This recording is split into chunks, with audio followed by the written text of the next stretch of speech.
Chapter 1. In the blink of an eye, Yingjun, who was just sipping water, found himself choking to death on it. When I opened my eyes again, my name had transformed into Ronald Bilious Weasley, age 5. Indeed, I am a wizard. Yet, I retain memories of my previous life, a recollection of an ordinary family, known in the magical realm as muggles or non-wizards. Could it be that Meng-Pa soup has been diluted? I distinctly remember being born in the 1960s and passing away in 2024, yet now it is 1985, which leaves me utterly bewildered. Is there perhaps another version of me in this world? Perhaps it was when I first purchased a house. At a mere $98 per square meter, it stands in stark contrast to the exorbitant prices that followed. Or could this simply be a parallel universe? Regardless of the circumstance, I am left with a fragment of memory named Yingjun.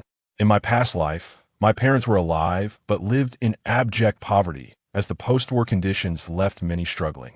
My parents had scarcely received an education, resulting in their limited literacy skills. Nevertheless, they toiled diligently. Once I began my schooling, they would study alongside me using my textbooks. Despite our financial constraints, my parents showered me with love. They scrimped on daily expenses for my future, yet would take me to free places for enjoyment or craft various items for me. Understanding their hardships, I endeavored to assist with household chores, earn pocket money, and excel in my studies. Fortuitously, my intellect was not lacking. I secured a scholarship and attended a reasonably good school. Upon graduation, I found a commendable job, was blessed with handsome looks, and married a kind-hearted woman who, I might add, bears a resemblance to my mother. We had children, and after my parents' passing, I led a life that, while ordinary, was deeply satisfying until my own demise. As the former self, I have a statement to make. The Weasley parents, there seems to be something amiss. Indeed, this couple harbors numerous issues. First and foremost, their reckless and unplanned procreation is quite unreasonable. Well, I can reluctantly accept that, for who hasn't experienced passionate years? However, they nearly abandoned me. I have a younger sister, a year my junior, who is the longed-for daughter, leading my parents to neglect me entirely from the time I was about 6 months old. It was from that moment that the consciousness of I began to form, which, under normal logic, is utterly irrational, is it not? At this juncture, I find myself grateful for my parents' unplanned proliferation of children. For my elder brothers took it upon themselves to care for me. When I cried for milk or needed a diaper change, my parents, especially my mother, who was perpetually engrossed in her daughter, scarcely noticed me. During this time, my 3 brothers began to assume parental roles, attending to me and my elder twin brothers. Particularly, my eldest brother Bill and my second brother Charlie were like mountains of support, a debt of gratitude I can never repay. Imagine, still a preschooler, an age meant for play, yet they were tirelessly engaged in looking after their younger sibling. Unfortunately, Bill soon departed for Hogwarts School of Witchcraft and Wizardry, a boarding school from which he would not return home. When Charlie also left for Hogwarts, I began to feel a sense of crisis.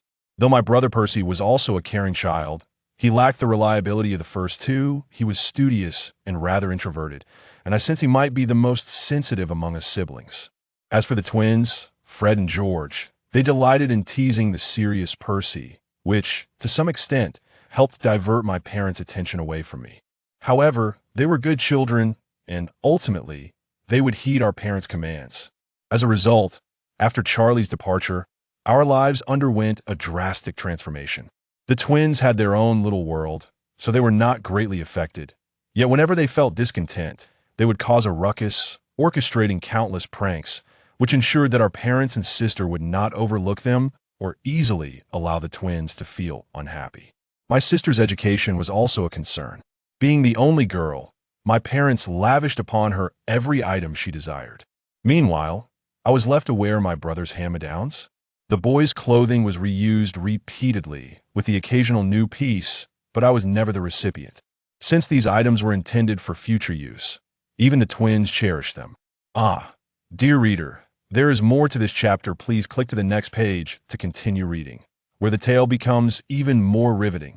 The textbooks and study materials used by my brothers, even items crafted from materials found at school, were all passed down to me. Yet, despite this, my sister would casually seize these cherished possessions from us. Our parents would always assert, "You're the older brother, you must let Ginny have it." That was the extent of their reasoning. No, this cannot be right, can it? My possessions were already scarce. How could I be expected to relinquish them? Thus, I would say, "Ginny, Mom and Dad have already bought you plenty of new things. This cannot be given to you. It is mine." Then Ginny would wail and throw a tantrum, drawing our parents' attention, who would then confiscate my belongings to give to her. Witnessing this, Percy could only feel helpless, while the twins, though not openly rebellious, would repeat their mischief, turning our home into chaos. Thus, I calmly countered my parents. In response, my mother would erupt in fury. My father, just returning from work, would merely soothe her while reprimanding the boys. After Charlie left for Hogwarts, things could barely be maintained, but once Bill departed, the fragile balance of the Weasley household began to shatter completely. In truth, it had already been quite precarious. Considering my age and my previous life, it would not be unreasonable for these negligent parents to call me Big Brother. If I could endure that, perhaps this situation would not have arisen. However, in stark contrast to my past parents, who, though impoverished, were filled with love, I found it intolerable to bear the current ones. Consequently, Ginny grew increasingly hostile towards me, and the twins began to formally rebel, while our parents' treatment of the twins grew ever more severe. Following the deterioration of Ginny's relationship with myself and the twins, she began to take her frustrations out on Percy. Percy was a good child, always accommodating. This only fueled the twins' anger, rapidly cooling the relations between the brothers and Ginny. Our parents, in their relentless favoritism towards Ginny, became increasingly harsh with the brothers. As a result, the relationships between myself and the three brothers, as well as our parents and Ginny, deteriorated drastically. Ginny's room became cluttered with items she had taken from us brothers but never utilized. When we sought to reclaim our belongings from her, she would cry and throw fits. Then, our parents would join her in chastising us. Our possessions dwindled, and our lives became increasingly dire. What was already a struggle was now compounded by worsening circumstances. With Bill and Charlie absent, our parents ceased replacing our tattered items. Conversely, Ginny's possessions multiplied. Our parents would constantly lament, "Poor Ginny, bullied by her brothers, and thus by her more." As punishment, they began to withhold food from us. Percy, striving to be the good child, attempted to mediate between our parents and us, yet he was reprimanded for not adequately managing the younger brothers and was consequently deprived of food as well. This rendered Percy increasingly listless, his speech dwindling, often lost in thought. He had once been passionate about learning, but now his study time diminished, and even when the twins attempted to elicit a response from him, he seldom reacted. It was only at this juncture that I realized, despite my previous fears of being perceived as peculiar or believing that criticizing one's biological parents was inappropriate, I had never mentioned my past life. Yet now, Percy's condition was evidently troubling, while our parents and Ginny were entirely indifferent and nothing seemed to change. To me, my brothers held greater significance than my parents. Bill and Charlie were more akin to parental figures for me, while Percy fulfilled that role for the twins. I could see the anxiety beginning to manifest on the twins' faces. Typically, they were full of laughter, making serious conversations difficult. After all, the twins were merely ordinary 7-year-olds, which is perfectly normal. However, they possessed keen minds, and I hoped we could engage in a serious discussion, uniting to give our unreasonable parents and spoiled sister a lesson. On Sunday, our parents took Ginny to Diagon Alley for shopping. Until recently, they would have included us, but such occurrences have become a thing of the past, with Ginny returning laden with various luxurious items, while we were left with only a few inexpensive snacks, though it is better than nothing. It appears that the three of them dined outside, while the four of us had no provisions prepared. Drawing upon my culinary skills from a past life, I took it upon myself to prepare lunch. In such moments, even the twins would heed my guidance, for if we overindulged in ingredients, we would face reprimands later. Thus, I had to concoct dishes that were both economical and substantial. Initially, Percy would mechanically consume his food, but of late, if not reminded, he would neglect to eat altogether. At times, he would even remain motionless for an entire day. In the past, he would express anger as the twins frequently snatched his food, yet now he no longer resists, resulting in a noticeable decrease in his intake. His weight has evidently diminished, rendering him increasingly gaunt. The twins no longer pilfer his meals instead. They attempt to share their own portions with him. Look, Percy, this is truly delicious. Ronald's fried eggs are simply divine. Indeed, these wild vegetables are harvested by us, and they are remarkably tasty. As they spoke, they stuffed food into Percy's mouth. Yet today, he seemed even more unresponsive than usual. If a solution is not promptly devised, we may find ourselves in dire straits. Percy, Fred, George, may I speak with you seriously after lunch? It concerns our future, and I assure you, I am not jesting. You are all aware that the situation is precarious, are you not? I said softly. Upon hearing this, the twins fixated their gazes upon me. Percy remained in a stupor. I was uncertain whether he had heard my words. Yet the twins responded in unison. Is there any way out? It is precisely to devise a plan that we need to convene now that those who hinder us are absent. We have the opportunity to thoroughly discuss our future strategies. I continued. If this continues, Percy will surely reach a breaking point. He has already broken down. The twins gazed at the wooden-like Percy with concern. Indeed, however, Percy's condition fluctuates. To prevent further deterioration, we must swiftly alter our environment. After I concluded, the twins silently resumed their meal, taking turns to feed Percy. Once we finished dining, we settled Percy in a chair by the window, draping a blanket over him to allow him to rest. As the twins hurriedly began to clear the dishes, I suggested, "There's no rush, there are some remnants left. Let's save them for dinner. After all, they will be out playing until late and will likely have their evening meal elsewhere, as is customary." Fred sighed. "What shall we do? After all, they are our parents, aren't they? Due to the elopement of our parents, our relationship with relatives is strained, making external assistance unreliable." He revealed some information I had previously been unaware of. "I see. This explains why I have seldom encountered relatives." I nodded and remarked, "Yet they occasionally mention uncles. It seems the ties are not entirely severed." "Indeed, you must know that the Weasley family is one of the sacred 28 pure-blood families, right? Mother's Pruitt lineage is as well. Hence they could have received familial recognition through formal channels before marriage," George elucidated. Fred added, "However, they did not seek reconciliation and wed without family consent, inciting anger from both sides. Consequently, our parents were disowned. Originally, according to family tradition, father would have had the opportunity to contend for the headship of the Weasley family, yet being cast out stripped him of that chance. Ultimately, the family decided that father's elder brother would inherit the position. Nevertheless, uncle is a good man despite the disdain from the family towards father. He has not abandoned his support." George cast a sidelong glance at the naive Fred, rolling his eyes and stating, "Fool, it is not as you think. He merely watches father to prevent further mistakes." Fred and George continued to unveil numerous truths unknown to me. You truly grasp the situation. I was entirely in the dark. Gathering information is the foundation of pranking. They puffed out their chests with pride, though their expressions soon dimmed. Yet we still do not know what to do. I candidly expressed my true feelings. I hold a negative stance on whether they are worthy of being our parents thus. If possible, I wish to sever ties with them. Although Ginny is quite charming, she is excessively willful, and I do not hold affection for her. She constantly covets what belongs to others. For me, the most important are Bill, Charlie, and Percy. I have memories from infancy. Did father and mother even care for me? Born yet neglected, why should I acknowledge them?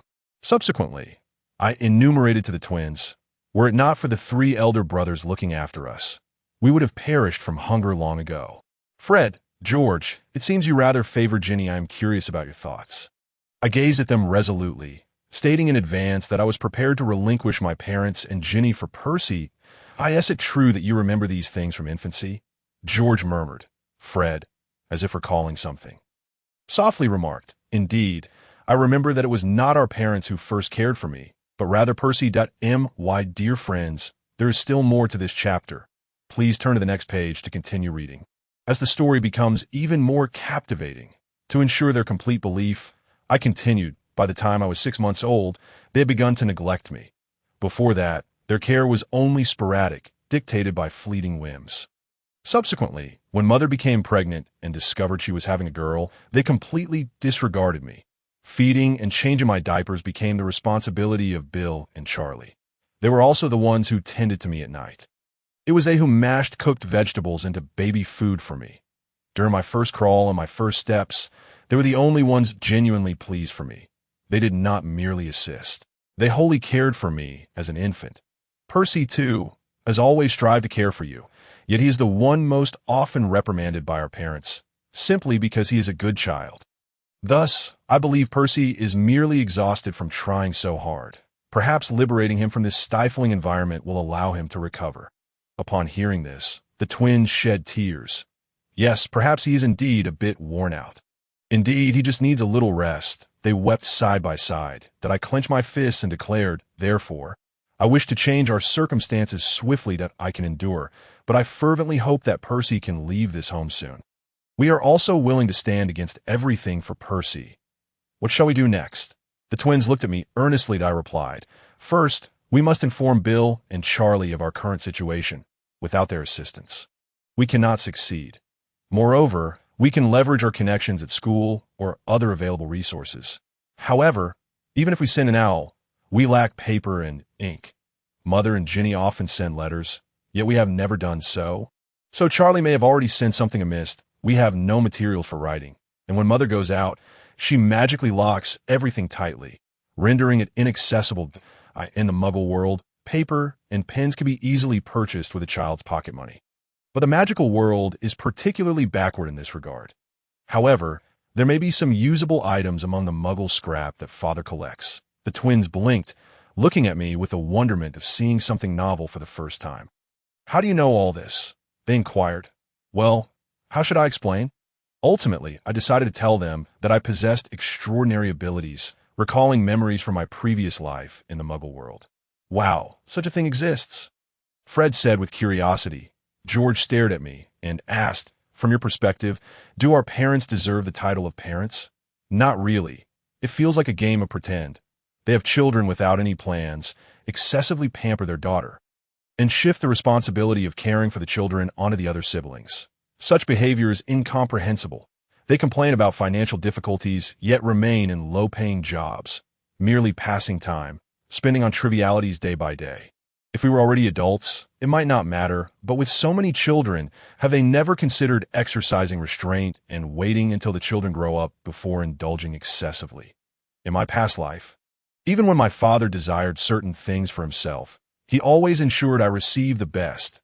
He would do any job for me to attend school, whether it was something others were reluctant to do or a job he disliked. Mother was the same. Yet if this life as parents saved even a little, they could at least ensure we had enough to eat. Right? I do not seek luxury, but if we struggle to write to Bill and Charlie. I have no idea how my father procured Muggle products, but they certainly were not free. And what about that pile of magazines Mother has? Magical magazines are quite expensive, right?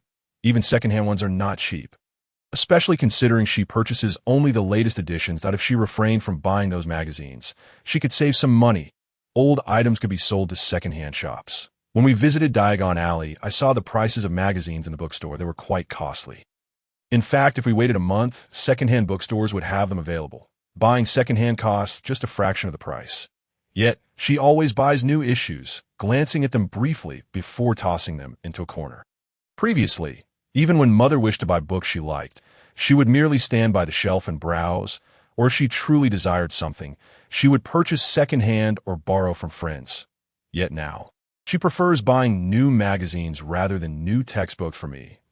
If only she would deal with those old magazines in her room and exchange them for some money, we wouldn't be in a situation where none of the children can afford their textbooks. And those sweaters she knits every year infuriate me. She could easily unravel the old ones and re-knit them, yet she buys new yarn every year. You know how expensive new yarn is? In my previous life, Mother never bought new yarn.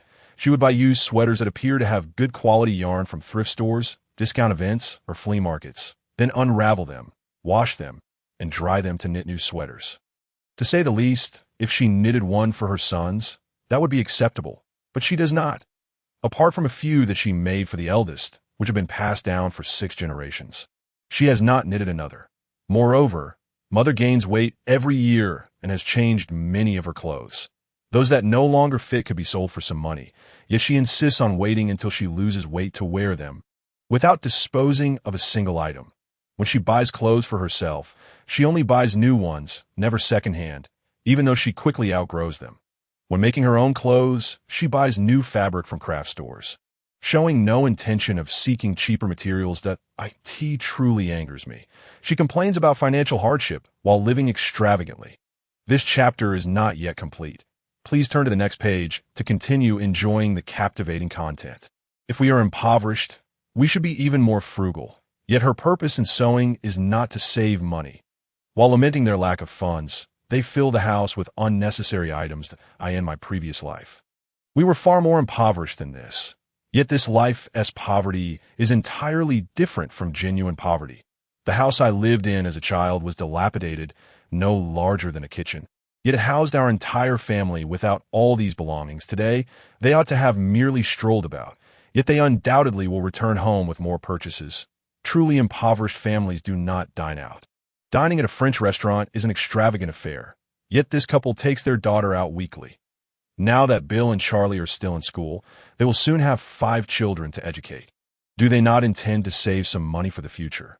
They should refrain from purchasing unnecessary items, avoid dining out, and strive to survive, especially considering these numerous children are the products of their irresponsibility. When Fred and George enter school, Bill, Charlie, and Percy will all be attending, totaling 5 children. Have the parents ever considered this? Furthermore, when Ginny starts school, there will be 2 years during which all 5 will be in school simultaneously. Presently, they are reluctant to even provide us with funds, and the future is truly concerning that we may only be able to rely on second-hand items. I do not mind, as I have little expectation of our parents anymore. However, Percy is different. He yearns for their love, and no matter how well-behaved he is, he receives not a shred of acknowledgement, and thus he is on the brink of collapse that I believe that Bill and Charlie, being the first children, received a modicum of affection from them. But Percy is not. He struggles to survive in the crevices between his siblings, neglected at the times he needs love the most. Forced to handle everything alone, never treated with gentleness. Hence, he desperately strives to be a good child. Yet when Bill and Charlie leave and the parents lose their guidance, he can no longer endure it. If this continues, Percy may only be able to wear tattered old clothes when he enters Hogwarts, and he might not even be able to afford the necessary school uniform. I genuinely worry he will be sent to Hogwarts in such a state. At the very least, I hope he can harbor some expectations for Hogwarts before he departs. However, given Percy's current condition, even his admission to Hogwarts is in jeopardy. Before Bill and Charlie return, he cannot hold on any longer. If we delay too long, he may truly break down in one breath. I completed my thoughts. Subsequently, the 2 brothers, seemingly deep in contemplation, shifted into discussion mode. Fred remarked, "Indeed, we have endured so much, yet father, mother, and Ginny indulge themselves without restraint. This is why George and I have endeavored to procure materials from our resources and create things ourselves. But even so, they wish to strip us of these as well." George added, "It appears that the absence of children at Uncle's house may actually work to our advantage. If we can make Uncle aware of Percy's condition, perhaps he might offer him protection." Fred inquired, "Should we inform Bill? Or simply tell Uncle directly?" George replied, "Bill has mentioned that he has seen Uncle a few times outside. So rather than letting those of us who have never met him relay the message, it would be better for Bill to inform him."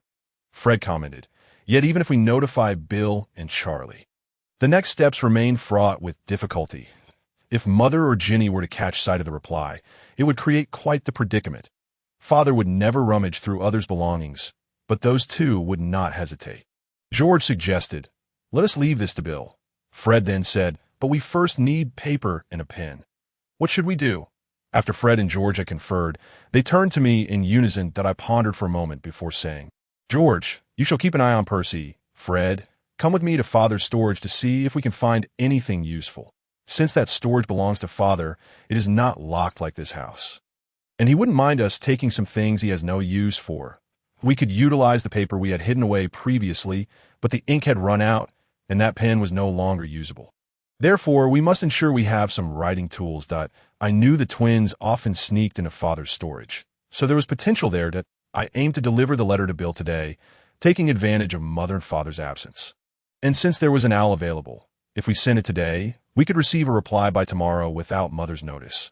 Thus, I entrusted the task of watching over Percy to George and accompanied Fred to father's storage. We approached the storage, a place I had never ventured into before, and it appeared to be unlocked. I wondered aloud, is it truly all right to just walk in like this? There are no security traps or anything, right? No worries. Father seems only interested in collecting items. Once he has gathered them, he's satisfied.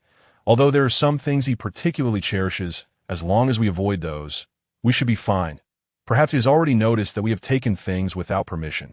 But he has never told Mother. The items deep within the storage are of little concern to him, so detection is unlikely. Fred said as he stepped further into the storage. There were numerous items whose purposes I did not know. It should be around here, he said, handing me a B8S. I rummaged through the bag's contents. It felt as if I had directly scavenged from a heap of refuse. Some bags appeared to have been discarded post-travel, while others seemed to have been pilfered from merchants or were abandoned office supplies. In short, a collection of junk. The two of us began examining the items in the boxes. Fred and George had already sifted through the pens during their previous visits, so we commenced opening boxes that had never been touched before. After more than 2 hours, we finally discovered a box brimming with office supplies deep within the storage. But we found it. How splendid. Now we can write the distress letter, I exclaimed as I opened the box to reveal it filled with new pencils, fountain pens, and notebooks. Prior to finding this box, we had also unearthed some old items. But is it wise to place these in the room? I inquired. Fred waved his hand dismissively.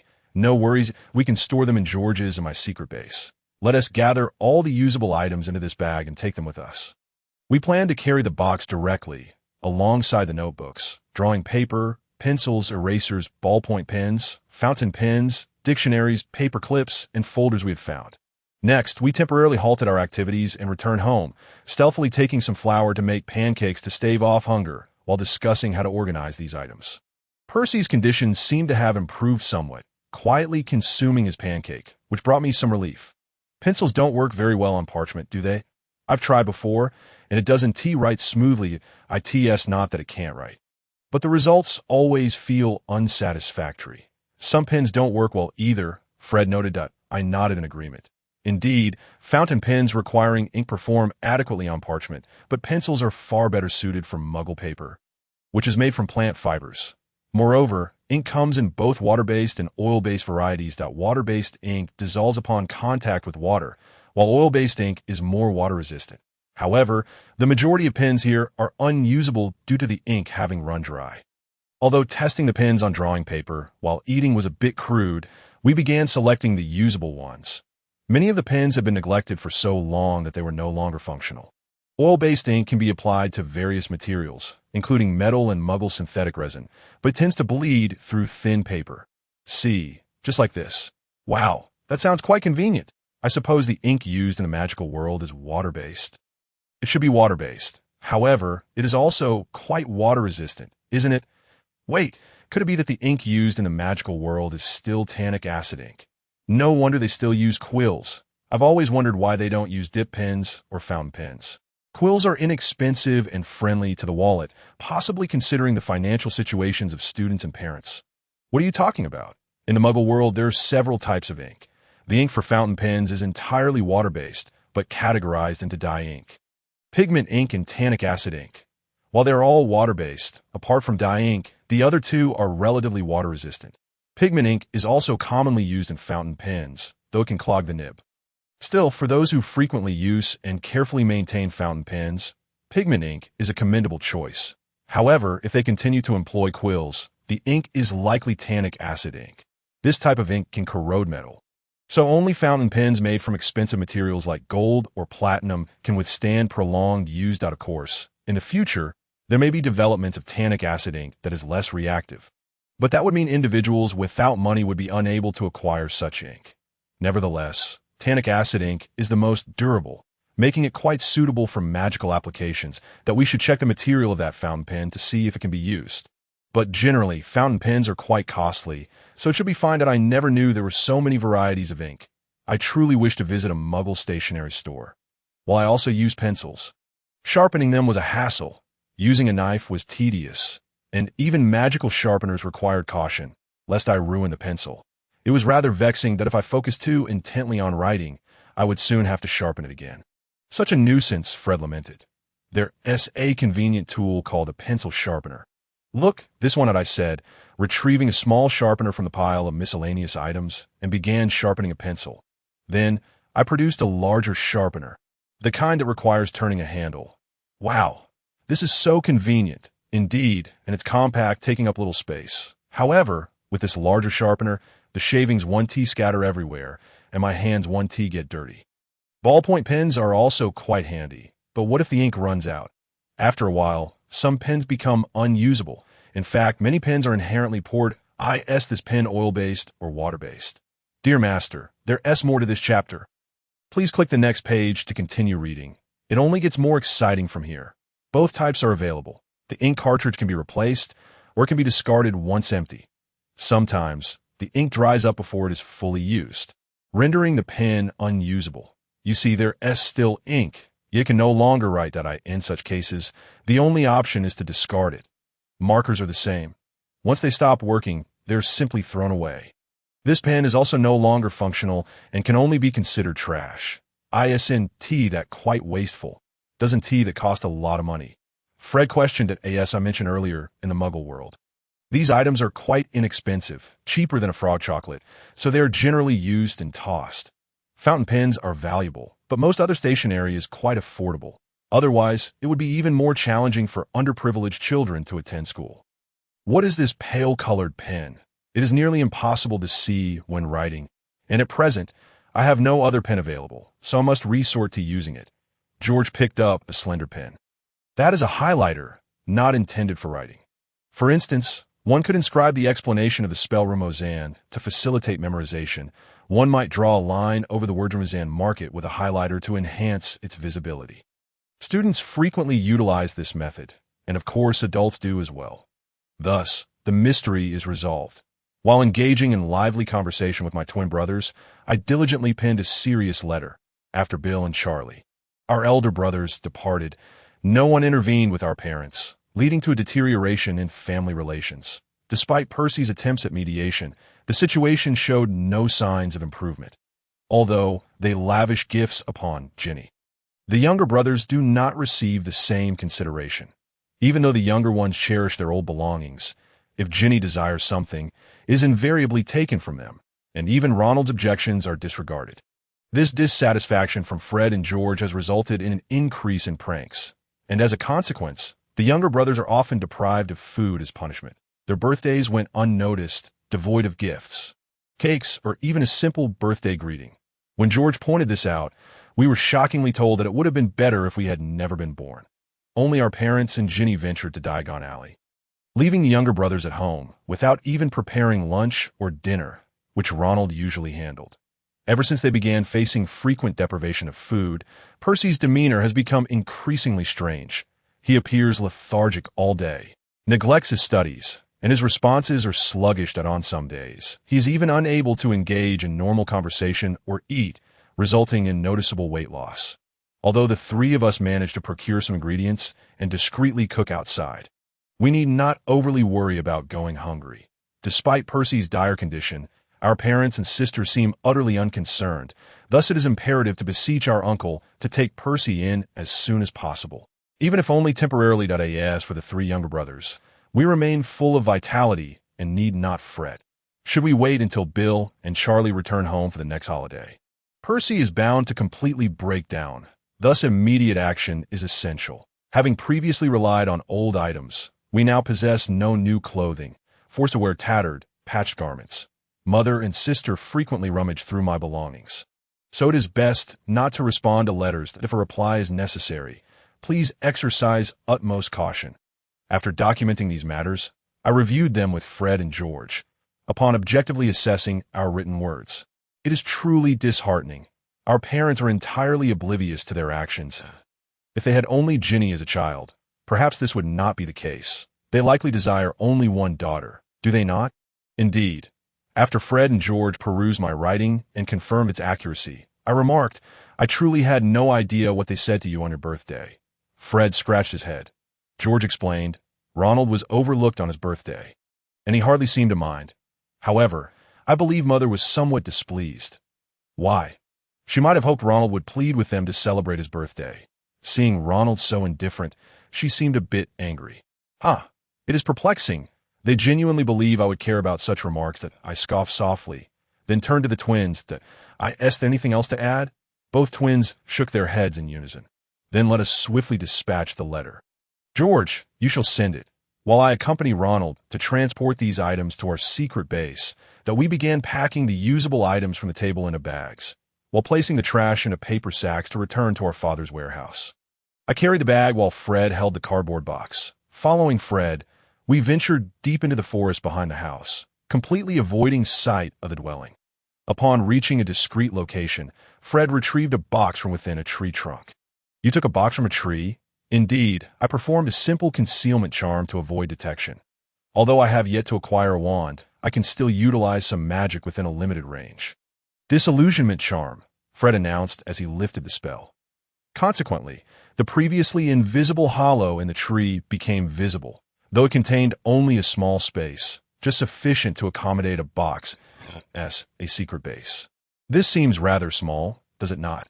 In response to my concern, Fred wore a triumphant smile. Behold, upon opening the box, a small yet dream-filled space reminiscent of a child's secret hideaway unfolded before my eyes. Wooden shelves were laden with various items, clearly handcrafted. Herbs dangled from the ceiling alongside ancient mixing tools, while empty jars and bottles contained herbs and mysterious liquids. Tools, screws, and nails were neatly organized, accompanied by some tattered books.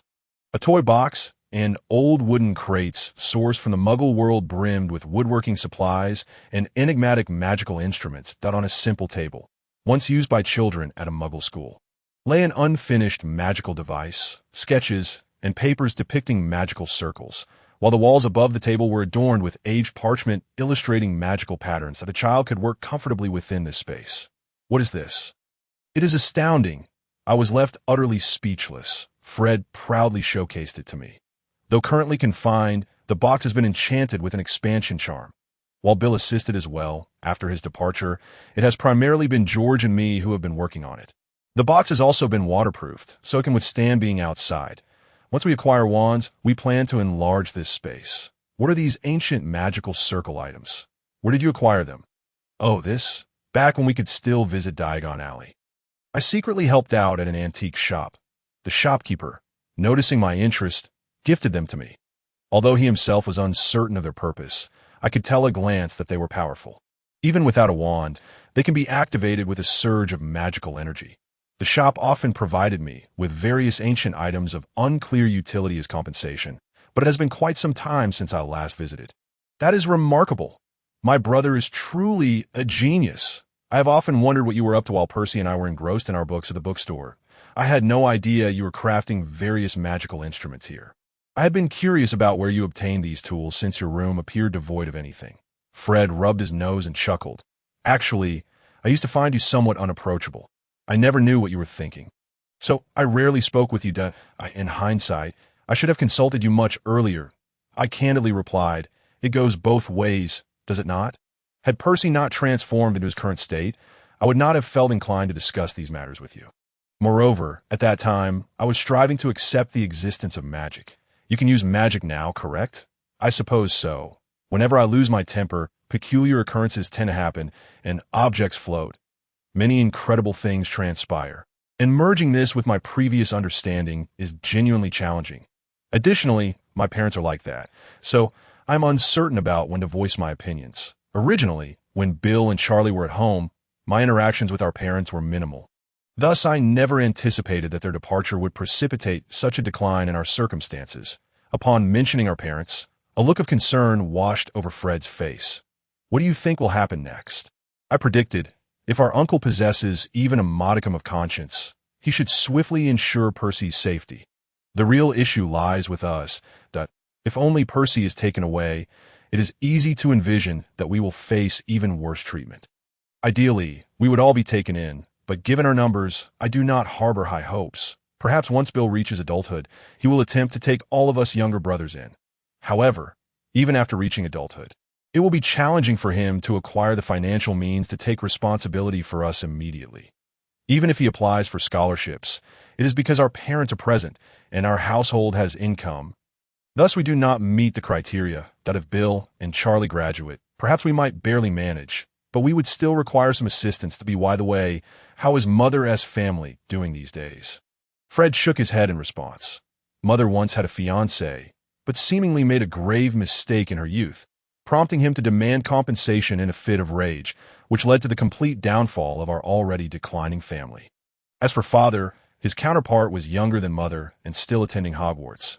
Thus he was well aware of their situation. Given their already strained relationship, they resolved matters privately. The Pruitt family was originally to be inherited by Mother's two brothers, both of whom were tragically slain by dark wizards, resulting in the disintegration of the family. Now, only a few elderly relatives remain, but they harbor a deep-seated disdain for Mother, and she reciprocates, resulting in a complete lack of communication. Are they Aurors? They are members of the Order of the Phoenix, established by Dumbledore, and both my parents are also members. What is that? I still do not quite grasp what the organization truly entails. Young Master, Fred said, noticing my perplexed expression. There's more to this chapter. Please turn to the next page to continue reading. It gets even more thrilling. He elaborated, the Order of the Phoenix was created by Dumbledore to combat dark wizards. Is this a voluntary organization? Is there a salary? If an accident occurs, is there compensation?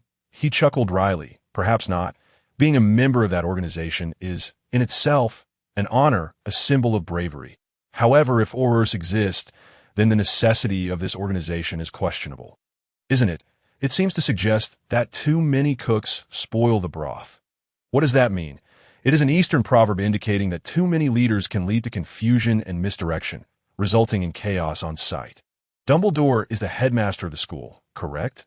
What exactly is he doing? Surely he wouldn't involve students in this organization, would he? If one were to be both an Auror and a member of the Order, to whom should one prioritize their allegiance? What if they were to issue conflicting orders? What then? Indeed, it appears to be the case. But I wonder if our parents were recruited while they were still students. As educators, such conduct would be utterly derelict. It is far from what an educator ought to do. The responsibility of a teacher is to protect students from threats, even if one were to argue that considering the context of the time, recruitment might be somewhat justifiable. What if they were to perish? What if there were children left at home? With so many children in our family, it would undoubtedly be a dire predicament, wouldn't it? Even without a salary, is there not a special insurance benefit upon joining the organization? For pure-blood aristocrats, the continuity of their bloodline is of utmost importance. Risking one's life for such a cause is simply unfathomable. Yet, in that era, if one dared not resist, death would inevitably follow.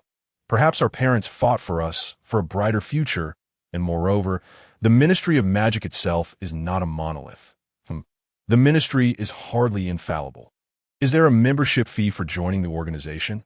Who funds the operational expenses? Is it Dumbledore? But does the headmaster of Hogwarts earn such a significant salary? Even without a salary, are expenses reimbursed? Who manages the funding? Even among Muggle volunteer organizations, a reputable one would at least send annual reports and financial statements to donors or members. Does the Order provide such transparency, given our family's impoverished state? It is certain we have not been financially supporting it, right? Upon my remarks, he fell silent. Could such a possibility truly exist? I continued, to be honest, I hardly comprehend what that person truly represents, although he champions pure blood supremacy. His origins remain shrouded in mystery. Despite the apparent allegiance of pure blood aristocrats to him, I find no trace of his lineage, nor any mention of a Voldemort family in the pure blood registries at the bookstore.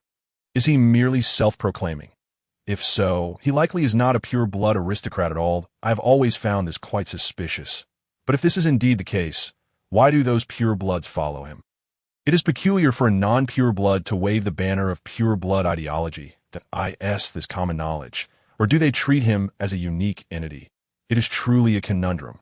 Could he have brainwashed them? However, I must admit, I harbor similar doubts regarding the order. Both organizations seem to comprise individuals who have undergone some form of indoctrination. Brainwashing, Fred swallowed hard. Well, explaining that is rather challenging. How should I put it? I'm not entirely sure how to articulate it. My ability may fall short.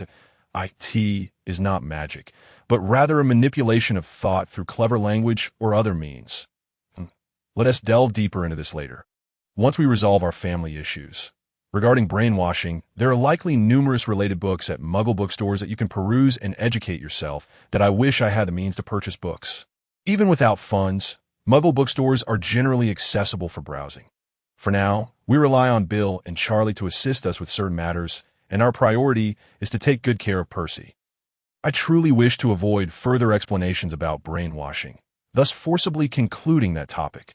Although Fred appeared to have many more questions, he merely nodded in agreement with my assertions, after returning the items to the secret base.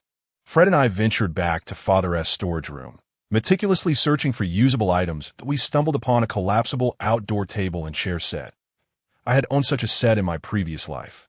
The table and chairs are connected and can be folded into the size of a slim case. Quite convenient. I assembled it and showcased it to Fred, who was utterly delighted and called George over. Though somewhat bulky, we decided to bring it into the secret base. As our bodies grow, working in the secret base has become increasingly cumbersome, yet laboring on the ground is arduous, so we hope to utilize it as a field workstation. We also discovered a set of barbecue tools, but deemed it too space-consuming and chose to forego it. Fred suggested that using magic for barbecuing would be more space-efficient, that we found some Muggle tents and sleeping bags. Although we want to take them into the secret base, we plan to magically reinforce the tent for living in the yard, should Percy be the only one left to protect in the future. As for the barbecue tools, we will conceal them in a place that is convenient for access yet not easily discovered by Father. We also found several fabric-covered folding chairs and decided to bring 4 into the base. As the number of items we wished to take increased, Fred resolved to retrieve the secret suitcase and reorganize the storage in the warehouse.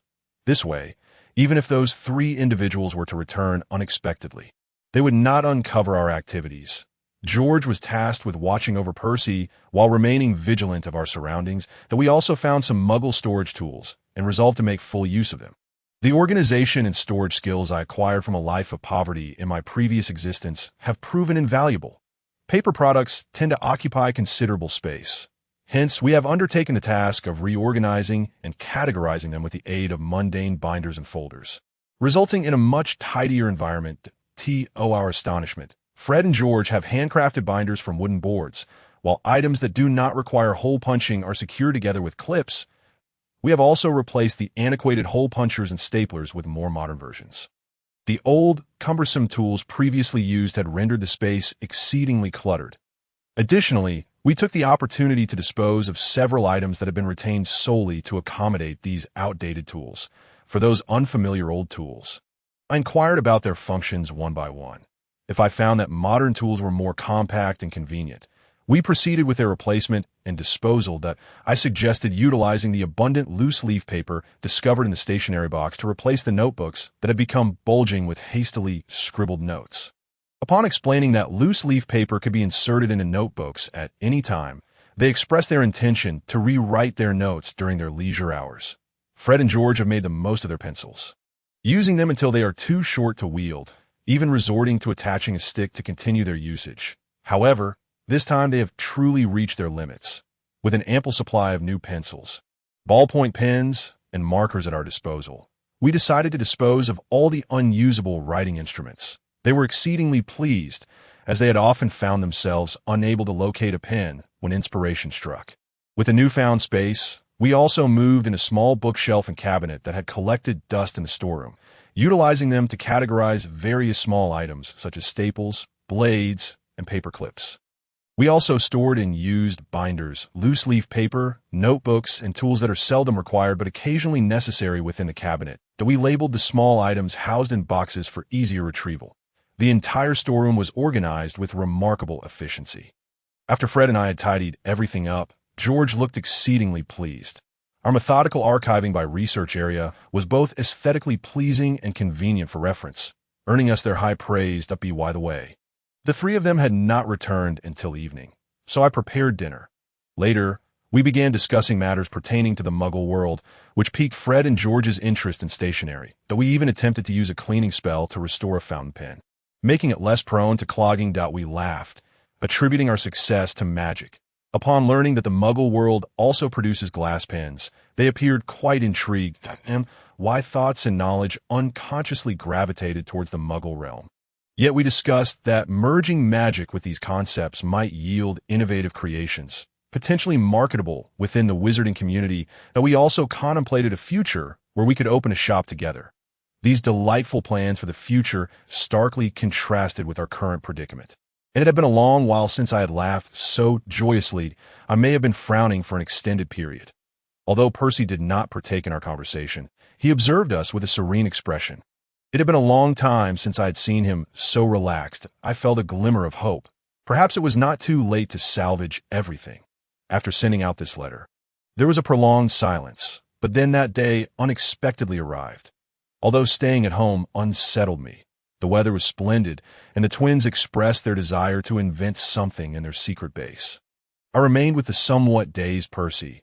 Reflecting on the times when Percy would let me sit on his lap and read to me, I felt a pang of sadness at the absence of such moments now. All the books, board games, and chess notation for my matches with my brothers had been taken by Ginny, leaving me with little to occupy my mind, and I lacked the inclination to reconstruct the chess positions in my thoughts. So I merely sat in a stupor. Suddenly, I felt a tremendous force. Though I could not discern the source, it felt as if a great power was being exerted from the outside, breaching the barrier. While I was still in shock, a throng of relatives abruptly burst into our home. Though I had never seen them before, their unmistakable red hair revealed them to be members of the Weasley family. Just as I was taken aback and rendered speechless, a group of women approached me. One of them crouched down to meet my gaze, took my hand gently, and inquired, "Are you Ronald?" "Yes, I am Ronald. And this is my brother Percy." I introduced Percy, but he was in a daze, oblivious to the presence of our relatives, remaining lost and unresponsive. The gentlewoman noticed Percy's condition, and a flicker of concern crossed her face. But she quickly regained her composure. "We wish to welcome you into our family. What do you think?" Behind her, my mother was shrieking hysterically, struggling violently, but she was soon subdued and forced into silence.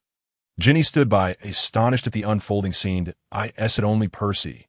"Can we go as well?" "Yes, you, and the twins above, and Percy, of course, Bill and Charlie, who are currently attending Hogwarts, count as well. Then please take us with you. If this continues, Percy..." I was on the verge of tears, my words caught in my throat. The woman embraced me gently. In retrospect, I realized that in this lifetime, I had never been treated with such tenderness by a woman. Leaving me momentarily at a loss, I perhaps craved maternal affection more than I had realized. Though I had always believed I could endure as an adult, I now found that my heart leaned more towards my physical age, feeling like an ordinary child yearning to collapse into my mother's arms and weep. Yet, I quickly recognized this as an escape opportunity and steeled myself. The twins are playing in the forest behind. May I go fetch them? I am certain they would be delighted. In the meantime, could you please look after Percy? The women assure me they would care for Percy, and a red-haired man volunteered to accompany me. Prompting my decision to retrieve the twins I prepared to leave. My mother seemed to have something to say, but it appeared she was magically silenced, sensing this might be our last encounter. I addressed her. "You have not fulfilled any responsibility since my infancy, have you? It has always been Bill, Charlie, and Percy taking care of me, not you. Therefore, you are neither a mother to me nor family." A flicker of anger crossed her face, but I no longer cared. I turned and walked away without looking back. I burst out of the house, laughing, my mind solely focused on hurrying to summon the twins. "Fred, George, they have come to rescue us. Our entire family can leave together. We no longer need to remain here," I shouted as I ran towards the forest. Beside the familiar tree, the twins were busy retrieving various items from their travel bag. Engaged in some task with their specially crafted table, I called out loudly, and they abruptly looked up, noticing the red-haired man standing behind me. How marvelous! They cheered, standing on their chairs before swiftly jumping down to gather the scattered items. "By the way, I haven't asked your name yet." I turned to inquire of the red-haired man. "I am Bilious Weasley, your father's brother, Y name also contains bilious. These two are Fred and George, though you might find it difficult to distinguish between them. As they rapidly tidied up, the twins chattered away. Goodness, Bill is incredibly swift. Did Bill send you a letter? He is certainly the dependable older brother. So, has the Weasley family taken action? Leaving aside our parents. What about Ginny? She will likely remain there, won't she? But it wouldn't be right to let her continue being raised by those parents, would it? You fool, it's already bad enough as it is. What is the point of discussing it further? That is indeed the case, but once we are at Hogwarts, we certainly do not wish to clean up her mess just because she is our sister. She will undoubtedly struggle to make female friends. Won't she? Do you remember that incident in Diagon Alley when she pretended to be superior in front of a little girl, the daughter of her mother's friend, only to be utterly despised in return? Indeed, after that, whispers circulated, and she was shunned by her peers. Yet, she retaliated with insults, claiming things like I'm clearly more attractive and she's downright ugly, which only fanned the flames of disdain. It seems she mistakenly believed that the boys existed solely for her benefit. I suspect they might dislike her as well. Nevertheless, if one were to judge by appearances alone, she is quite beautiful, and there are bound to be foolish boys deceived by her looks to eye in the future. She will likely become nothing more than a promiscuous woman. They continue to exchange casual, yet cutting remarks while tidying up their belongings. However, I couldn't help but exclaim that Ginny is also a victim of her parents. We are aware that she is the only truly ordinary child in this household. Indeed, she is the type who listens to her parents and believes in their ordinary ideals. What does it mean to be an ordinary child? Asked Bill. My movements, along with those of Fred and George, momentarily paused. Fred, being eloquent, explained, to be honest, none of the boys in our family are normal. Even Ronald, who stands beside you, possesses the soul of an old man. His mental age is probably around 90, more mature than our parents. While he may not be that old, it is certainly true that we are precocious geniuses. Although this might sound boastful, it is indeed the reality. Bill, our eldest brother, is an exception in this family. Without a doubt, in terms of appearance, ability, and character, he excels in every aspect, as long as Bill is present. Our otherwise ordinary parents and Ginny manage to behave somewhat normally. Including us, everyone strives to present themselves more decorously in Bill's presence. When Bill is home, Ginny is a rather sweet little sister. Charlie, our second brother, could be described as kind-hearted and incredibly strong. Right? Yes, he is indeed a remarkably powerful fellow, Bill replied, his curiosity piqued by the question. What do you mean? Charlie is exceptionally strong, so he is very careful when interacting with others. He might be the most considerate person in the family. Bill recounted a time when Charlie, around 3 years old, accidentally punched our father, sending him flying and even breaking a bone. Our parents thought it was a magical outburst, but in reality, it stemmed from his innate strength. He is robust and muscular. Moreover, I believe his muscles unconsciously carry a certain magical essence. Bill mentioned that after sending our father flying, Charlie blinked and stared at his own hand in confusion. Bill reminded him to be cautious when interacting with others due to his strength, and from that moment on, he became exceptionally gentle and careful. Thus, whenever he hugs me, he always asks, "Does it hurt? Are you all right?" Indeed, even when it doesn't hurt too much, it's impossible to deceive him. Lying would certainly be seen through by the observant Charlie, whose perception surpasses that of ordinary individuals. Although Charlie cannot distinguish between our appearances, he can discern lies. We once spent an entire day repeating to ourselves, I am George, until we lost track of whether I was Fred or George, yet he remained oblivious. However, this tactic proved exhausting, and without it, we could not deceive him. Consequently, our parents are well aware that they cannot fool Charlie, which earns him their utmost respect, and Ginny also tends to heed Charlie's advice. However, it's possible that they merely fear Charlie's strength. If they truly angered him, their home could very well be overturned, and that is no exaggeration. Charlie is capable of effortlessly carrying Percy on his shoulders, while Percy bears Bill, and in his arms. He holds George and Fred, moving about with ease. Little Master, there is more to this chapter. Please click to the next page to continue reading. The following parts are even more thrilling, Bill exclaimed. Compared to him, Percy could be considered a relatively ordinary child. However, He is smarter than the average child and rarely forgets what he has seen. He is also particularly rigid and serious, with a penchant for adhering to rules. George stated directly to Bill, "The world of children is quite small. I assent to it, especially in our family, where there are hardly any relatives visiting, no neighbors, and our parents' friends rarely come over. We only occasionally visit Diagon Alley for some amusement. The world we inhabit is likely far smaller than that of ordinary children. This can be described as our parents' little kingdom, where the rules are set by them, and essentially, this kingdom exists solely within their realm. Since the children are unaware of anything beyond it, they naturally perceive this world as the correct one. Percy prefers everything to remain orderly. Even when faced with issues, he believes his parents are right. However, when Bill and Charlie are absent and no one is there to correct our parents, Ronald attempts to do so. To be frank, within our parents' small world, Ronald is positioned at the very bottom, which naturally leads Ginny to view him as an even lower being. While we may not be at the bottom, we are regarded as potential troublemakers who could disrupt this quaint paradise. Therefore, even if Ronald speaks the truth, the king and queen, our parents would simply feel displeased.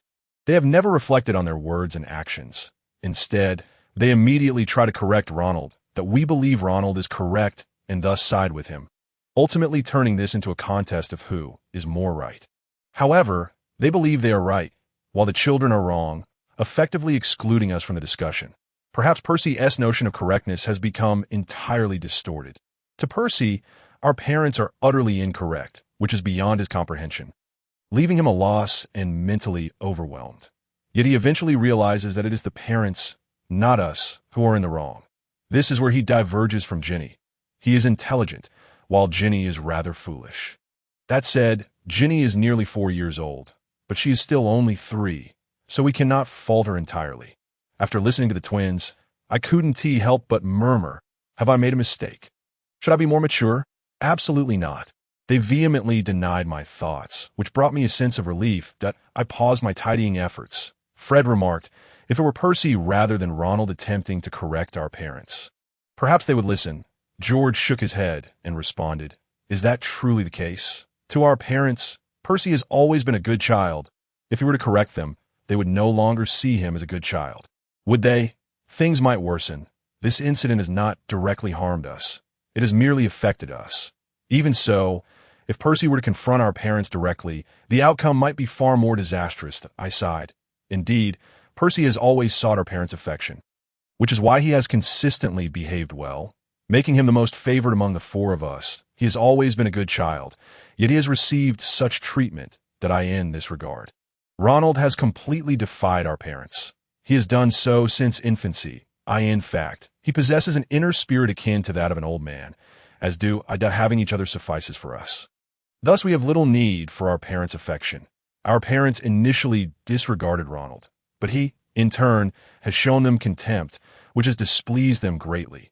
Ronald gives the impression that he is utterly indifferent to our parents. In truth, they desire him to rely on them, to operate according to their rules, and to acknowledge their royal status. They evidently favor obedient Percy as the good child, lavishing him with affection, deliberately making Ronald aware of this preferential treatment. However, Ronald remains unfazed, and he regards their indulgence of Ginny with disdain, showing no concern whatsoever. Consequently, they grow increasingly cold toward Ronald. Despite their own disrespect towards him, yet they expect Ronald to honor them, which utterly baffles our parents. Certainly, Ginny is also a victim, isn't she?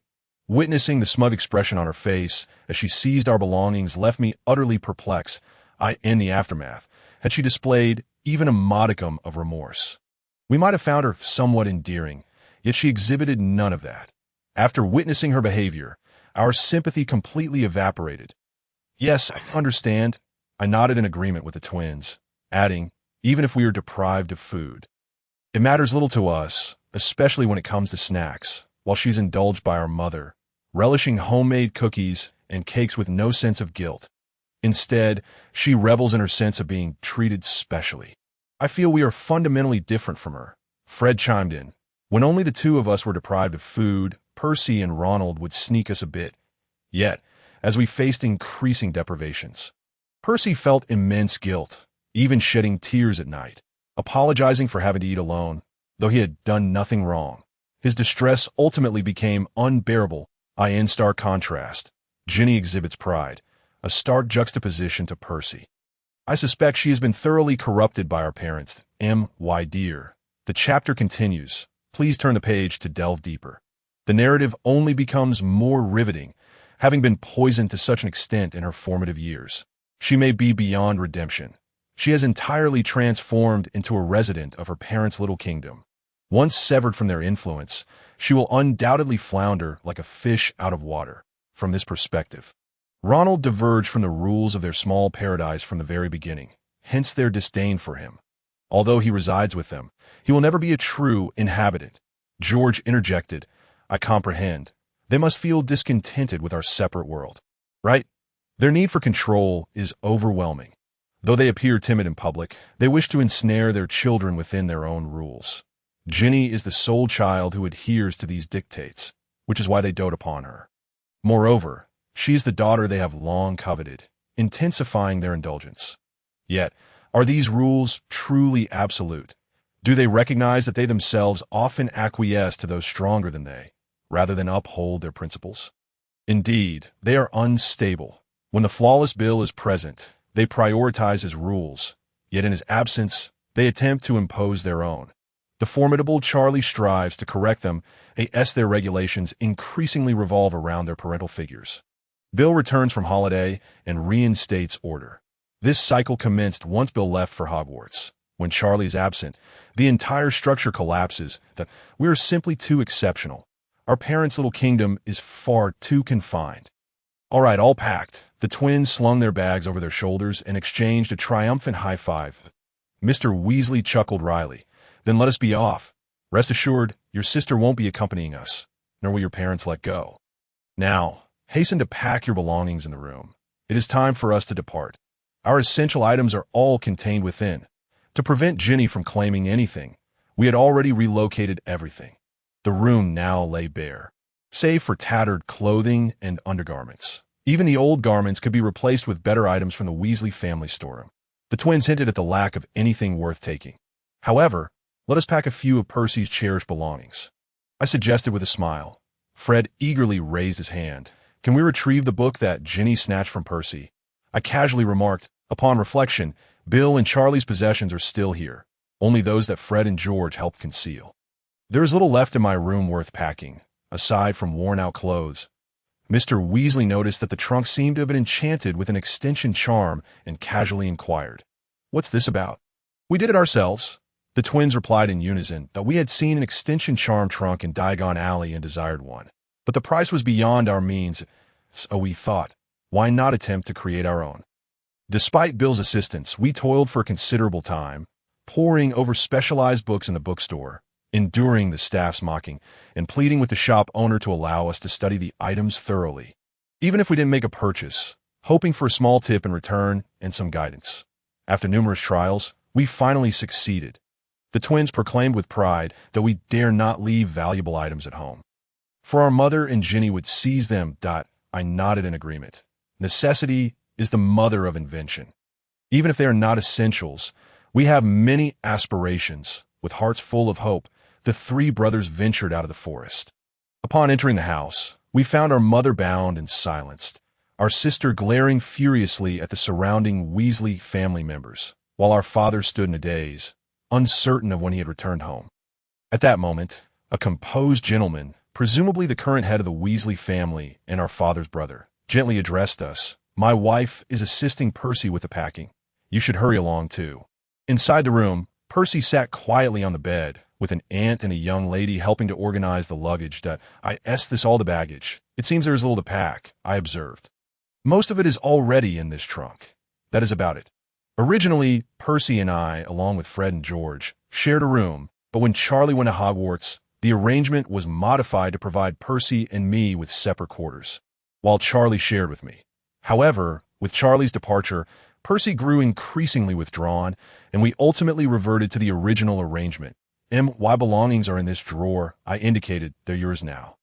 That settles it. Most of the remaining items in Bill and Charlie's room have already been taken to Hogwarts. and we have collected anything usable, leaving their room nearly empty. The once vacant room indeed contained nothing. Soon, the twins returned with a small amount of fresh clothing, having completed their packing. Fred and George each grasped Percy's arms, helping him to his feet. "Percy, let us go. We need not linger here any longer." "What about the items Ginny took? Some of them Percy greatly cherished," I inquired.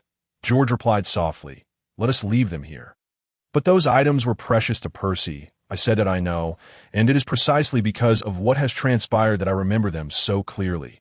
When Bill returned from Hogwarts for the first time during summer, he had crafted an original magic book as a gift for Percy, who was an eager learner, compiling the knowledge he had amassed over the year. Percy's eyes had sparkled with delight upon receiving it. He had once been filled with anticipation, diligently studying from that book. Later, when Bill returned from Hogwarts again, Percy had eagerly awaited another new book. "That is why," Fred continued in a gentle tone. "Ronald, do you remember? That chess set originally belonged to this household, and when we could play against you and draw, you would record the games and compile them into a stack. Those were significant to you, weren't they? You often fondly reminisced about them. They held great importance for you. That is precisely why Ginny desires those items. Should I retrieve them?" This question made me realize that I did not possess a particularly strong desire to reclaim those belongings. "Shall we leave them here? Cast aside all those unpleasant memories right here. Henceforth, we shall endeavor to create new and beautiful recollections. Therefore, those remnants of the past have lost their significance. Indeed, Percy, were your thoughts?" Fred gently inquired. Percy still appeared somewhat bewildered, yet he slightly bowed his head and gave a faint nod. Subsequently, the ladies departed from the room. As I was about to leave, Bill asked, "May I see your sister's room?" Thus, we proceeded together to the sister's chamber and opened the door. He seemed at a loss for words that I in this dilapidated abode. It was hard to conceive that a bedroom reminiscent of a princess's quarters could exist, with a bed, bedspread, pillowcases, and cushion covers crafted from exquisite fabrics. The bookshelf was crammed with books and various items, almost all pilfered from us. The wardrobe overflowed with delightful garments, while the vanity was adorned with combs, hair accessories, charming hand mirrors, and other trinkets, rendering the entire room a girl's dreamland. If this family were not so impoverished and the boys had not been subjected to unfair treatment, all of this might have been quite pleasant. Bill opened the wardrobe and drawers, incredulously shaking his head. "Good heavens! Yes, oh my God! By the way, the bookshelf over there holds the books and other collectibles taken from us, despite her never having utilized or read those items. The very things we just mentioned are right there. The chess set, which Percy and I had always played with, was later taken by Ginny, who has no interest in the game. Initially, we taught her how to play and had played together, but if we did not move the pieces according to her whims, she would throw a tantrum to appease her. We had to indulge her, though it was rather tedious, wasn't it? Even so, we played with her for a spell. But Percy and I preferred serious competitions, which left her dissatisfied that if we touched anything in her room, she would raise a ruckus, claiming it was hers, despite those items being taken from us. Her logic was my things are mine, and your things are also mine. The boys typically operated on the principle of sharing everything until it wore out. That I remember, I scarcely ever received anything new.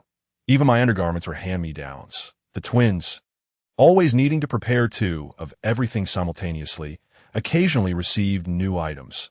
They particularly enjoyed having identical things. However, upon reflection, perhaps this was for my own good. When items reached the twins' hands, they were usually quite old. If they both clamored for new things, our parents would be annoyed and purchase new ones for them. Thus, the second-hand items I received were somewhat better, as the twins were robust enough that when buying larger clothes, even Percy could wear them. In that regard, it may have been beneficial for Percy, who nearly never received anything new. His belongings were often older than mine.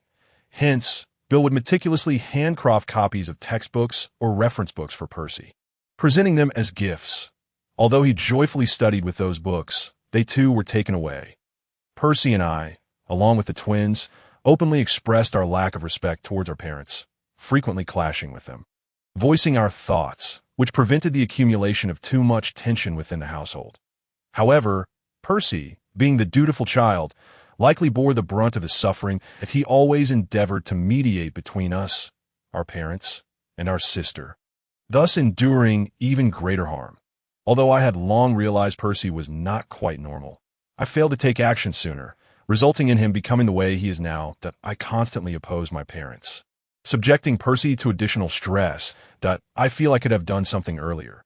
Why did I allow him to become what he is now? Had I known things would turn out this way, perhaps I should have been more patient.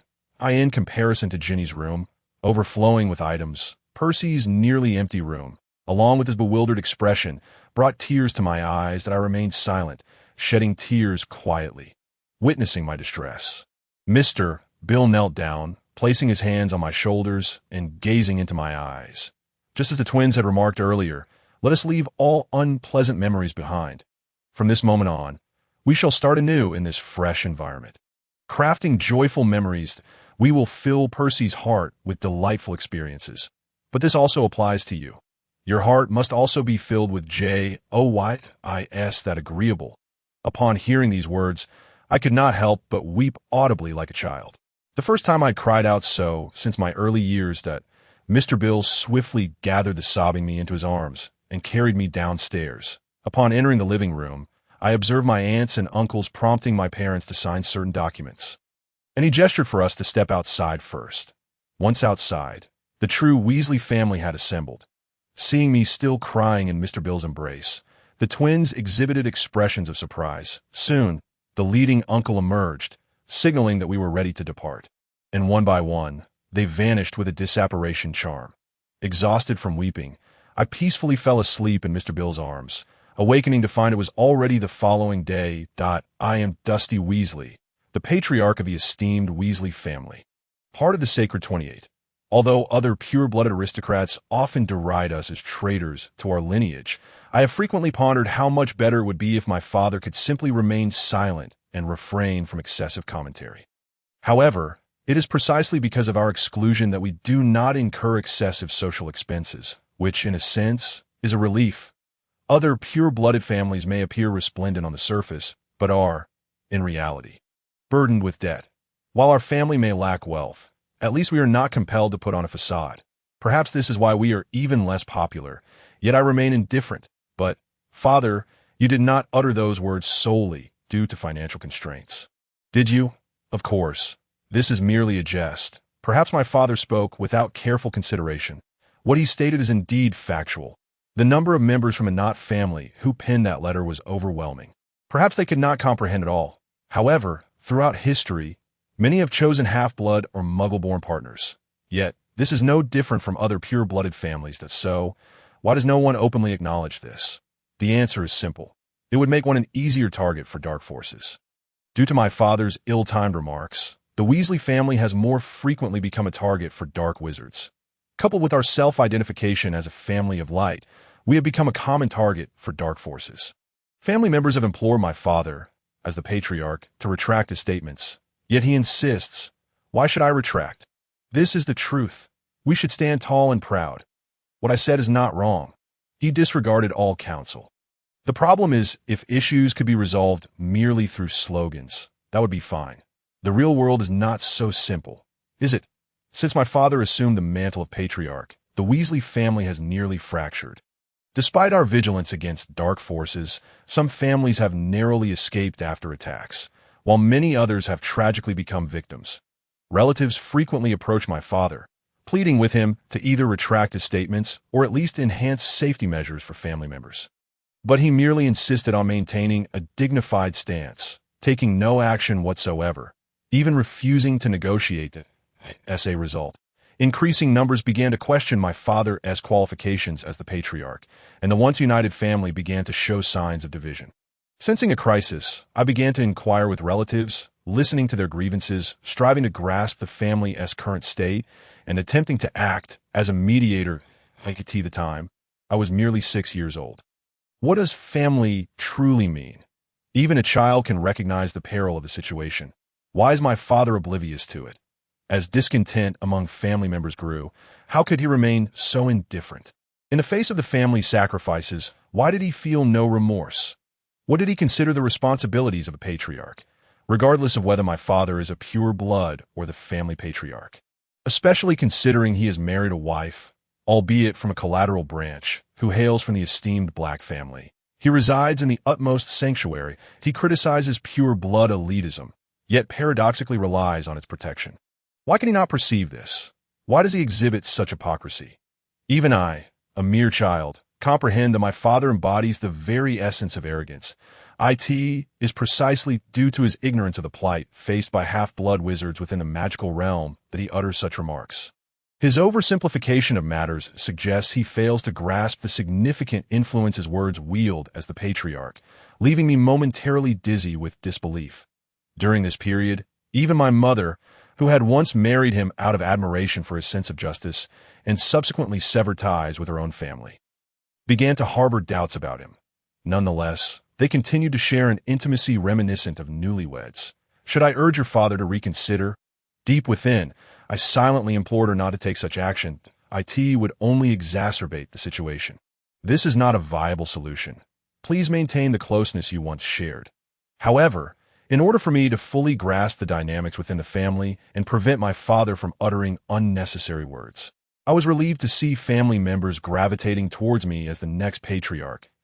If possible, please cultivate an even closer relationship with my father, drawing his attention and gradually steering him away from matters of leadership. This would greatly assist me that my mother was exceptionally adept in this regard. Although I occasionally found their affectionate interactions nauseating, she skillfully extricated my father from family discussions and, by suggesting that he allow me to learn the intricacies of managing family affairs as the next patriarch, effectively delegated a substantial amount of responsibility to her son, me. The women of the black family indeed possess remarkable acumen, excelling in behind-the-scenes maneuvering. Even during my time at Hogwarts, she successfully assumed control over family matters in my father's stead, gradually stripping him of his authority as patriarch, rendering him a mere puppet who signed documents without awareness that by the time I reached the age of 8, I had effectively become the leader of the family. Of course, this was facilitated by the support of the family elders. Yet I personally visited the branches, hoping they would cooperate with my efforts to ensure the family's safety. Since then, I have engaged in numerous discussions with family members on how to guarantee everyone's security. For those unable to ensure the safety of their residences, I recommended they temporarily reside in the main house or properties protected by it, while simultaneously seeking safe accommodations for them. Additionally, I reinforced the protective measures for each household. We leveraged the considerable manpower of the family to collectively share a minimal amount of magical energy, thereby keeping the costs of the protective measures low. Young master, there is more to this chapter. Please turn to the next page to continue reading, as the subsequent content is even more thrilling.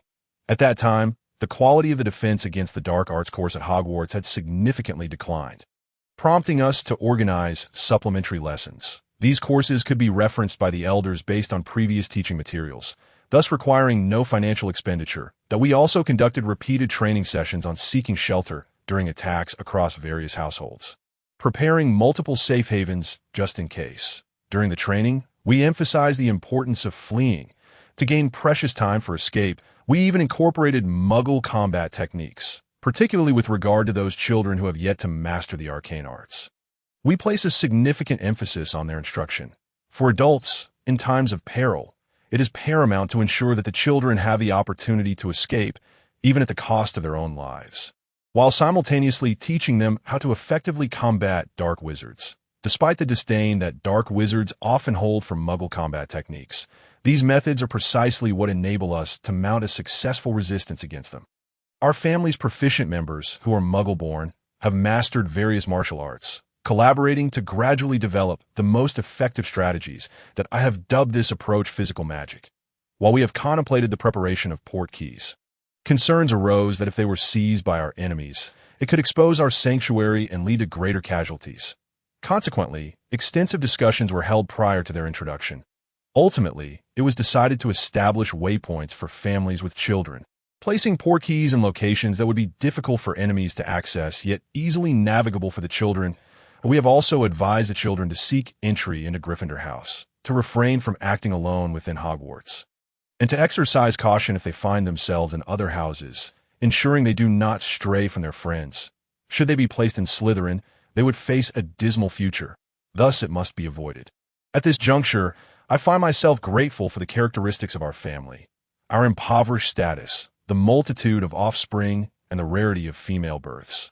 There is always someone attending Hogwarts from our lineage, particularly during this period when our family is predominantly male, enabling us to adeptly navigate this challenge.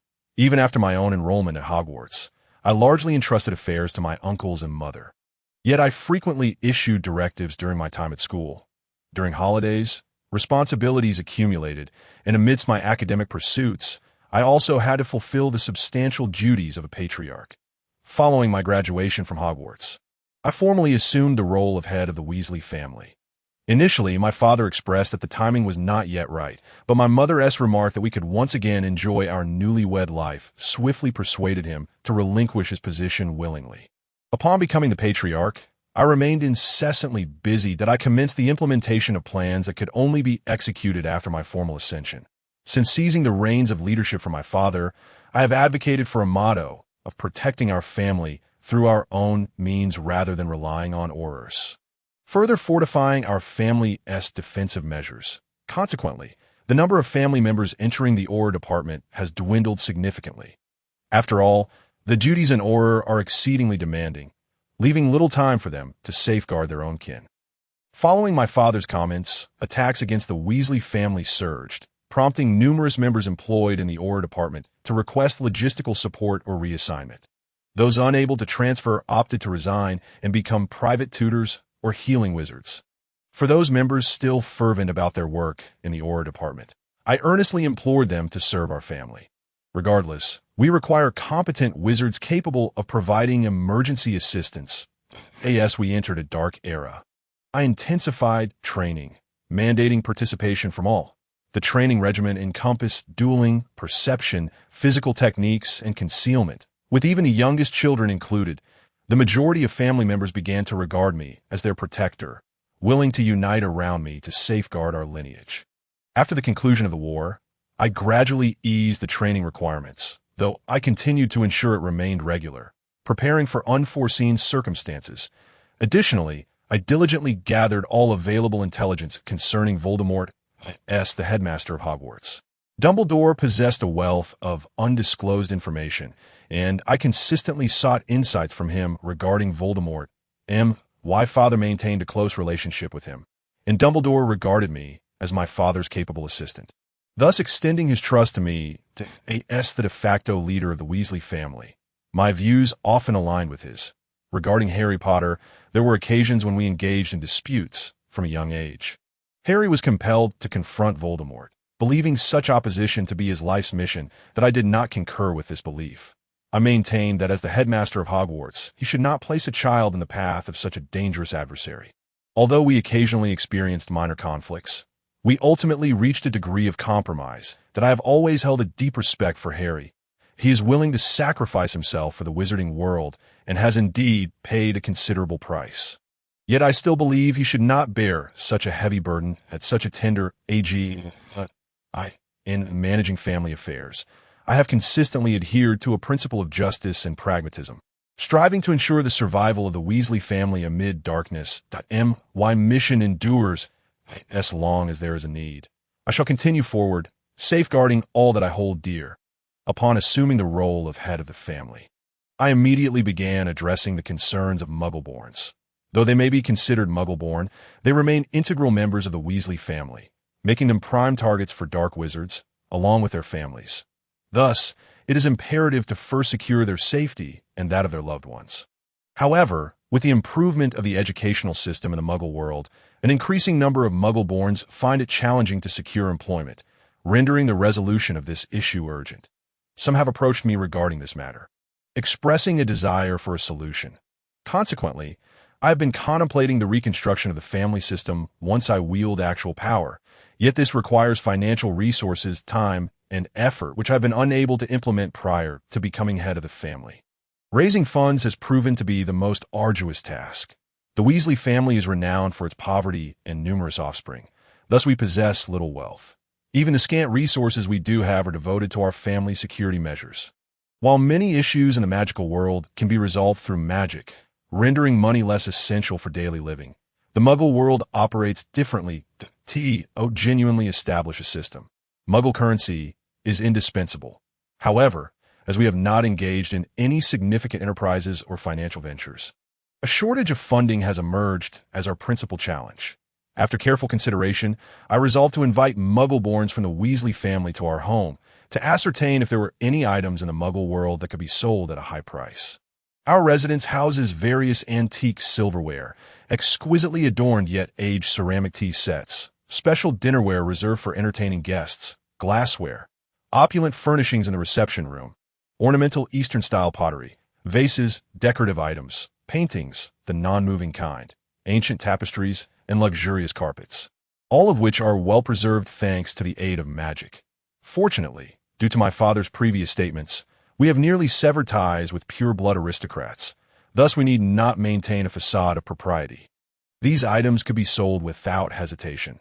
Members of the extended family, upon witnessing this, began to follow suit, disposing of items that could fetch high prices in the Muggle world and assisting in the establishment of a fund. Aside from jewelry intended for family protection and ancient tomes and magical artifacts passed down through generations, all other items were sold.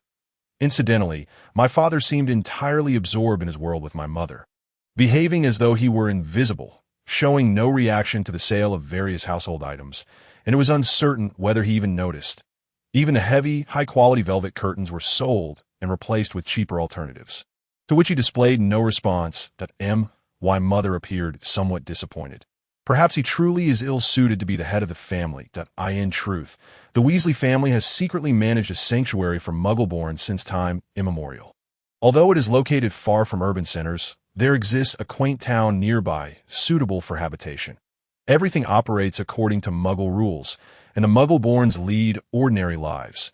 Approximately half of the land in the village belongs to the Weasley family, though it is ostensibly held in the name of a Muggle community, thus keeping the Ministry of Magic and other wizarding families oblivious. The process was extraordinarily arduous before everything fell into place. The moment the raised funds were exhausted, it would mark an end, so I intended to invest. Yet this proved extremely challenging, necessitating extensive knowledge and continuous intelligence gathering. Failure was not an option. I diversified the risks. Even so, conservative investments alone could not resolve the issue. I also contemplated bold investments in companies with significant growth potential to ensure absolute security. I consulted with Aunt Belinda, a long-lived family member skilled in predicting the future, who passed away several years ago. Age unknown. Despite the investment projects fervently recommended by the securities firm, myself, and the Muggle-borns managing our finances, Aunt Belinda advised against investing. Though I reluctantly acquiesced, years later the project suffered a catastrophic collapse, sending chills down my spine as I narrowly avoided losing all my funds. While I did not amass a fortune, I did manage to secure a commendable profit. Indeed, Aunt Belinda was correct. I am profoundly grateful. Firstly, I can provide initial funding for those children who have emerged from the orphanage. Independence comes at a cost, and families will also invest in them. While the amount may not be substantial, it suffices to allow them to rent a modest dwelling, procure basic necessities, and live frugally until they receive their first paycheck. But a few years later, we offer financial assistance for those exceptional children to attend university. And subsequently, we provide support for those aspiring to acquire vocational qualifications at specialized schools.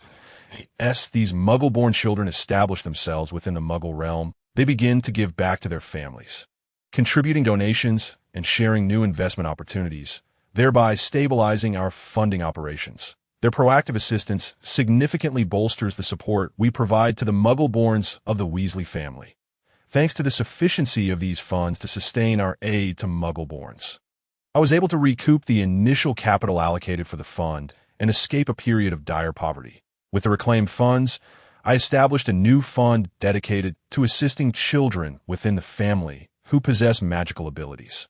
This fund provides financial support for educational expenses and, upon reaching adulthood, presents them with a modest gift. The daily operational costs of the orphanage are maintained by donations from wizards once they reach adulthood, thus creating a positive cycle of mutual support. The food is cultivated within the estate, and any shortages are sourced from the more affordable magical realm, resulting in low living expenses. This chapter is not yet complete. Please turn to the next page for more captivating content. Given the numerous members of the Weasley family, the amount contributed by each individual is relatively modest. Those who do not contribute to the communal fund are unable to access the services of the orphanage. Any family may give birth to a Muggle-born. Hence, even families without Muggle-borns contribute funds. For families facing financial hardships, we can negotiate partial waivers of donations or assist the orphanage in other ways, such as providing labor. In the past, there was an individual who neither donated nor offered assistance. Curiously, his family exclusively produced Muggle-borns, with not a single wizard among them.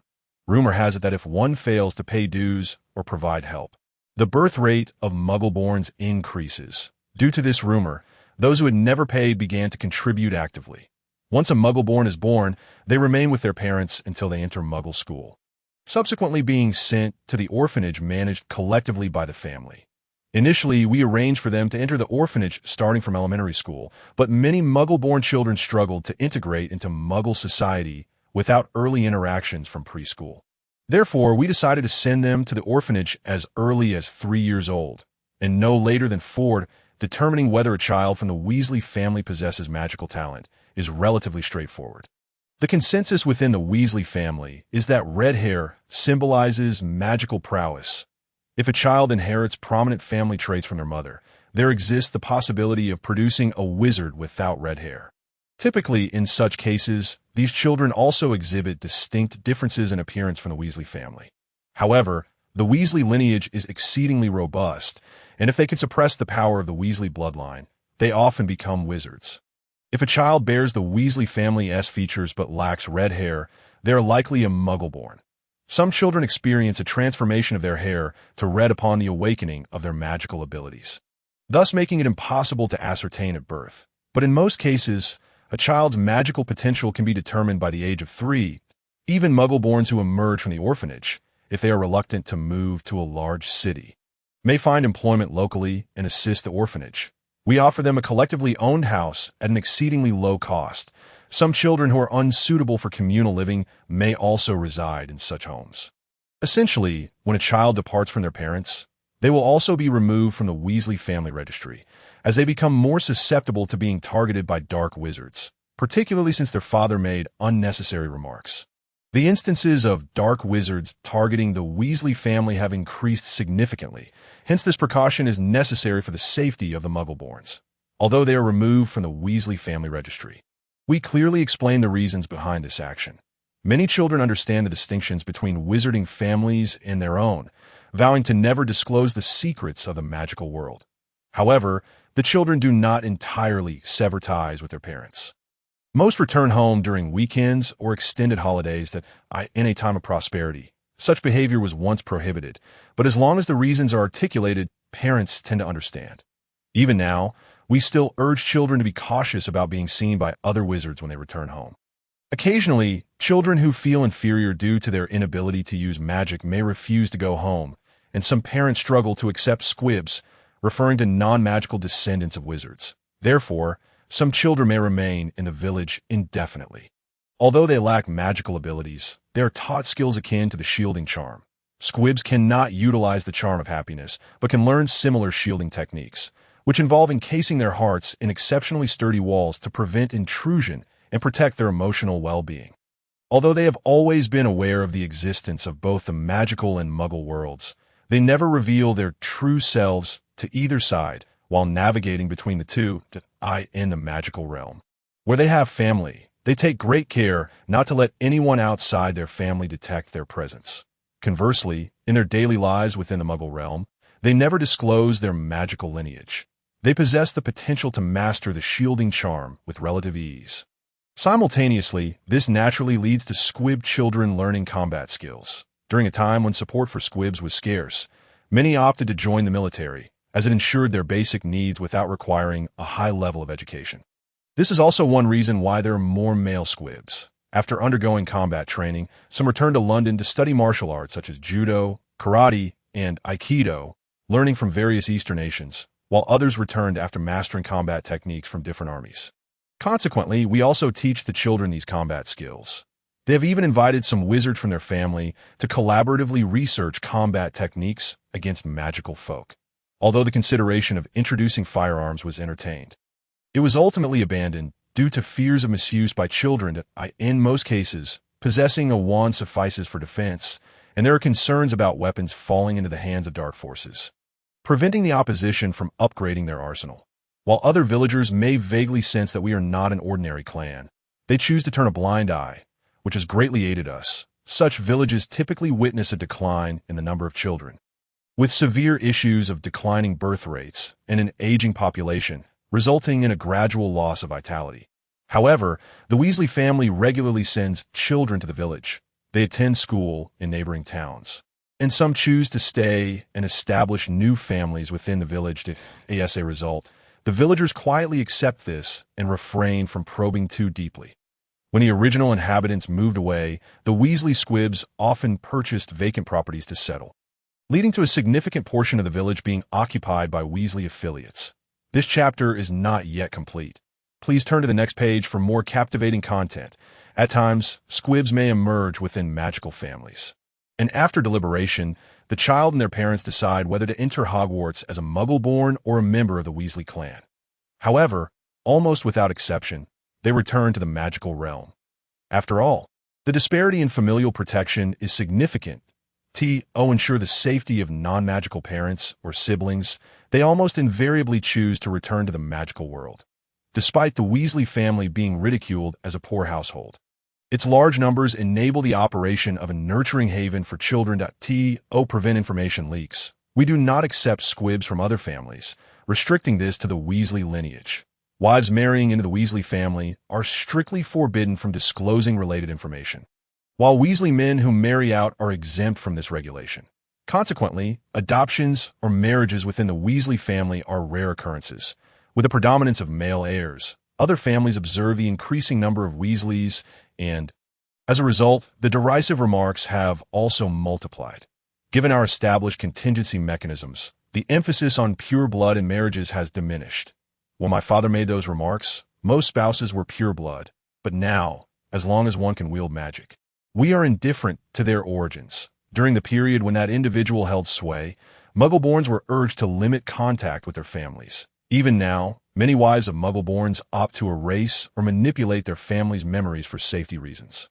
Forgetting about children or siblings is deemed safer for wizards. Should a dark wizard attempt to probe one's mind in the street, it would pose no issue, although the Weasley family is regarded as part of the light faction.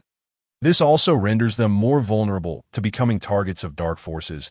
That we will elucidate these matters in detail and refuse marriage proposals from those who cannot comprehend such dangers, due to the Weasley family's susceptibility to dark wizards. Marrying someone who cannot wield magic is discouraged. In the event of an attack at home while one is at work, they would be ill-prepared to cope. If marriage is absolutely necessary, we would insist on cohabitation with parents or siblings, although such situations are nearly non-existent. That if a Muggle-born family produces a squib, some families might wish for the parents to take over custody. But after our explanations, they usually opt to have the child enter a nurturing haven. Squibs within the haven serve as tutors, implementing the educational plans devised by our team, resulting in exceptionally high admission rates to prestigious schools, both domestically and internationally. They receive non-loan scholarships, and with the support of the Weasley family, they can easily gain entry to universities. Thus, considering the future, parents frequently choose to send their children to the haven. If raised by Muggle relatives, they fall outside the scope of our assistance. Furthermore, they learn self-defense techniques. Several squibs have even become members of Muggle espionage divisions, developing courses to master multiple languages. Therefore, even without attending university, they can secure good employment. Additionally, senior members with certification provide guidance on effective study methods.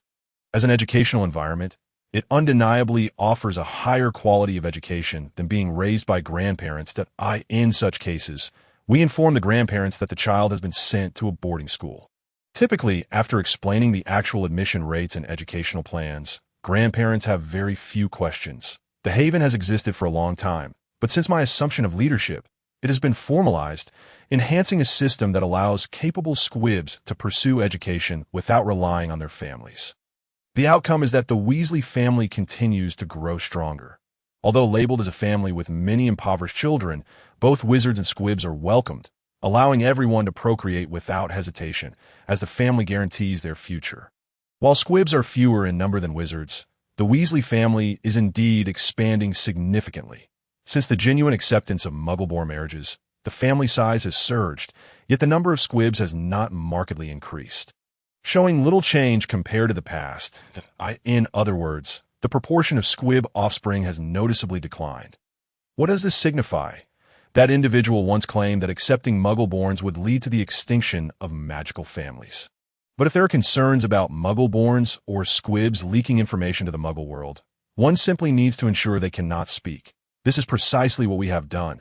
However, internal family research indicates that purebloods possess a higher quality of magical power. Even when employing the same spells, purebloods exhibit lower magical energy consumption. This tendency becomes more pronounced with increasingly complex magic. Nevertheless, this is not absolute, as it also depends on the aptitude of Muggle-borns. The more exceptional their abilities, the more they can rival pureblood children. Some individuals triumph through sheer numbers, while others prevail through superior quality. We occasionally gather to discuss these topics, as the outside world may perceive this as discrimination. We confine our discussions to family circles. However, due to our numbers, research is relatively straightforward. Perhaps one day, it could be made public within the magical community, but that time is not yet upon us. The current magical realm is not suited for such disclosures, and I constantly sense that the other families of the Sacred 28 are quietly executing their respective plans as well. This is not merely my personal opinion, but a consensus within the family. My father's ideals are lofty, yet he lacks the ability to comprehend the circumstances and grasp the zeitgeist. It is easy to speak of garnering support, securing agreement from those around him, and translating intentions into action. But he possesses none of these capabilities. He often speaks off the cuff, disregarding the feelings of those around him in moments of impassioned fervor. However, it is true that his proclamations have made the Weasley family widely known as part of the Light faction. Regardless of whether one is pure blood or Muggle-born, the Weasley family embraces all. Ultimately, many exceptional daughters-in-law have joined us, significantly contributing to the family's prosperity. Although establishing such a system is no simple feat. Therefore, it is precisely because I am preoccupied with various matters that I have neglected my brother, ultimately allowing him to fall completely under the influence of Morag Pruitt. This is my failing. During that time, I was too busy, and my communication with my brother was sporadic. Arthur is not a bad person. He simply shares my father's dreamer and idealistic tendencies, although my brother excels academically. He seems to lack the ability to read the room, and is deficient in consideration. Why can he not grasp that there is an order to things? This is not merely a matter concerning the two of them. It appears he has inherited the worst traits of my father, while our younger brother, in contrast to Lewis, is relatively normal. Due to Arthur's fiancée, being younger than him, she understands his relationship with Pruitt and has even secretly inquired about the possibility of breaking off the engagement. Should Arthur formally propose to annul the engagement, she is prepared to respond at any moment. Yet he ultimately eloped with Pruitt without any forewarning that I had suggested he formally make a request and adhere to the proper procedures. But he seemed to perceive this as opposition, that if he could manage matters methodically and considerately, there would be no issues. No, what I mean is, this is not the same as opposition, right? I merely wish for him to conduct himself as a responsible adult. I find myself utterly bewildered by my brother's naivety, stemming from his limited understanding that Arthur's fiancée he has already identified a suitable match within the Weasley family, and she no longer insists on a breach of contract fee, which has brought us considerable relief. After marrying one of her cousins, she has established a blissful family. Conversely, the fiancé on Pruitt's side appears to be entirely oblivious, erupting in fury and even demanding compensation. Ultimately, we find ourselves compelled to bear a portion of the expenses, complicating our financial arrangements. The family members are incensed by the disregard shown by those two, an outrage that has culminated in their estrangement from both families. There were rumors suggesting that, due to our childless marriage, the capable eldest son of Arthur might ascend to the position of the next family head, but this matter was ultimately set aside. Some proposed that Arthur's younger brother should inherit the role over the children of Rias. Yet he is considerably older than us and has no immediate plans for marriage.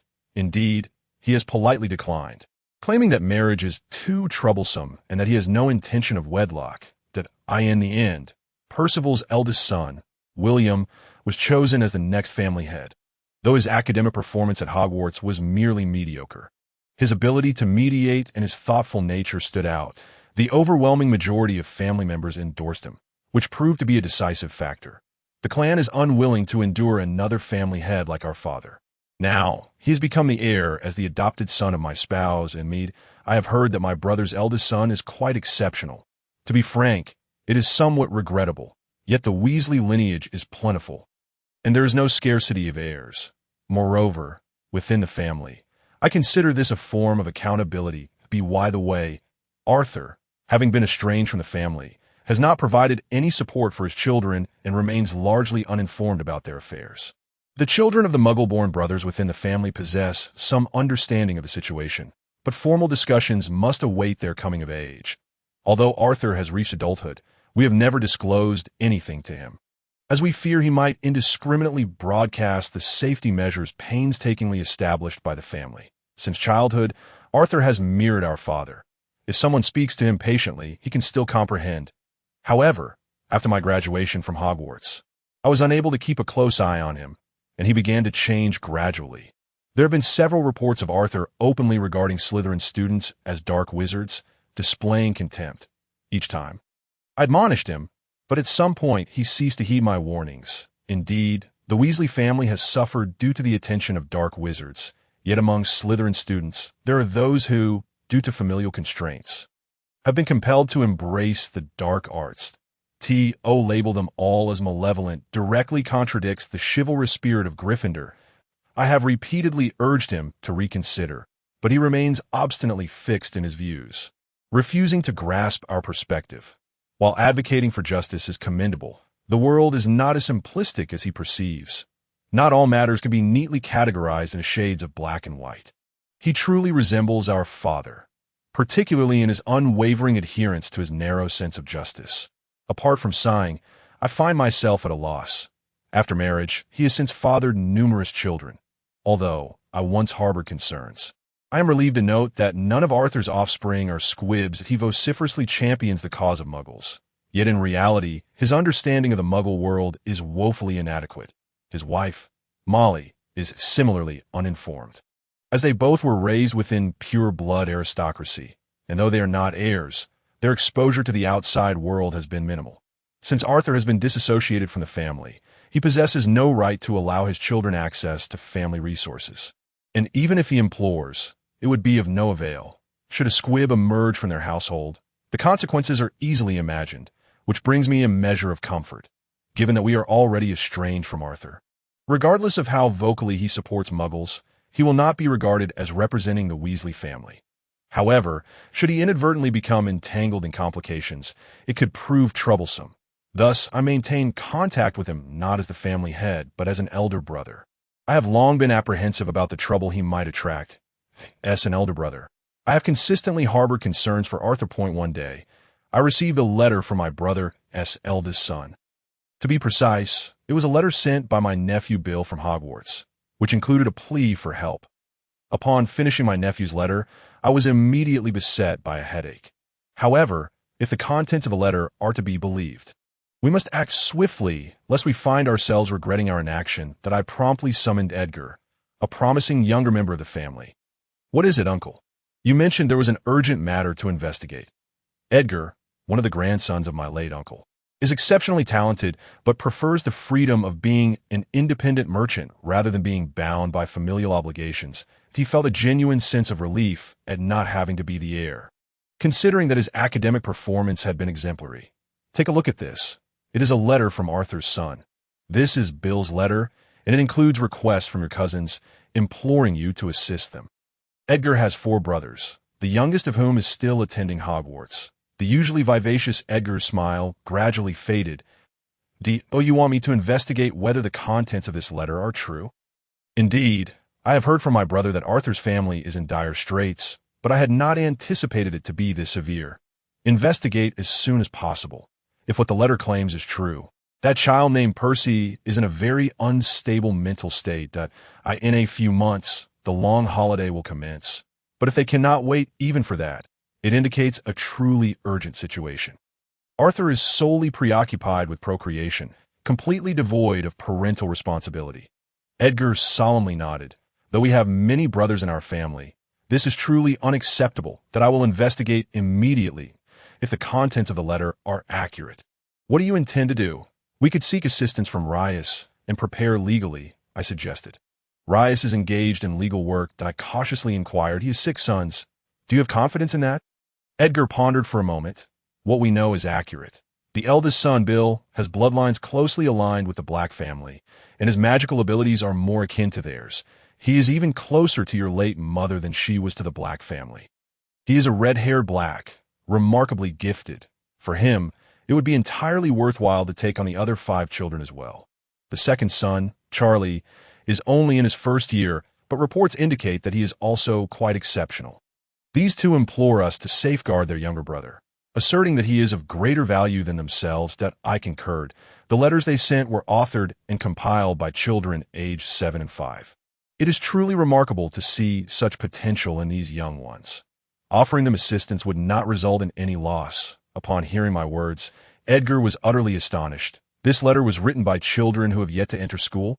Their handwriting is even more beautiful than mine.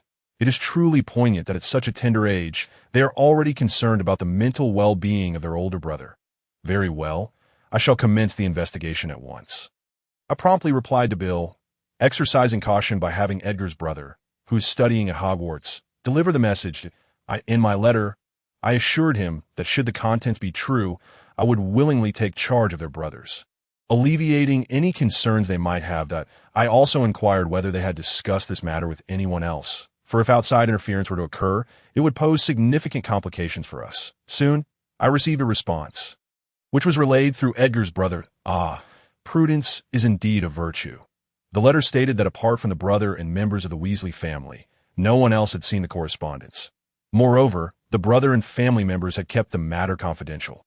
Bill and Charlie had not consulted anyone outside the family, not even the professors. The letter further indicated that they were exceedingly cautious in their daily lives, never discussing family matters outside their personal rooms in the dormitory. I replied with a brief note, advising them to maintain a faade of normalcy and to inform me immediately should anything arise. Following an investigation, it was soon confirmed that the general assertions in the letter were indeed accurate. I immediately convened with the heir Ignatius, his wife, and my own spouse to elucidate the situation. All 3 were aware of my previous financial support for Arthur and possessed a general understanding of the circumstances. Thus, they readily expressed their agreement. That I clarified that even upon assuming responsibility for these children, the arrangement regarding the heir would remain unchanged. The children would reside with their father's cousin, Auntie, though advanced in years. She was vigorous, and I saw no immediate issues arising from her care.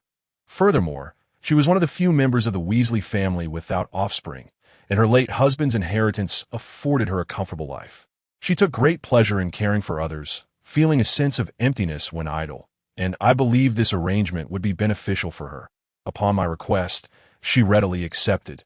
Simultaneously, we prepared all necessary legal documents to ensure the smooth revocation of Arthur's guardianship.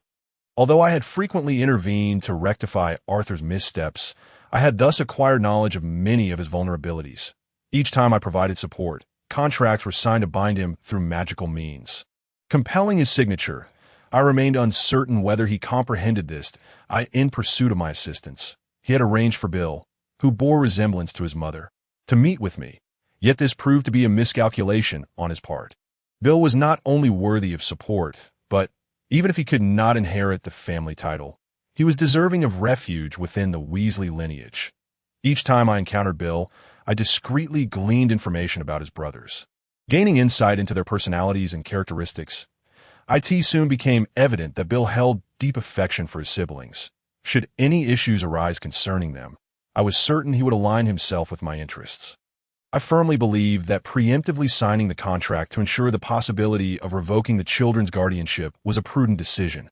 Arthur often allowed himself to be blinded by immediate gains and may not have scrutinized the contract's contents thoroughly.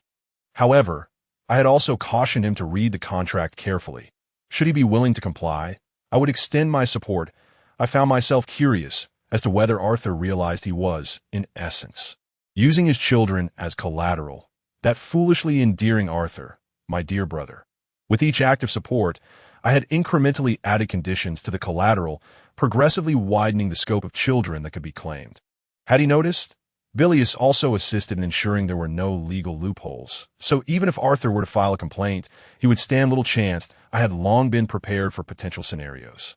Thus, upon the investigation's conclusion, I promptly gathered the family members to address the urgent matter and secure their consent. That we then took immediate action, executed by volunteers, as anticipated. Arthur easily signed the documents relinquishing his guardianship. However, after years of absence, I found myself perplexed at how Arthur could have married such a woman as Molly. It truly baffled me. Despite their family's poverty, packing the meager belongings of the nephews took scarcely any time, allowing us to return home almost immediately after signing. Percy was entrusted to the already prepared auntie, while Ronald was soundly asleep in Bilius's arms, so we simply let him continue to rest. I inquired with the twins, confirming the items they had brought. Should anything be missing, replacements would need to be procured.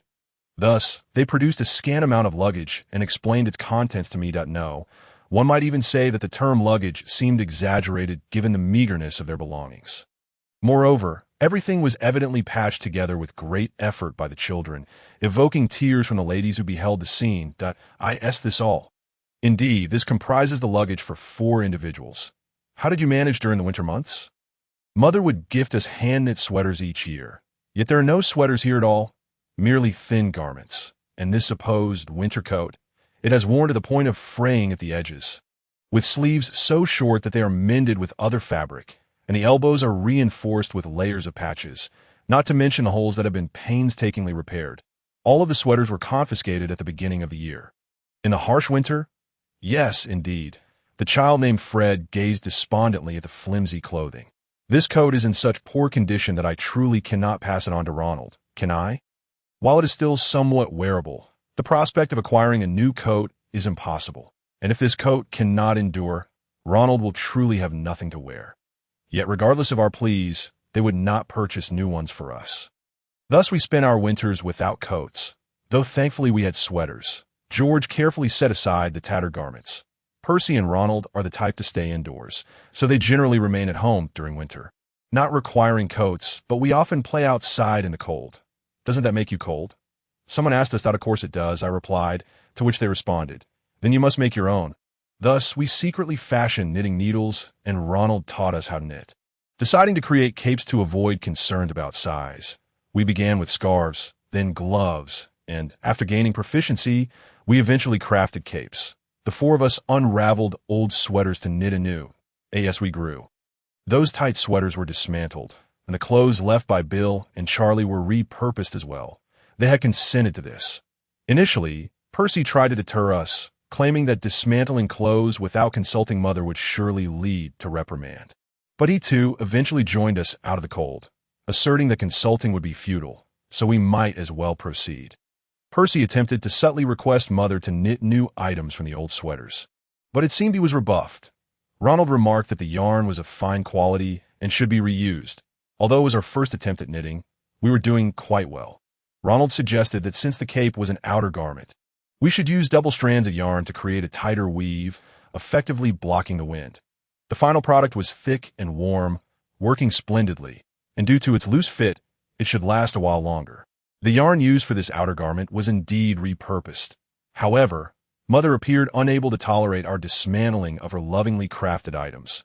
While it was indeed our fault to disassemble gifts without permission, it seemed a greater fault lay in their failure to provide us with clothing as the cold set in. Jenny had received new garments that we were thoroughly scolded, being told that dismantling someone else's gift was utterly reprehensible. We retorted, asking if prior permission would make it acceptable. Mother yelled that it was not a matter of permission. We were equally infuriated, believing that since they refused to buy us new clothes, we had ingeniously solved the problem ourselves. Should we not be commended for our resourcefulness? After a heated argument with my mother, the outcome was that everything was taken away from us, and we were punished by being denied meals. We could only barely survive by employing warming spells. However, in the aftermath, despite having previously created many things ourselves, that incident enlightened us to the realization that we could indeed craft anything with our own hands. And we must remember to hide away anything we do not wish to be taken to. At least we managed to keep our scarf. Indeed, with our necks warmed, other areas felt less frigid. Since then, my mother has frequently intruded into our rooms to inspect our belongings, confiscating anything she disapproves of. Surely, even the things she favors seized. She even took them to present to Ginny. The luggage of my nephews was in a state of utter destitution. Their plight was even worse than the Weasley family's previous extreme poverty, which at that time was not true destitution. This, however, was the real deal. Did I not assist them? Am I mistaken? I distinctly remember secretly slipping Arthur a considerable sum of money. The situation was so dismal that it made one want to escape reality. Upon seeing the meager luggage of the children, my wife ventured into the estate's storeroom to find items that might prove useful. However, not only Percy, but even the three brothers who claimed to be in good health in their letters were in quite poor condition. Seeing Ronald crying in someone's arms, drowsily dozing off, even the twins were taken aback. It was the first time I'd seen him cry since he was no longer a baby. Although he often had been cradled by Bill or Charlie during his infancy, after he learned to walk, it had been rare to see him held in such a manner. When Percy was well, they often sat together on Bill's knee, engrossed in reading, but aside from that, he rarely exhibited any childish behavior. The chapter is not yet concluded. Please turn to the next page to continue enjoying the captivating content. Indeed, he is only 5 years old, and because he appears more mature than his parents. I had forgotten this fact. It had been quite some time since I'd seen him sleep so peacefully. During the day, we primarily cared for Percy, while at night, it was Ronald's turn to look after him. Perhaps this was why he had been unable to relax. In retrospect, we should have taken turns caring for him at night as well. There were indeed a few occasions when a disturbed Percy seemed to be sleepwalking, nearly wandering out at night, fortunately awakened by Ronald just as he had stepped out of the room, likely having been previously stopped from doing so. Speaking of which, he often napped in the afternoon, but it turns out he could not sleep soundly at night. Why did we not notice these things at the time? The twins then uttered something even more troubling. You must be tired as well. I have summoned a doctor who will come tomorrow. I will inform him of these matters, hoping he can help this child named Percy. Despite my immense anger, I forced a smile and said to the twins, "However, you have done remarkably well. But we have pushed Percy to such an extent we have not protected him adequately." Tears streamed down their faces. I held the twins tightly in my embrace. "Listen, this is not your fault. On the contrary, it is because you have tried your best that we are here to help you." After a moment of embracing, I sensed their emotions had calmed somewhat. Noticing this, I began to change the subject. By the way, Bill mentioned that you created something remarkable. May I see it? Upon hearing this, their smiles instantly returned, and they wriggled free from my embrace, eagerly opening the box they had brought. This is what we made together. It's the secret base we just mentioned. Ronald had reorganized the materials and tools, making them more convenient to use, and their research had become much smoother. As they spoke, they took out their proud inventions, ongoing projects, and potions from the box. Unable to afford books, they would sneak peeks in the bookstore at Diagon Alley, and then transcribe the contents at home to create their own handmade books. Along with ancient magical diagrams, they had someone help them illustrate, and the research data analyzing the results, using this information to craft magical implements, even further improving and optimizing new magical arrays. Lacking wands, they extensively utilized magical arrays that could channel magical energy. These twins are truly remarkable. They can chant spells without wands. At their age, and yet they have not even attended Hogwarts. They learned those ancient languages by peeking. They could decipher professional magical texts. Analyzing ancient magical arrays. This is a talent beyond imagination. And Wonderbill and Charlie wrote to me, stating they're more valuable than themselves. Initially, I thought that was merely an excuse for me to take them in, but it is evidently true. They even showcased these creations to other members of the Weasley family, particularly Edgar, who displayed keen interest, incessantly asking questions. Others who enjoyed research quickly engaged with them as well. These two children should be all right, perhaps because they're twins. Our family has more time and resources to allow them to focus on their studies, and the ancient family possesses quite a few magical books. I had originally thought taking in the remaining 4 children was merely to secure Bill and Charlie, but the outcome has been a delightful surprise. They possess boundless talent, even to a point where it cannot be concealed, bursting forth uncontrollably. Genius? No, this is a veritable treasure trove of brilliance. Such a term is the only way to describe it. Although our family does not have much excess, we are better equipped than Arthur and Molly to accurately assess these children's talents and worth. Even if it is a stretch, it is entirely worthwhile to offer them assistance. However, Percy's situation requires expert examination to ascertain, but I still hope he has a chance of recovery. Soon, relatives with other matters departed. I expressed my gratitude to them and requested that should they encounter any disturbances from Arthur and Molly, they must inform us immediately, while also urging them to remain vigilant. I prepared an early dinner for the children and decided to let them retire early tonight. I also informed Annie that Percy might experience sleepwalking episodes at night, asking her to keep a close eye on him. As it turned out, by dinner time, Ronald had not yet risen, according to Annie. Ronald was sleeping like the dead, likely not waking until tomorrow, that he must be utterly exhausted, having been under constant tension. Since arriving at our home, Percy had not uttered a single word, yet the twins claimed his condition was not as dire as it seemed. Everyone wore expressions of disbelief, prompting the twins to explain. Recently, he has not been eating voluntarily, but now he is feeding himself. Previously, we had to feed him, right? It is wonderful that he can concentrate on eating like this. Isn't it? It has been a long time since he could eat so calmly, hasn't it? Percy's expression remained blank, his gaze somewhat dazed, yet he silently continued to eat. A tea, the very least. He was feeding himself. But is this what one would call being in good condition? Observing him, I felt a deep sense of unease that I could hardly believe my brother could be so indifferent to the fact that his child relied on his brothers to eat. Does he not realize the gravity of his son's situation? I could not help but blurt out, does Arthur truly feel nothing at all? Has he not noticed anything amiss? Perhaps he genuinely does not feel anything. Indeed, father is the type who only sees what he wishes to see, although he is not a bad person. The twins continued to enjoy their dinner, casually responding. Logically, at their age, they should miss their parents. Yet they exhibited no signs of such emotions that in that case, it is not surprising they would seek refuge with a relative they had never met, while father does not pay much attention to Ronald. We are hardly different. Indeed, we are so loud that he merely looks after us begrudgingly. Because he half-heartedly cares for us, we are all the more inclined to provoke his anger, resulting in even more noise. While we have been barely cared for before, Ronald's situation is truly abysmal. Were it not for Bill and Charlie, Ronald would surely have departed for the other side of the world by now. Wouldn't he? When he was afflicted with a high fever, there seemed to be no one to attend to him, correct? No, it was only prior to that, as breastfeeding was merely a matter of convenience, with Bill exerting considerable effort to feed him goat's milk. Had it not been for Bill, Ronald would have perished from hunger long ago. Bill soon ventured off to Hogwarts, and without Charlie, he would have surely met a similar fate. Wouldn't he? Charlie frequently assisted with preparing formula, did he not?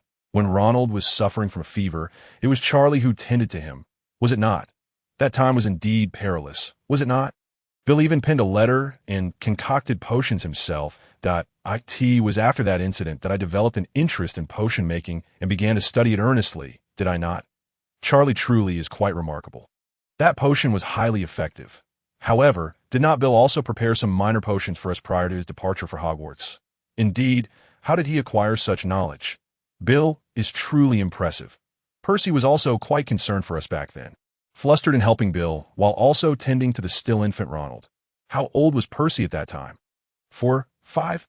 He must have been about the same age as Ronald is now, or perhaps even a bit younger.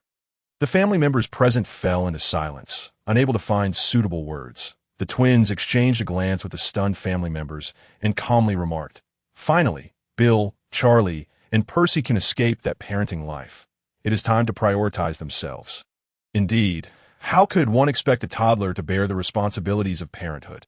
Even dual-income couples with numerous children endeavored diligently to care for their offspring, had there not been a severance of ties. They would likely have become targets of dark wizards long ago. After all, they are pure bloods, and it seems they were only spared due to their families disowning them.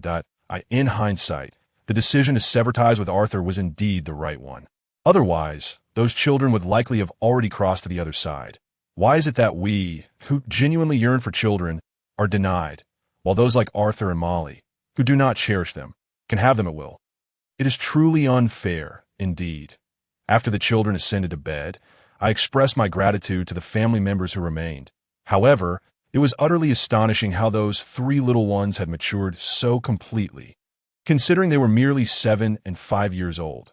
When Edgar voiced his sentiments, his father, my cousin Travis, responded, "Perhaps it is because Arthur still regards himself as a child, thus compelling them to grow up. We are fortunate to have severed ties with him. It seems he shares my sentiments. Indeed, it was perilous. We are fortunate in that regard." Bilius added, "Though he is but 5, he exhibits remarkable maturity when he cries. I cannot help but feel a sense of relief, albeit I regret saying so." During a conversation with the twins about inventions, Edgar remarked something intriguing. Just between us, the youngest, Ronald, seems to possess memories from a past life. The twins initially believed all parents were like that, but Ronald pointed out that this was not the case. How fascinating. This reminds me of grandmother Belinda, who always inundated us with peculiar knowledge. It appears Ronald may harbor unexpected talents. That I have also heard that a child's body houses the spirit of an adult, which may explain how he has managed to endure in such an environment. Compared to the room of his sister, filled with treasures, the boys' quarters are truly astonishing. I shall show you some memories later. You have not yet seen the upstairs room, have you? Did we not also provide them with assistance? How could it have turned out this way? William asked pointedly. It was precisely due to the abundance of children that we extended our assistance, hoping it would be utilized for their education. Yet, it appears the funds have been squandered on their own and their daughter's lavish lifestyle. That I had an ominous premonition at the time, hence I prepared and drafted a contract, which ultimately proved useful. In truth, they are not so impoverished as to be unable to sustain themselves. Travis pointed out, Arthur and Molly Pruitt are indeed of the same ilk. Their combined bad habits exacerbate the situation. I had hoped Arthur's former fiancée would rein in his whimsical nature, but she is now married to Nathan and appears quite happy. Had she wed Arthur, it would have only added to her troubles. Edgar continued, "Yet, those twins are truly impressive. Despite lacking wands, they have achieved such heights. It is remarkable. They are undoubtedly destined to become successful inventors. Did you see their suitcase? Their ideas were supposedly a secret, so they did not allow me to see, but they must possess a plethora of concepts, and they certainly have the capability to bring them to fruition. If you were considering an investment, you should invest in those twins. They will surely escape poverty. I have resolved to prepare fund for the twins' entrepreneurial endeavors and shall begin saving forthwith." Edgar, who had lived a carefree life until now, suddenly displayed a newfound determination. While he had previously engaged in some high-paying freelance work, it seems he had never saved a dime. Indeed, these brothers are worthy of investment. You truly have foresight, father-in-law, if we can rally these brothers. The funds previously provided to Arthur will not have been wasted. We might as well extend our assistance. Once more, it appears Ignatius shares my thoughts. Furthermore, the twins mentioned that although Ronald possesses memories of a past life, it seems he was a muggle in that life, granting him a unique perspective. How intriguing. He even helped us discern which of the scrap materials Arthur collected could be utilized, providing foundational knowledge in chemistry and potion making. Thereby advancing our research, they expressed a desire to visit a muggle bookstore once things stabilize. May I take them? Though the twins lean more on intuition, Ronald aids them in logically organizing their thoughts. The more I listen, the more I feel that these mature children are utterly incompatible with the childish Arthur. William sighed, and I too sighed that in truth, as the head of the family and the eldest brother, I found myself a loss for words. Even the strength to speak had fled me. Arthur has truly let down these exceptional children, should they don tattered garments to attend Hogwarts. The Weasley family, already ridiculed for its multitude of children, would only invite further scorn. By the way, Ronald is the same age as Malfoy, his eldest son, is he not? Arthur has always had a contentious relationship with Malfoy and would surely face ridicule. Our family also has many children and makes use of hand-me-downs. but we would never allow them to appear so ragged. The Weasley clan, though uniformly Gryffindor, does not harbor the same animosity towards Slytherin as Arthur does. In truth, prohibiting entry into Slytherin is likely a matter of safety, is it not? Why has Arthur turned out this way? Travis inquired of me. Why, indeed? This is a question I have been pondering of late. Ever since receiving Bill's letter, I have been contemplating how things came to be this way. Dusty Weasley recalled the past. Indeed, I have always been a dreamer since childhood. One might say, as the twin suggested, that I only see what I wish to see. Moreover, during that time, I was exceedingly busy and did not pay attention to the actual events unfolding, hence I lack clarity on specifics. My father favored Gryffindor, and being a supporter of Dumbledore, Arthur was heavily influenced by him, leading to a somewhat biased perspective. However, Arthur is not the type to disregard family counsel. He has always listened to my words as the elder brother. Yet, since he began associating with the Pruitt family, he has developed an aversion to my advice. He must have been completely swayed by Dumbledore, right? Through Molly, the Pruitt brothers are also ardent adherents of Dumbledore. William asserted with certainty, and indeed it is so did, yes, Dumbledore. When the Order of the Phoenix extended an invitation to him, he seemed quite pleased, why Brother Bilious attempted to dissuade him, but he declared he would no longer heed your nagging. Such a paranoid disposition mirrors our father. His entanglements with Slytherin are not born of a genuine understanding of family matters, but rather due to Dumbledore's manipulation, is it not? I have heard that he frequently goes out with Pew White, and his family has cautioned him to remain vigilant, yet he appears utterly unconcerned. His younger siblings have repeatedly warned him, but he simply refuses to listen, which is incredibly infuriating. Their late father was an admirer of Dumbledore, and perhaps this has instilled in Arthur a sense of admiration for him as well. However, while their father revered Dumbledore, he remained equally cautious. Thus our family's trust in Dumbledore is notably low. It is not just our father. Even the elders harbor distrust toward Dumbledore.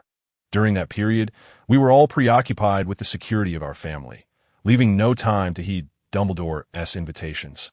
And most likely, many merely responded with perfunctory gestures. Indeed, everyone present concurred. That time was exceedingly busy, leaving no opportunity to monitor Dumbledore's activities, although we knew he was not affiliated with the dark forces. My vigilance towards him at the time was minimal. However, to be frank, I did not believe he was worthy of trust.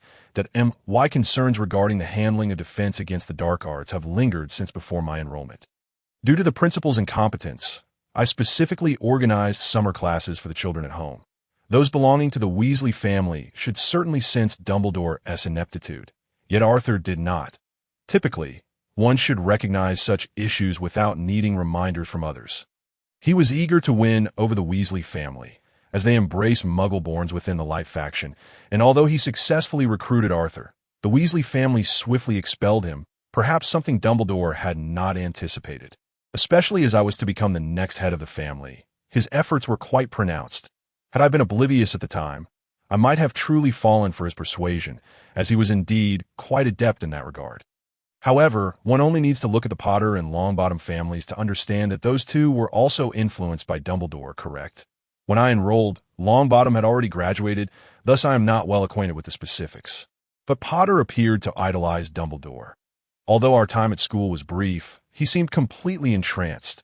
From the rumors, it appears that Longbottom's sense of justice may have been exploited. Witnessing all this, my foremost concern as the next head of the family was the safety of our lineage. Thus, I tactfully declined his advances, citing that there are many Weasley family members as my excuse. Indeed, choosing Ignatius as the next head was a prudent decision. His cautious demeanor and adeptness at handling matters with a smile are essential qualities for a family leader. Should Dumbledore become an adversary, we would find ourselves besieged on all sides. As I expressed this, the elders nodded in agreement. Subsequently, Edgar raised another query. To be candid, I've always harbored doubts. Sirius Black was once a steadfast follower of Potter. It seems implausible that he would betray him, does it not? Perhaps it was Peter Pettigrew. Only a single finger belonging to Peter Pettigrew was found. I shared some overlapping time at school with them and recall that Potter and Black were inseparable friends. Even Evans could not intercede. Had Potter not pursued Evans, they might have truly been together. Such rumors circulated at the time. However, I deem the notion that Black betrayed Potter out of jealousy for his marriage to Evans utterly unfounded. As for Potter's other two friends, their camaraderie stemmed solely from mutual interests. Should betrayal occur, it would likely be one of them, yet I find it improbable that Lupin would be involved. The prophecy suggests they have gone into hiding, does it not? Everyone assumes that it was Black who betrayed Potter, yet I am more inclined to believe that it was indeed Peter Pettigrew. While a rational individual would not commit such folly, Pettigrew is so foolish that such an act is not entirely impossible. Is it? Bilious responded. I share your sentiments. Those two excelled academically in an astonishing manner. Yet they are merely ignorant scions of affluence. They may fancy themselves clever, but in reality, they might have chosen poorly. It is evident that Pettigrew would leak information, a fact discernible even to a fool. In truth, the investigation revealed that the bodies of other deceased individuals were recovered, save for the finger of Pettigrew left at the scene. This is exceedingly suspicious. I suspect Black was merely pursuing the traitor Pettigrew. Even in my limited understanding of the situation, I feel Black has been wronged, yet Dumbledore remains indifferent. Moreover, he did not even conduct a trial, nor did he compel Black to drink the Veritaserum. Simply imprisoning him in Azkaban. My lord. This chapter has more to offer. Please click to the next page to continue reading, as the subsequent content is even more riveting, although many Death Eaters were apprehended at the time. He was a member of the Order of the Phoenix and should have had the facts clarified. Black's forthright nature led him to never conceal his emotions, and his aversion to betrayal was profound. During our school days, he frequently bullied Slytherin students. If that were mere performance, it would be remarkable, as his actions were anything but trivial. Nevertheless, treating the heir of the Black family in such a manner is rather unreasonable. Even the legal community raised concerns regarding this.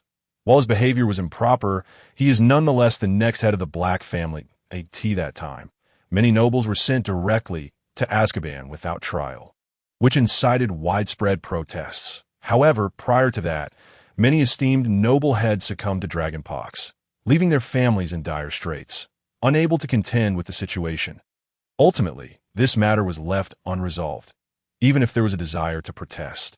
The head of the family had already been incarcerated in Azkaban, and many clans lacked the strength to resist. The recently deceased Mrs. Black was also beset by mental and physical issues, rendering her nearly homebound. Compounded by her reliance on a son who could not provide assistance following the demise or imprisonment of the previous head, the transitional period of power among the pure-blooded families was exceedingly tumultuous. Ignatius pointed out, the sacred 28 pure-blooded families who joined the Order of the Phoenix, along with those of similar status, have been continuously disappearing, that if we merely consider the outcomes, fervent individuals like Moody have managed to survive. Yet the pure-blooded families aligned with the Light faction have become the primary victims. Despite their claims to uphold the Light, they remain purebloods. From the perspective of dark wizards, they would prefer to see these purebloods subservient and maintaining their lineage rather than exterminating them outright. Would they not? However, purebloods are always the first to meet their demise, and the motives of that organization remain inscrutable. By the way, the Pewhite family also lost their heir due to this, did they not? The previously silent Uncle Percival suddenly spoke, allowing the purebloods of the Light faction to be slain by the Dark Forces, while simultaneously having one's own Dark faction eliminate the opposition. Would enable Dumbledore to eradicate all purebloods without tarnishing his own hands. Ultimately, the wizarding world remains under the control of the purebloods. Regardless, lineage holds significant importance, and he seeks to ensure his political standing without becoming involved in the mess. A heavy silence enveloped the entire room. Then, a cousin of Uncle Percival, from the same era but of a separate branch, Clarence, spoke gravely. Do not place blind faith in Dumbledore, of course. Voldemort is even less trustworthy. While everyone pondered deeply, Edgar posed an intriguing point. By the way, the twins once mentioned that Molly frequently visited Gringotts during her trips to Diagon Alley, as that was not her father's vault, but rather a treasury under her mother's name. The twins recalled distinctly that although she claimed to have been cast out of her home and left penniless, she possessed her own vault. What could the reason for this be? Did the Pewhite family's assets vanish at her hands? Setting aside the Pewhite family's vault, Members of the Order of the Phoenix should also possess personal vaults, yet were those vaults returned to the heirs in the end, after Ignatius raised his query. Uncle continued, the Longbottom family, under Augusta's management, should not face issues, but what of the Potter family?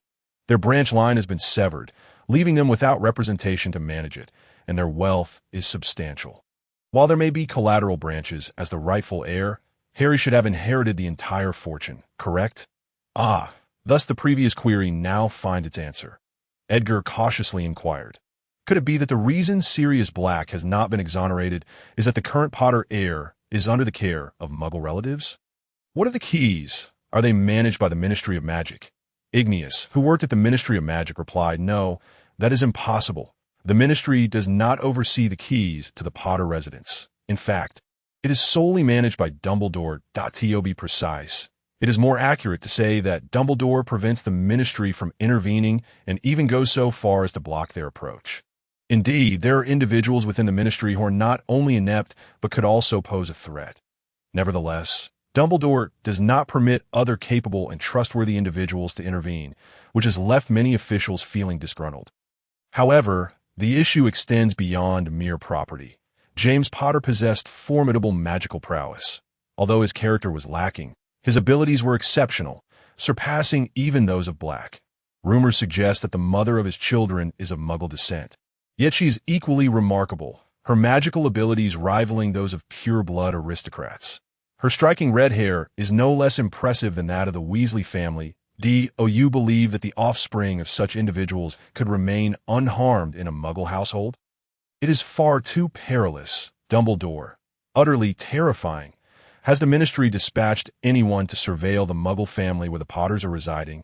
Edgar murmured, to which Igneous shook his head and replied, no, there may be members of the Order of the Phoenix present, but that is unlikely. Uncle Percival declared emphatically. Given the current circumstances, it is certain that Potter's son possesses considerable magical strength, making it exceedingly difficult for them to cope within a typical Muggle household.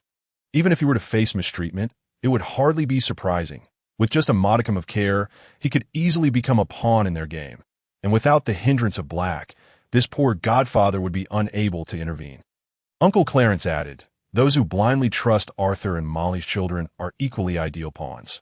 They are of similar age and belong to Gryffindor, making them perfectly suited as potential subordinates. This is entirely the sort of scheme Dumbledore would concoct. How insidious. Thus, he will go to great lengths to draw Arthur into his fold. The other members of the Weasley family, even when cloaked in the guise of righteousness, remain wary of Dumbledore, cautious not to draw too close. However, in his quest to recruit those of Muggle heritage into his ranks, he must ensnare someone directly related to the Weasley family. Even without power, the Weasley name still carries significant weight among those of Muggle descent. Arthur resembles his easily deceived father, sharing a similar idealistic nature. From this perspective, Potter is no different. The distinction lies in the immense wealth of the Potter family, which has historically championed the light and cultivated numerous Aurors. From Dumbledore's viewpoint, it would be a simple task to manipulate the fiercely self-aware son of Potter.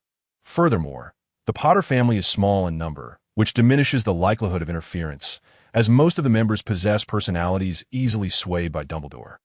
Additionally, the Potters likely possess a wealth of information regarding dark magic, which could be utilized to develop countermeasures. The status of that knowledge remains uncertain.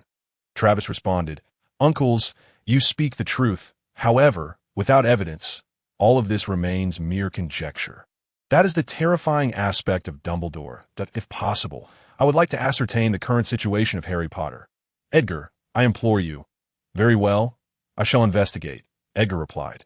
When elders inquired, Edgar responded, however, although the Ministry has attempted to investigate, it seems they are unable to track down the Potters due to cognitive bias enchantments or magic designed to prevent wizards from approaching.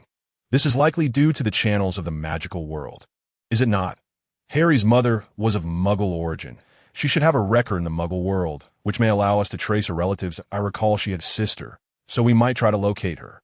We know her last name is Evans, and Muggles typically attended regular schools prior to their time at Hogwarts.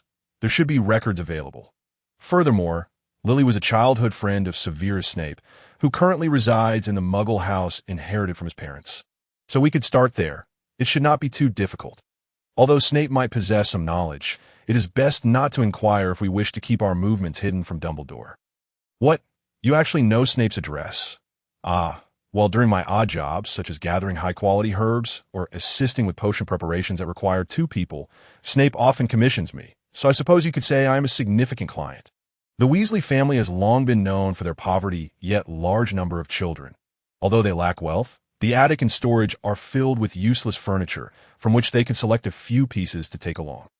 In truth, the items of value have long been sold, yet everyday necessities still abound. I hear Annie has a library. Indeed, but the library will not vanish. Now, can you write a letter to Bill and Charlie? They are quite worried about you. At the very least, let them know you are safe. The expressions of the twins suddenly turned serious, and simultaneously realizing this, it was quite amusing that we must write a letter. They exclaimed as they joyfully dashed towards their rooms, while their mother took Percy for a stroll in the garden, wishing to show him the splendid scenery. Yes, soon as we returned to the main residence yesterday, I informed Bill that I had signed the documents to protect the children and transferred the guardianship of all the boys to myself. According to the plan, the Ministry of Magic will notify Hogwarts of the change in guardianship next Monday. And until then, Arthur's signed permit remains valid. Thus, I informed Bill that if we could go out on Saturday, we could meet in Hogsmeade. Given the proximity of exams, ideally, outings were not permitted during this period. However, due to the special circumstance of the guardianship change during the semester, I wrote to Professor McGonagall requesting permission for us to meet in Hogsmeade under the pretext of explanation that I also asked Edgar for assistance in requesting the same permission from Snape. And I submitted a similar application to the Ministry of Magic, which should not pose any issues.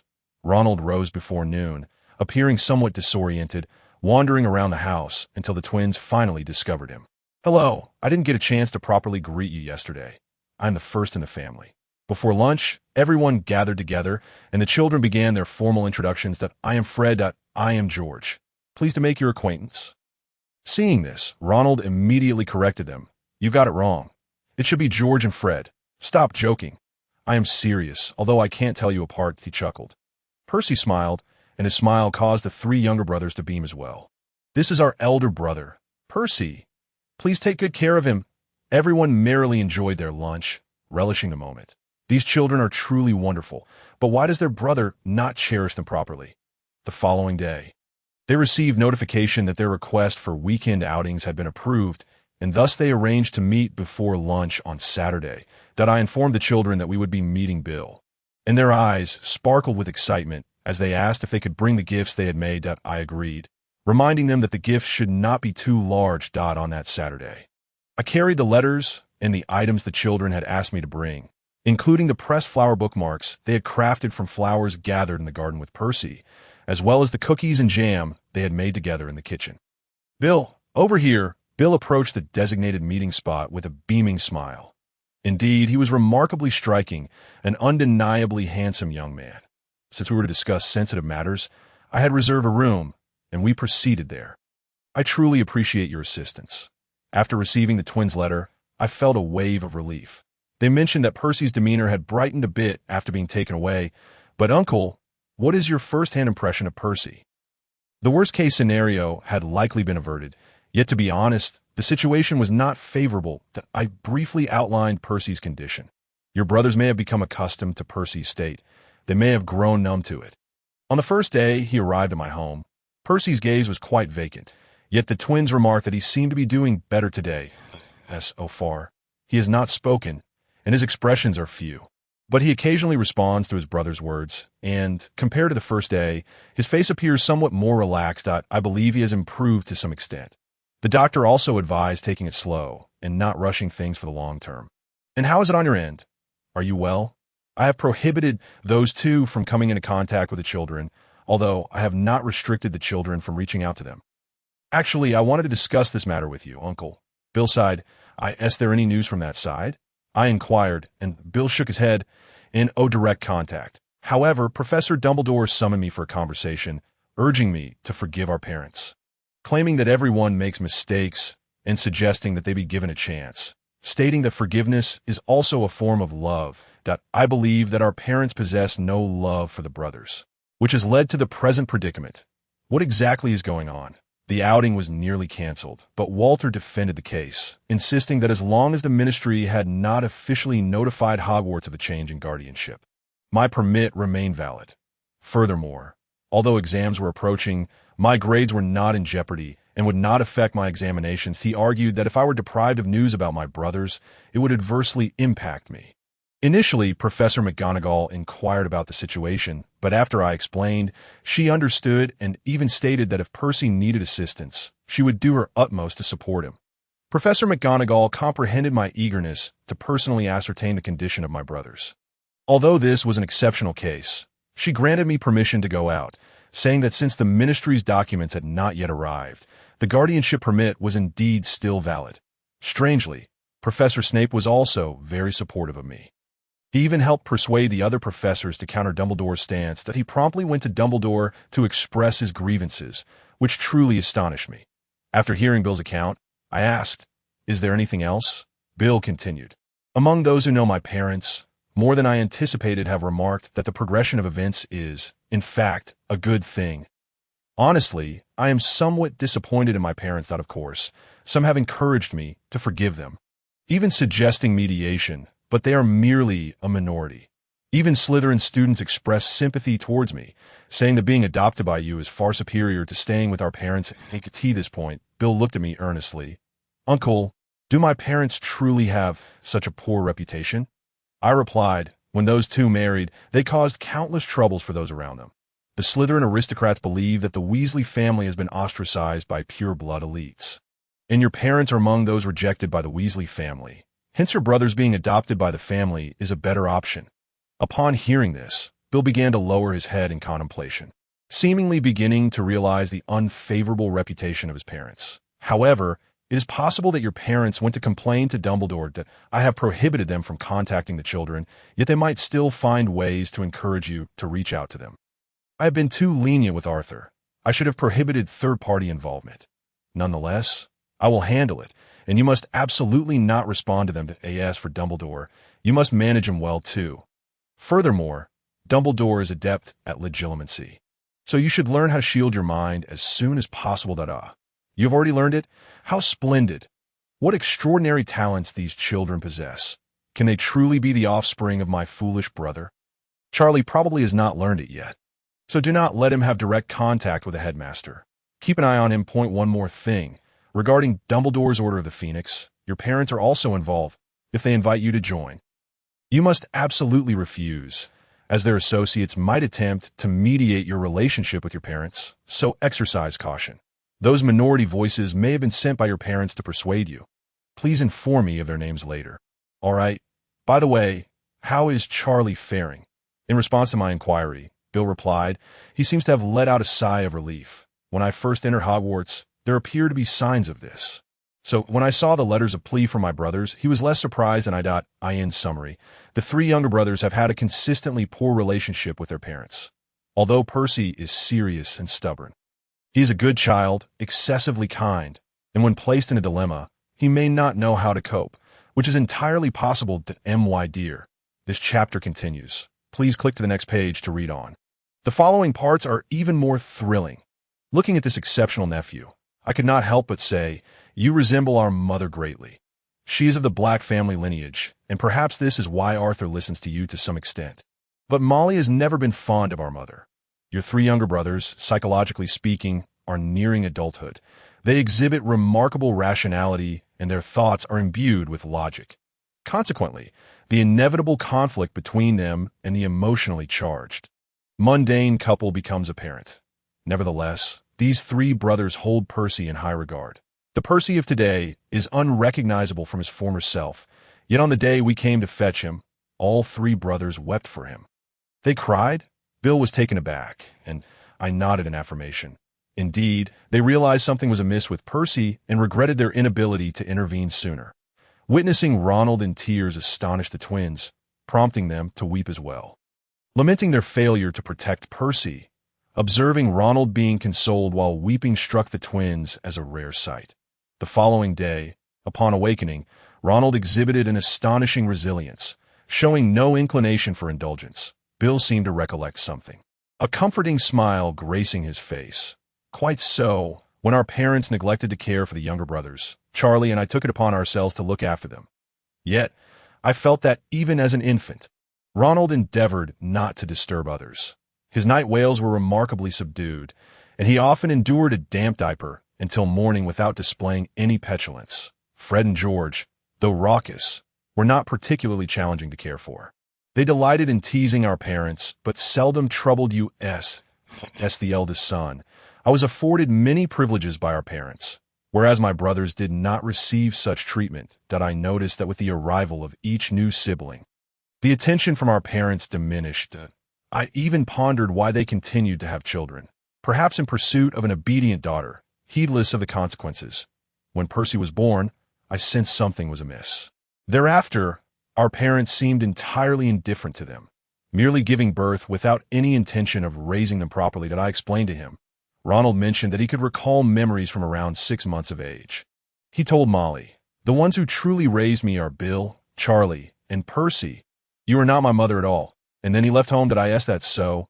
Tears began to well in Bill's eyes, cascading from the corners. His visage bore the noble charm of the Black family, truly a sight to behold. I was momentarily taken aback by his appearance. He seemed somewhat embarrassed and quickly wiped away his tears. "These are small gifts prepared for you by the brothers. Please share them with Charlie." I presented him with the gifts. The 4 of them are thriving now, engaging in cooking, crafts, and more, according to your brothers. Before we took Percy, he wouldn't even feed himself or change his clothes. Although he remains verbally reticent, he has begun to undertake these tasks independently and responds to our inquiries with nods. He has indeed improved remarkably. Oh, by the way, Ronald mentioned that although that book about magic was snatched by your sister, Percy adored it and hopes you can create another. When he left home, despite taking nothing else, he continually mentioned that book. Bill's expression contorted. That book was taken by Ginny. It was specifically crafted for Percy. He has always used mine and Charlie's hand-me-downs. I merely wish for him to possess something of his own. I sighed. I later witnessed my brother, Fleus's memories. He visited your sister's room, where the bookshelf was neatly adorned with trophies. A child of 3 or 4 does not require such complex literature. In contrast, the room of your brothers was devoid of anything. The items they brought to my home could only be described as the possessions of a vagrant. However, the trunk the twins had secretly stashed away remained untouched. Aside from that, well, I have preserved everything as evidence of your parents' neglect in their upbringing, and you may examine it upon your return home. The entirety of this situation is profoundly shocking. Ronald stated that the more they cherished something, the more she desired it. Perhaps it was because that book was of utmost significance to Percy that she sought it. Bill lowered his head, seemingly in disbelief. But I never realized my sister could be such a person. She is my first sister, quite lovely, and has always behaved well in my presence. Charlie remarked that he believed she might indeed act in such a manner, as she has always desired the possessions of others since childhood. He also suggested that she is, in a sense, a victim herself. Generally speaking, if one oversteps, parents ought to reprimand her. Yet since infancy, she has only received affirmation, with no one ever placing constraints upon her. Thus, she perceives herself as perpetually paramount. If Ginny desires something, our parents would compel us to relinquish it to her without question. During my time at home, I would scold Ginny and remind our parents. Yet their disregard for the younger brothers led me to feel that if I continued, matters would only worsen. Our parents dismissed the younger siblings, prompting Ginny to hold them in disdain. Should they not act according to her wishes, she might manipulate our parents to suppress them. Charlie also mentioned that Ginny has exhibited possessiveness since infancy. He informed me that among all the boys, our parents treated me and the other brothers differently. I feel a sense of shame for not recognizing what even my brothers were aware of. I might indeed be a despicable older brother, unreservedly accepting our parents' neglect of the younger siblings. Correcting their behavior in the presence of such parents is nearly impossible, yet they would never relinquish control over Ginny. The brothers may comprehend that Ginny is also a victim of our parents, yet they would certainly not wish to cohabitate with her, rendering it an inescapable predicament. Charlie stated that he intentionally employed intimidation when dealing with our parents at home. Striving to reprimand them with genuine anger, he discovered that this approach instilled fear in them, compelling them to heed his arrangements. He expressed a desire to impart these skills to the younger brothers sooner rather than later. However, Charlie has been robust and physically strong since childhood, and I do not believe the younger brothers could master such techniques. When he was around 3 years old, our father was once knocked back during play with Charlie, likely instinctively yielding to him.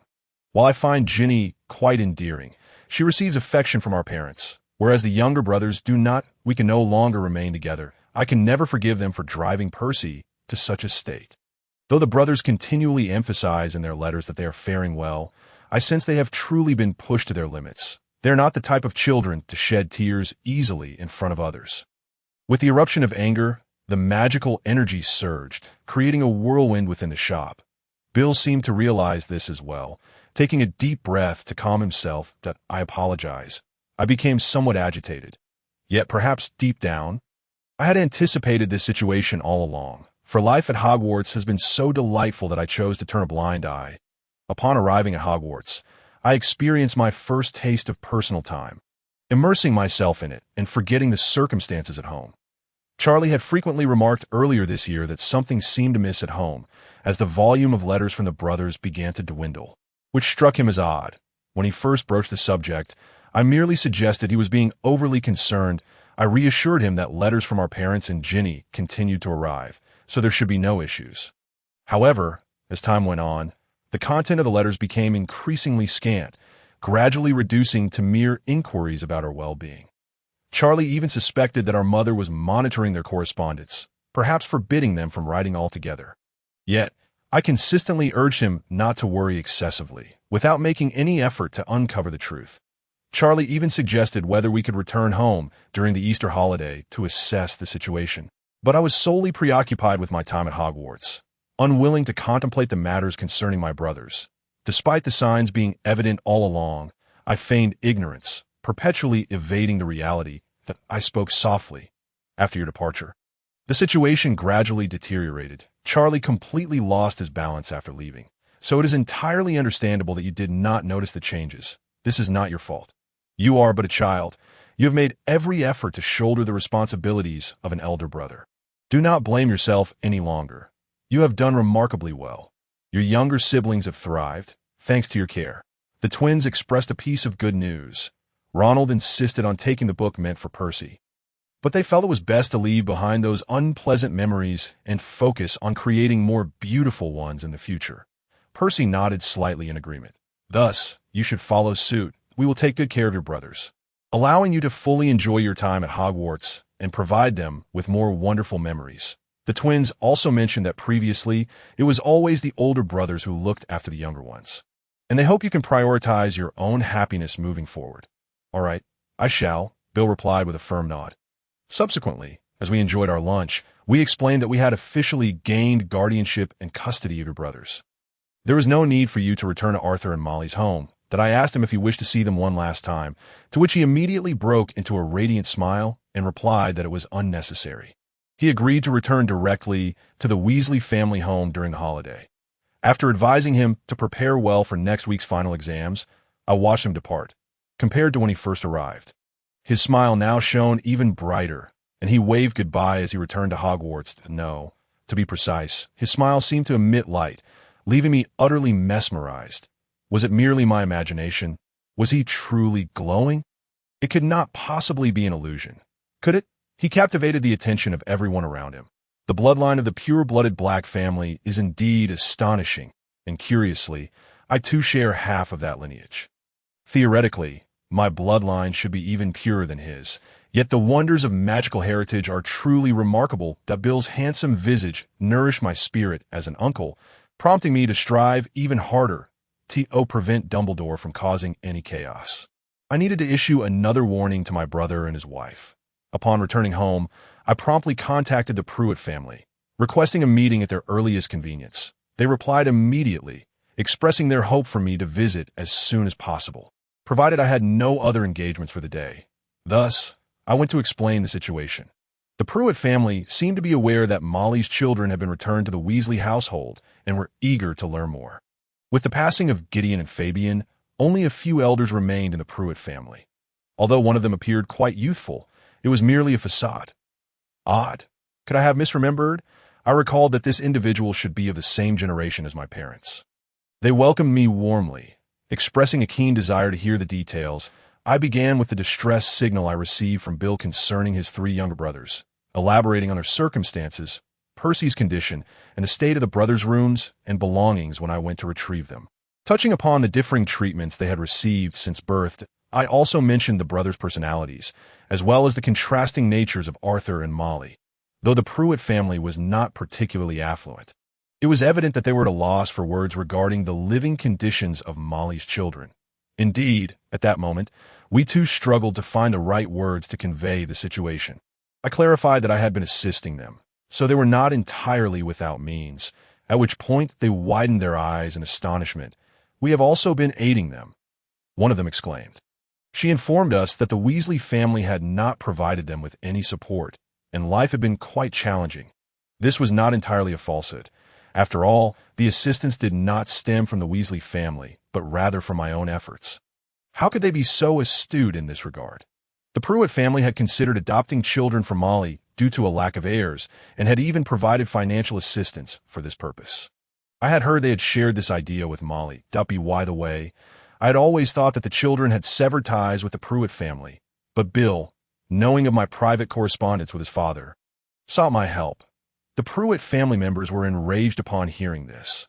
Indeed, it was infuriating, for that woman had taken the money without informing her sons of the adoption plan. They had provided assistance for a boy with the potential to become an heir, yet received nothing in return. Had they known earlier, they might have sought assistance from the Pruitt family instead of the Weasleys, in that case. The inheritance issue could have been resolved long ago. It was truly unfortunate that they had offered their help for so long without realizing this. Upon realizing the potential of this situation, the elders of the Pruitt family turned red and pale, trembling with anger. For heaven's sake, I implored them not to fall ill from their rage. I explained that due to my lack of trust in those 2 individuals, I had secretly included a clause in each assistance agreement, allowing for recovery if necessary, using the sons as collateral. They praised my foresight, though they also seemed somewhat regretful, likely wishing they had taken similar precautions. Initially, they demanded a return of their funds in their fury. But I intervened. I informed them that according to Bill, Dumbledore or a member of the Order of the Phoenix might have been commissioned by those 2 to mediate with the sons. I had prohibited those 2 from contacting the sons, but I had not prevented the children from reaching out independently, which is why they had quickly sought external assistance. I proposed using this to disallow them from seeking help from outsiders, in exchange for waiving the demand for a refund. Why did that foolish couple only spring into action now, when they risked losing everything? Must they only learn to appreciate what they have once it is gone? When I mentioned Dumbledore, the expressions of the Pruitt family elders twisted in discomfort. It seemed they indeed harbored distrust towards him, having lost their family heir due to his actions. The twins suspected that Molly might possess her own assets. Since the Pruitt family had extended assistance, it would not be surprising if she had resources of her own. I conveyed our suspicions to them. They assured us they would investigate promptly to see if there were private accounts belonging to the deceased. If they discovered any additional income, they would notify us first, without disclosing anything to outsiders. If fortune smiled upon us, we might uncover funds that Molly had illicitly transferred from Dumbledore. However, the likelihood of that was uncertain. They sensed our intentions and promised to provide assistance to the best of their ability. In exchange, they wished to have the right to visit the children. I informed them that it would not be an issue as long as the children agreed. However, I insisted they exercise caution and avoid bringing any overly stimulating women to visit until Percy's mental state stabilized. Clearly, they immediately understood who I was referring to and nodded vigorously. The lady in question also seemed to realize I was speaking of her and appeared somewhat disheartened. "My apologies, madam, but Percy truly cannot bear your presence at this moment." A few days later, the Pruitt family relayed the results of their investigation. I had asked Bilius to draft a contract, and we prepared a magical agreement as well. This contract was exceptionally stringent, imposing penalties for how they treated the sons. We wanted to ensure they did not abandon their son only to have more children in hopes of seeking assistance again, a scenario that couple would certainly attempt. During our discussions with the Pruitt family, we gradually refined the terms of the contract. While the Pruitt family had previously doted on their daughter, Their tolerance for her treatment of their grandchildren had reached its limit. Thus, the contract was exceedingly harsh, and we prepared a magical agreement to strictly regulate their behavior.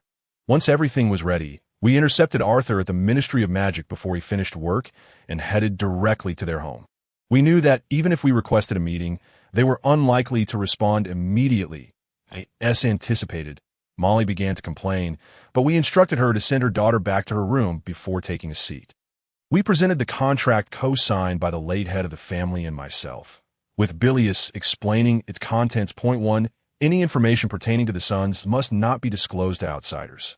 However, for the intermediaries who have already been entrusted, communication can be conducted regarding the revocation of the mandate. 2. It is prohibited to disclose any information concerning the Weasley and Pruitt families. 3. As consideration for the aforementioned actions, there will be no requirement to return the assistance funds already granted, nor will there be any accountability for the misappropriation of funds, nor will legal liabilities be imposed. Point 4. Future contact with the sons and any individuals from both families is strictly forbidden, although professional interactions are exempt from this restriction. 5. This contract must be kept in strict confidentiality and must not be shown to others. We clarify that conveying this concept encompasses not only verbal or written expressions, but also forms of communication, such as telepathy. Should any external party become aware of relevant information, even if inadvertently leaked, sanctions will be imposed. Therefore, they must exercise caution as long as they refrain from voluntarily disclosing matters regarding the sons to the outside world. There will be no issues. Similarly, they cannot speak ill of the Weasley and Pruitt families, as this would trigger the magical contract. This agreement is a magical covenant between the two noble, pure-blood families. The Pruitts and the Weasleys. That it holds greater binding power than the previous guardianship transfer contract, and violations will result in severe consequences, since this is a contract jointly executed by both families. Its potency surpasses that of ordinary agreements. Although we had ostensibly severed our ties with them previously, we did not entirely prohibit their interactions. However, this time is different. This marks a formal and factual severance of relationships.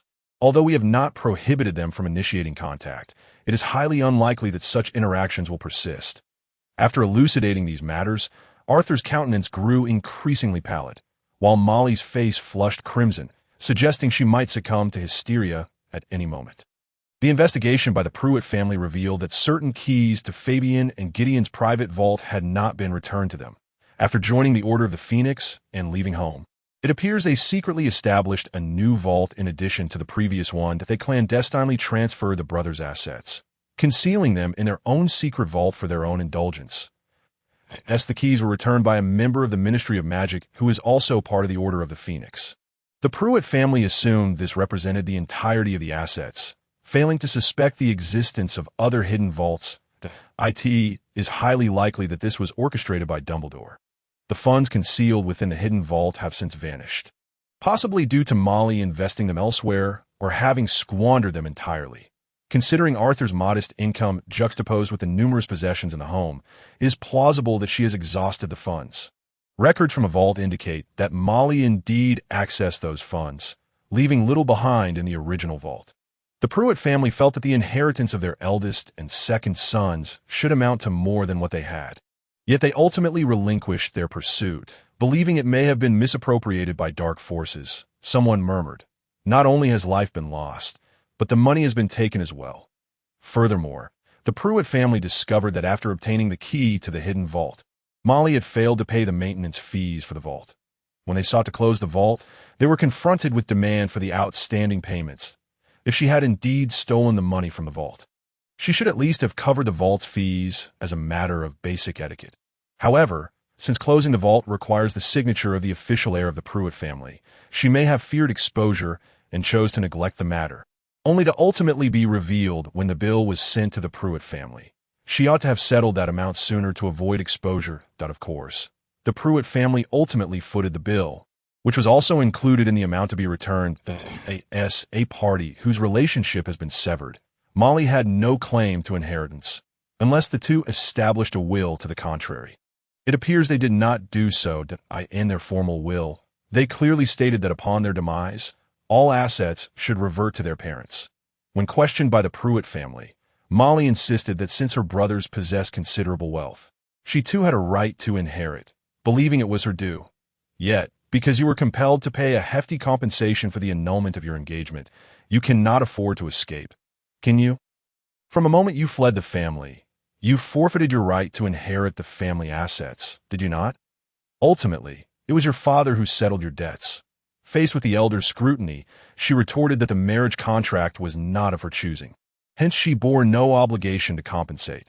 She shouted vehemently, "My dear, this chapter has more to unfold. Please click to the next page to continue reading, as the story becomes even more riveting." The children's perspective is entirely justified. She solely believes in her own righteousness that I regarded Molly with a cold and discerning gaze. Arthur appeared increasingly uneasy, retreating into a corner, helpless and doing nothing. While I would not blame her, he has evidently been reproaching the children to placate Molly. Has he not? Every time Molly erupted in a fit of rage, Arthur would admonish the sons, soothing Molly and acquiescing to her demands. After their marriage, I had never witnessed them together, yet I could almost accurately surmise the happenings within that household. Silencio, though, I intended to cast a spell, but the head of the Pruitt family preempted me. Regardless of your thoughts, should you appeal, you will find yourself sent to Azkaban. What will you do then? Although this is not stipulated in the contract. We can prosecute you in the name of child abuse. In such a scenario, Arthur would surely lose his job, would he not? Listen, we have refrained from prosecuting you. This is the family's final act of goodwill, expressing patience towards the troubles you have caused over the years. May you realize that it is through our benevolence that you have been spared a journey to Azkaban. He spoke with a smile. Upon witnessing the other's smile, Arthur's expression became rigid. Realizing the seriousness of our displeasure, he began to fervently persuade the reluctant Molly to sign. So, from where did you obtain the keys? Pardon me. I am still under the effects of silencio. An elder, Molly's father, dispelled the enchantment. If you can speak truthfully, we will explicitly state this in another contract, ensuring that you and your spouse will not bear legal responsibilities for this matter, and we also promise not to prosecute you for child abuse or misappropriation of funds. If you have the means to repay, we would have no objections, would we? However, even if repayment is possible, the crime of child abuse cannot be absolved. Yet, if you cannot repay, then you must part with your daughter and go to Azkaban. By the way, we certainly will not take her in. The Weasley family will not either. In a gentle tone, Bill inquired. Though this is a complete bluff, should they fail to repay and refuse to sign this contract, we would find ourselves in a predicament. Our sole aim is to thwart their actions.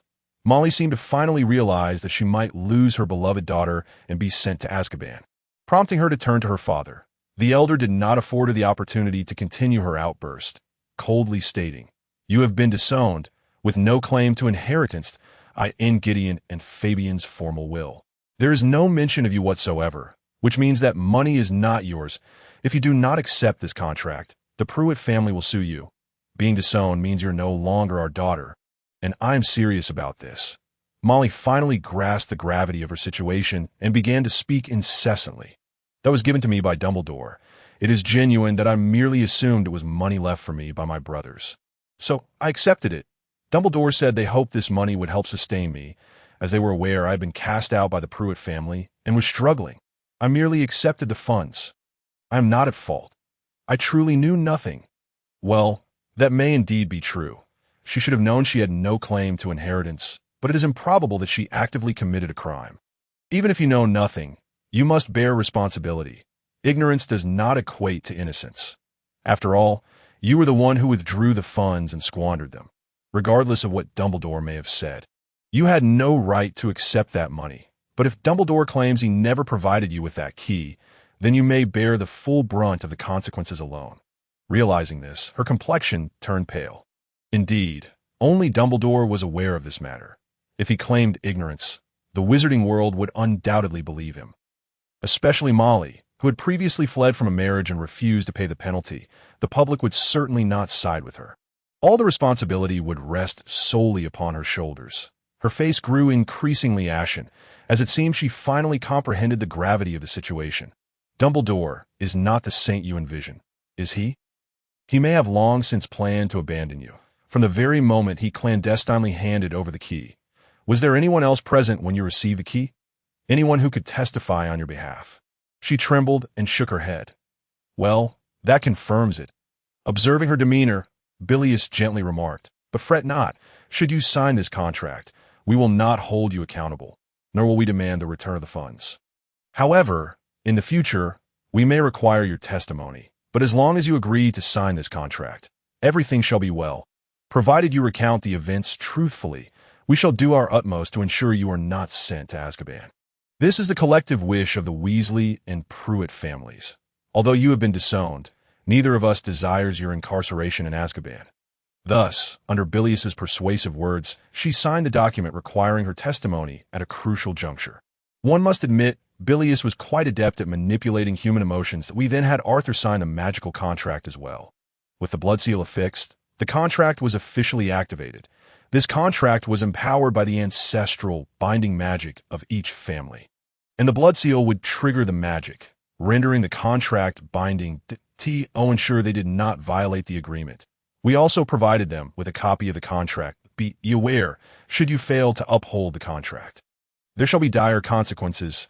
You would not wish to forsake your daughter to her doom, would you? This chapter is not yet complete. Please turn to the next page to continue enjoying the captivating content. Is signing the contract the end? Certainly not. The copy must be treated with utmost care. Arthur, do you understand? Remember to handle the revocation of the mediator's commission properly and inform the other party that it is your fault. He replied softly, understood. He appeared thoroughly disheartened. Had I known, why did it have to come to this? Why not treat the sons well from the beginning? Yet, it is now too late. Those children are our family now, and we shall not allow you to squander their talents. Arthur, I will take responsibility for those children. You need not worry. They will not find happiness remaining here. Molly, you two should have come to this realization by now. You two are simply incompatible. You must treat your only daughter well, but that does not mean indulging her as you did in the past. Your methods of upbringing are detrimental to her. Arthur, do not follow Molly's lead. You must teach them to discern right from wrong, or it will be irreparable. This is the final counsel of an elder brother. Do you comprehend? He responded quietly, yes. However, I did not hear him clearly. Perhaps he is now reflecting, yet he may easily be dragged down again by Molly. He is far too weak. Mere kindness is insufficient. However, if Molly were left with only one daughter, perhaps she might improve somewhat? This is merely my wishful thinking. By the way, you will no longer be able to contact us. Should you require assistance, please reach out to the law firm we have always employed. You know which one it is. Correct? However, as they are a law firm, fees will apply. So be mindful, you are no longer family. If you wish to convey a message, ensure it is formally commissioned and the fee is paid. Having said this, we departed in the study of the Pruitt family. I sighed in relief and turned to the elderly gentleman before me. Uncle, in the end, I did not voice my concerns to Molly. Is that truly acceptable? Even if you had, it would have been futile. The first time I met my granddaughter, I found her appearance to be exceedingly charming. Even if she were to be strictly disciplined, it would likely only breed resentment. Her nature is such that I felt compelled to enforce strictness. But what has been the outcome? Despite my severity, my children are the last generation of our family, unlike yours, which still has other offspring. She believes I'm stricter with her than with her brothers. Yet, as the sole girl, she is in fact more indulged. Thus, to maintain balance, I felt it necessary to impose strict expectations upon her. I even deliberately chose a fiancé who could tolerate her indulgent disposition. Had that fiancé not been so upright, matters would not have escalated to this extent. What I believe Molly finds most difficult to accept is that her fiancé did not act as she had envisioned, rather than the fact that she has taken up with another suitor. Raising children is indeed a formidable challenge. I sighed. Alas, neither my youngest brother nor I have children, thus it is hard to assess. However, Arthur's fiancé, he was once a reliable person, a trait she shares with Molly, does she not? Yet those two may have been drawn together by their similar natures. For instance, neither heeded counsel, nor did they carefully examine the content of the contract before signing it. Such a striking resemblance. This has indeed made things easier for us that in a certain sense, they're quite naive, merely a touch foolish. Indeed. Thankfully, they're not the type to say, Wait, I will consult a lawyer. Wait, I will borrow money. Wait, I will seek a mediator. Otherwise, we would be in grave trouble. Their survival, until now, is nothing short of miraculous, because I've severed ties with them. The name of a pure-blood family carries weight. Even the Pruitt family, lacking an heir, does not intend to lift the disownment of Molly. Thus, the dark forces of the outside world will spare them. After all, this couple is so foolish that even dark wizards disdain to eliminate them. The disownment has ironically become a means of protection for the two. Yes, it is precisely due to this heavy name that they have taken actions akin to elopement, that may be their conception of happiness. Though Dumbledore is exploiting them, what exactly is his intent? Who knows? Given that Arthur and Molly's sons have been taken to the Weasley family, which lies beyond their control, Dumbledore may believe their value has significantly diminished. Initially, he may have sought to leverage the reputations of the Weasley and Pruitt families, but due to the disownment, their worth has declined. This contract confirms the severance of ties, and they may no longer have any contact with either the Weasley or Pruitt families, as well as their sons. Thus their utility is nearing zero, is it not? Dumbledore may have originally intended to utilize their sons. One can see this in Bill's case. After all, their children are exceptionally talented. Are they not? Moreover, Ronald and Harry Potter are of the same age, so the couple still held some potential value. But now that value is lost, they will no longer seek assistance from Dumbledore or members of the Order of the Phoenix, making it difficult for Dumbledore to employ them as pawns. However, being deemed of lesser value may ironically render them safer. Essentially, as long as the two are placed in that little haven, they will find happiness. Just as their children assert, they reside in a closed-off world. Thus, until now, they have been neglectful of their sons, yet have evaded any scrutiny or danger that I believe in Dumbledore's mind. They have never been high-priority individuals. After all, there are far more fervent zealots, though they are ensconced in their own world, making them less useful. With a little guidance, they will act as you wish. Therefore, Dumbledore likely only exploits them on occasion. Yet with the signing of this contract, their movements are restricted, making it challenging for Dumbledore to manipulate them freely. Arthur is rather dim. Perhaps he still does not grasp this point, but Molly is more cunning. I suspect she has begun to harbor doubts about Dumbledore. Provided that such doubts are successfully instilled, they should not easily relinquish their daughter. Should they? If Dumbledore were to perceive the doubts harbored within Molly's heart, he might conclude that they had lost all value. Even if he intended to exploit their daughter, she was their sole offspring, and they would not readily relinquish her. Thus, their utility to Dumbledore would amount to nothing. However, this reality might not be detrimental to them. The same could be said for Ginny. Their lack of value ironically became a means of self-protection, lacking the requisite resources to navigate the situation deftly. Perhaps this was indeed the best outcome. They might struggle with their sons, yet they could manage one daughter. You are remarkably astute for your age. I completely misjudged Dumbledore in my youth that Molly's father appeared somewhat disheartened, as if he felt guilt over his misplaced trust that had led to the demise of his sons. I nodded in agreement, stating, "Indeed, our family is rather unique. Due to my father's circumstances, I became the de facto head of the household at the tender age of 8. In terms of tenure, my experience surpasses yours, and my father was betrayed by Dumbledore, and I have consequently endured considerable hardship. Perhaps it differs from the typical wizarding families. Nevertheless, let us regard this as a secret between us. Dumbledore is exceptionally meticulous in his preparations and adept at manipulating others. Much like the incident concerning the hidden vault of the Pruitt family, he refrains from direct involvement and leaves no tangible evidence. Even if that affair were to come to light, he would deny all accusations, intending to shift the blame entirely on Molly. He excels at guiding others, leading them to believe their choices are their own. A moment's carelessness could exact a fatal toll. In a sense, he is more insidious, cloaked in the guise of righteousness. Dumbledore has numerous followers who trust him unconditionally, believing him to be infallible.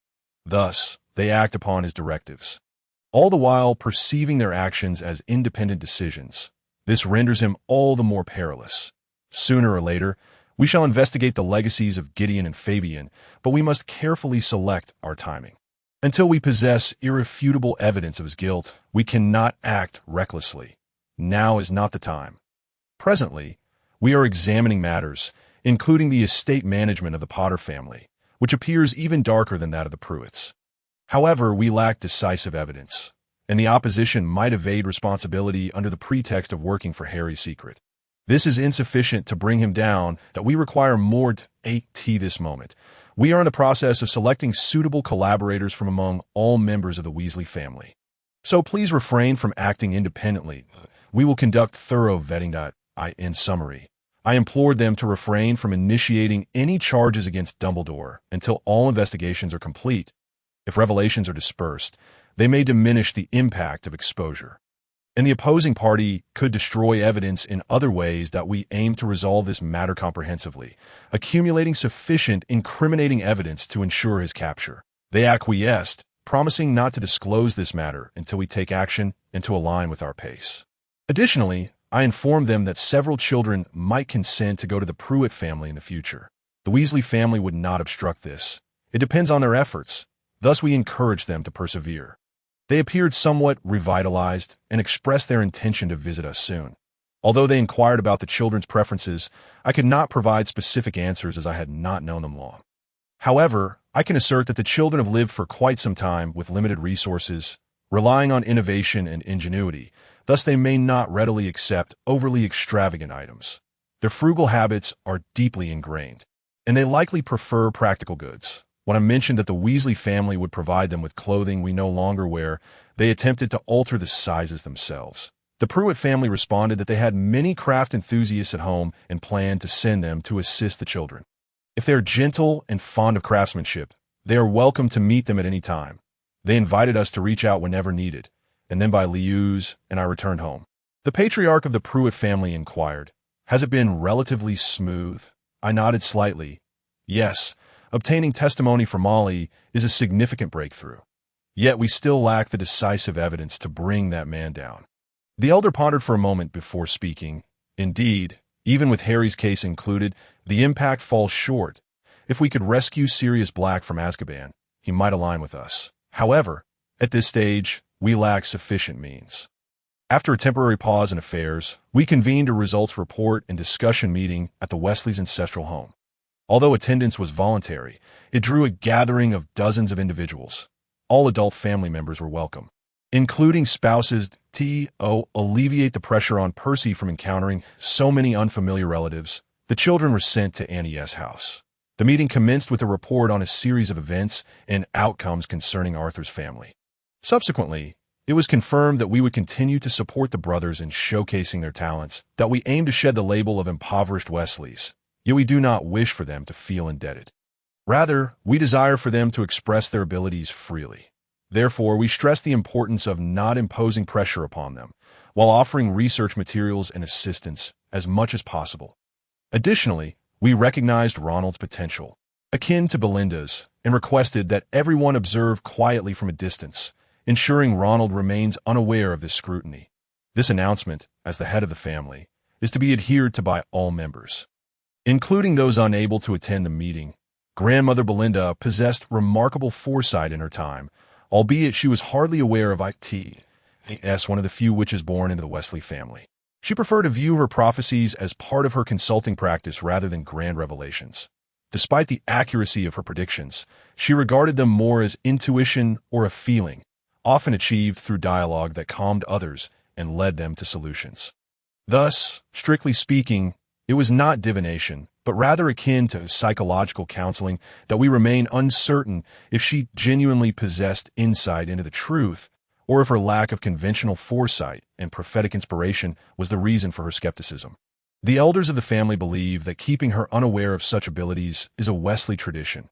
Even when asked to foresee the future, she would simply respond, "I cannot seed in her youth." Grandmother Belinda operated a consulting room in Diagon Alley, Maude Du, and occasionally in Nocturne Alley, but after her father's infamous remark, she feared that revealing her Weasley lineage would attract the attention of dark wizards, thus ceasing her practice. Given her advanced age at the time, most assumed she had passed away, leading to her legacy being largely forgotten.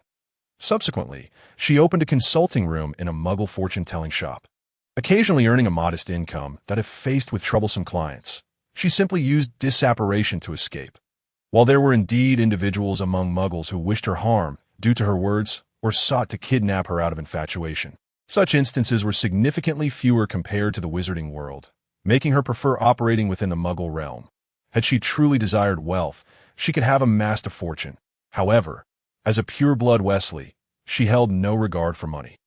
Typically, she charged fees based on the financial circumstances of her clients, and even when offered substantial sums, she would generally accept only nominal amounts. Occasionally, children with similar traits emerge within the family, leading us to maintain corresponding traditions. After Belinda's passing, there was a notable absence of such individuals, making the emergence of a newcomer quite unexpected. We are fortunate that through Arthur, we have evaded allowing the bearded man, Dumbledore, to ensnare Ronald in his grasp. Moreover, the twins have indicated that Ronald has begun to harbor suspicions regarding Dumbledore, and thankfully, we were able to retrieve him in time. Otherwise, he would likely have faced ruin. I also request that everyone refrain from disturbing Percy for the time being. His condition is not favorable. Thus, he is unable to engage and play with the children, nor do we plan for him to participate in summer combat training. Should he require protection, I ask that assistance be provided. Next, I wish to express my views in my capacity as the head of the Weasley family. If feasible, I aspire to establish a faction that is neither beholden to that individual Voldemort, nor to the bearded man, Dumbledore. For I perceive no future for the wizarding world in aligning with either side. The Weasley family has remained dormant for far too long. It is time for us to make a significant contribution to the magical community. We wish to carve a new path. However, our family is not suited to serve as the vanguard. We lack sufficient power. While our numbers are an advantage, mere quantity cannot alter the state of the wizarding world. I believe that Sirius Black should assume the leadership role. He possesses the ability to unite the forces of light, and even the dark faction, albeit reluctantly, would be compelled to heed the commands of the Black family. In the current magical landscape, he remains the sole individual capable of bridging these two opposing camps. Although he is presently incarcerated in Azkaban, the information we have gathered suggests he is largely innocent. However, we currently lack crucial evidence, and thus must proceed with caution. Nonetheless, I hope we can devise a plan to be ready for immediate action upon successfully rescuing Sirius from Azkaban, assuming we succeed in liberating Sirius. Discussions ensued regarding the potential establishment of a third faction. In this process, the initial individuals to be courted were nearly unanimously agreed upon, although this individual is cautious and does not act impulsively. If we can rescue Sirius and propose the concept of a third-party faction, he is likely to join our cause. Indeed, his current position is rather precarious. While it is true that he managed to escape following that individual's disappearance, he likely soon realized, oh no, I've messed up. Advancing further would undoubtedly lead to trouble. Really? I had thought he would be pleased. He certainly feels relief at having successfully extricated himself. But once he surveys his surroundings, he may sense something amiss. I share your sentiment.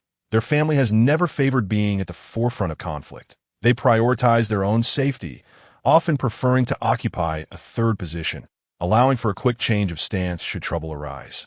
As leaders or second-in-command rarely escape unscathed. Precisely. They desire respect, but have no wish to occupy the highest position. For once there, escape becomes exceedingly difficult. Their current elevation is not a result of ambition, but rather a consequence of those above them vacating their roles, thus inadvertently thrusting them into that position that I suspect they must be feeling quite anxious internally. As it stands, they're the leaders of the opposing side. Should the divide between light and dark intensify, they will inevitably find themselves on the front lines, something they clearly do not desire. Indeed, I have not sensed a strong drive among them that I concur, and their son is truly a remarkably innocent child. I encountered him once, and he was exceedingly arrogant. That is simply the demeanor of a pampered young master. While he may be brash, his inherent kindness is evident, unlike those who derive pleasure from inflicting harm upon others. Such behavior is untenable in opposing factions. Considering their son's character, they will undoubtedly refrain from aligning with the opposition. From my brief observations, even I can discern this, let alone his doting parents, who are certainly not foolish. Had their son possessed the capability to lead, they might have clung to their current position, yet he is evidently not that type. While intelligent, he lacks the qualities necessary to guide the future of the wizarding world. Furthermore, the magical traits of their family are ill-suited to offensive magic. Thus, their magical prowess remains underappreciated within the opposing camp. Indeed, this is a characteristic of their lineage. They excel in protective and healing magic. Though they are often perceived as embodiments of evil by the outside world, in truth, they are inherently inclined toward the light, their magic pure as that of a unicorn. Wow, I was unaware of that. But I do recognize their proficiency in self-preservation and understand that they are best suited for neutrality. They possess great skill in political maneuvering, strong self-defense capabilities, and a commendable family background. We must certainly seek to ally with them. The family members engaged in animated discussion. Ultimately, the decision reached near unanimous agreement among those present. Shall we simply allow things to unfold without intervention? What are the collaborators? Perhaps, but it is indeed a double-edged sword, fraught with the peril of descending into darkness or becoming a black wizard.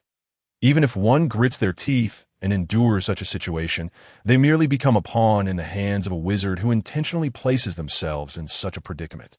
It is truly the most despicable of tactics, utterly revolting and abominable. The situation grew chaotic, prompting me to interject.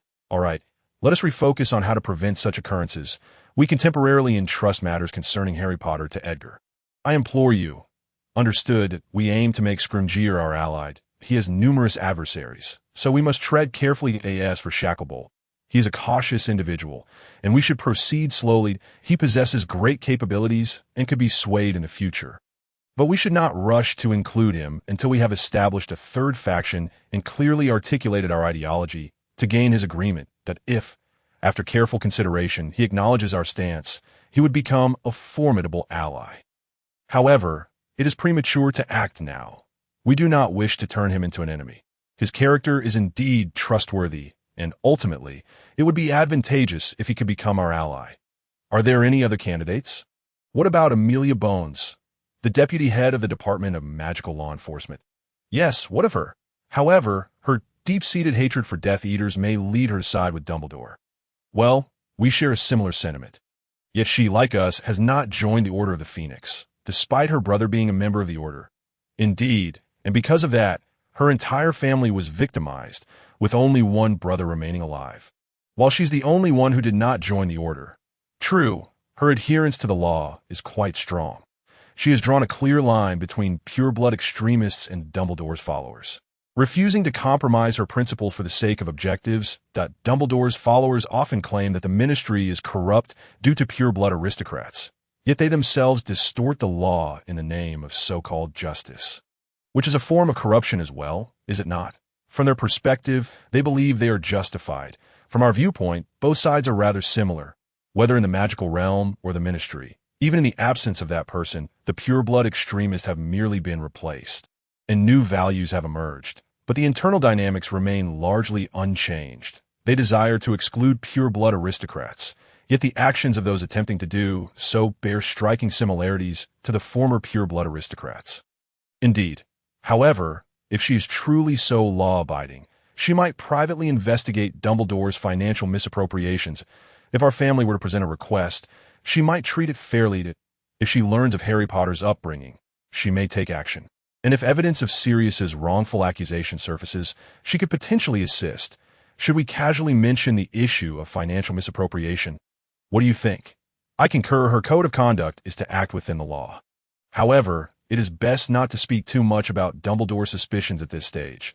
We could tentatively broach the subject of the Privet Drive incident, mentioning how Dumbledore covertly entrusted the key to Molly, who is not the rightful heir, a fact that only came to light after Molly lost custody.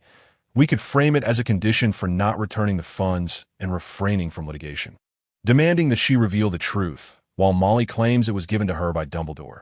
This might provoke her suspicions towards Dumbledore, and then we can observe her subsequent actions. That we could also allude to Molly's mistreatment of children to gauge her reaction, assessing whether she feels indignation over Harry Potter's plight. Surely, the management of the Potter estate is utterly abysmal. We could also question the state of the Potter family's finances, prompting her to take corrective measures. That is a splendid idea. I leave it to you, but ensure you support her from behind the scenes. preventing the pureblood extremists and Dumbledore supporters from undermining her. And you must understand the necessity of exercising caution around individuals like Fudge. Later, she responded with vibrant enthusiasm. Additionally, we compiled a list of names of student parents who encouraged Bill to reconcile with his family, and recorded the information regarding the staff member mentioned by Privet Drive who delivered the keys. We also included some who, though inconspicuous, harbored doubts about both factions. These individuals, like us, maintain a low profile and may become our partners. Ideally, it would be best to capture Peter Pettigrew, but we have never encountered him. Have we? No one knows where he is, correct? Indeed, over the years, even with the numerous Weasleys, no one has laid eyes on him. Thus, everyone believes he is dead. Well, if he fled with money and is living secretly in the Muggle world, no one would notice, would they? If he accepted money from the Death Eaters, that is also a possibility. However, if he has hidden cash somewhere, he may rely on it for sustenance. Otherwise, how would he survive? But how did he escape, leaving only a finger behind? Since no one witnessed it, everyone thinks it was Sirius Black, does it not? He vanished like a Muggle magician, did he not? Such tricks abound in Muggle magic. Like those that disappear after an explosion, that he did not escape through apparition, did he? I heard there were no traces found, but the body vanished. Surely, that person did not do it. The disappearance of that person is also a mystery, as is Peter's. What kind of person is Peter? I was his classmate. He was quite capable. Surprisingly, Potter and Sirius were exceptionally talented, and Lupin was also competent enough to become a prefect. Yet academically, Peter was not lacking in the school, having improved gradually, though he was not particularly remarkable in his earlier years. What were his strengths? He was rather versatile. Indeed, in Transfiguration, his abilities rivaled those of the other two. He is an animagus. Then he could easily escape. Indeed, few animagi ever declare their status. Declaring it brings no benefits. Aside from those engaged in teaching or research, others would not declare. True that we have a few in our family, but none have declared it in the case of small animals. They could indeed escape under such circumstances. However, even with this knowledge, it does not guarantee we can locate Pettigrew. Yet he is alive. I'm certain of it. Well, that makes capturing him quite a challenge.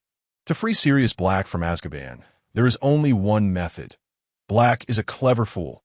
As long as you flatter him, he will be eager to take the lead, relishing the spotlight and likely delighted to do so. Understood. He appears resilient, not easily perishing. Such a fool in the limelight would be easier for us to manipulate. He possesses considerable strength. Did we not previously discuss leveraging the Weasley family to establish a third faction? That is an excellent notion. However, without funds, it may be unfeasible, correct? Our family lacks the allure. We do not genuinely wish to represent the light faction. Strictly speaking, we lean towards a middle path. However, our family cannot attract the opposing faction, rendering our representation meaningless. Indeed, it often feels as if we are being perceived as representatives of the light faction.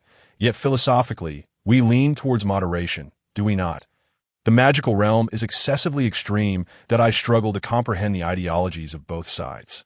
Just examining our family's research data reveals that pure blood alone cannot sustain the magical realm. While I understand their desire to maintain purity, the eradication of the light faction's pure bloods would only hasten their demise. Nevertheless, we do not dismiss pure blood ideology. From the perspective of magical quality, I can empathize with the desire to preserve pure bloodlines. Thus, I believe it unwise to ostracize all pure blood advocates. Why do pure blood extremists invariably resort to violence? Were it not for this circumstance, they ought to have received greater support. The quality of pure blood magic is indeed superior, and if the magical realm becomes entirely populated by Muggle-borns, maintaining the various forms of magic utilized throughout our world may become increasingly challenging, thereby amplifying the burdens borne by all. Is it not possible to simultaneously embrace both perspectives and continue to sustain our existence? Both sides are rather extreme. However, the supporters of Muggles present a perplexing stance. Muggle-borns and Muggles should be considered separately, yet they are often conflated, and should one attempt to distinguish between the two, they are branded as dark wizards. There exists a palpable lack of clarity regarding the future of the magical world. Their understanding of Muggles is surprisingly scant, while Muggle-borns tend to grasp our position more readily. Many argue that confrontation with Muggle society is futile, hence they advocate for a degree of distance. Yet simultaneously, they are averse to witnessing the proliferation of pure-blood elitism within the magical community. Sirius is indeed a great fool. Despite being born into the esteemed Black family, he has failed to leverage this privilege to become a catalyst for change. He is merely Potter's dog, unable to navigate without a master. Their laughter erupted, a cacophony of mirth. However, should one extricate Sirius from the confines of Azkaban, it would be imperative to restrain him, lest chaos ensue.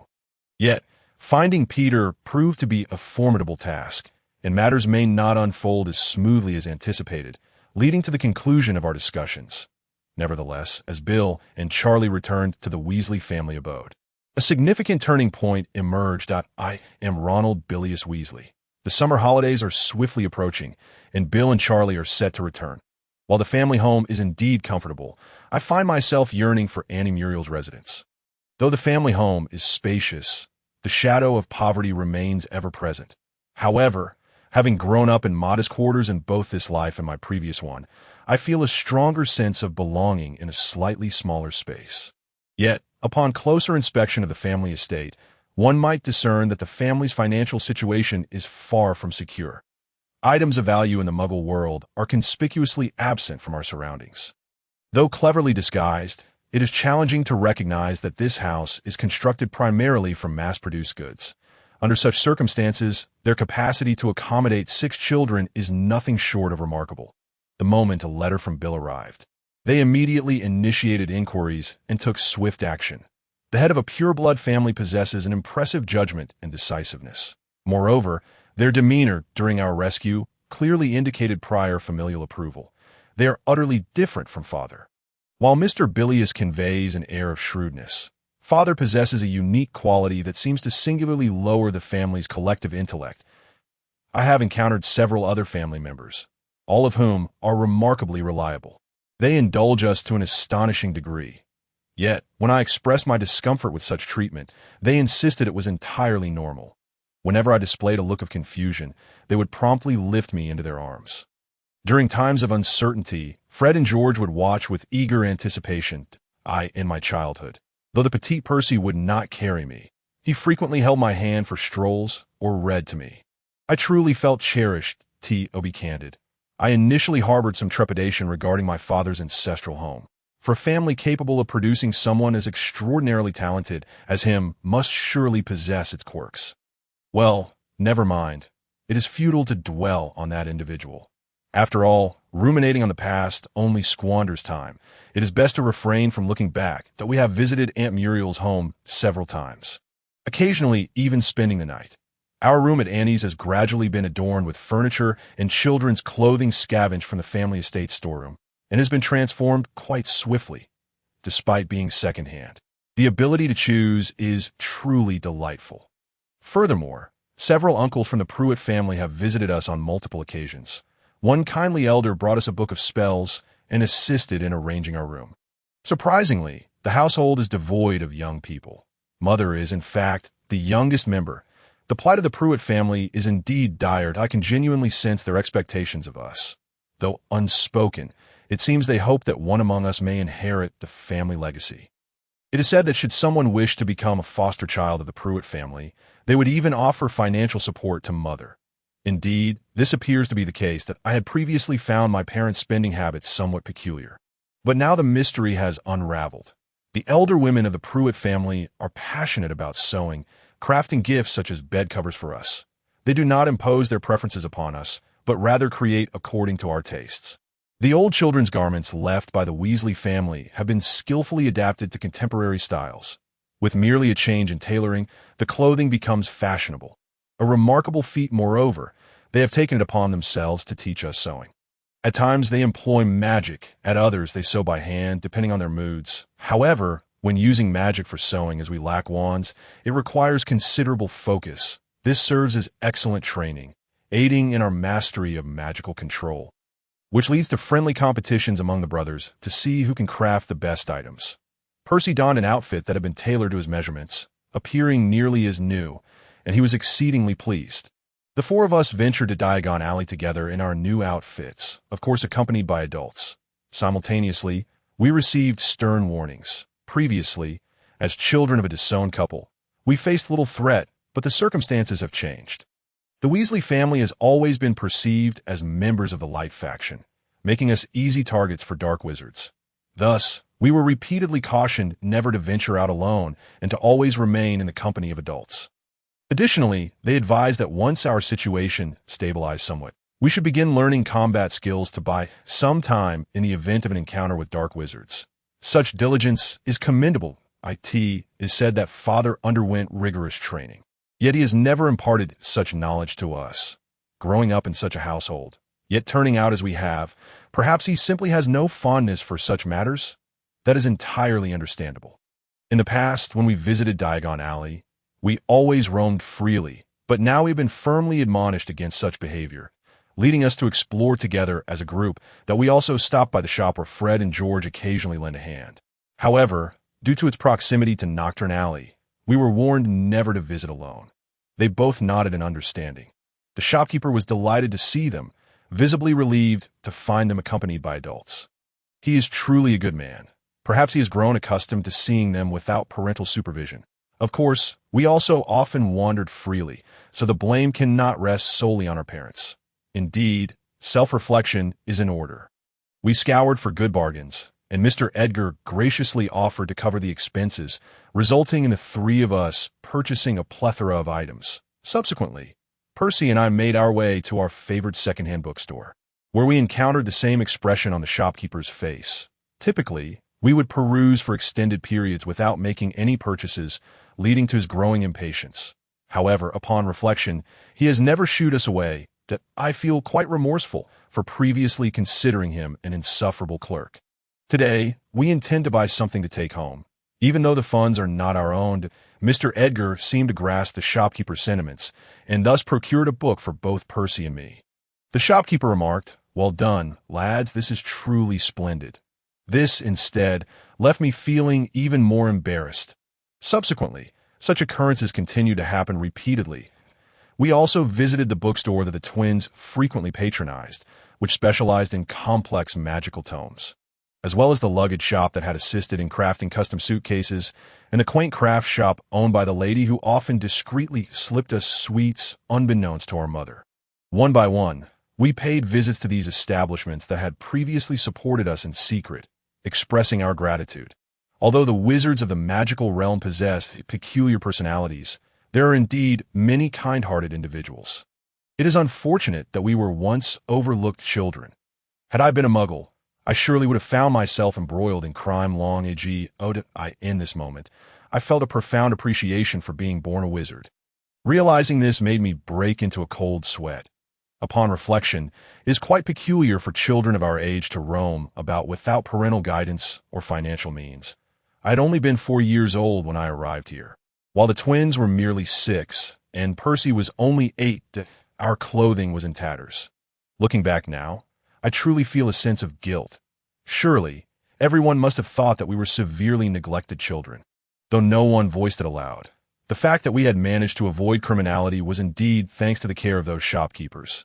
Upon returning home, I relayed these thoughts to Uncle Dust, who remarked, "Well, you are pure-blood wizards, after all." Thus, dark wizards chose not to harm you, believing that attacking the children severed from the Weasley family bore no significance. Moreover, after Arthur and Molly were disowned, the dark wizards were well aware that kidnapping you would yield little profit. Frankly, they likely thought that even if they did abduct you, your parents would not pay a ransom. The Weasley and Pruitt families were not wealthy to begin with, which also worked to your advantage. They probably deemed the disowned children not worth the expense of ransom. But then again, it is fortunate that you are not girls, right? Additionally, based on Edgar's descriptions, the goodwill of the merchants in Diagon Alley truly serves as a vital pillar for you. Should you find success in the future, do remember to remain loyal patrons of theirs. However, you are now officially members of the Weasley family, so you must exercise greater caution from this point forward. We all nodded emphatically.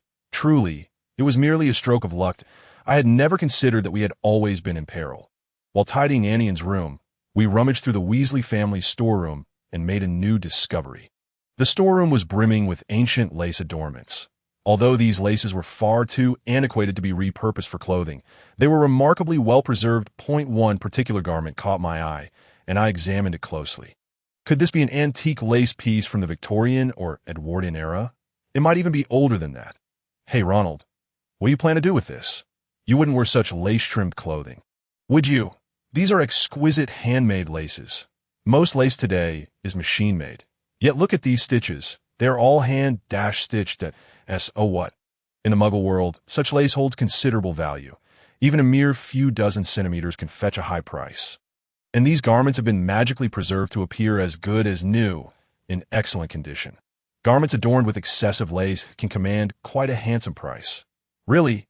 Indeed, if we can find a merchant specializing in antique clothing or crafts. Especially in London, these well-preserved, high-quality items will surely be in demand. Then let's inquire about selling a few items. Upon receiving permission, we selected several pieces that looked promising, although they were not the most valuable. We were, after all, guests in someone else's home and did not wish to be overly greedy. After all, these items were part of the Weasley family's assets. Dressed in Muggle-style clothing, we had Mr. Edgar accompany us to a Muggle bookstore. In my previous life, my mother adored such places, often visiting antique clothing shops, even if she did not purchase anything, that I was somewhat apprehensive about whether Muggles in this world were the same as I knew them to be, only to find that it was indeed the same formula. Nervously, I approached the shopkeeper to inquire about purchasing these garments. Although the shopkeeper typically did not buy items, upon hearing that we had many similar pieces at home, he was willing to see if a deal could be struck today. That Mr. Edgar initially handled the negotiations, but I noticed that the other party seemed intent on lowering the price, so I could not help but interject. Please take a close look at the exquisite quality of this lace. Each piece is handcrafted, featuring delicate lace weaving and intricate openwork, not to mention these fine shell buttons. The garments bear no stains or holes, and the lace and overall stitching are exceptionally appealing. Look at this buttonhole, also hand-stitched, truly beautiful, wouldn't you agree? Moreover, the condition of these garments is remarkable that we have many more such items at home. Asa Result. The shopkeeper purchased these garments at a price that left Mr. Edgar astonished. Although the amount was not exorbitant, it was sufficient for our allowances as children. Muggles truly are strange. Why would they wish to collect old ladies' undergarments? Such items are plentiful in Diagon Alley, and we have similar things in our storeroom, Mr. Edgar mused. Perhaps we should take a look ourselves? The twins were eager, and I nodded in agreement. However, the items we brought today were particularly well-maintained. Even if the lace embellishments were not exceedingly intricate, even machine-made lace can be quite delicate, so discernment is essential. The handcrafted lace stored in those wooden boxes might be items that elderly ladies would use. Such pieces, if in good condition, could command a considerable price. With our newfound funds, we proceeded to a large bookstore. Mr. Edgar declared he would purchase a book for each of us, so we each selected our desired titles. I also bought a few old books on brainwashing and suggestion with the money from selling the lace. Mr. Edgar indicated that we could linger in the bookstore a little longer, allowing us to stay for a full 4 hours. Percy's eyes sparkled with excitement upon encountering such literature for the first time. As we chatted about wanting to spend an entire day here next time, we enjoyed a late lunch in Diagon Alley. Afterwards, we visited Gringotts to exchange money and resolved to search for some ancient garments and lace that might fetch a good price at the thrift store, hoping to find something that appeared suspiciously inexpensive. Ronald, how about this? It turns out Muggle transportation used to look like this. Fred pointed at an old illustration of a man riding a bicycle. This one is newer. It's a vintage replica and not worth much in the Muggle world. George's eyes gleamed as he gazed at a dust-covered Mickey Mouse sculpture. Isn't this quite old? It looks rather unique. Yes, although is quite dirty. It seems to bear no other damage apart from the stains. Perhaps we could clean it with magic when we return? The design might indeed fetch some coin in the magical realm. Shall we clean it now? It might make bargaining easier, right? Do you think the stains could be removed? Ah, I see. That makes sense. Before darkness fell, we busied ourselves purchasing clothing, lace, and handmade items from various shops. The shopkeepers looked quite perplexed as they observed our bulk purchase of such outdated items. However, it seemed that few people now sought these things. So, they offered us discounts that we also requested that if they were to restock, they might assist us in sourcing more. in times like these, magic proves to be incredibly convenient that we used a cleaning spell to wash everything at once. Treating the particularly dirty items with a cleansing charm, then hung them out to dry, we have successfully repaired all the places that could be mended with a mending charm, for those stubborn stains that even the cleaning charm could not eradicate. Fred and George have specially developed a cleaning potion. Upon encountering the exorbitant prices of specialized books in the bookstore, Fred and George eagerly engage in our plan to earn a bit more money from Muggles. A few days later, we ventured out again to sell these items. This time, we refrained from haggling too aggressively and sold them at the prices offered by the shopkeepers, given our substantial inventory. The shopkeepers inquired about their product preferences and shared information regarding other establishments. Perhaps they believed we could become partners, as they even provided us with a letter of introduction detailing the specialties of various shops. As a result, we earned a considerable sum, deeming it a lucrative venture, and thus converted our entire earnings into further procurement funds that, in the future, we decided against exchanging these profits, opting instead to use them to purchase items needed in the Muggle world. Shall we save up some money to visit the stationery store? A splendid idea. However, I would prefer to go with Bill and Charlie, so let us wait for their return. How about we all buy a fountain pen together then? That sounds delightful. Indeed, we have already restocked some items from our father's warehouse, and the essentials we urgently needed are now depleted. Nonetheless, I would like to visit the store once more to confirm the prices. Consequently, we began to visit the store several times a week for procurement, always accompanied by someone. Each time, Mr. Edgar was with us. When I inquired if he had any concerns, he assured me he was a freelancer and that I need not worry. I heard that during the summer holidays, he would have plenty of work, so he would not be taking on any jobs at that time. The family informed us that the items in the warehouse could be sold. Yet we still hoped these goods would remain for the use of the Weasley family. The warehouse contained some used antique silk lace products, potentially worth thousands of pounds, that I reported that these items were evidently very valuable, and I felt hesitant to touch them. These treasures were stacked high, some still in their original condition. Express gratitude for their generous donation of our first batch of items. I compiled a list estimating the selling prices of the clothing in the Muggle world and submitted it to my uncle. I suggested that if they intended to sell these items, waiting until later might yield a higher price. Since arriving here, we have been working as antique dealers while thoroughly examining all the books in the library. We discovered that many of the books we purchased from Muggle bookstores on brainwashing, mind control, and cult were already abundant in the library. Had we known, we need not have purchased these. Fred was somewhat disheartened by the wasted expenditure, and I nodded in agreement. If only we had known earlier. At that time, we were too engrossed in reading magical tomes. How about we sell them instead? George proposed.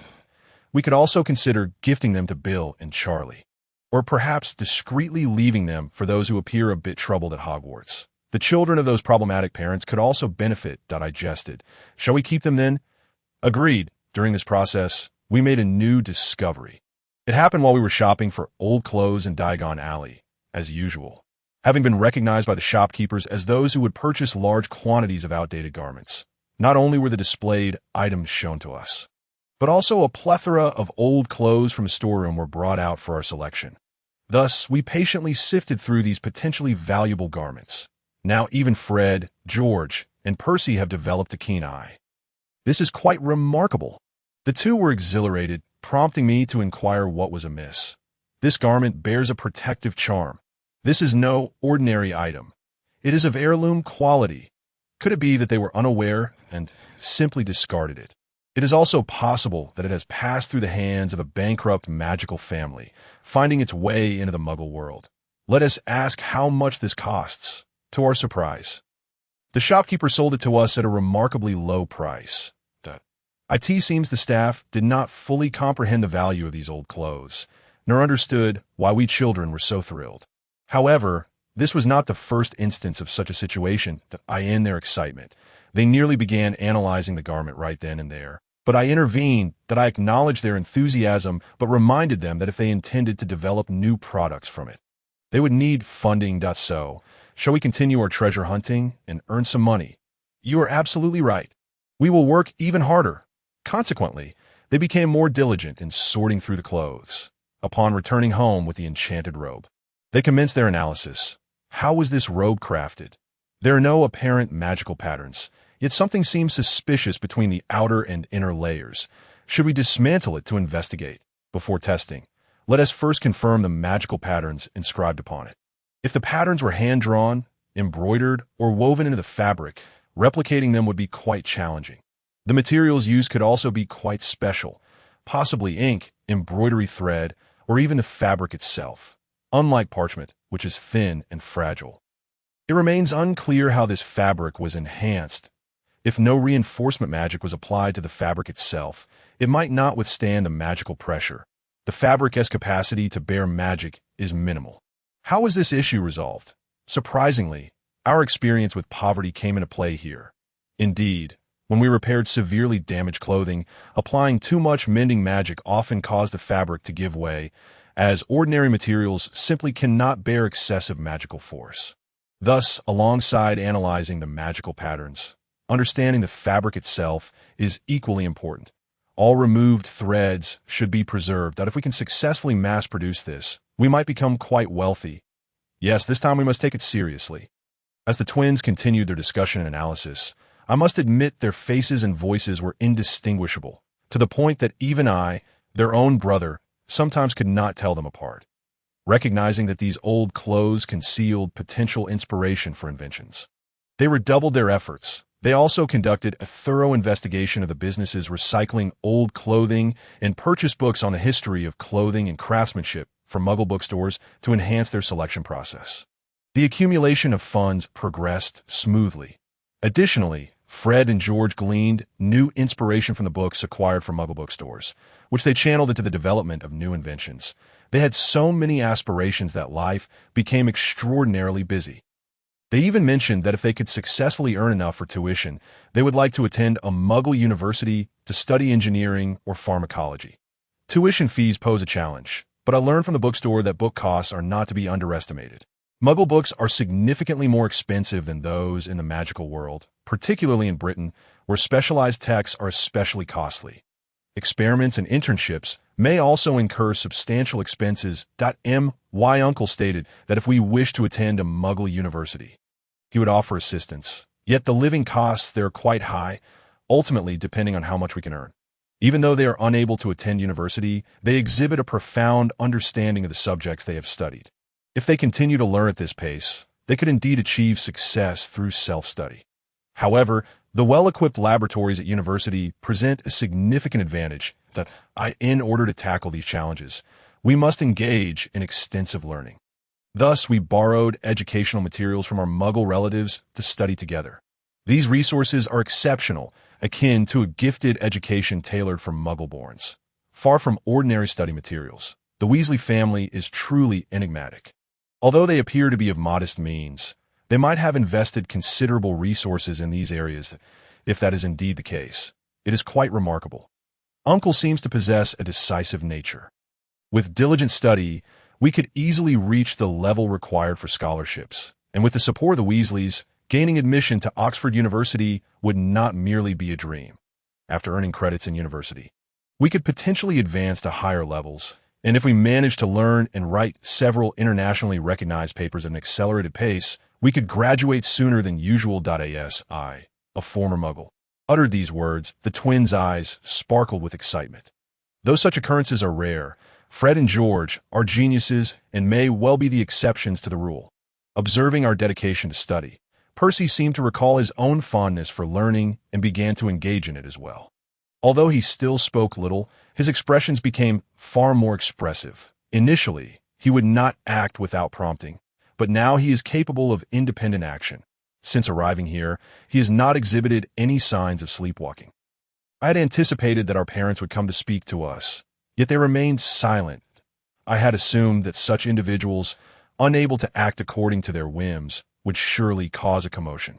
When I inquired about this matter with Uncle, he replied with a smile, "I used to clean up after such situations, and I must say, it is indeed wise to prepare in advance, is it not?" Thus, I refrained from pressing for further details. Although Uncle embodies the elegance of a British gentleman, he resembles a strategist far more than my naive and easily manageable father. Clearly, one should not underestimate the head of a pure-blood family. Finally, the day arrived for the two of them to return. Where are Bill and Charlie? The twins wore expressions of impatience and unease. I, too, felt a sense of anticipation, although I longed to greet them at the train station. I could only wait at home, considering Percy's condition. Tio formally announced that Bill and Charlie had been officially adopted by the Weasley family. The current head couple and the future heads went to retrieve them. Dressed in my favorite outfit, which had been refurbished by the grandmothers of the Pruitt family, I awaited their arrival in the foyer. With a crack, they returned via apparition. Welcome home. Upon seeing Bill and Charlie, I could not help but rush towards them, and they each embraced me warmly. After a long separation, the brothers reunited, and the foyer erupted into joyous chaos. However, when I glanced at Uncle, I noticed him staring intently at Charlie's pet mouse's cage, while Mr. Ignatius wore a troubled expression as he regarded the creature. Strangely, both held wands in their hands. Noticing my gaze, they said, "Children, why don't you put your luggage away and then head to the living room? There must be plenty to discuss among brothers. By the way, Charlie, may I borrow this mouse? It might be a while before I return it." Charlie replied, "Sure, no problem. I found this mouse at a pet shop where my father saw it being sold for a pittance, and he made an exception to buy it for me as a back-to-school gift." Oh, I see. With that, they made their way to the study. This incident later ignited a significant uproar in the wizarding world. To allow the brothers to relax, the aunts prepared snacks and tea before leaving the room. By the way, your outfits are simply splendid, aren't they? The grandmothers of the Pruitt family made us many garments. Most of them are old clothes from this estate or the ancestral home of the Pruitt family, but they have been redesigned in a modern style that I suspect they will also come to make some for Bill and Charlie. Bill retrieved something from his suitcase. First, this is a gift for Percy. It's a magic book I crafted myself, more powerful than the previous version, with considerable help from Charlie. Percy's eyes widened. Tears instantly welled up in Percy's eyes and streamed down his cheeks. He held the book that was handed to him tightly with both hands. Witnessing this, Bill gently embraced Percy. Then Charlie, Fred, George, and I joined in the embrace. As we form a huddle, Percy softly uttered, "Thank you," having not spoken in so long. His voice was somewhat hoarse. Upon hearing this, the twins collapsed to the ground, bursting into tears. Seeing them like this, Percy wore a troubled expression and gently stroked their heads. "I'm sorry for making you worry." "Thank you." As soon as he finished speaking, the twins cried even harder, seemingly unable to stop. Thus, Bill and Charlie lifted them, gently comforting them. They clung to Bill and Charlie like koalas. Perhaps it was in this moment that Fred and George truly felt at ease. Percy, having spoken after such a long time, began to cough. I poured him a cup of tea and suggested everyone have some snacks. I also brought tea and treats to Bill and Charlie, who were sitting on the sofa holding the twins. Soon after, the twins cried themselves to exhaustion and fell asleep. Bill and Charlie's clothes were soaked with their tears and mucus. They decided to take this opportunity to change outfits and let the twins rest. Percy sat in a chair by the window, pulling me onto his lap, and we began to read the book Bill had made together. Before Percy encountered any issues, I often sat on his lap to read. This long-lost act nearly brought me to tears, but I held back. Ultimately, however, the tears flowed freely.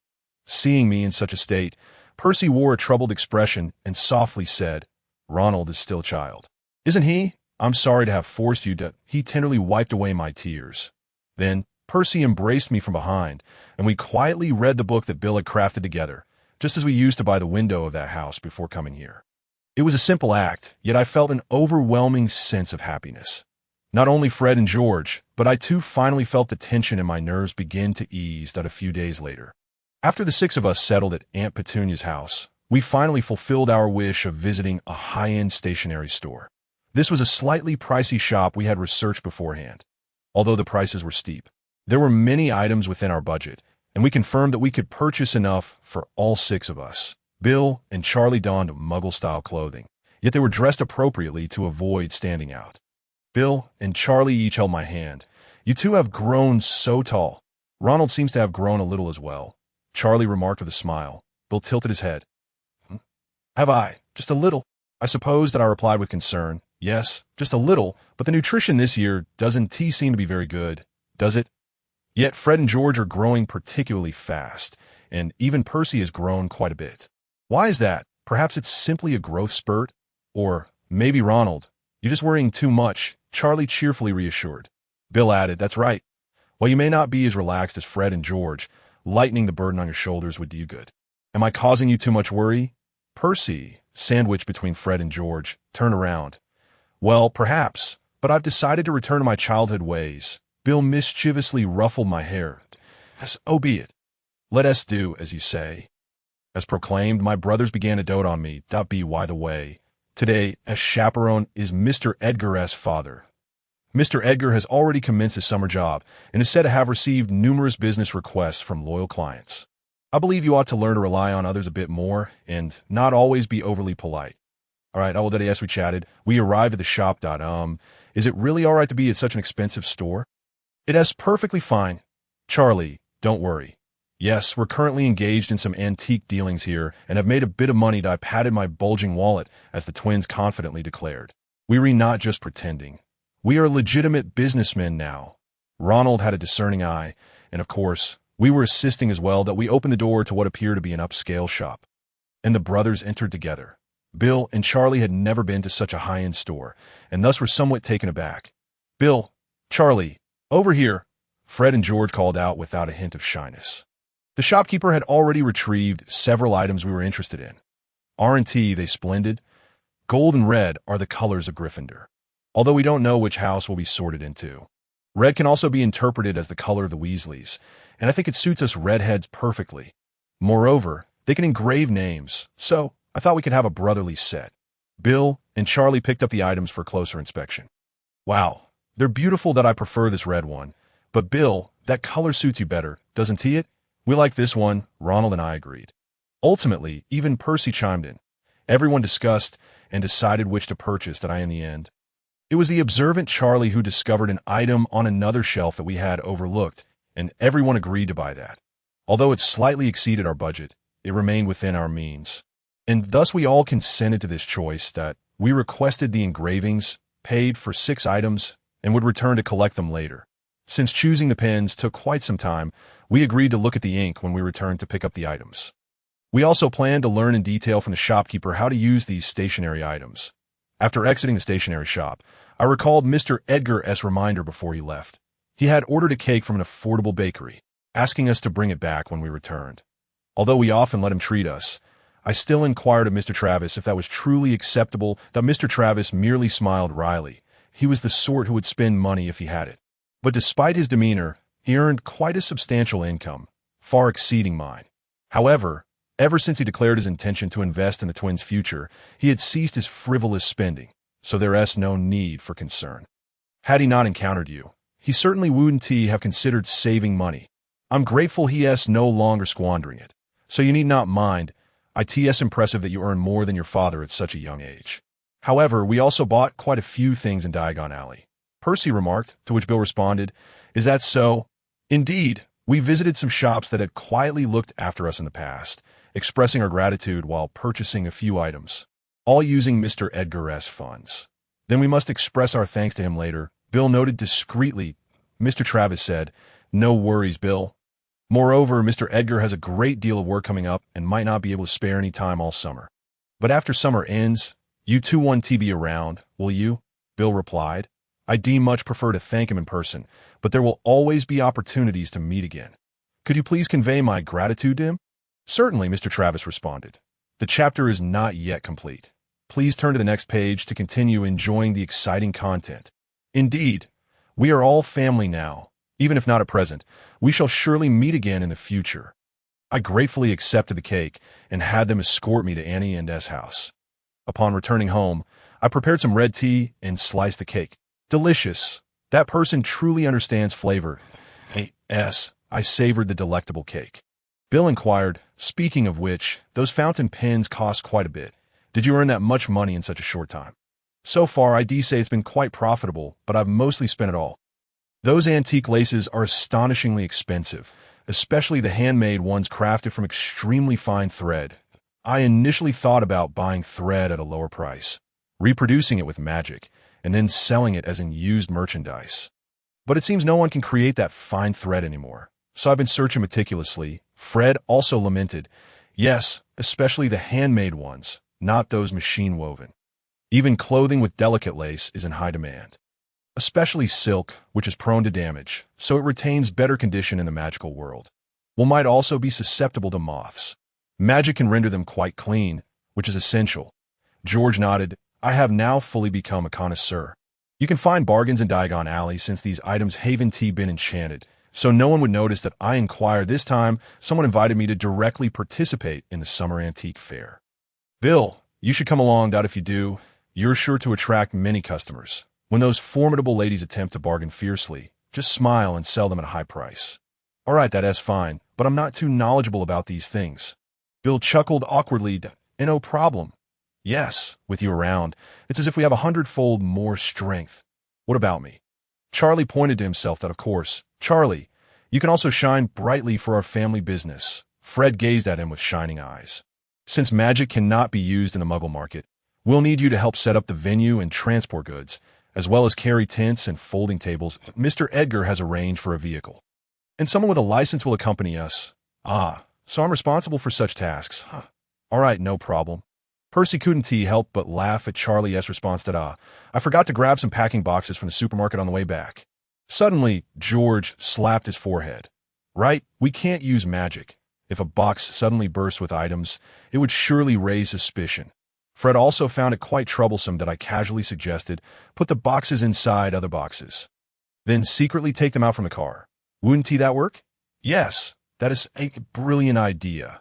With Charlie's help, even heavy wooden boxes won't be a problem, but you're all determined to make me the mover. Aren't you? The brothers erupted into laughter, and Charlie bestowed a warm embrace upon the twins. Subsequently, Fred and George reported their discovery of a remarkable item imbued with protective magic, which piqued the interest of Bill and Charlie in procuring it. They promised to accompany me on a treasure hunt during the summer. Beautiful memories were gradually accumulating in the hearts of us brothers. Perspective of the head of the Weasley family, Arthur, had audaciously purchased a transfiguring creature for the children. Through the family's protective enchantments, we uncovered its existence, and its true identity was astonishing. My goodness, is this for real? I had always believed it was lurking in some hidden corner, only to discover it was being cared for by my nephew. I immediately issued an urgent notification to the family, informing them of our successful capture and instructing everyone to commence action. I emphasized the necessity of discretion to avoid arousing any suspicion. Late at night, we would convene to report on the situation and exchange information, hence my urgent summons. Ignatius was equally baffled to learn that Charlie was the one caring for it. How was I to explain this to Charlie? Should I reveal that his pet mouse was, in fact, a plump and filthy middle-aged man? Such words would not pass my lips. Although he is technically a middle-aged man, he is, in reality, much younger than I am. Yet he appears significantly older than his actual age. Perhaps it is best to remain silent for now. Charlie may eventually discover the truth on his own, so it is prudent to hold my tongue for the time being. Yes, that shall be the course of action. After extracting all pertinent information from the mouse, we rendered it unconscious with a potion and employed magic to temporarily remove its bones to prevent any escape. Hey, I heard that Peter Pettigrew has been found. Edgar was the first to arrive. What is going on? Why does the atmosphere here resemble a funeral? Because that transfiguring mouse has been kept as a pet by Charlie. And he cherishes it dearly. Disgusting. What on earth is this? Oh my goodness, it's as terrifying as that bearded man, Edgar exclaimed, his hair standing on end in horror. Indeed, such an atmosphere was quite understandable. I stated I must return to the Ministry of Magic to initiate the necessary proceedings. I will confer with our allies regarding our next course of action. Additionally, I need to check Dumbledore's schedule. Speaking of which, Dumbledore is set to attend an academic conference in Germany in mid-July, and I will accompany my client, which is why I am aware of this matter, instead of taking action domestically. It would be wiser to act while he is abroad, would it not? If he possesses a time turner or something similar, that could complicate matters. There are other magical artifacts as well, and we have no idea what else he might be carrying. Right? The conference is quite formal, and Dumbledore won't bring any trusted associates. Are the attendance requirements very strict? Edgar inquired. Indeed, they are. Thus, how about we act during the conference? The security there is of the highest caliber I have ever witnessed. They are extremely vigilant regarding the possession of magical items. Although protective charms and defensive objects are permitted, anything else is strictly prohibited, even for persons of great renown. There should be ample opportunity to act during the conference. However, we must coordinate with the German Ministry of Magic in advance. That sounds like a good plan. We do not wish for Dumbledore to perceive any disturbances while he is in the country. So we will first discreetly gather evidence. When he attends the academic conference in Germany, we will prosecute him regarding the case of the Pruitt family and apprehend him upon his emergence. We must also ensure that Dumbledore does not interfere while we handle Sirius S. case, simultaneously submitting the arrest report, release request, and retrial application all at once if possible. We hope to resolve the matter of the Potter estate being usurped on the same day. Understood. I will contact the relevant personnel at the Ministry of Magic. Now, I must also commence my own preparations. I am Lucius Malfoy, and it is a well-known fact that the Weasley family and ours do not share a favorable relationship. However, the current head of the Weasley family is somewhat preferable compared to the abominable Arthur. Recently, he has urgently requested a clandestine meeting, claiming to have something of great importance to discuss. He even shamelessly suggested that, considering the potential need for Andromeda's assistance, I should mend the rift between her and Narcissa. Furthermore, he requested a location with impenetrable security to ensure that no one from the outside could intrude. Nor could anyone escape from within, not even a mouse. Faced with the Weasley family's unrelenting audacity, I initially intended to decline. However, he mentioned a matter that could significantly impact the future of the magical community and inquired whether I would be interested in forming a new faction that would neither pledge allegiance to that man nor to the bearded one. This proposal piqued my interest. Thus, I resolved to offer a secret hideout belonging to the Malfoy family and invited the Weasley family to join. This was a former residence we had used to confine extreme members of the family. The current head, Dusty, the former head's brother, Percival, the future head, Ignatius, the ever-competent Bilius, and Edgar, who knows everything, were all present, along with a mouse securely confined in a cage that I truly did not expect them to actually bring a mouse. The first words they uttered upon arrival were characteristic of the Weasley family. Indeed, it is the Malfoy residence. Even this secret hideout is impressive. Surely this was once used for imprisonment, right? Remarkable. It even has a chandelier. I could live here. Such rudeness was intolerable. Hey, Edgar, mind your manners. This is not a dilapidated noble estate like ours, but a bona fide aristocratic mansion. Bilius interjected. Goodness, this family Dusty Weasley spoke first. Firstly, on behalf of the Weasley family, I thank you for providing this location.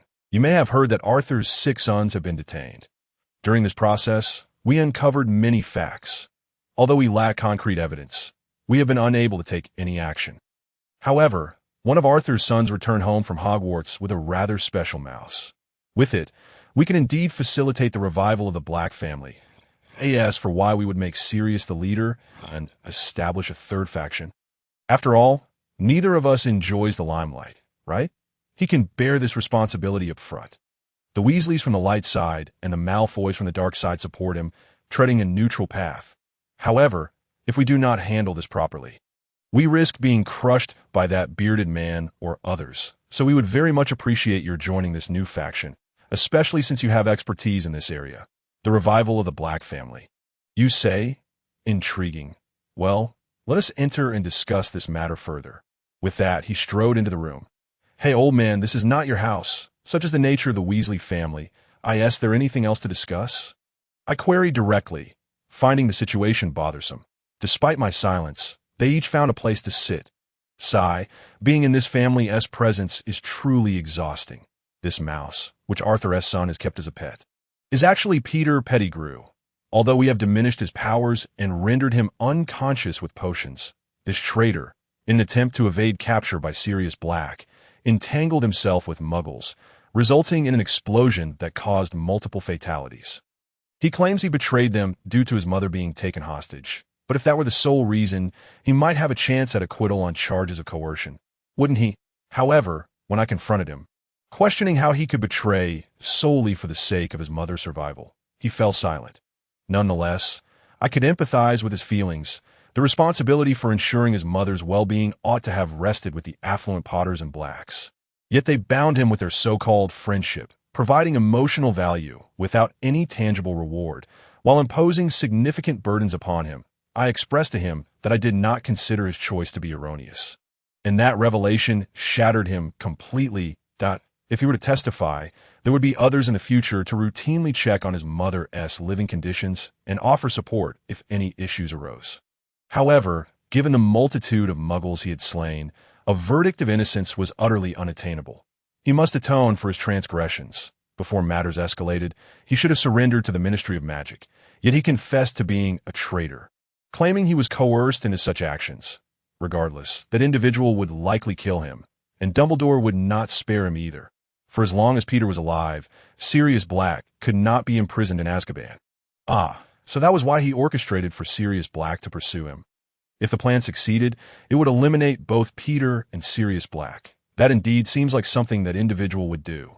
While I could understand his inclination to shift all blame on his Sirius Black, the notion of betraying a member of the Order of the Phoenix only to infiltrate another's home as a child's pet was truly unsettling.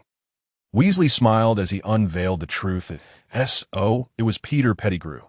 This revelation implies we could potentially secure Sirius Black's release from Azkaban. My lord, there is still more in this chapter. Please click the next page to continue reading, as the subsequent parts are even more riveting. However, it is no wonder you mentioned Andromeda and Narcissa. Sirius Black is uncontrollable. He heeds only James Potter's words, and aside from that, his closest ally is indeed Andromeda. Furthermore, it has come to light that Dumbledore had secretly entrusted the key to the personal vault of the Pruitt brothers to Molly. This too was discovered. I threatened her, stating that if she wished to avoid being compelled to return the misappropriated funds, she must disclose how she acquired the key. Ultimately, she divulged everything, even signing the witness documents. This was not a bequest from the two brothers, but rather a clandestine gift from Dumbledore, who claimed that the brothers had her best interests at heart. Yet, the Pruitt brothers had arranged all matters in their formal will, ensuring that all assets would revert to their parents upon their demise. Even so, once Sirius Black is released, would he not return to Dumbledore's fold? I inquired. Edgar grinned. If he were aware that Harry Potter had been deliberately placed in an abusive environment, would he still? Not only that, the Potter estate was being misused, with funds intended for Harry's upbringing, prepared by his parents for any unforeseen circumstances, along with the maintenance contributions Sirius Black should have provided as Harry's guardian, all vanishing without a trace. What if he were to learn of this? That constitutes a substantial by ordinary household standards. Even without employment, such funds would suffice for a family to live extravagantly for an entire year. Yet they received not a single penny. Is all of this true? I turned my gaze to Edgar. Indeed, it is so. Harry's situation is undeniably dire. His adoptive Muggle parents, while abusive, also possess many aspects that elicit sympathy. We wizards are unable to approach that vicinity, so I enlisted the help of a Muggle friend who operates a convenience store, akin to myself, to inquire about the situation nearby and inadvertently forge a friendship with that couple. The findings were shocking. Initially, upon adopting Harry, they received merely a letter left at their doorstep, devoid of detailed instructions or direct commissioning. Such a scenario is unimaginable under normal circumstances, is it not? It appears Harry's birth certificate was not registered with the Muggle government, leading to inquiries and a requirement to submit various documents. A cumbersome process indeed. As you mentioned, they received no maintenance funds. I have verified this as well. Furthermore, it is evident that they lacked any support from the wizarding community. Harry seemingly inherited his parents' formidable magical abilities, frequently causing damage to windows, destroying belongings, and leaving the household in disarray, particularly during the initial period after being taken in. This is understandable, given the drastic change in environment and the absence of his parents. The couple also had a child of similar age to Harry, and they surely were at a loss regarding how to manage this suddenly imposed wizard child. Yet, they received no assistance. Muggles lack the ability to perform repair spells and can only replace damaged items at a cost. The husband, a corporate executive, managed to maintain their situation, albeit with difficulty. Meanwhile, the wife, having lost her parents, found herself without any support. Had her parents been alive, they might have been familiar with the care required for a wizard child and could have provided assistance. Yet now, that was not an option. Furthermore, It is highly probable that someone intentionally placed that couple in such a helpless predicament. They could not seek help from relatives or neighbors, and even local government entities were powerless to intervene. Consequently, they turned to government agencies, hoping to establish a connection with the magical world, yet the memories of those in charge were subtly altered, erasing everything, which instilled fear in them. They felt as though they were being watched and were warned against seeking assistance from anyone. This intimidation proved effective. Thus, they harbored a deep disdain for wizards, deeming them unreliable, a sentiment with which I concurred. Was all this information gathered by you? I had considered investigating Harry Potter's circumstances, but was unsuccessful. Only knowing that he was the same age as Draco. Indeed, I have a partner in the Muggle world who operates a convenience store and excels in social interactions. I had him engage with that couple to glean information directly from them. He also confirmed Harry's condition. Harry appeared emaciated, resembling a malnourished beggar, clad in his cousin's tattered, oversized clothing. My friend reported that the family had spent at least tens of thousands of pounds on house repairs and furniture replacements. While they abused Harry, at least they did not abandon him, which is a feat in itself that I believe it is a miracle that Harry has survived to this day. The couple barely avoided taking extreme measures, perhaps out of a desire to maintain some semblance of decency.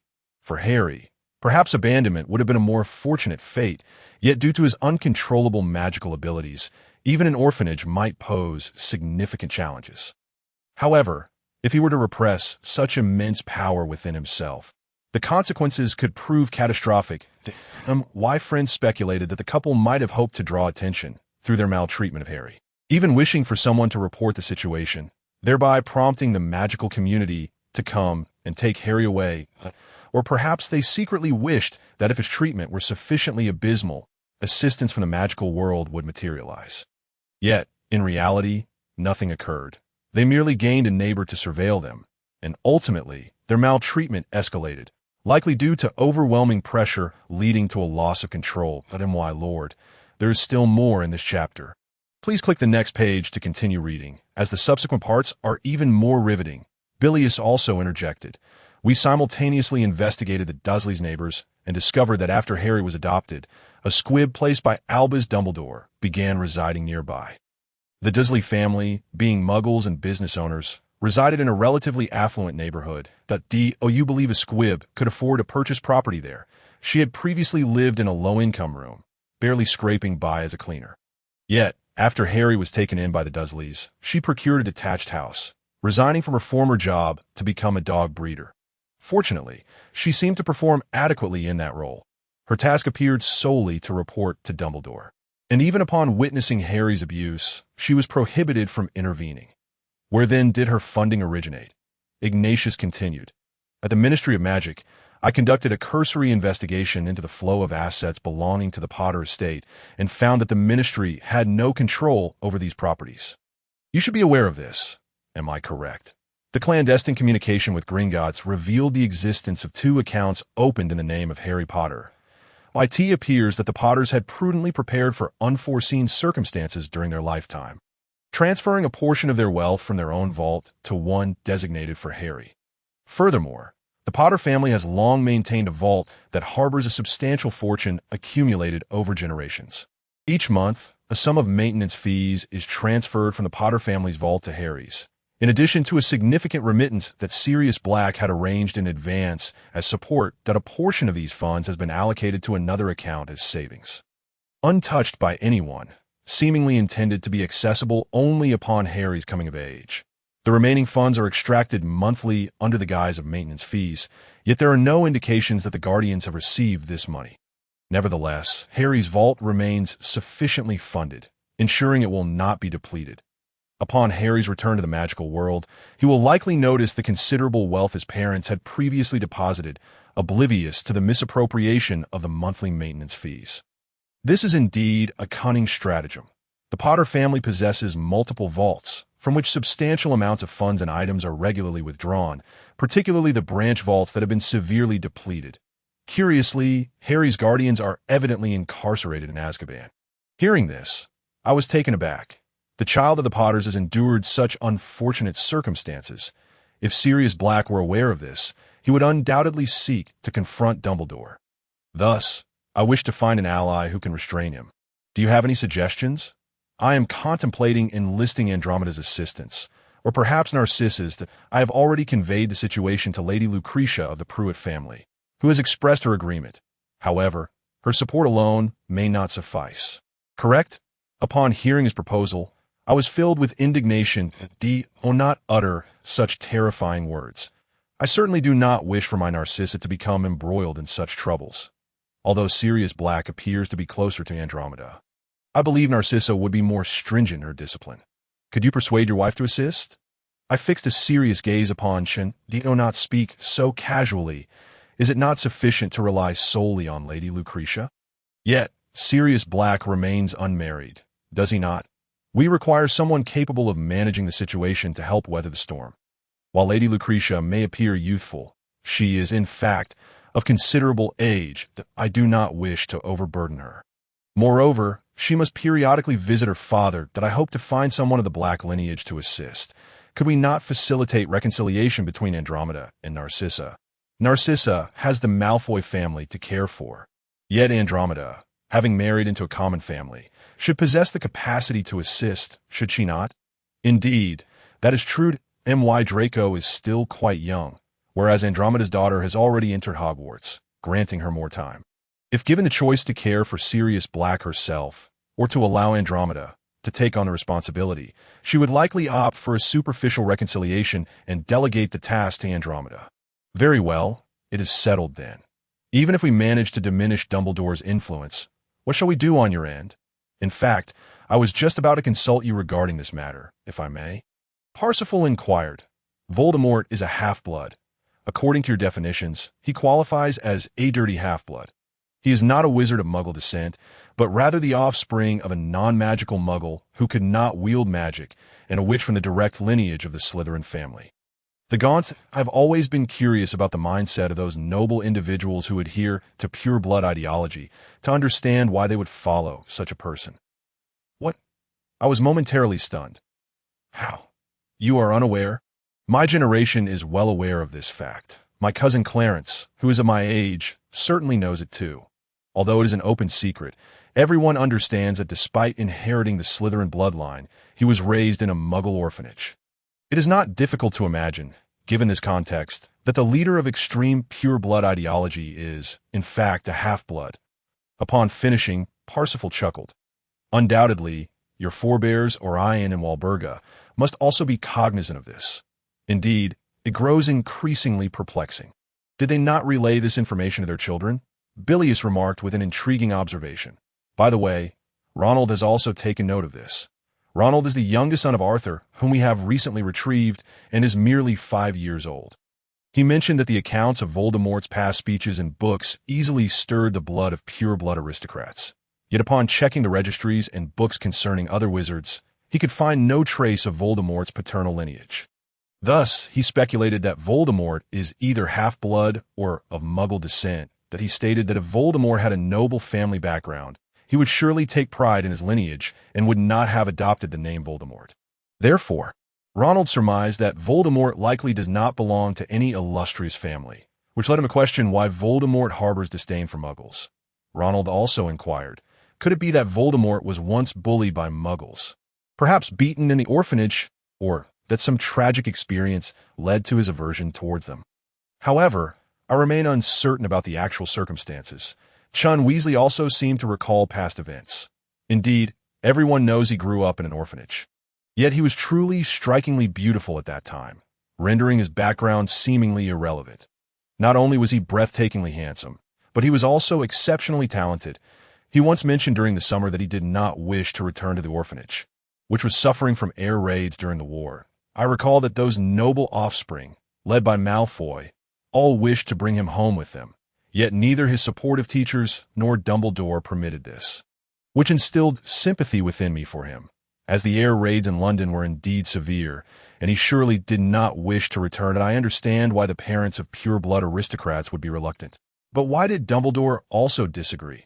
I suspect he may have viewed Voldemort as a rival. Voldemort possesses remarkable talent, striking looks, and immense charm. He is not only accepted by the pure-blood elite, but also well-liked by students from other houses. Had he chosen a righteous path, he would undoubtedly have emerged as the future leader of the magical world. Tom Riddle. Tom Riddle. That name is surprisingly ordinary. How then did he become what he is today? Someone could not help but inquire that I, too, am unsure. An elder of the Weasley family shook his head, seemingly the brother of the former head of the family. Although he was raised in a Muggle orphanage, devoid of parental presence, he nevertheless succeeded in earning the allegiance of numerous pure-blood aristocrats and graduated from Hogwarts with outstanding results. However, despite his remarkable talents and striking handsomeness, he faced repeated obstacles in his quest for employment after graduation. His aspiration was to become a professor at Hogwarts, particularly in the field of defense against the dark arts. Throughout his studies, he frequently expressed that he could teach the subject with greater clarity and understanding. Moreover, he did not limit his assistance to students of Slytherin. Any student, regardless of their background, who sought his guidance would receive his patient attention. Even I, a Gryffindor student, was not met with disdain by him. Although I cannot ascertain his innermost thoughts, he was undeniably friendly towards those who were earnest in their studies. In my view, he was exceedingly well suited for the role of a teacher, perhaps even more so than Dumbledore. Unfortunately, his aspirations were thwarted by Dumbledore's opposition, preventing him from assuming a teaching position at Hogwarts. Consequently, he considered a career at the Ministry of Magic, but was repeatedly turned away. Later, I learned that Dumbledore had been spreading rumors behind the scenes, claiming he had succumbed to darkness. Furthermore, the heads of pure-blood families, discontented with his closeness to their children, were actively undermining him. Thus, despite his prodigious talent, he found no refuge in the shadows, nor could he gain acceptance in the realm of light. The orphanage in a Muggle world offered him no sense of belonging, and within the magical world, where he sought solace, he was similarly rejected. I surmise he must have been engulfed in confusion during that period. Ultimately, he could only secure a position in a back alley notorious for its association with dark wizards. In truth, one might say the shopkeeper took him in out of sympathy. Dumbledore claimed this served as evidence of his descent into darkness. Yet I contend that if he wished to become a professor of defense against the dark arts, his proficiency in dark magic was entirely reasonable, with Dumbledore and those pure-blood heads of families conspiring against him. Where else could he possibly work? Being an orphan, his financial situation was undoubtedly precarious, compelling him to seek employment to survive. That time, aside from the strongholds of dark wizards, where else could he turn? I believe that he had not fully descended into darkness at that juncture. Although he exhibited a touch of arrogance, given his exceptional talent, such pride at his age is not entirely unexpected. My generation was shocked by his plight. A brilliant mind was ostracized from the academic community to the extent of struggling to secure a meal. Most of us believed he would become an assistant professor at Hogwarts. Yet his future was stifled by a single word from Dumbledore. This instilled fear in us, making us acutely aware that any Slytherin student of non-pure-blood descent could potentially follow a similar path. Perhaps it was because I was a contemporary of Tom. There was a significant age gap between my brother and me, so he did not witness Dumbledore's cruel side. However, I vividly recall the cold suppression he exerted over those more talented than himself. My brother, the former patriarch of the Weasley clan, seemed to regard Dumbledore as a reincarnation of Gryffindor, yet I do not share this sentiment that in a sense, the pure-blood aristocrats of the same generation, despite their bloodline preferences, were deeply captivated by Tom's abilities. His talent was so overwhelming that they believed even if Tom had Muggle blood, his status as a direct descendant of Slytherin was sufficient. His gifts could compensate for any deficiencies in bloodline, thereby garnering him numerous supporters from other houses. My pure-blood friends, upon graduation, possessed few avenues, and even when they sought to leverage family connections, their parents forbade them from assisting a half-blood of Muggle origin. Tom was cast aside by Dumbledore, who viewed his immense talent as a threat, forcing him to establish his own power base. Initially, one might have assumed his organization would champion strength, yet, unbeknownst to all, they began to advocate for pure-blood supremacy and the exclusion of Muggles, which took me by surprise. However, at that time, my family was under fierce assault from dark forces due to my brother's circumstances, leaving me preoccupied and unable to monitor the movements of those extreme pure-blood factions. The dark forces attacking our family were not aligned with Tom's, as dark wizards have existed in every age. Remnants of the previous Dark Lord Grindelwald, for instance. Gradually, they all became categorized as part of the dark forces, which perplexed me. The old and new generations within pureblood families were originally at odds. Yet suddenly they began to raise the banner of pureblood supremacy, which was bewildering. Even though they claimed to reject those of Muggle heritage, their leader, Tom, had explicitly emerged from a Muggle orphanage that I had anticipated that for the prosperity of the magical realm, they would adopt a more adaptable stance on this matter. Instead, inexplicably, they transformed into extremists advocating for the conquest of Muggles. When Tom aspired to become a professor, he never promoted such views that he had once stated that wizards and Muggles should refrain from procreation, as he had personally suffered from such unions that he believed it best for both parties to coexist in their respective worlds, which would be beneficial for all. His assertions were limited to this. Yet the subsequent developments are utterly incomprehensible. How did it come to this? At what point did he embark on this path? Tell me, Malfoy. Hearing this shocking information left me with a throbbing headache. Dreadfully cunning. Dumbledore is truly terrifying. The pureblood families were originally engaged in a struggle between the old and new generations, yet did he seize the opportunity to crush everything. His ability to remain hands-off is remarkable. Was that individual Voldemort merely a pawn in his game? Having once aspired to be a professor, how did he descend to such depths? It is utterly perplexing. The transformation is too drastic that I murmur to myself.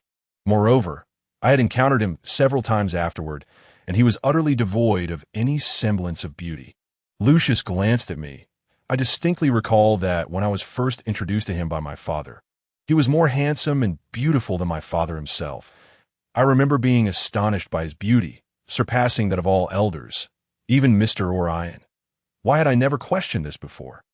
Gradually, he became increasingly inhuman and cruel. Do you Death Eaters believe Tom is truly dead? Edgar could not help but inquire. Although he may be dead, I believe he is not entirely vanished. I speak candidly on this matter I see. Well, his mastery of dark magic makes it unsurprising if he employed some form of magic upon himself. Perhaps the deterioration of his appearance is the price he paid, and not only his looks, but possibly even his psyche has been sacrificed. Do you think he will resurrect, Malfoy? After a lengthy silence, Chin spoke as a fellow head of a family. I responded out of courtesy. Perhaps, but without support, it would be quite challenging. His physical form has perished. So it would have to begin with the reconstruction of his body, wouldn't it? He shot me a glance. Then, who would fund such an endeavor? Our family. Just the thought of it is enough to induce a headache.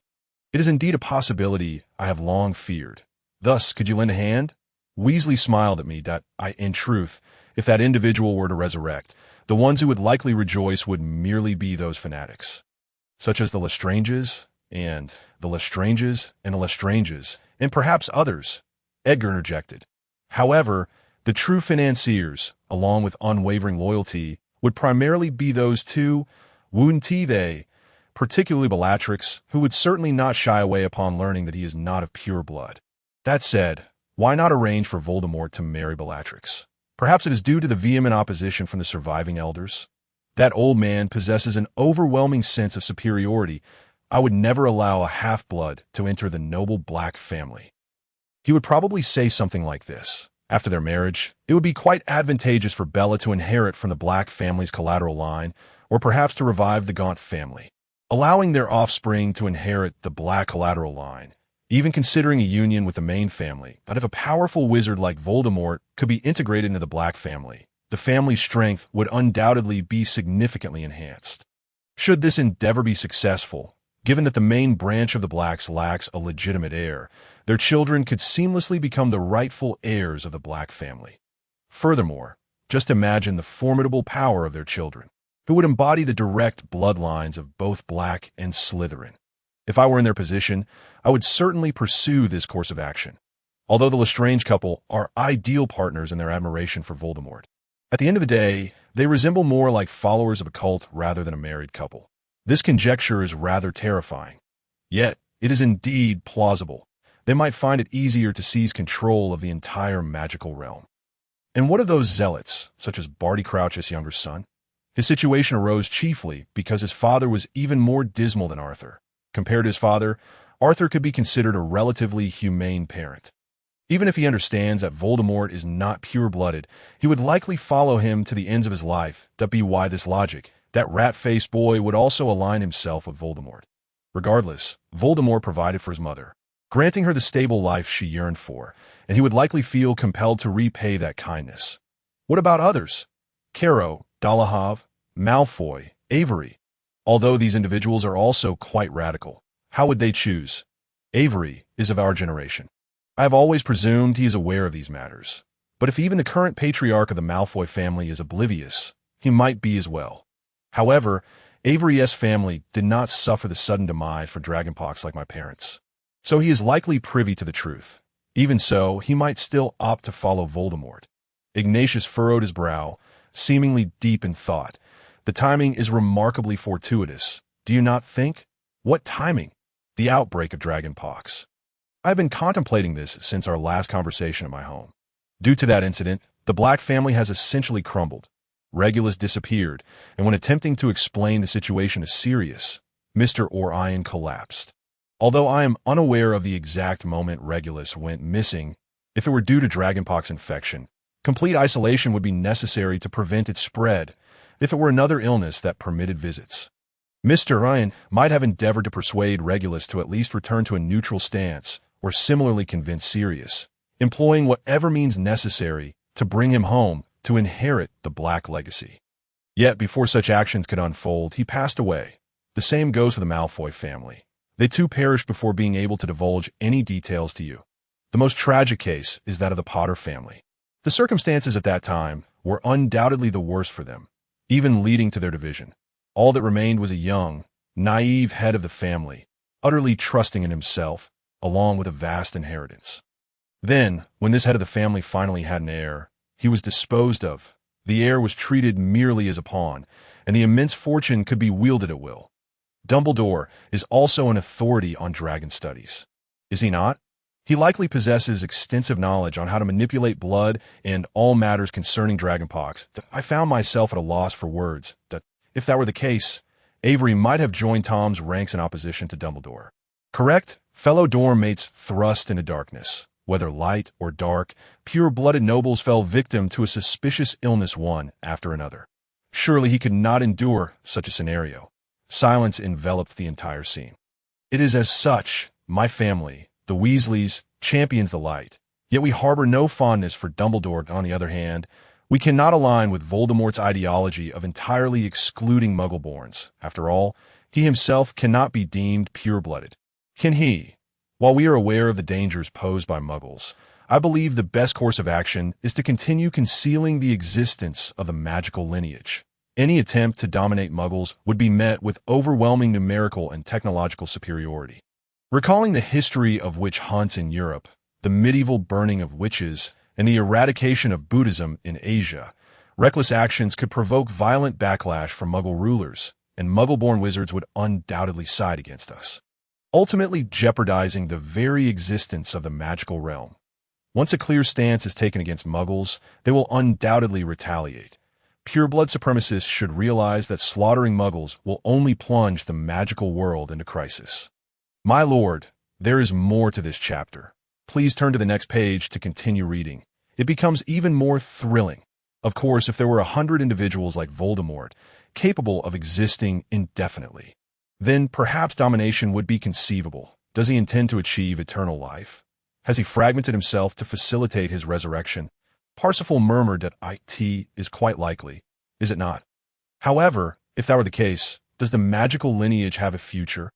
If he can resurrect, then he must hold life in contempt, not just the lives of Muggles, but even those of the magical folk.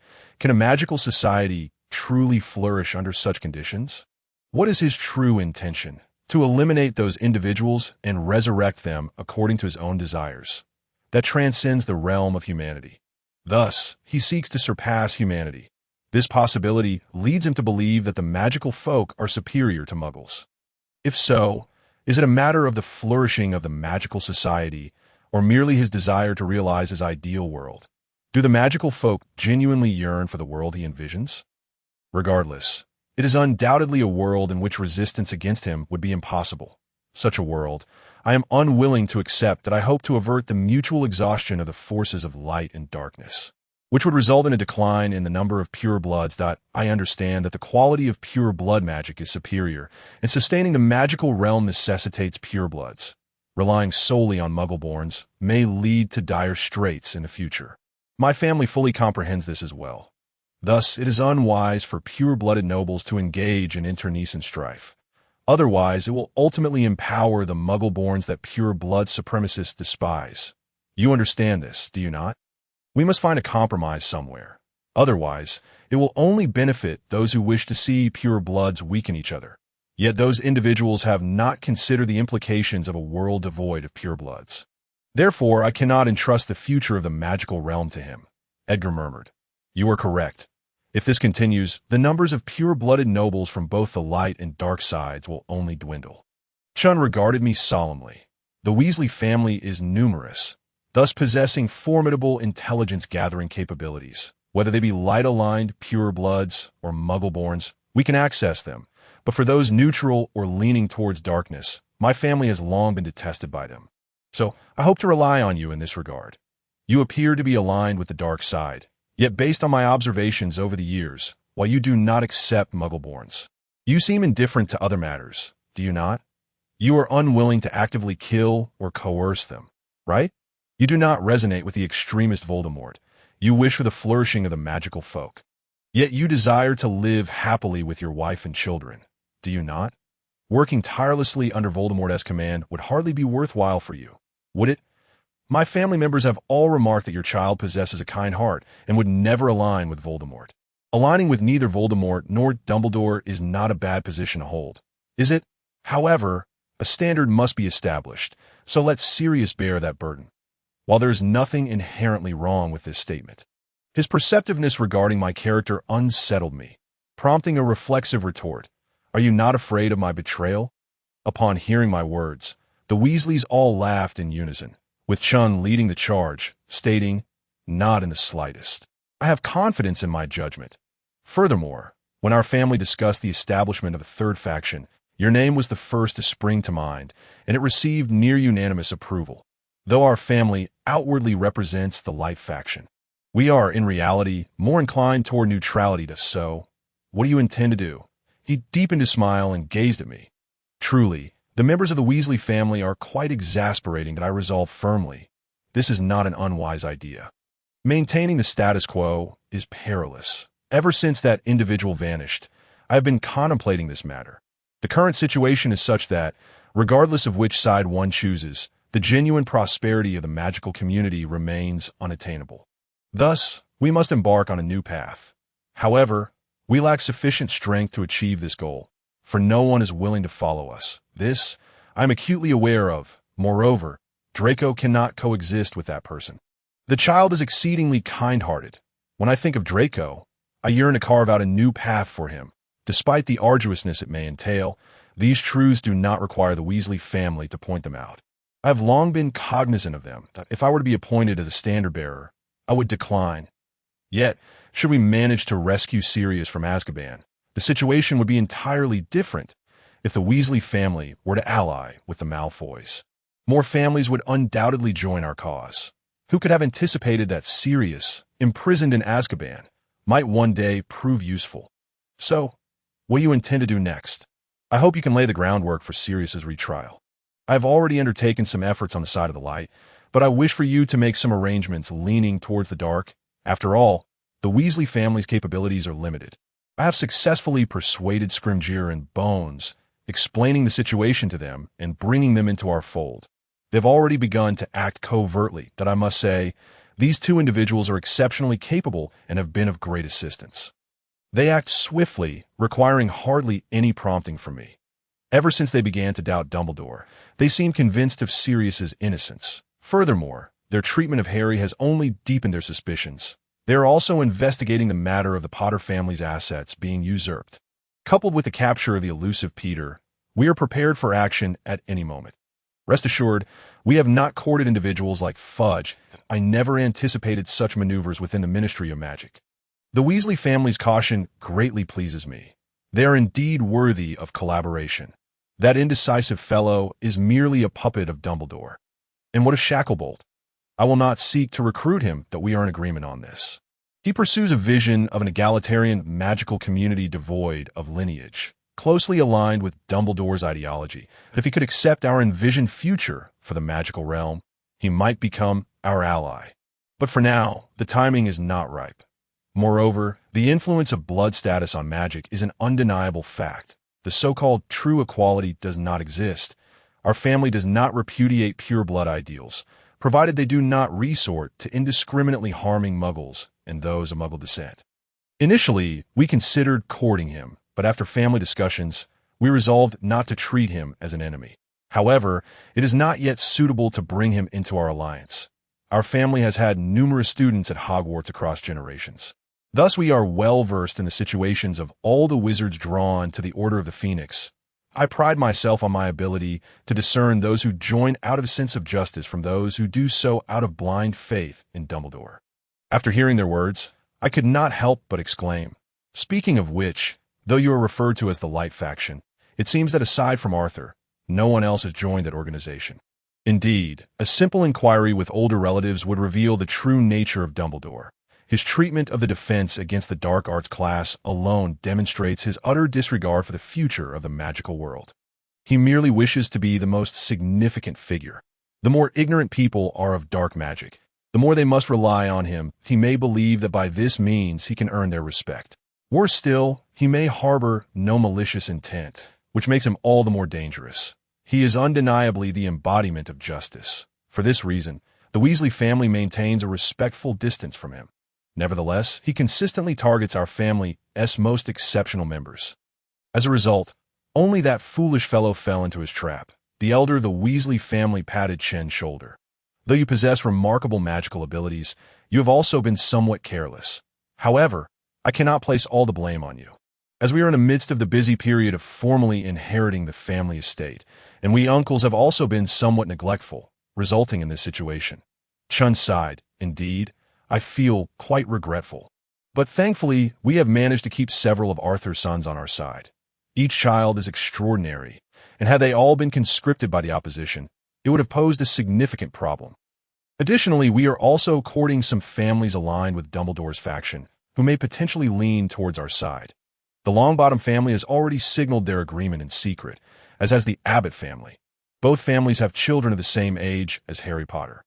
I informed them that Dumbledore would use Harry as bait to draw Voldemort, thereby turning Hogwarts into a battlefield, and the children would inevitably be caught in the fray. They quickly expressed their full support. The Light Faction, aside from those radical devotees of Dumbledore, is also actively expanding its influence that we plan to rally under the banner of Sirius Black to establish a new power for pure-blood nobles who accept Muggle-borns.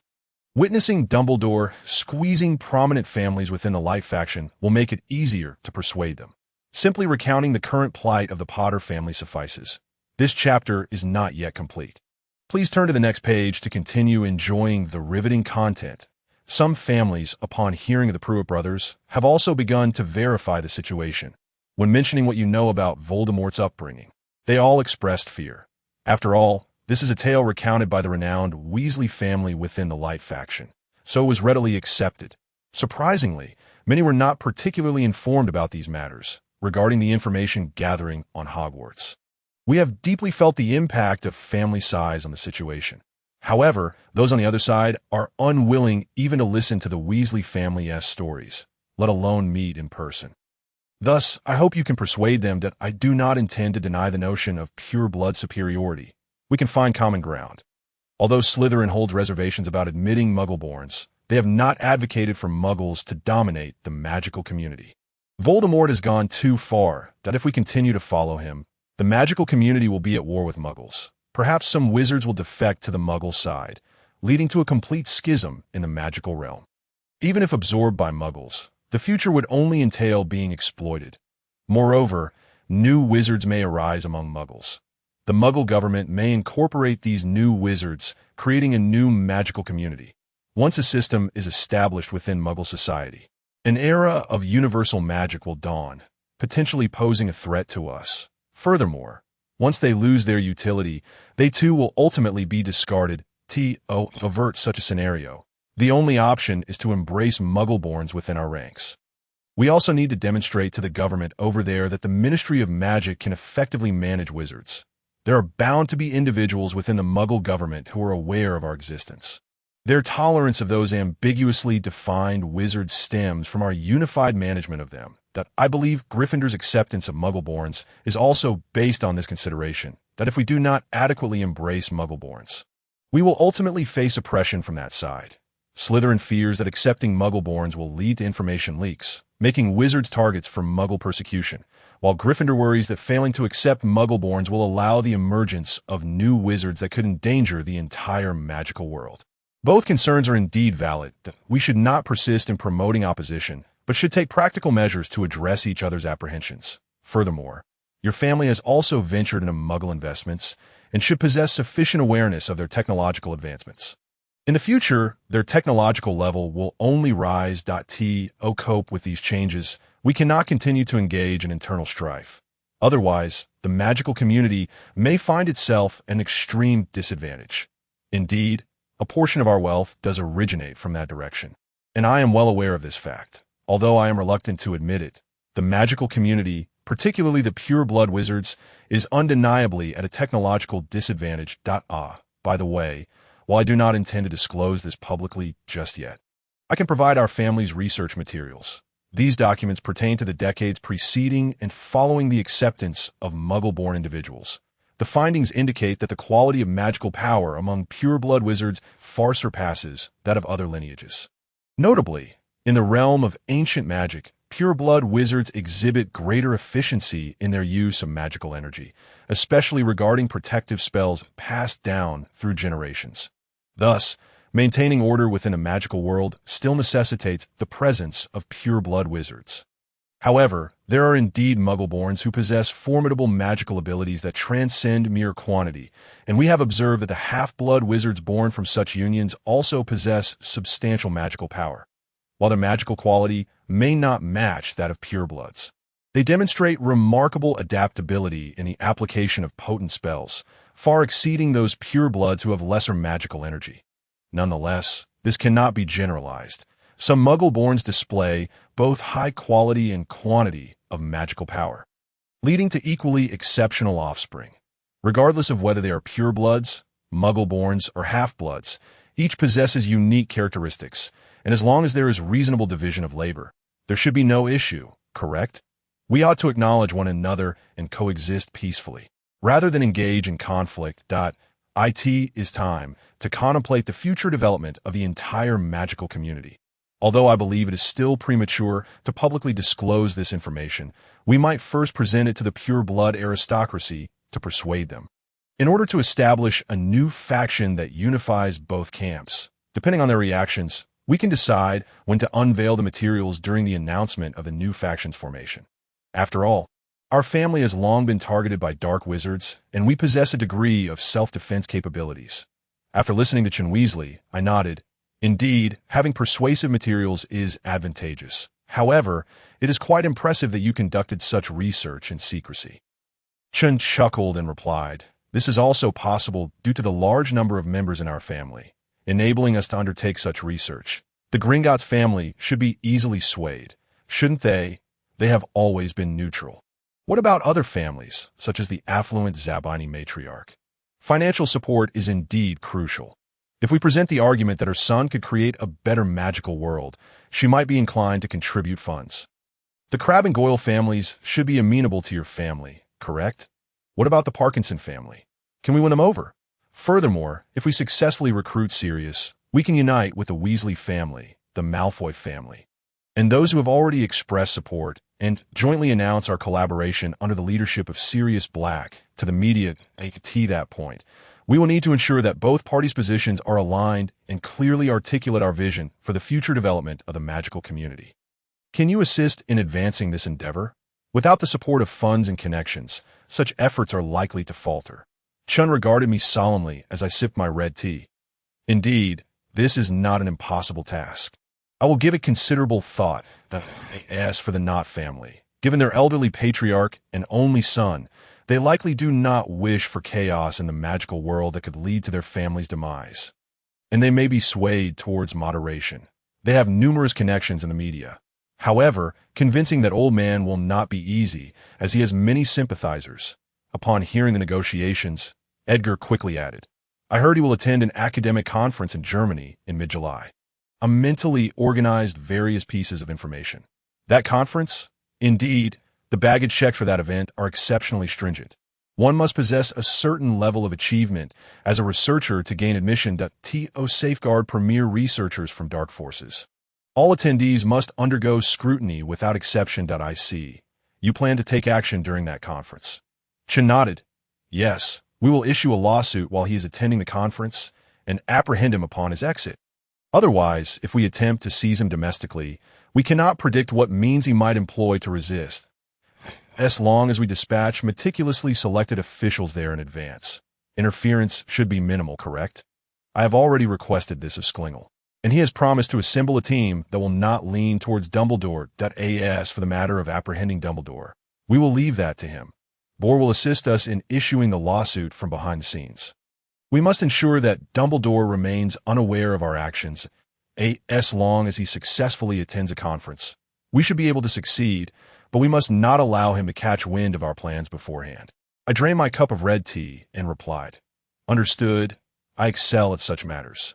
Once our agreement was reached, the head of the Weasley family, Chun, made a request. I almost forgot an important detail. I need you to temporarily look after this mouse. It must not escape until we have completed all our preparations and ensured Sirius's exoneration. This mouse is crucial. Without it, nothing can proceed. I entrust it to you as a token of my trust. You have several house elves at home, right?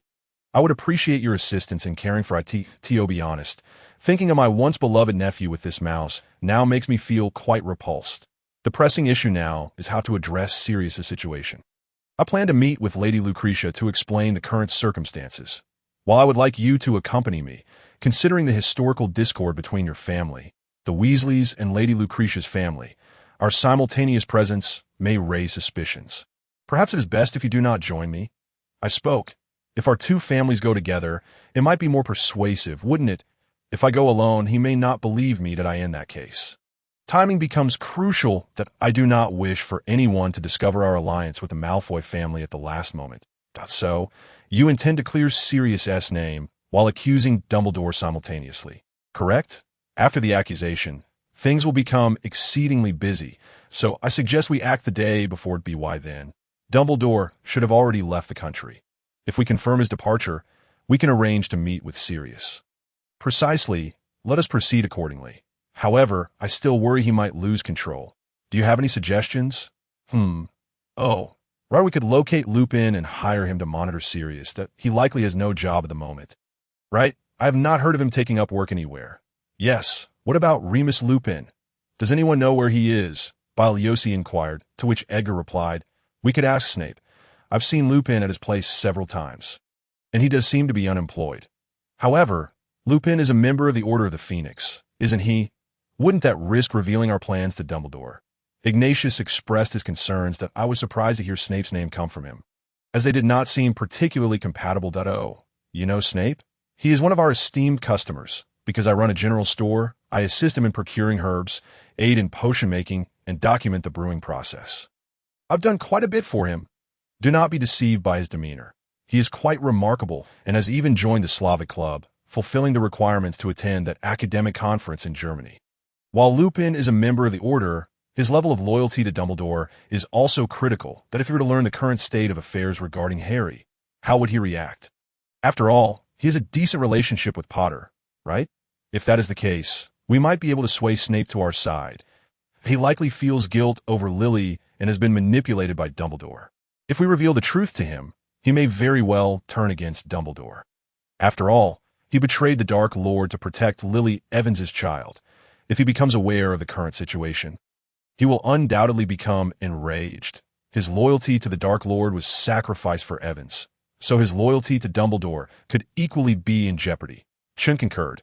I share your perspective that I once took care of the children in Maud. It made an exception to meet Bill while he was preparing for his exams. It is said that Snape worked harder to subdue Dumbledore than McGonagall did, thus aiding us. Therefore, his inherent nature remains upright. As long as he believes it to be the right thing, he will not blindly follow Dumbledore. Snape is indeed exceptionally talented. I can assure you, his abilities render it perplexing as to why he would serve as a professor at Hogwarts. With his gifts, he would undoubtedly earn more should he choose to pursue opportunities elsewhere. Thus, while our personalities may not align, I think it prudent to introduce him to Fred and George. Who are Fred and George? I inquired, only to immediately recall, the infuriating twin sons of Arthur Weasley. Upon the mention of twins, Edgar's excitement became palpable.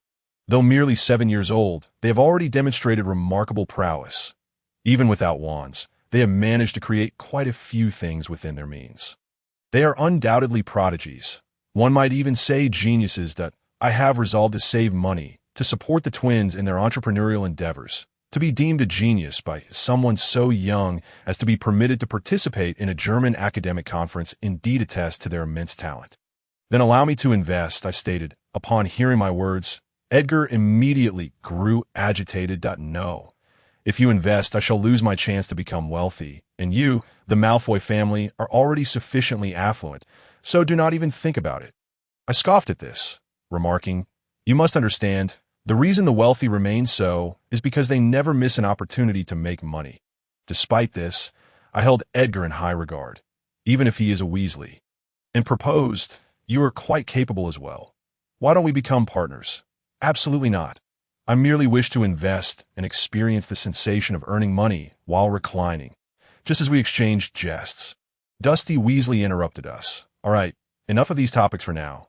However, the idea of Snape starting a venture alongside Edgar, Fred, and George is rather intriguing. The twins may be only 7, but they will need some time before embarking on such an enterprise. Upon hearing about the Weasley children, Snape seemed to conclude that he was better suited for higher education. He possesses an innate ability to instill fear in young children. For ambitious students, he would make an exceptional teacher. In fact, it would be preferable if classes could be divided between lower and upper grades. Yet as long as that bearded old fool remains, any reform at Hogwarts will remain a mere dream. Based on what I have gathered, Snape seems better suited to focus on writing textbooks or scholarly articles and conducting research in potions. Remaining at Hogwarts may hardly allow him the time to pursue his own studies.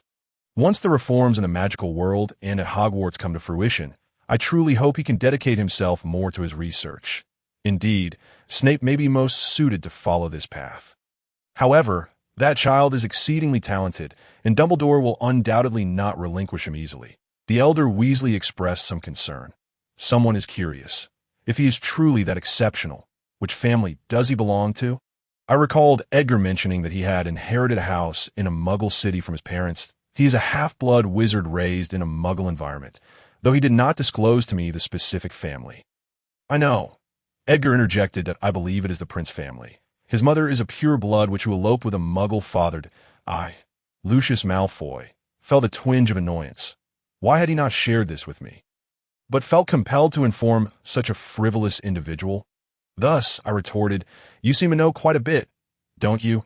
He didn't even tell me that. Oh, are you envious? Edgar S. Weasley lineage manifested his mocking tone, as he nonchalantly replied, in fact, I frequently visit Mr. Snape's home during the summer for work. The family crest is evident in the books he inherited from his mother, so I recognized it immediately. Moreover, Mr. Snape has mentioned his reluctance to discuss his dark history. Some of his notes from his student days in potion-making bear the title Half-Blood Prince. I even teased him about how he could dare to call himself a prince. And he readily admitted his lineage from the Prince family that I see. Although Severus often comes to my Malfoy manor, I have never visited his residence. Is it not true that the Prince family has been regarded as extinct? Someone whispered. Dusty nodded in agreement. Indeed, I recall hearing that news while at school. Another pureblood family has vanished. With Severus not designated as the heir, Ignatius quickly refuted that no, that is not the case. The Prince family is listed under the Ministry of Magic's management. I once saw that name on the ministry's list. It is an ancient lineage, yet it has remained on the management list for about a decade. This means that when old Prince passed away, there was no adult heir, Thus the ministry took charge until an heir came of age. If there is no heir, the family is considered extinct and transferred to the list for reorganization. The management list is merely a temporary custody of the ministry. An heir must have already been designated. Alternatively, the heir may have gone missing, resulting in the family remaining on the management list. Regardless, if there were no heir, it would not be placed on the management list. The old prince family evidently believed that the ministry knew who their grandson was and intended to wait until their daughter's child came of age to inherit the family. However, if this child was disowned due to his mother's elopement with a muggle, then legally, this child is merely a wizard with a muggle background. The ministry may not have been aware of this situation, which could explain why they remain uncertain about who the heir is, leading to the family's prolonged status on the management list. This indeed seems plausible. Dusty exclaimed with excitement. Contact Severus immediately. The prince family is perfectly positioned to rally the neutral faction. If Sirius cannot lead, why not allow him to take the helm? He is a Slytherin student and serves as the head of the house. Even as a half-blood, he would garner support from the Slytherin faction. Moreover, emphasizing his half-blood status should pose no issues for the neutral faction. Though he was once a Death Eater, everyone is aware of how Potter and Black bullied him. Thus it can be attributed to youthful impulsiveness that he's also not likely to make rash moves like Sirius. Oh, by the way, I happen to be going to Mr. Snape's house to work tomorrow. Edgar chuckled. I shot him a sidelong glance and replied, That's fine. I will also inform him to verify his household registration. Tomorrow, you can elaborate on the situation, as I will become quite busy on my end.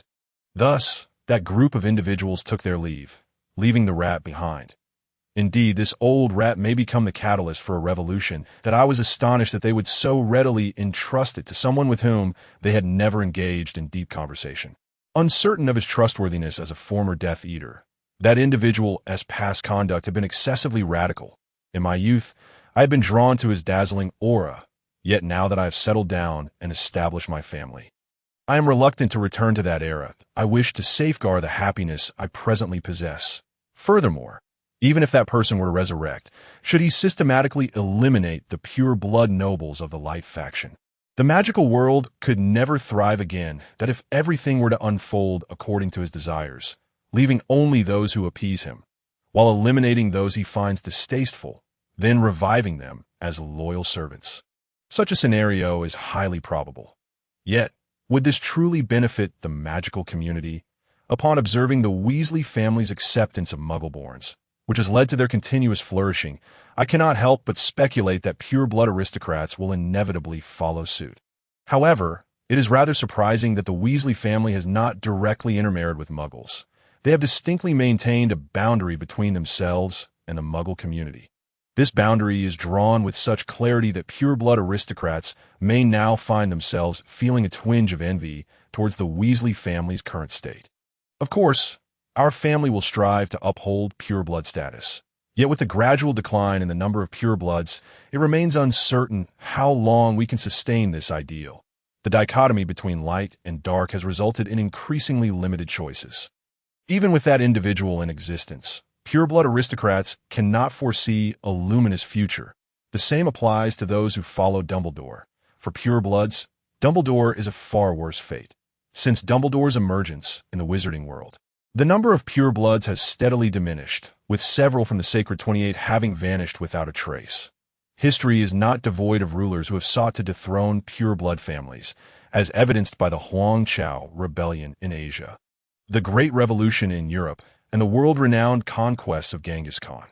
The number of purebloods supporting Dumbledore's faction has also significantly dwindled, while Muggleborns have filled the gaps left by the declining numbers. Few have recognized this shift. Many have perished in battles against dark wizards. There is no doubt that Dumbledore seeks to eradicate purebloods entirely, an endeavor that will only hasten the demise of the magical community. He appears utterly unconcerned with the future of magic. Should one cleverly utilize Sirius Black, perhaps a new power could be established.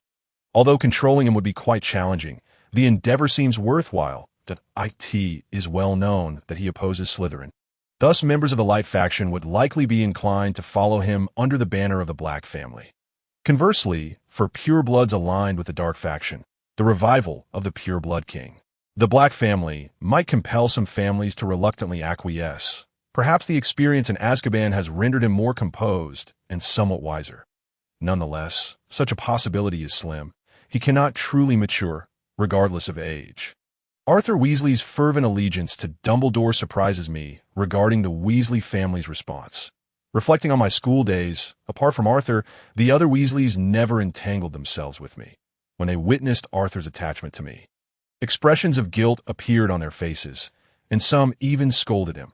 The late Septimus Weasley might be the root of the issue. He, too, was swayed by Dumbledore, though he possessed a modicum more intelligence than Arthur Weasley. While I loathe busyness for the sake of future tranquility, I find it unavoidable.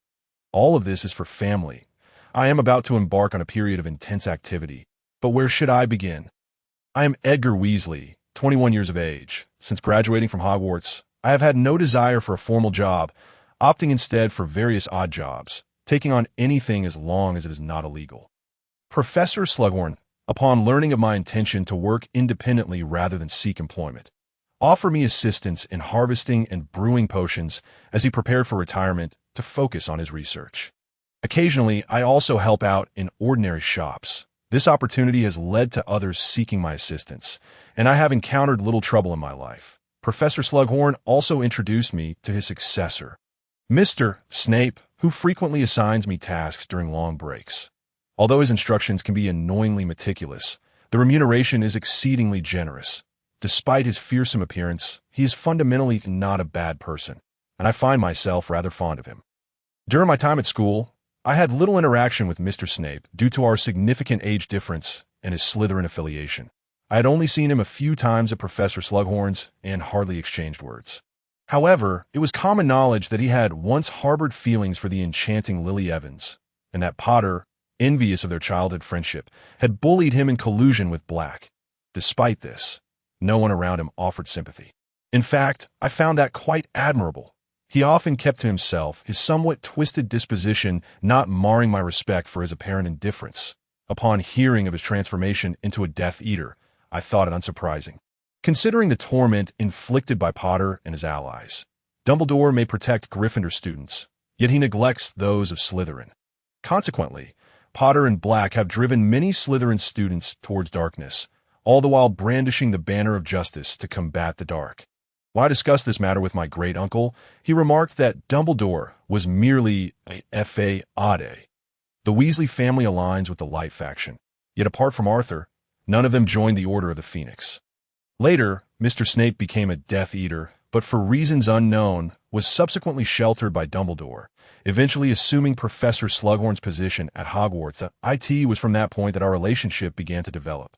The following day, after a discussion with the Malfoy family, I visited Mr. Snape's residence as agreed. "Hello, how are you? What on earth are you doing?" He seized my collar and tightened it forcefully. Ouch! He released his grip. "Enough, don't be so agitated. The matters I need to discuss will be rather lengthy, but let's brew some tea first. You are utterly shameless. This is my home, you know." Despite his harsh words, he prepared tea and snacks.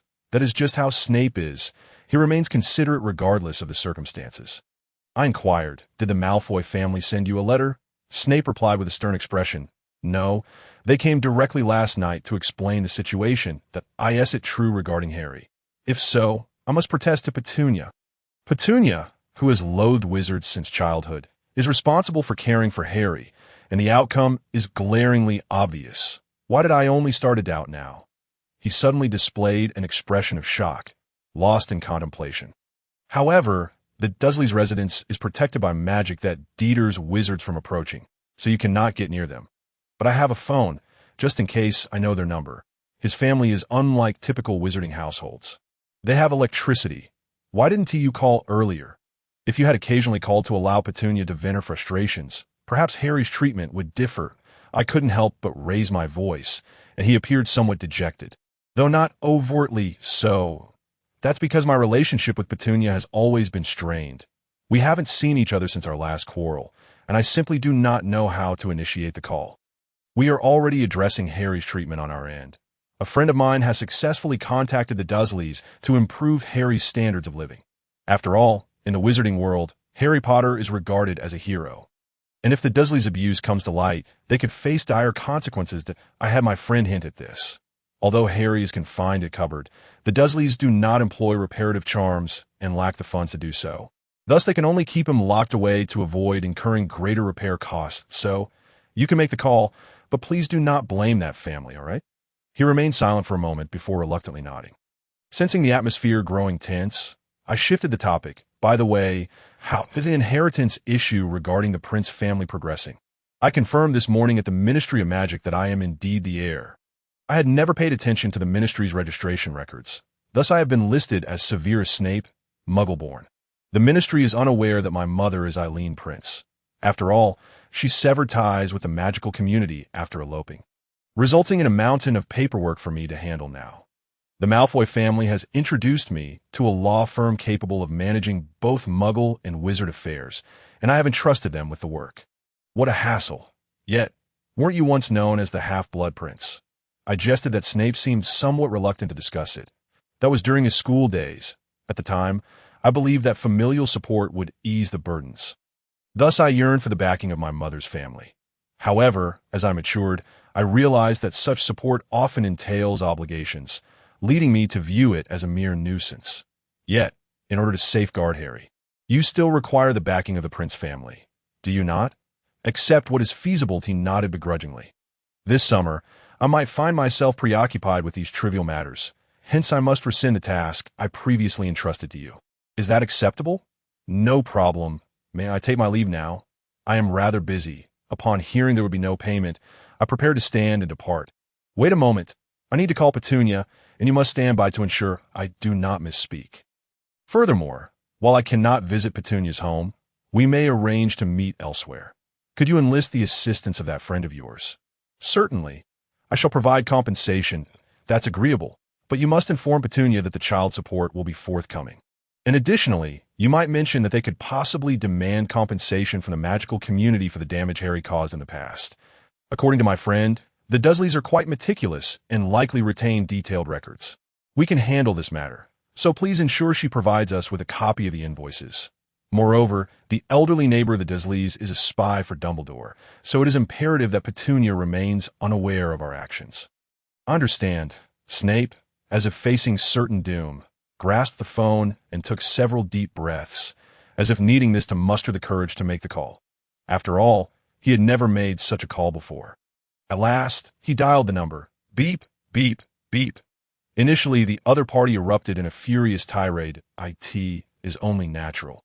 If I were in their position, grappling with the inexplicable death of a relative and left with an unexplained nephew, I would undoubtedly be incensed. During this time, Mr. Snape followed my advice, continuously apologizing to soothe the other party. After a while, Petunia's emotions began to stabilize, and she listened to our explanations with a measure of calm. Despite her skepticism regarding child support and compensation, she agreed to consider it. This is understandable, given her lack of faith in our assurances. Subsequently, Snape insisted on meeting Harry, while Petunia cautioned him not to set his expectations too high. As Harry appeared to be a mere replica of James, with scarcely a trace of Lily. However, faced with Snape's insistence, Petunia ultimately relented, agreeing to bring Harry out to meet Snape the day after tomorrow when her husband and son would be absent. Upon hanging up, Snape appeared visibly relieved, displaying a look of satisfaction. Very well, that went smoothly. May I take my leave now? Hold on a moment. I have a task to assign to you. Snape commanded without hesitation. Why is he always so arrogant? Indeed, this man is quite amusing. Since it is a rare occasion to meet Harry, I wish to bring a gift for him. What would be appropriate, if he is Lily's child? How about a book on potion making? With summer upon us, I could provide him with extra lessons. He uttered some nonsensical remarks. He is merely 4 or 5 years old, is he not? And, as of now, he has yet to encounter magic. Presenting him with such materials would only lead him to perceive you as a peculiar uncle. Perhaps a picture book from the magical world? I have heard that Harry enjoys reading. Snacks could also suffice, though they may be snatched away by his cousin.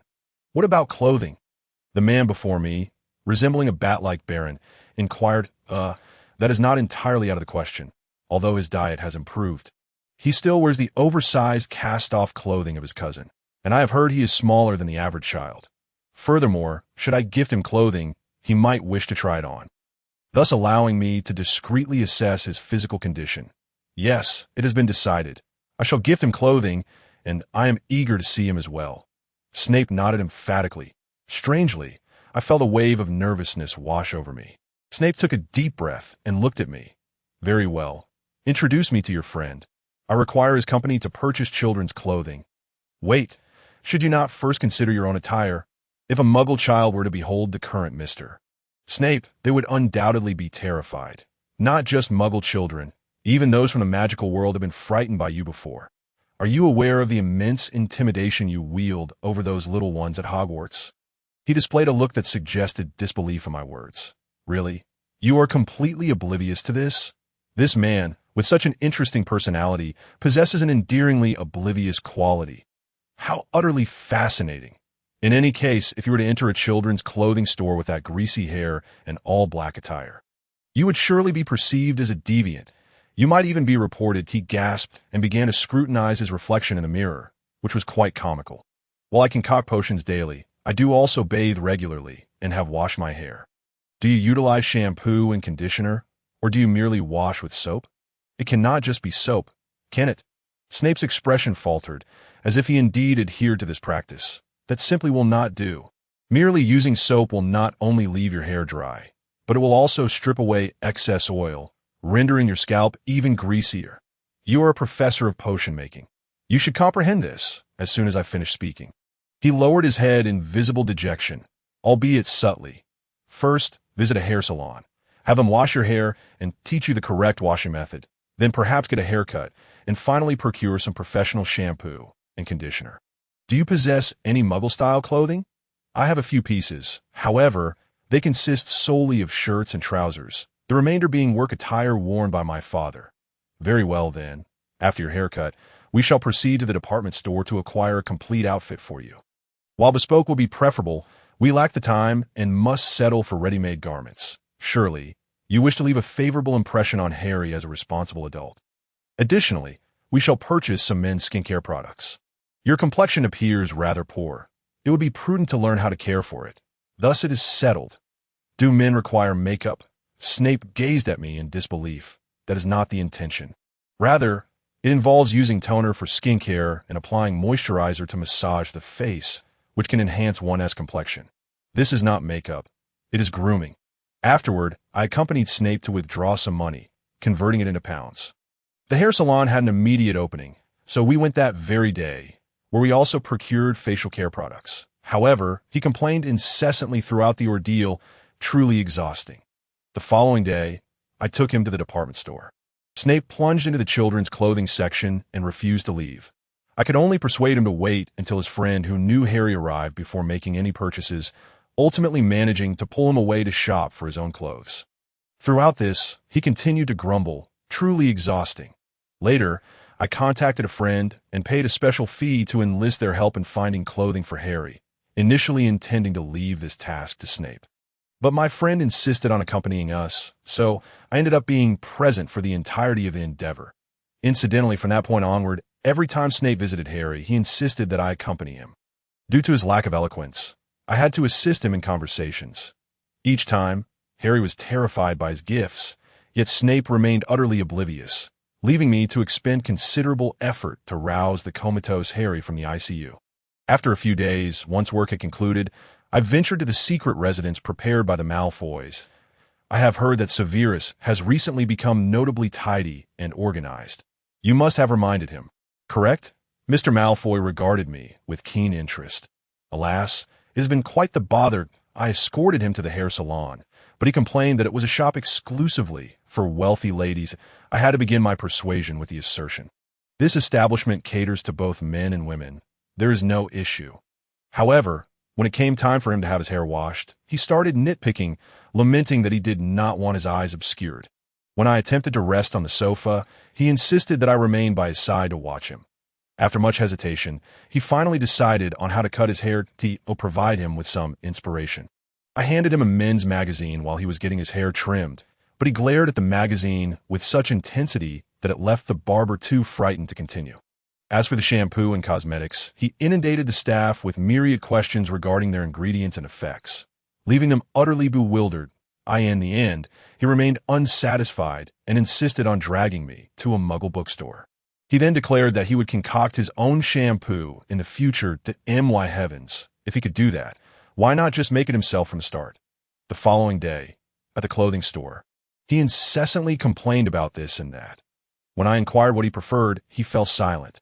However, when it came time to purchase clothes for Harry, he seemed intent on buying out the entire store, and I could hardly restrain him. Lucius Malfoy listened with keen interest, while Narcissa praised his transformed appearance. We had always been quite concerned about his attire, yet he possessed a strong sense of pride and was reluctant to be hurt. So we refrained from interfering too much. Thankfully, you reminded him.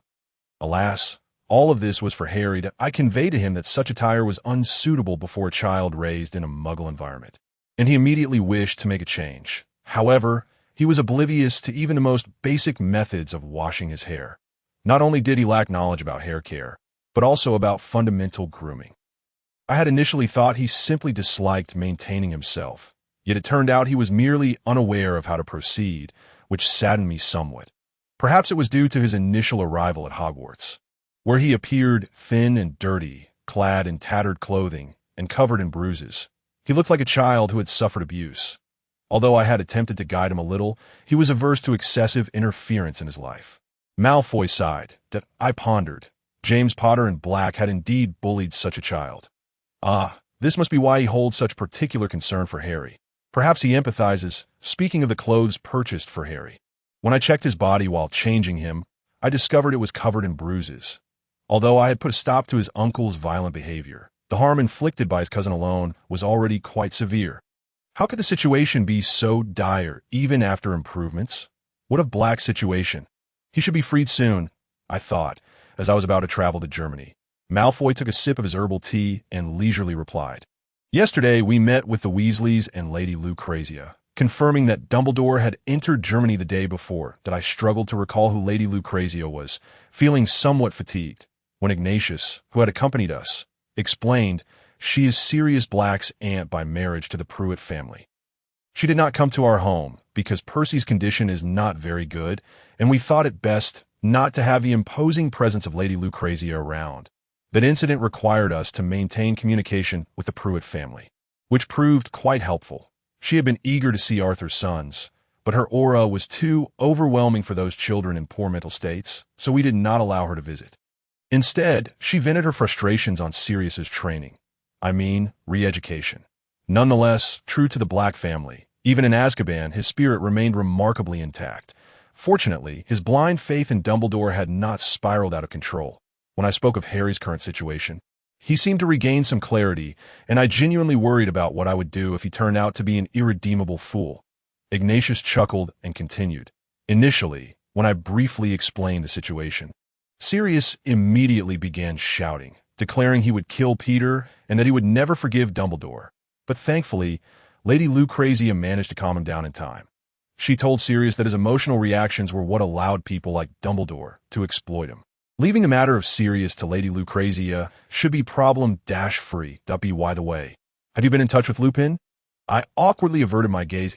Alright, I almost forgot that Severus is currently immersed in his meetings with Harry. His mind filled with lovely fantasies that he constantly talks about Harry and seems utterly oblivious to everything else. He even managing to handle other matters, although he has always been quite capable. So it should be fine. During their first meeting, he had cried and insisted on holding Harry to take him home, creating quite a mess. Harry, likely encountering an adult so concerned for him for the first time, was quite fond of him, even sweetly saying, "Come see me again next time," which completely ensnared him. Typically, he is not well received by children, and suddenly being showered with such attention has left him feeling rather elated. Whenever he has a moment, he rushes to see Harry, or rather, he likely has no free time at all and forcibly carves out moments to meet Harry, with me accompanying him each time, which exhausts me. However, this arrangement has proven quite beneficial for my friends and me. Severus is quite generous, never shirking on his payments.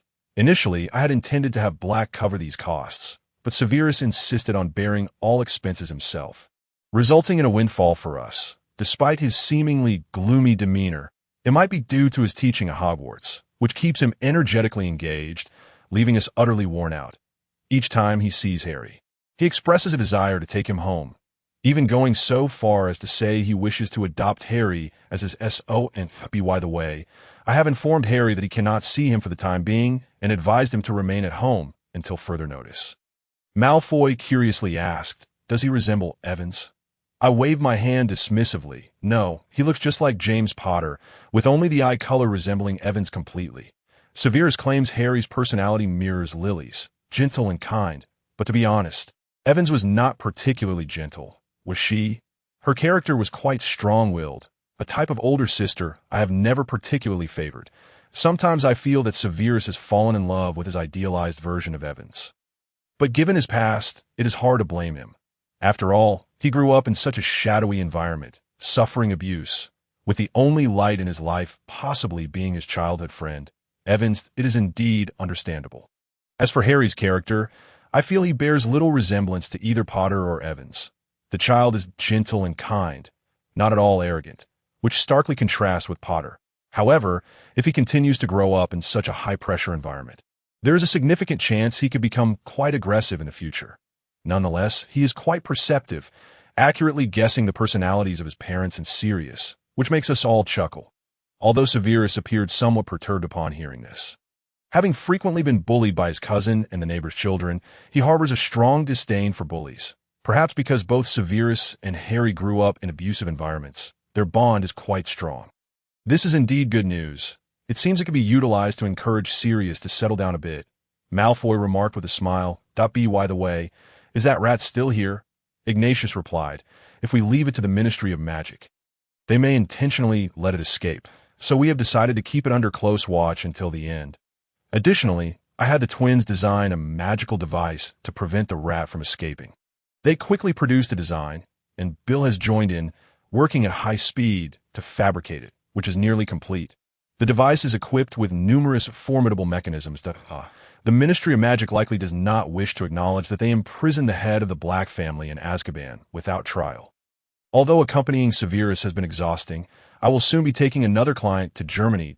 My work here is nearly at an end. Capturing Dumbledore is not my responsibility. Finally, I organized a detailed list of all expenses incurred by Harry's aunt, which I had received through a friend, arranging it in chronological order before handing it to Mr. Malfoy. Malfoy glanced at the list, his brow slightly furrowing. What will the magical world become once summer concludes? I am Harry Potter, and I'm 4 years old this year. And why aunt and uncle say that I seem rather unusual. Indeed, my hair grows back rapidly after being cut, and on one occasion, while being chased by Dudley, I found myself inexplicably atop the roof. I also feel somewhat different from others. Whenever I become angry, glass shatters and light bulbs explode. Once in a fit of rage, a torrential downpour ensued within the house, leaving everything in utter disarray. Each time this occurs, I am met with severe reprimands, beatings, and even deprivation of meals. I have heard that my parents perished in an accident, which is why my aunt had to take me in. They constantly remind me that I should be grateful not to have been cast out, for my parents left behind not a single penny. They were deemed utterly worthless. Yet I cannot help but envy Dudley and the children from other families, who were so cherished. Why is there no one by my side? At times, I indulge in daydreams, imagining that one day someone will come to take me away from here. Although I understand that such days will never arrive, I still find solace in such fantasies when I feel particularly despondent that my uncle and aunt always insist that I should behave normally. But what does being normal truly entail? This peculiar power I possess is not something I wield intentionally. If I could become normal, I would desire it, but how might I achieve that? No one has ever instructed me on what to do. While they also send me to school, I am not only bullied by the neighbor's child alongside Dudley. At school, Dudley has amassed a new group of cronies to torment me, and after classes, I am burdened with household chores. They claim that my desire to play outside is a luxury, considering I am already fortunate enough that they do not receive any child support. Thus, it is only fair that I perform these tasks. This house is relatively spacious, with numerous areas requiring cleaning, and there is a garden. They could have easily hired a maid, but due to my presence, such arrangements remain unfeasible. Food is not complimentary either, and anything damaged by my abnormal ways must be repaired at a cost. Upon hearing this, I feel resigned to my fate, and my only source of joy lies in reading. I devour the picture books that Dudley has grown weary of, or those I borrow from school, retreating to my small yet personal space to read. Although the light is dim, I strain my eyes to absorb the words. For it is only during these moments that I can momentarily forget my troubles. Then, I envision a different world. It is during these times that I can breathe a sigh of relief. In the course of these days, my life has experienced subtle shifts. Previously, they would often say that if others discovered my existence, it would cause great trouble, hence they were never willing to seek assistance. However, now they have started to invite a handyman from the neighbor's house to help tidy the yard and organize the rooms. His name is Richard, and he is exceedingly friendly, quickly gaining the trust of my somewhat eccentric uncle and aunt. Nonetheless, they sternly warned me not to speak to him. For some reason, ever since Richard began coming to this house, the instances of my going hungry have diminished, and my uncle has rarely struck me. Whenever I see him laughing and joking with my uncle, aunt, and Dudley, I yearn to join them and engage in conversation, but I know that such actions would only provoke their ire, so I must suppress my desire. As summer approaches, the grass grows rapidly, leading to more frequent yard maintenance. One day, while I was working in the yard, Richard, seizing an opportunity when my aunt was absent, quietly approached me. "Can you read?" I can recognize a bit. "I am preparing for primary school and have been studying in a preparatory class." "Wonderful. Take this back to your room and read it, but remember, absolutely no one must see it. Not your uncle, not your aunt, and certainly not Dudley." With that, he quickly slipped a letter into my pocket. I was eager to open it immediately, yet I had to restrain myself. If I were to take it out now, my aunt would surely discover it. As anticipated, my aunt emerged from the house, but fortunately, she did not notice. After finishing my chores, I promptly retrieved the letter from my pocket and placed it back in my room. For I knew that carrying it with me would make it impossible to resist the urge to read it. Then I helped prepare dinner, although I was desperate to read the letter. My tasks were not complete until after dinner, so I had to continue exercising patience. That night, I quickly took a shower, brushed my teeth, and returned to my room, making an effort to read the letter in the dim light. The room was illuminated only by a nearly broken flashlight, and I read the letter by its faint glow. "Hello, Harry. It is a pleasure to make your acquaintance. You may be perplexed to receive a letter from a stranger, but the contents of this letter will significantly impact your future, so I hope you will read it carefully and trust me. All right? I attended the same school as your parents, and for the sake of simplicity, I shall refer to myself as your uncle and aunt have claimed that you are abnormal, correct? In truth, that is far from the case. You are a wizard." "What? A wizard? Is this not the stuff of fantasy?" You may be wondering whether this is genuine. It is indeed true. I studied with your parents at the same school, and your uncle and aunt are aware of this. However, I hope you will not blame them. They wish for you to grow up without knowledge of your heritage, which is why they have insisted on your normalcy. The reason for this is that your parents were murdered by a very evil wizard, and they did not want you to come into contact with a magical world. They told you that your parents died in a car accident, did they not? While they were dishonest, it was out of a desire to shield you from danger. Therefore, please do not hold this against them. Moreover, they do not understand the full circumstances. Richard learned from them that when you were placed in foster care, they received only a note with no further explanation. And you were even left outside. They did not receive any direct requests or guidance, nor did they receive child support. Your uncle and aunt had just married and were busy raising Dudley when they were suddenly handed a child with unknown powers, without any explanation or support. Perhaps if they had successfully raised Dudley, they might have considered having more children. Yet, knowing that you possess magical abilities, that was clearly out of the question. You broke glass and damaged things, and they were already overwhelmed with the task of protecting Dudley. You may think that wizards are oddities, correct? So, I implore you not to blame your uncle and aunt. This is my request that I see now. Is that so? Even at my young age, I can grasp the situation. Yes, my uncle is a wealthy businessman, and their house is quite grand, yet they have only raised Dudley. Indeed, my presence here has caused them trouble. So, my parents were murdered. How shocking it is that I feel little surprise at this revelation. If these abilities of mine are indeed magic, That would explain much. My uncle and aunt fear the potential lethality of magic. According to my inquiries, you exhibited magical abilities as early as 1 year of age, and your powers had already awakened before you were placed in your uncle and aunt's care. In the magical realm. A wand can mend anything, yet in the ordinary world, it cannot, correct? Your uncle and aunt are ill-equipped to handle these matters, and I trust you understand that. The costs of repairing the things you have broken are already exorbitant. Nevertheless, I must extend my congratulations to you. You are, in fact, from a wealthy lineage. Your father was exceedingly affluent, and your guardians are also quite wealthy. Thus, there should be a sum of child support allocated for you. What? Is that truly the case? Yet my uncle always says my father was a worthless layabout. While he may not have held a job, he possessed ample wealth to live comfortably without working, having made financial arrangements long ago due to the looming threat of a very wicked wizard. Moreover, I must emphasize something of great importance. Your uncle and aunt have never received that money. This is a significant issue. However, someone has been withdrawing the child support that was meant for you each month. What? Is this true?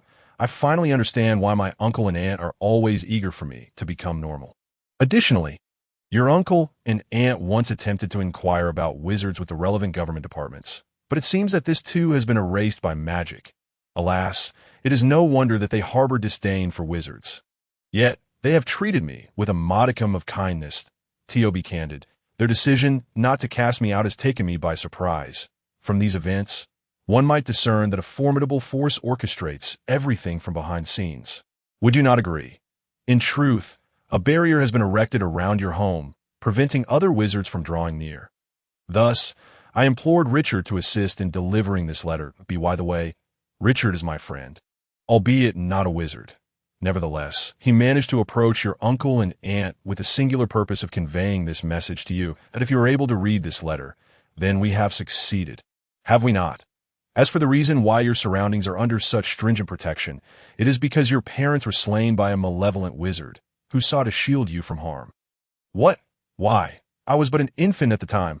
To put succinctly, there exists a prophecy, enigmatic and difficult to decipher, proclaiming that a person capable of vanquishing that wicked wizard would be born.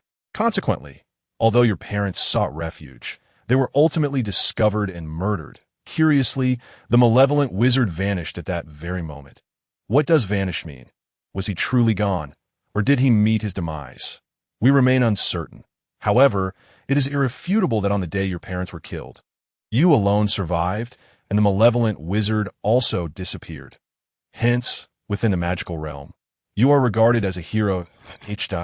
In truth, I am not entirely clear about the events of that day. Yet it is precisely for this reason that you may attract the attention of the wicked wizard's accomplices.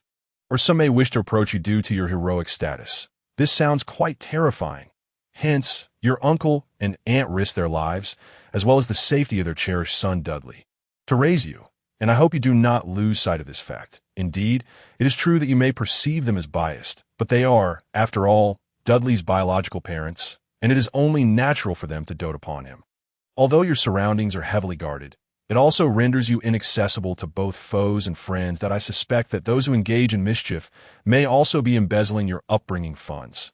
However, that individual wields considerable power in the magical community, beyond the reach of a wizard of my humble standing. Moreover, they might justify their actions by claiming that the funds are necessary for defending against wizards. Yet, they may deliberately place your uncle and aunt in precarious situations. Surely, you can grasp the implications of this? It is likely that they are willfully allowing you to be mistreated. I see. Mere embezzlement does not suffice for such actions. What do they intend to do to your uncle and aunt? Drive them to the brink. And then what? Do they wish for me to despise them? Why? What could their ultimate goal be? The following is merely my conjecture that I previously mentioned that you were regarded as a hero in the magical realm, and that the malevolent wizard vanished on the day he murdered your parents. However, I believe those who conspire in the shadows suspect that he may have merely gone into hiding, awaiting the opportune moment for resurrection. So, how might those powerful wizards seek to exploit you? Exploit me? Who would wish to take advantage of me? I believe they intend for you to confront that wicked wizard, and for this purpose. They wish to instill in you a profound aversion to humanity, while simultaneously fostering an affinity for the magical realm. This indeed places your uncle and aunt in a most challenging predicament. By the way, your exceedingly wealthy guardian is currently imprisoned due to a wrongful accusation and remains incarcerated, thus unable to come for you. My word, how ruthless. The magical realm is truly fearsome. It appears I must abandon any hopes of being rescued. Yet upon learning these truths, I find a sense of relief washing over me. I feel as though I can forgive my uncle and aunt, harboring no hatred towards them, or at least feeling considerably less animosity. The first page of this letter concludes here, and I took a moment to compose myself before delving into the second page. Merely knowing that I am a wizard has alleviated some of the oppressive weight in my heart. Harry continued reading. Well, although my family and I have made every effort to extricate your guardian from prison, it is no simple task, which is why he cannot come for you prior to your 11th birthday. You must remain in that household, for it is then that you shall enter Hogwarts School of Witchcraft and Wizardry. Yes, you will be attending Hogwarts. So, what should you do in the meantime? The answer is straightforward. You must endeavor to learn to control your magical abilities. This is paramount for your well-being, as well as for the lives of your uncle, aunt, and Dudley. Richard has informed me that most of the time you are punished for unwittingly wielding magic. Indeed, that statement rings true. Upon entering the magical school, you will acquire a wand, and from that point onward, using magic at home will be prohibited until you come of age, however, prior to your enrollment. If you lack a wand, you will be absolved of responsibility for any magical surges. Therefore, I hope you can master some simple spells without the use of a wand, possessing magical abilities without utilizing them. Allowing power to accumulate is not advisable. This could lead to severe surges, endangering both you and those around you, potentially resulting in accidents or even fatalities. If that is the case, then your uncle and aunt situation is exceedingly perilous. As is Dudley's, that so-called powerful wizard is truly terrifying. Thus, I have devised a suitable spell for you. I have heard that you reside in a cover, correct? I believe you should try Lumos. The term Lumos derives from Latin, meaning light. Magic typically requires the use of ancient languages. You must pronounce it accurately and visualize it clearly in your mind. Now, give it a try. Lumos. Nothing happened. It may be challenging at first. Yes? First, take a deep breath, envisioning the magic flowing within you. Then concentrate on your dominant hand, focusing on your index finger. Imagine the way a match or a lighter ignites, and then recite the incantation. I focus my mind, visualizing the magic coursing through me, concentrating on my fingertips, and then, Lumos, the air before me was filled with light. The radiance grew brighter and larger. What is happening? The light. The moment I lost my concentration, the illumination vanished in an instant. Wow, that was magic. My heart raced as if a new world had opened before me. How did it go? Did I succeed? Indeed. The next step is to practice continuously. First, you must reduce the brightness of the light, then gradually increase it, adjusting it to suit the illumination of your room. If it is too bright, slowly modify it to the perfect level. Too little magic is not good, nor is too much. This requires gradual acclimatization. Once you become accustomed to it, you will be able to illuminate the light merely by speaking, without the need for your fingers, thus enabling you to live comfortably within your room, would it not? Indeed, this way, I shall no longer fear my flashlight running out of batteries, as long as I can wield this spell. I can read at any time. Additionally, you may experiment with variations, such as altering the size of the light, adjusting its brightness, or illuminating multiple sources simultaneously. You may even make one source larger while reducing another until you can control them freely. Once you achieve that, we can proceed to the next phase, but that shall be the delight of another time. Oh, how I anticipate it. I shall put forth my utmost effort. I feel as though a new clarity has dawned upon me. Although I can no longer indulge in fantasies of rescue during difficult times, I do not feel regret. This letter should not be seen by your uncle, aunt, or Dudley, nor can it fall into the hands of that formidable wizard. Therefore, you must never remove it from your room. If possible, I hope you will burn it, leaving no trace. If that is not feasible, you may write your reply on the back of this letter and hand it to Richard. Even if the letter is torn to shreds, magic can easily restore it. So please remain vigilant. All right? One more thing to note. The lady living nearby, who keeps many animals, is a spy planted by that powerful wizard. Therefore, exercise caution and do not let her witness you exchanging correspondence with Richard, of course. If you suddenly begin to avoid her or change your demeanor, it may raise suspicion, so strive to live as you normally would while ensuring that our communication remains concealed. Understood? Until we meet again, Harry. Yours sincerely. How utterly unbelievable. However, if they can arrange for spies, why not simply send someone capable of dealing with magic? Given that my uncle and aunt occasionally entrust me to the neighbor's wife, they must surely be aware that I am under surveillance. Even so, they still receive no assistance, which explains their growing dissatisfaction with wizards. I have never resonated so deeply with my uncle's exhortation to act normal. Very well. From this day forth, I shall commence my practice. I have never felt such fervor before. Rather than await assistance from others, I shall take matters into my own hands and do what I can. I genuinely believe this. Consequently, I have been diligently practicing the Lumos spell each day. Even if confined to my room, I hardly mind. In fact, I find the opportunity to practice magic quite thrilling, and this minor inconvenience seems trivial in comparison. I hasten to complete my tasks, then retreat to my room to continue my practice. I yearn to deliver my letter to Mr. Richard, but the timing never seems right, and I have yet to hand it over. Furthermore, disposing of the letter is no simple feat, so I have discreetly hidden it in the storage room. In the past, I would always feel despondent every July, often fantasizing about who might come to fetch me on my birthday. Yet this year, I no longer harbor such expectations. I am aware that my guardians are imprisoned and my parents' friends in the magical realm are unable to approach me. Nevertheless, my spirits are not dampened.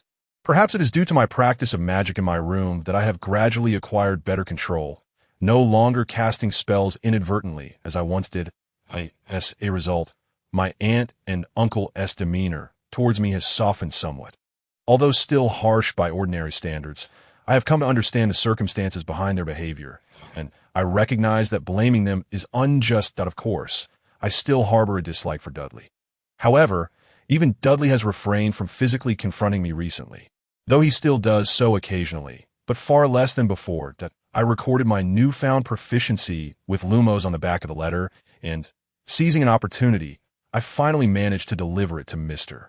Richard. A few days later, I received a response from him. This clandestine correspondence quickened my heartbeat. I had never engaged in such secret communication before, and I was eager to read the letter immediately. Yet I forced myself to wait. That evening, I opened the letter, illuminated by the light of Lumos. Hello, Harry. I have read your previous letter, and it is wonderful to hear that you have gained proficiency with Lumos. Now, let us proceed to the next phase. Your upcoming task is to master silent incantations. Previously, you cast the spell by uttering Lumos, correct? Now, try to silently recite it in your mind and see if you can achieve the same effect. I focused on silently repeating Lumos.hm. I thought this would be simple, yet it proved unexpectedly challenging. How did it go? Were you successful? I suspect not quite yet. Silent incantations are indeed quite difficult. Magic fundamentally relies on incantations to channel power. Thus, when not vocalizing the spell, one must fervently wish for it in their heart, even infusing it with emotion akin to prayer. You must channel that intense feeling. Consider this. When you have inadvertently cast magic in a moment of frustration, it was a surge of powerful emotion that triggered it. Indeed, I had often cast spells unconsciously when agitated. Lumos, I earnestly concentrated, yet nothing occurred. This is truly challenging. Perhaps success will not come swiftly. Therefore, patience is essential in practice. I do not expect you to master it in a day, and practicing for hours as before will leave you exceedingly fatigued. It is best to attempt it gradually when you are most focused. However, solely practicing this may become a tad tedious, so I shall teach you a spell that is quite suitable for you at present. Reparo. This spell can mend broken objects. How convenient. Look around you. Is there anything damaged? Use it to envision a repair, then recite the spell. Ah, my glasses, which my uncle broke. Let me try using this spell on them. Focus your attention, feel the magic within you, and direct that magic into the incantation. Reparo. Wow, this is nothing short of magical. All right, it is magic. The glasses have been restored to their original condition. This spell is remarkably useful. How did it go? Were you successful? I succeeded. You may feel an overwhelming urge to repair everything broken around you. However, be cautious. If you fix everything, there will be nothing left to practice on.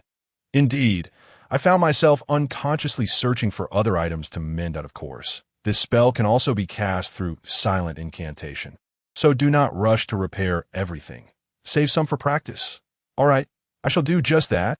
I will diligently practice silent incantations. It may be difficult, so I hope you can master it before our next correspondence.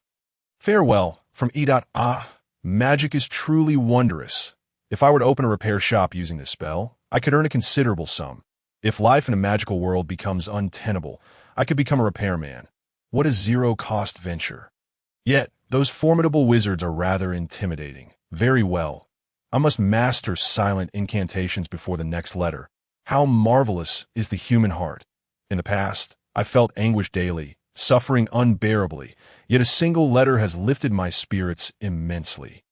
Just this small change has kindled a glimmer of hope within me. Henceforth, I focused on practicing the silent execution of Lumos. However, while vocalizing the spell was simple, transitioning to silent recitation proved significantly more challenging. I had anticipated mastering it in 2 or 3 days. Yet unexpectedly, a week passed, and I still had not succeeded. Did I meticulously reread the letter S contents? Yes, one must wish fervently in their heart. It is essential to intertwine that intense emotion with magic. Perhaps when I cast spells unconsciously, I had experienced more explosive emotions that I must recall that feeling. Lumos, instead of a mere point of light. Brilliant radiance filled the entire room. Wow.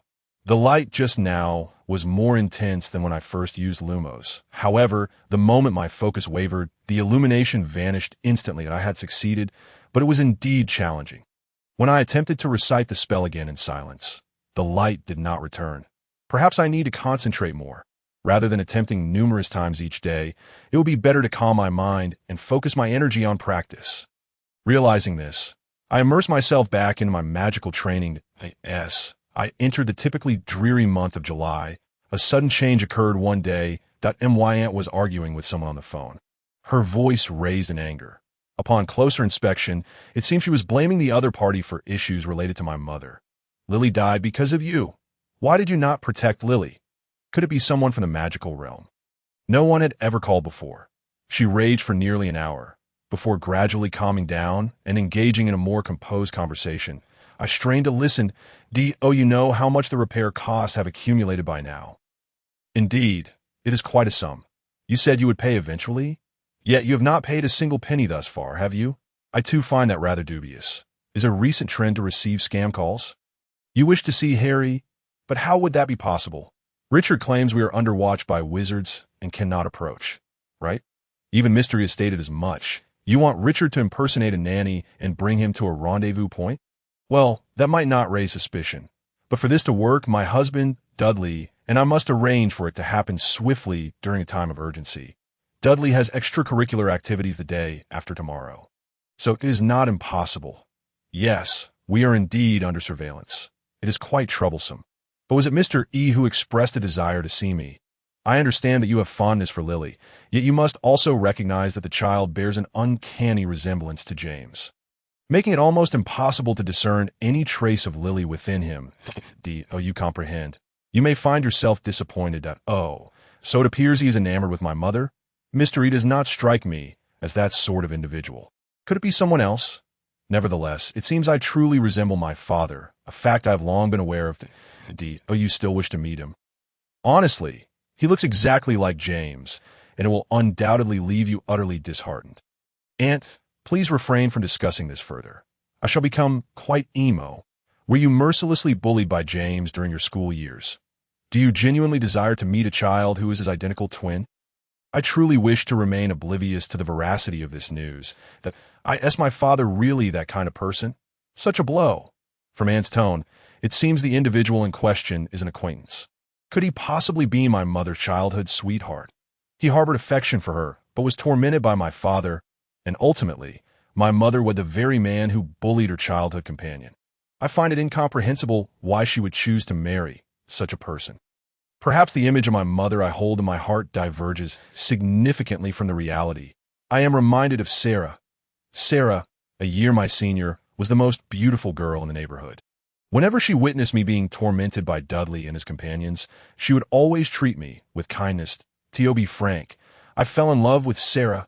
However, her popularity was such that the neighborhood boys referred to her as the heartthrob. Naturally, Dudley and his friends were also enamored with Sarah, resulting in an escalation of their bullying towards me. Each time they observed Sarah's kindness towards me, they would beat me mercilessly. Yet, this only prompted Sarah to be even more considerate, leading to my further torment. Although I cherished Sarah, every small act of kindness from her seemed to incite Dudley and his gang to intensify their bullying, leaving me utterly helpless. Eventually, Sarah realized that her proximity to me only resulted in more bullying, and thus she distanced herself. Farewell, my first love. Yet, deep down, I felt a sense of relief. I could not bring myself to tell Sarah to stay away, and when she was near, I felt joy. Could my father truly resemble Dudley? Surely not, but it is also possible. He might be a wealthy scion, akin to Dudley and his friends that cannot be right. The Godfather serving time in prison cannot possibly be that sort of person. Can he? Yet, it is not beyond the realm of possibility, considering he shares genuine love with my father. What a devastating revelation. Nevertheless, if Dudley and his gang would end up in prison, I would not be surprised. If they continue down this path, it would hardly be shocking if they were mistaken for juvenile delinquents. Thus, I shall temper my expectations regarding the Godfather. While I was lost in thought, Aunt was fervently discouraging the individual on the phone, insisting that I resembled James, and that seeking Lily's shadow would be a futile endeavor, as no trace of her could be found. Initially, she was so incensed on the phone, yet now she was desperately attempting to persuade the person, repeating that they would be disappointed upon meeting me, suggesting it would be best not to meet at all. I truly resemble him so closely. The thought that my father might resemble Dudley plunged my spirits into despair. Furthermore, my godfather might also bear a likeness to Dudley's group, which only deepened my gloom. The person who wishes to meet me likely does not desire to encounter such a version of myself. Sigh. I had just recently learned to wield magic and was feeling quite elated, yet now my mood is plummeted. Does anyone genuinely want to see me? It has been ages since I felt like crying. As I curled up in a small room, tears streaming down, the door swung open. Harry, did you hear that? Yes. The day after tomorrow, Vernon will be at work. Dudley has extracurricular activities, and I plan to go out then. So I'll have Richard look after you, all right? Even if I bear an uncanny resemblance to my father, would that person still wish to meet me? He truly longs to see you. Yes, I have provided ample warning. It should be fine. I see my mother's childhood sweetheart.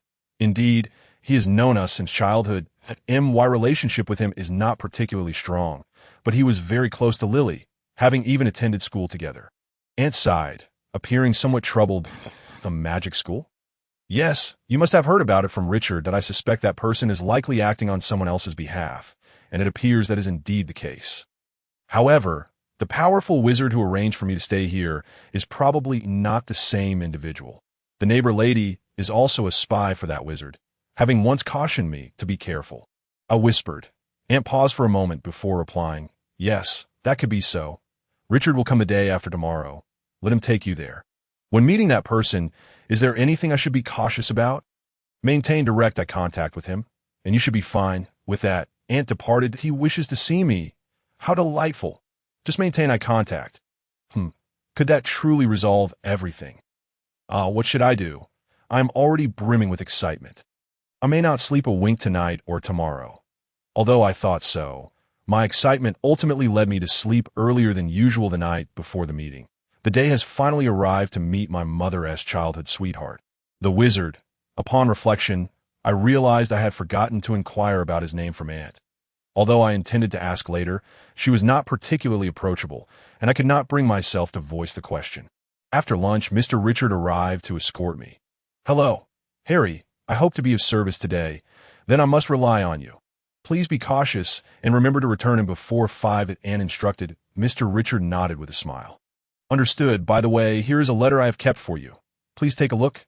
Now, Harry, shall we be off? I entered Mr. Richard's car, which drove us to an undisclosed location. Where are we headed?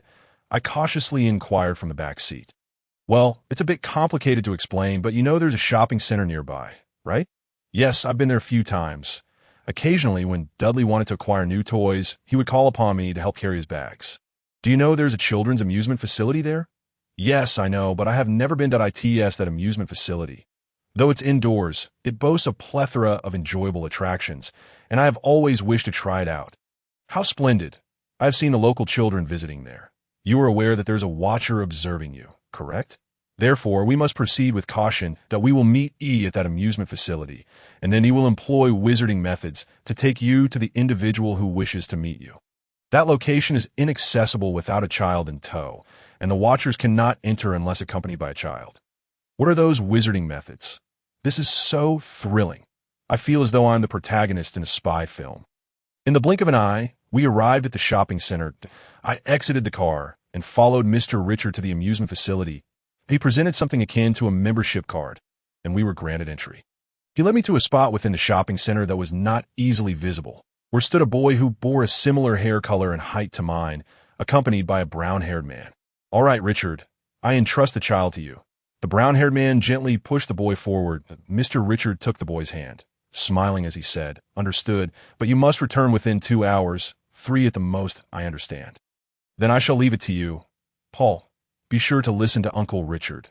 The brown-haired man waved goodbye to the little boy, who confidently responded, "Got it. Unlike Edgar, I am a good child. This is a rare opportunity to play freely on my own." He then turned to me and added, "Harry, enjoy yourself. I'll have fun here. Take your time. No need to rush." I exchanged places with the child of similar height and the man with brown hair, referred to as Edgar, led me to a secluded spot away from prying eyes. Suddenly, the space seemed to warp, and when I regained my senses, I found myself in a completely different location. Oh dear, what is this? I feel nauseous. The shock of being transported instantaneously to another place was eclipsed by an overwhelming sense of discomfort. It seems I am indeed feeling dizzy, if one is unaccustomed to such experiences. It can manifest symptoms akin to motion sickness. Oh, I feel so unwell. Harry, are you all right? To prevent this predicament, I had come prepared. In a daze, a stranger handed me a drink, which I gulped down in one go. Following his instructions, the uncomfortable sensation vanished instantly. What is this? It's remarkable. I raised my gaze to see a tall, slender man with dark hair standing there. He appeared neat in his attire, yet wore a look of concern as he gazed down at me. It is a pleasure to meet you. I am Harry Potter. Following my aunt's advice, I fixed my gaze firmly into his eyes while introducing myself, to whom the man with brown hair nudged him with his elbow. "That is not. You are rather slow. Let me introduce myself first. Harry, I am E. Edgar. It is a pleasure to meet you." "So, Mr. Edgar is indeed Mr. E. It is a pleasure to make your acquaintance. Thank you for your letter. I'm truly delighted. No longer will I face reprimands from my uncle and aunt for inadvertently using magic. Wait, weren't you brown-haired just now? Why has it turned red?" Mr. Edgar merely snapped his fingers, and his hair visibly transformed from brown to red. Our family is renowned for its red hair. It is so conspicuous that I used magic to alter its color. And this gentleman here. Come, let us make a formal introduction. He cheerfully pushed the tall man beside him toward me. "I am Severus Snape." "In a way. You've changed your surname. I am Severus Prince, teaching potions at Hogwarts." Although this gentleman appeared rather peculiar, it was the first time someone had so willingly engaged me in conversation, which excited me, prompting me to respond, "Oh, I see. That potion was extraordinary. Its effects were astonishingly effective. However, will I need to use this to return? Is that truly all right?" The thought of relying on such a method to return, coupled with the prospect of traveling by car, left me feeling utterly unprepared, perhaps noticing the worry etched upon my face. "Mr. Edgar promptly reassured me. There is no need to fret. I have prepared the potion for our return journey in advance, so consuming it beforehand will prevent any discomfort." His words instantly put my mind at ease. I turned my gaze to Mr. Prince, who remained silent and motionless. Something the matter? I scrutinized him closely. He appeared even more transfixed, staring intently at me. What should I do? "Hey, Severus, you're perplexing Harry. Apologies. This fellow is a bit peculiar."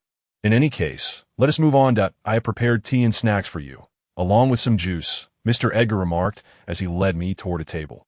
The table was laden with cakes and cookies. I had never encountered such an abundance of delectable treats.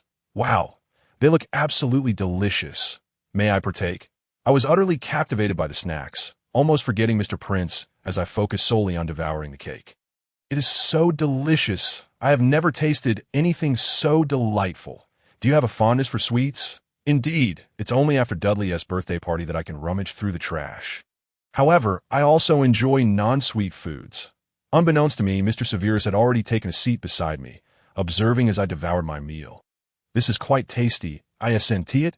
Mr. Edgar watched me with evident amusement. Yes, indeed, all of these were made by him specifically for you. Harry, they are entirely handcrafted. Did he truly make these? They appear as if crafted by a professional. I assented, a teacher at the school. I pondered while glancing at the untouched cookies, saying, did you really make these by hand? Mr. Prince? Just call me Severus, all right? Severus, the cake is delightful. Thank you. It is truly exquisite. I gazed at him with delight. You may as well call me Sev. Lily used to call me that. Mr. Severus fixed his gaze firmly upon my face, as if grappling with something. He trying to relieve himself? I nodded and said, you're referring to my mother, right? My aunt told me you were childhood friends.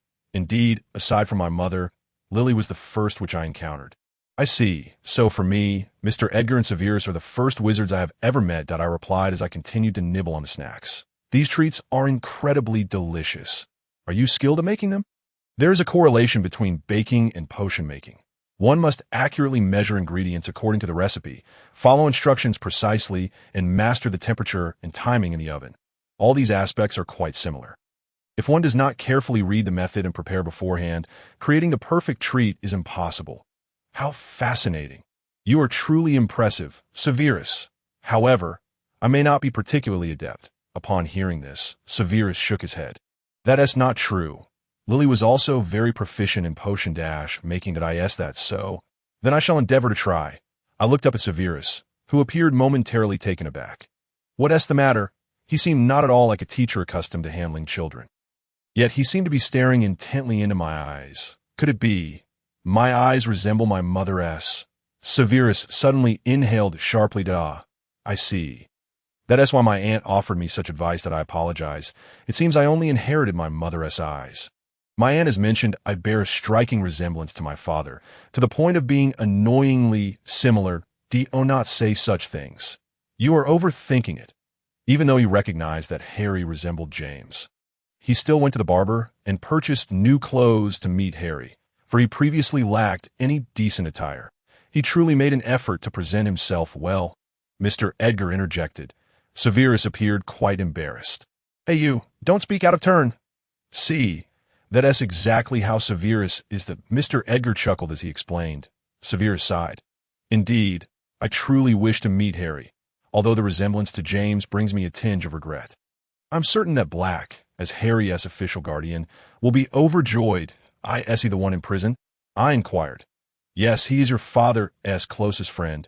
They often refer to each other as soulmates or similar sentiments. However, one cannot choose their appearance. It is not Harry's fault, so do not dwell on it.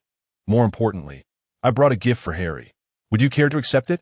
He said, carefully presenting me with a beautifully wrapped present adorned with a ribbon, specifically prepared for me.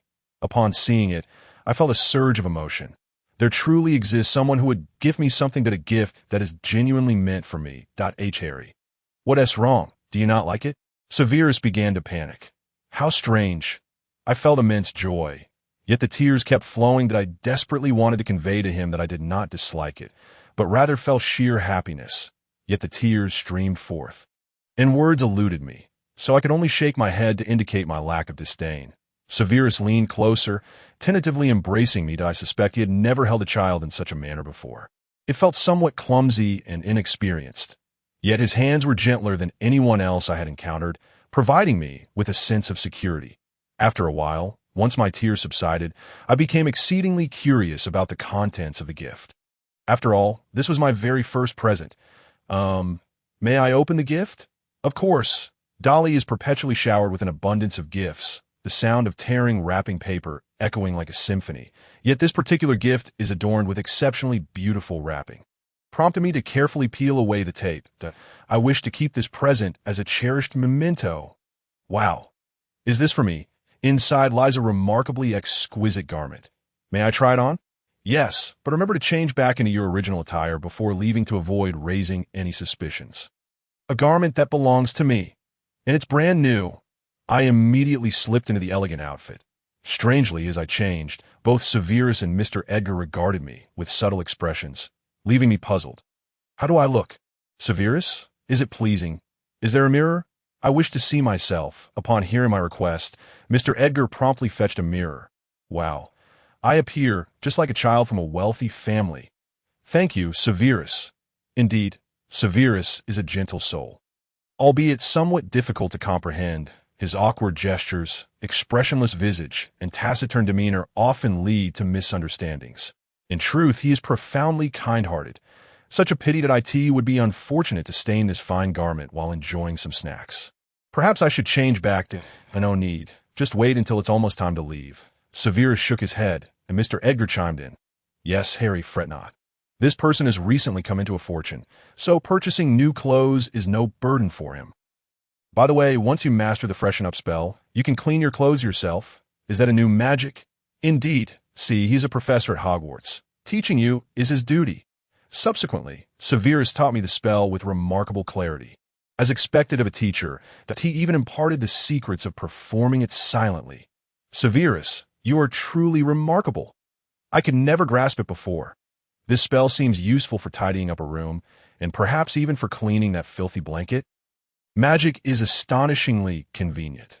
While indulging in delectable snacks, I listened to his explanations about magic. However, joyous moments always seem to slip away too swiftly.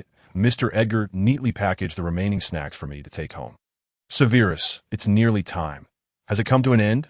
As I pondered this, I glanced at Severus, only to find tears welling up in his eyes. No,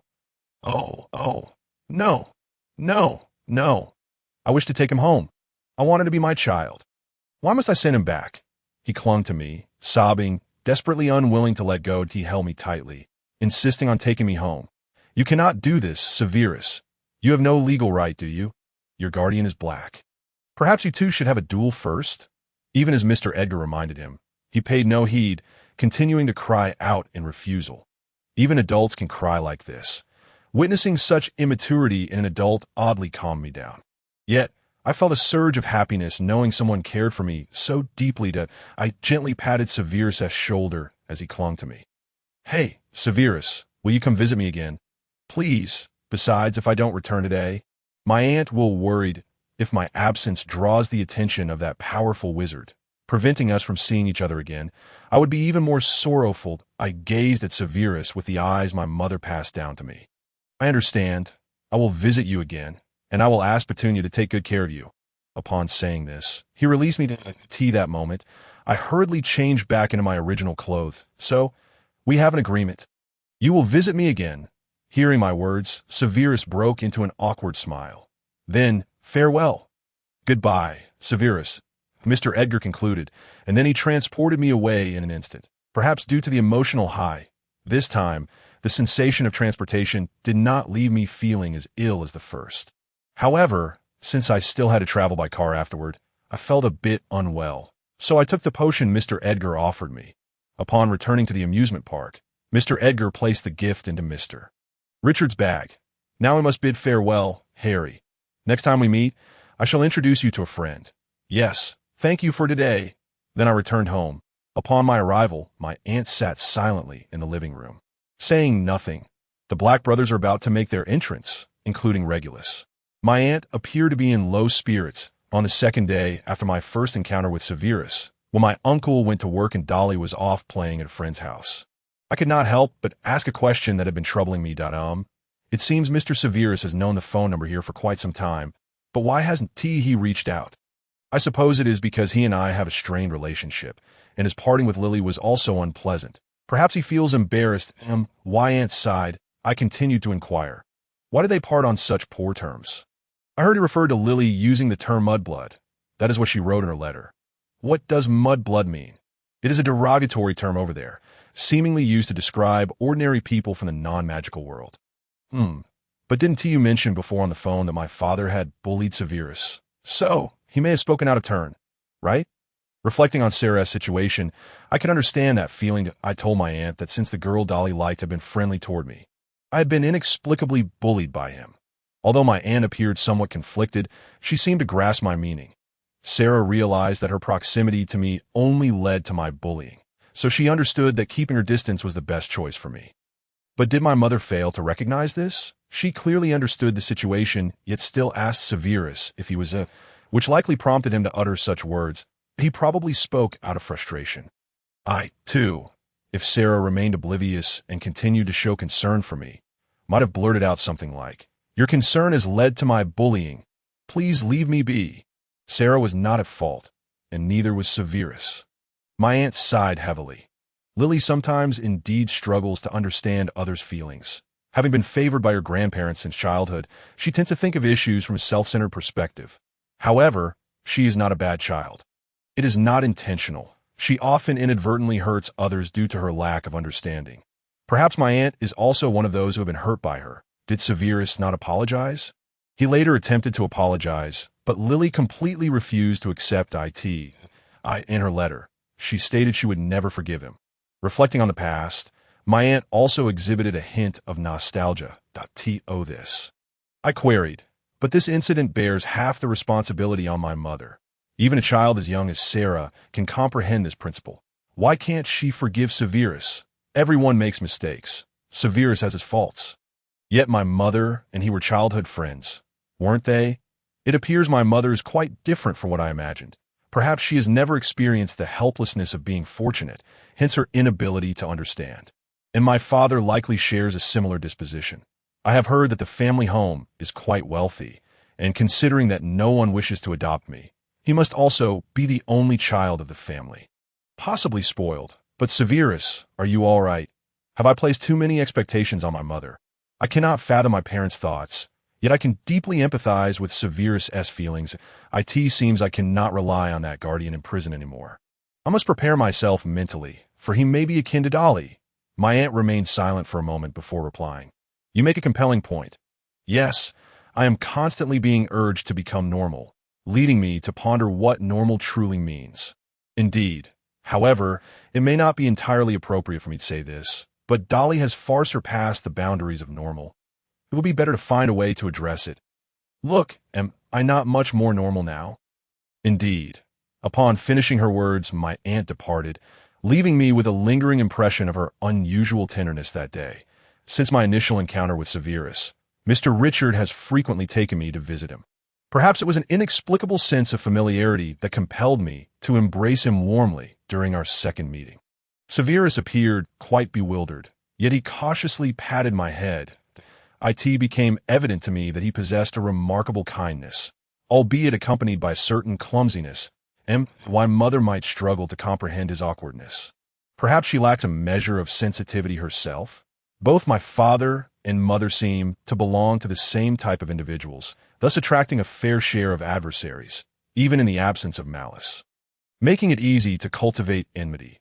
Each time we met, Severus would offer me gifts, yet some of the magical items were undeniably terrifying that I informed him that my small room was nearing its capacity. To which he replied, I anticipated you would say that, so I prepared this. He handed me a diminutive box that resembled a toy, remarkably lightweight and easy for me to lift. Surely, this cannot be an ordinary box. Due to an expansion charm, it can hold a considerable amount of items. Severus patiently elucidated, piquing my interest immediately. Wow, what is this? Magic is truly astonishing. Can I do it too? I inquired. Not yet, this magic is somewhat challenging. As soon as the box was opened, items began to flow in one after another. How marvelous! This way, my room can accommodate everything. Thank you, Severus. I constantly felt as though I was receiving assistance from this individual. He seemed to have noticed this as well and cautiously asked, What is it, Harry? Are you dissatisfied with something? I shook my head, gazing earnestly at Severus and Mr. Edgar, who had accompanied him to know, I merely feel a bit embarrassed. As I am always receiving and unable to offer anything in return, Not concern yourself with such matters. You are still a child. Simply express your gratitude and accept it. Besides, I have not asked you for a substantial sum of money or made any extravagant demands. Your little adult demeanor is quite reminiscent of our Ronald, Mr. Edgar interjected. Ronald, the child from Mr. Edgar's family? I asked. Yes, he is somewhat special, much like Harry. How should I put it? Do you know what parenting neglect is? I responded, isn't it when one disregards a child's needs? While my aunt's family may exhibit tendencies toward mistreatment, neglecting parenting entirely is something else, correct? Mr. Edgar nodded and pondered for a moment before saying, in our family, there is a relative who was disowned for eloping, but later they abandoned their children, and the situation deteriorated severely. They came to us, asking if we could take in their kids. They had 7 children, but the parents only doted on their sole daughter, the youngest. Although the first 2 children were somewhat cared for, the subsequent 4 boys were largely left to their own devices. With Hogwarts being a boarding school, the first 2 children were away, leading to the family's collapse. The youngest brother was born in the same year as Harry. I would love to meet them. I exclaimed, well, Ronald has been somewhat neglected since childhood. In reality, his 2 older brothers were the ones who took care of him, so he is not accustomed to being coddled. During the summer break, when the 2 brothers return, the situation improves slightly, yet Ronald has developed a habit of doing everything himself, hardly allowing anyone to pamper him. Just like you, Harry, whenever someone does something for you, you immediately display a look of discomfort. Upon hearing Mr. Edgar's words, I felt a surge of excitement. It seemed I could get along splendidly with him, as I greatly admired individuals who exhibited independence, a quality I had yet to encounter among my peers. Severus nodded in agreement. Yes, I can relate.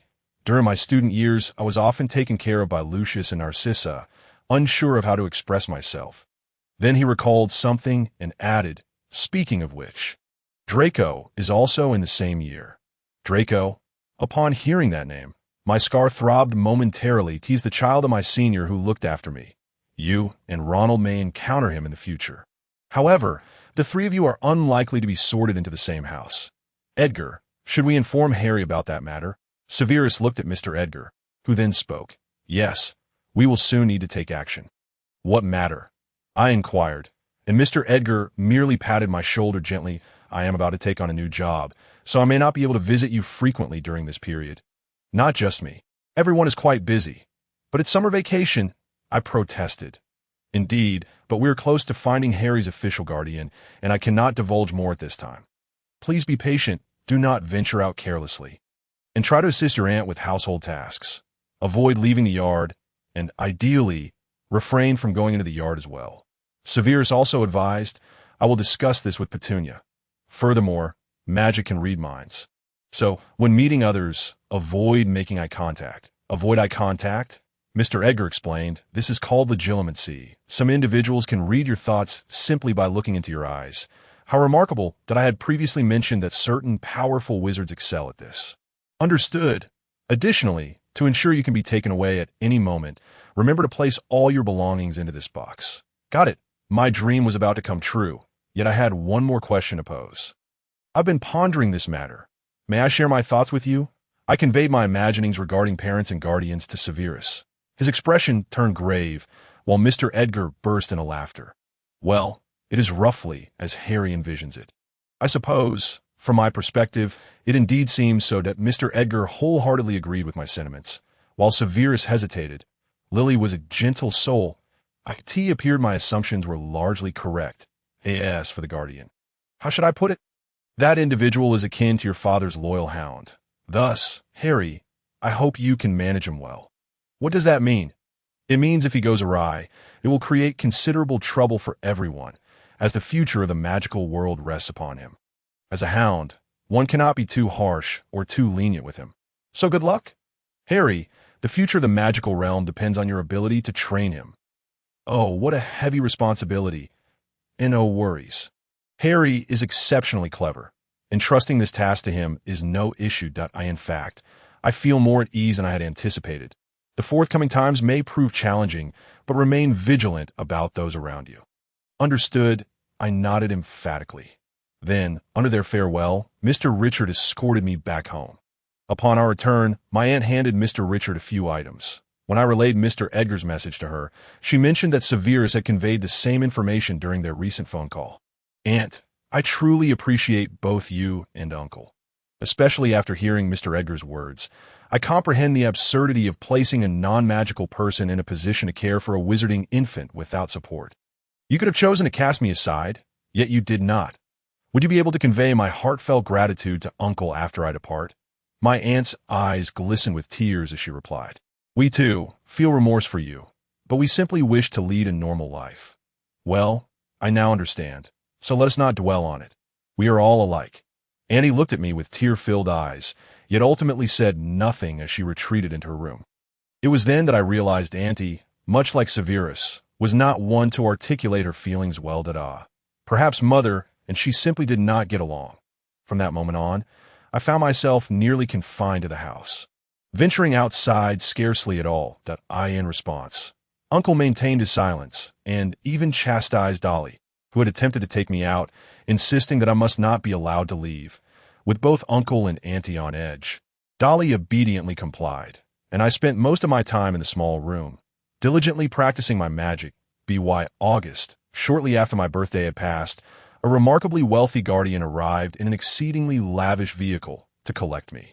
While the house here was somewhat upscale, it was by no means the pinnacle of opulence. He appeared to be the sort of person who wouldn't consider his surroundings, which could be quite exasperating.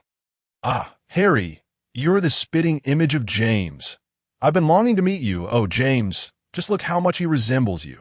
With that, he enveloped me in a tight embrace. Meanwhile, the two elegant blonde gentlemen and the amiable red-haired gentleman behind him were apologizing to Uncle and Auntie, expressing their gratitude and suggesting a discussion at a law firm in London regarding compensation and unpaid child support. Although I was delighted by their arrival, shouldn't these matters be handled by my guardian? This was turning out to be more complicated than I had envisioned. Just as I felt a wave of confusion, he seemed to interpret my surprise at his sudden visit as concern. Thank you. I'm so pleased you came to fetch me. However, I would like to first express my gratitude to Uncle and Auntie for their care. Thank you for everything. Upon saying this, he suddenly grew serious, thanking Uncle and Auntie and requesting that they contact the firm later. This fellow was not as ineffectual as I had initially thought. As I assessed my guardian, those two gentlemen regarded me with an amusing gaze. Oh, who might these two be? In the car, I received my introductions. My guardian's name was Sirius Black, the blonde gentleman was Lucius Malfoy, and the red-haired gentleman was Bill Weasley. They explained that Sirius would be leading the formation of a new faction that was neither dark wizards nor light wizards, and thus would be quite busy. Moreover, due to the presence of many dangerous items in Sirius's home, I would be going directly to Severus's residence. This was somewhat reassuring. Why can't I live with Harry? That wretched Snape. Sirius. Harry, you must stay with Snape. If anything goes awry, be sure to let me know, and I will come for you immediately. It seemed there were already enough stern figures in charge. Given this, I ought to flatter him. Edgar had also mentioned that being strictly critical was insufficient for my guardian. Suddenly, an epiphany struck me. This was my mission. Sirius, you're a leader in the wizarding world. Aren't you? How impressive. If you can do this, I can return to the wizarding realm with peace of mind. So please strive for me. I gazed at Sirius with eager anticipation. All right, I will do my best. Harry, just watch. What a simple-minded person. No wonder he was imprisoned by that powerful wizard without ever realizing I was looking at him with a gaze of regret. His eyes sparkled brightly. Well, I will support you. So please do your best. I will always be watching you. I believe Sirius can certainly achieve this. This is my heartfelt conviction that avoid being exploited by that formidable wizard. I must ensure Sirius works hard. I looked at him with hopeful eyes, his beauty seemingly more radiant, completely unreflective of someone who had just emerged from prison. The two gentlemen stifled their laughter as they observed us. Thus, I returned to the wizarding world. Although I stayed at Severus's home, Mr. Remus John Lupin, a dear friend of my father, managed to make time amidst his busy schedule to celebrate my birthday in grand fashion. It was the first time I tasted cake at a birthday party, and I was so overjoyed that I cried. Seeing my tears, they were at a loss for what to do, which only touched my heart further. My heart swelled with happiness. The perspective of Harry Potter concludes here. I am Sirius Black. My dearest friend, my soulmate James, was murdered alongside Lily by that scoundrel Voldemort. Harry, who bears an uncanny resemblance to James, was left all alone. The Potter family had recently perished due to both branches contracting dragonpox, leaving no relatives to care for Harry. The wizarding world is perilous, and in order for the blood protection Lily cast to take effect, Dumbledore insisted that Harry should be raised by Lily's blood relatives. Although I was reluctant, I ultimately entrusted Harry to those Muggle relatives of Lily's. I handed Harry over to them, and then set out to pursue the traitor Peter. However, Peter ensnared many Muggles, obliterating them, while he himself escaped unscathed. When I awoke, I found myself imprisoned. For some inexplicable reason, Peter's crimes against Muggles were attributed to me, and even the betrayal of James was laid at my feet. Without a proper investigation or trial, I was cast into Azkaban. Dumbledore was present at the time. He should have known that the true traitor was Peter, yet he placed the blame for the murders of Muggles and the betrayal of James squarely on me, offering only a superficial defense and hardly opposing the case before sending me to Azkaban. From that moment forth, I began to harbor doubts about Dumbledore, whom I had once trusted implicitly. Life in Azkaban was exceedingly arduous. Yet, the deaths of James and Lily were undeniable truths, and my unprepared pursuit of Peter had led to the deaths of countless innocent Muggles. These were facts I could not ignore. Thus, I accepted my fate in Azkaban willingly. Dementors feast upon happiness and hope that I was once consumed by despair, my mind nearly unraveling, yet I somehow managed to endure. I had all the time in the world. Dementors react strongly to positive emotions. So, I was left with no choice but to dwell incessantly on negative thoughts. I harbored a deep-seated hatred for Peter, vowing to kill him. Yet my suspicions regarding Dumbledore only intensified. Initially, it was Dumbledore who subtly suggested that I transfer the identity of the secret keeper from myself to Peter, although he never articulated it directly. Upon reflection, Peter hailed from a single-parent household and was not of noble lineage. If his mother were threatened, he would easily betray us. Unlike me, the name Black still held weight. Regardless of the rejection I endured, no faction would dare to move against me lightly. Moreover, my family was already in the opposing camp, so I could not be easily taken hostage. Yet at that time, someone had declared that changing the secret keeper to Peter was an excellent idea. Why had I not recognized the anomaly? And what of James's invisibility cloak? Even at that juncture, Dumbledore had yet to return it. Had the invisibility cloak been available, perhaps Lily and Harry could have escaped. No. In truth, given that Lily was a Muggle born and James was quite wealthy, if they could have concealed their whereabouts without the use of magic, wouldn't fleeing overseas have been a better option? It was only after being stripped of positive emotions that I began to understand. Why had I so fervently believed in Dumbledore's righteousness? I have never quite seen eye to eye with my mother, who embodies extreme, pure-blood ideology. Perhaps it is precisely for this reason that I find myself drawn to Dumbledore and James, who are willing to embrace Muggles. They exude a refreshing aura that I have not encountered before. However, now, everything is shrouded in doubt. Even the beliefs I've held dear seem increasingly implausible. Years have passed, and I have been contemplating these matters. Dementors continue to roam freely.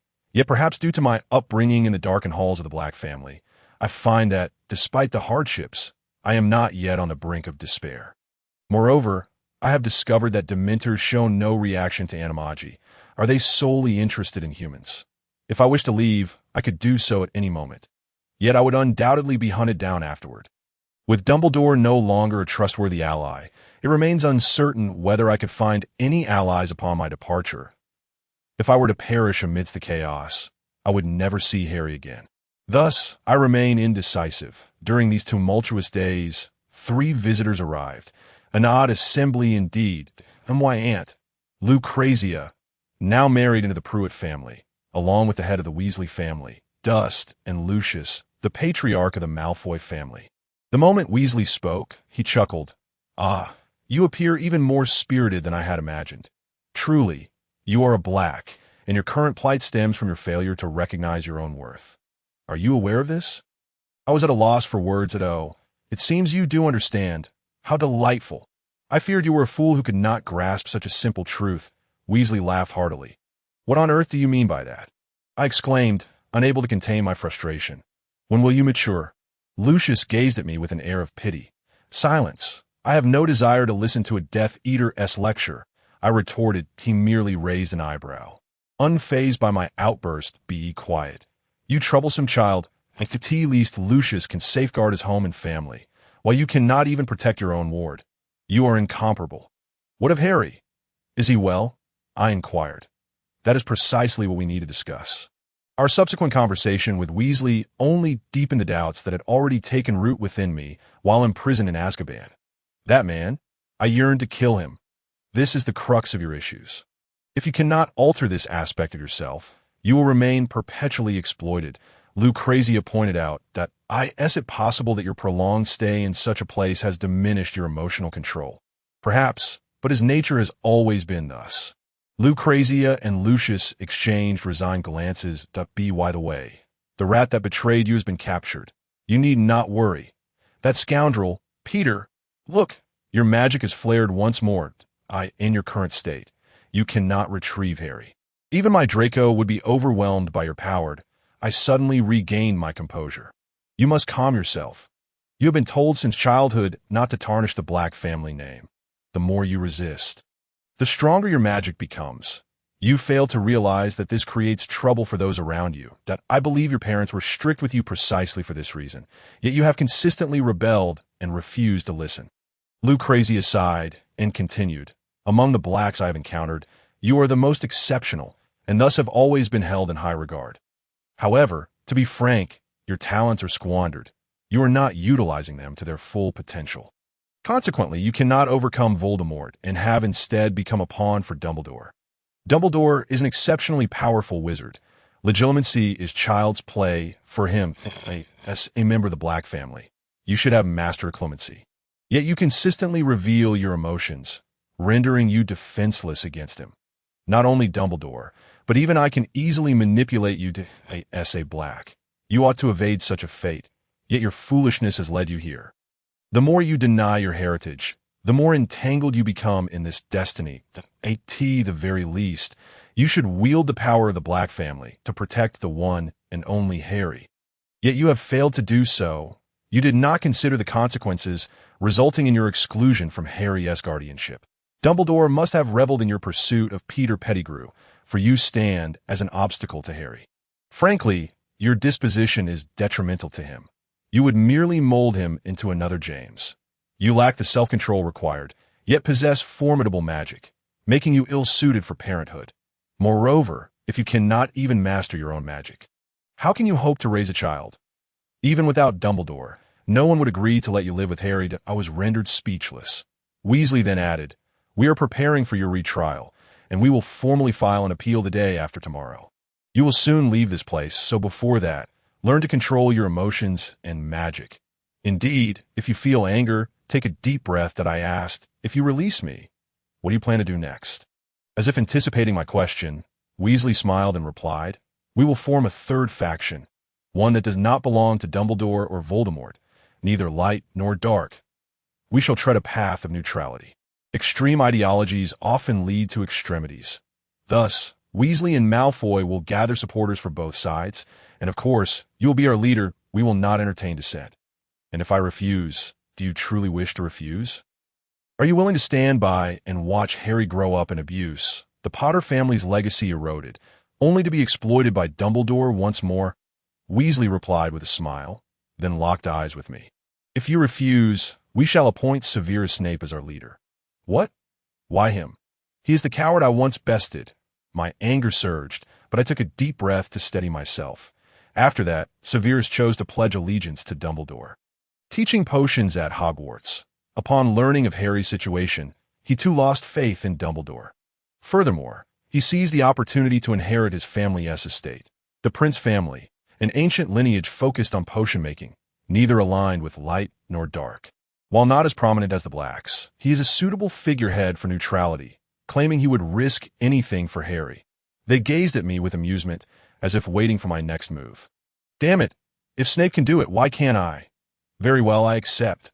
"Understood it, I, Septimus Weasley, Vow to support you wholeheartedly. I, Lucius Malfoy, also pledge my unwavering support. As they declare their names, I steel my resolve at I, Sirius Black.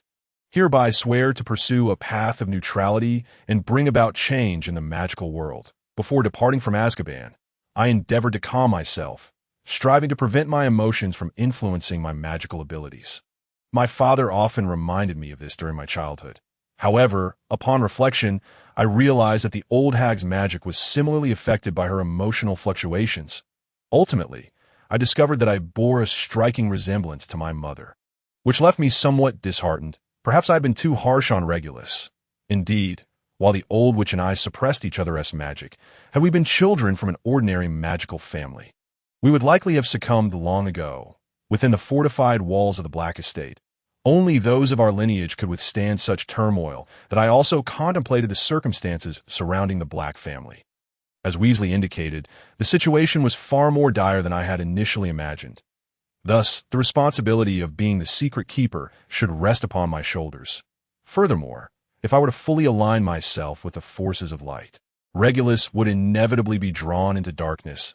If I could only maintain my composure, many matters would become clearer, yet I found myself incapable, ultimately having to concede my own immaturity that a week later, they came to retrieve me.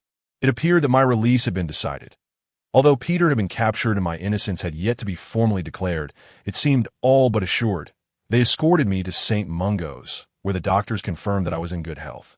Realizing that my status as an animagus might soon facilitate my escape, I diligently engaged in strength training, which proved effective. Additionally, I occasionally managed to procure some food, which aided my situation considerably. I had intended to immediately fetch Harry, but Lucrezia advised against it until we could ascertain the condition of the Black family home, prompting me to decide to return home first. Speaking of which, was my claim to inheritance still intact? Lucrezia sighed and replied, Orin passed away suddenly from dragonpox. Regulus is missing, and it is highly likely he is dead. Walburga had hoped for his return, but considering the possibility that he may never come back, she designated you as the heir. Of course, if Regulus does return, he remains the heir, so until his death is confirmed, you are merely the temporary heir. Ultimately, what has become of that fellow? I do not know. It is said he attempted to escape the Death Eaters and was killed, but according to Lucius and Snape, it seems he defied that man. Subsequently, he vanished, and the truth became an enigma that I returned to the Black residence. I had always found this place ominous, but now wait, this atmosphere is decidedly unsettling that I inadvertently noticed a portrait of my mother hanging in the foyer. Walburga, it has been quite some time. Sirius, this is all you're doing. The Black House has become this way entirely because of you.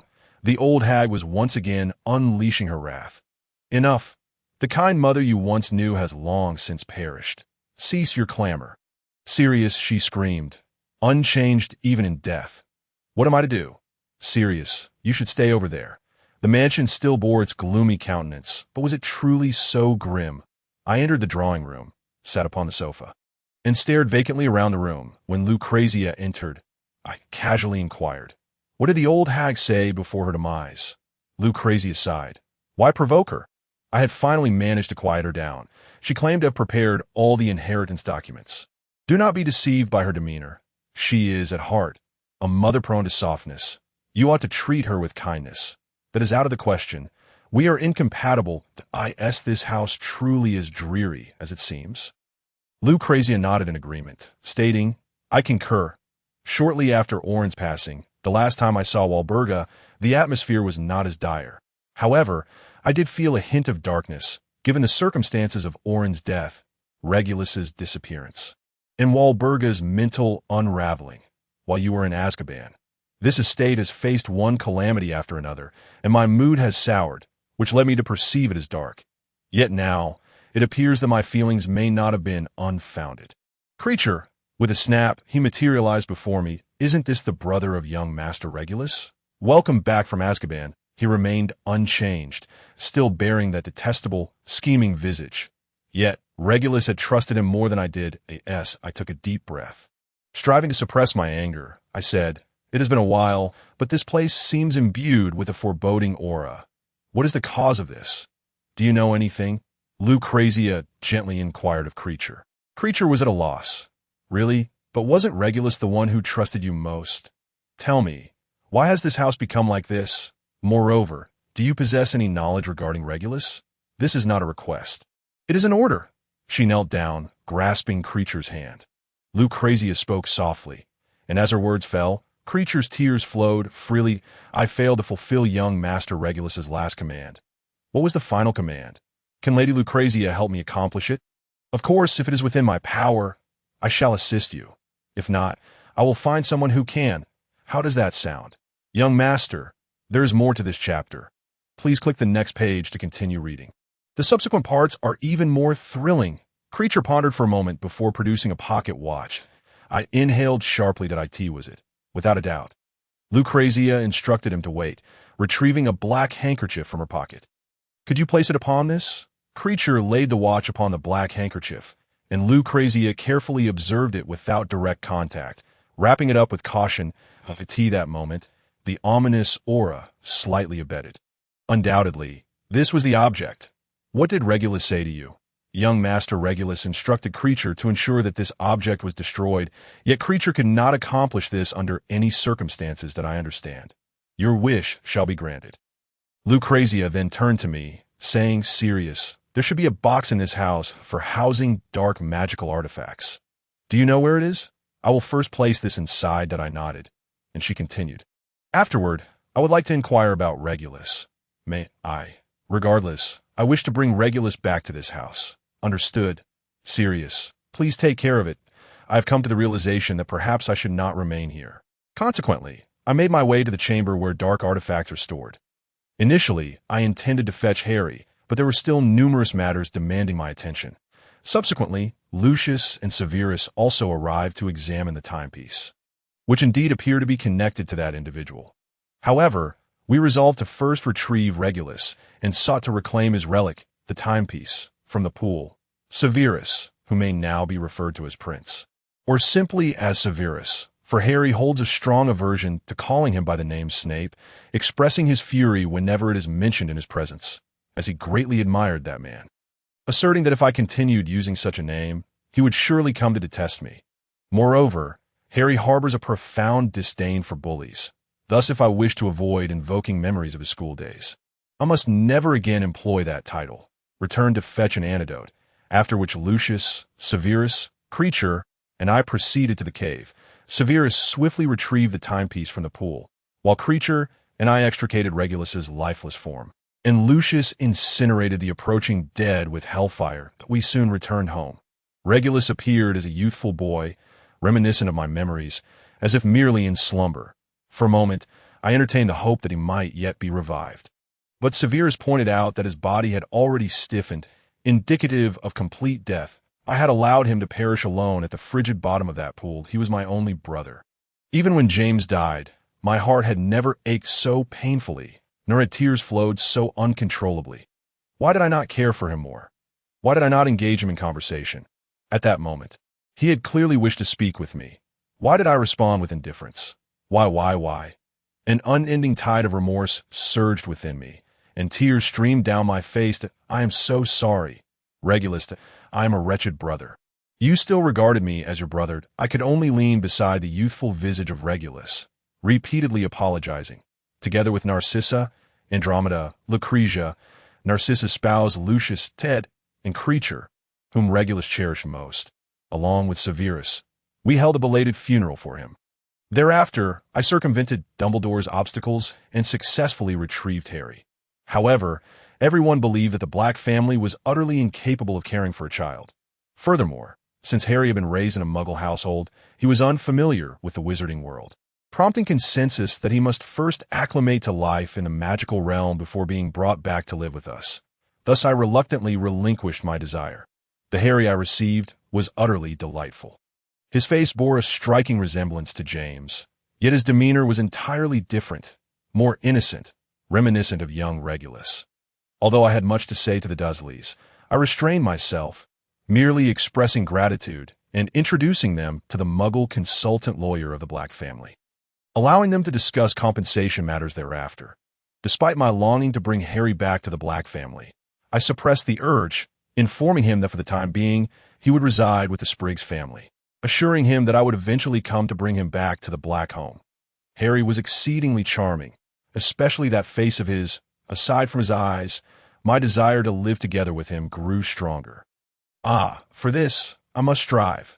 Harry also vowed to do his best. Moreover, I came to understand that if Harry were to thrive in the wizarding world, I must play a pivotal role in it. Thus, I resolved to take on the position of assistant to the Minister of Magic, dedicating myself to advancing reforms within the magical community, since I could not guarantee the time necessary to care for Harry. I regrettably transferred the responsibility of his care entirely to Severus, whom I would still refer to as Severus Prince in Harry's presence. Upon his return to Hogwarts, Harry would temporarily reside with the Weasley family until I had concluded my work. Their household was filled with children of his age, and due to one of the Weasley children being raised under excessively restrictive conditions by their parents, with a severely limited understanding of the wizarding world, it was suggested that they study together, a suggestion to which I readily agreed. After retrieving Harry, I officially inherited the Black family estate and publicly declared myself the standard-bearer of the third faction. Following this, numerous doubts surrounding Dumbledore began to surface. The invisibility cloak of the Potter family was discovered in the headmaster's office, prompting me to swiftly apply to the Ministry of Magic for the return of the many possessions belonging to the Potters. A plethora of their belongings was unearthed from Hogwarts and related locations, leaving me dizzy with astonishment. That old man couldn't possibly have let James perish merely for these items. Could he? The families of the deceased members of the Order of the Phoenix were reinvestigated, with additional charges brought forth, and it seemed he had also seized properties and inheritance-related spellbooks from Death Eaters. Further accusations soon followed, as the quantity of confiscated items from relevant locations could not yet be fully determined. The charges were bound to multiply. The whereabouts of Harry's maintenance funds also remained shrouded in mystery. All transactions had been conducted in cash, rendering the tracing of their sources impossible. The fund for the property purchased by the Squib were likely derived from Harry's maintenance fees.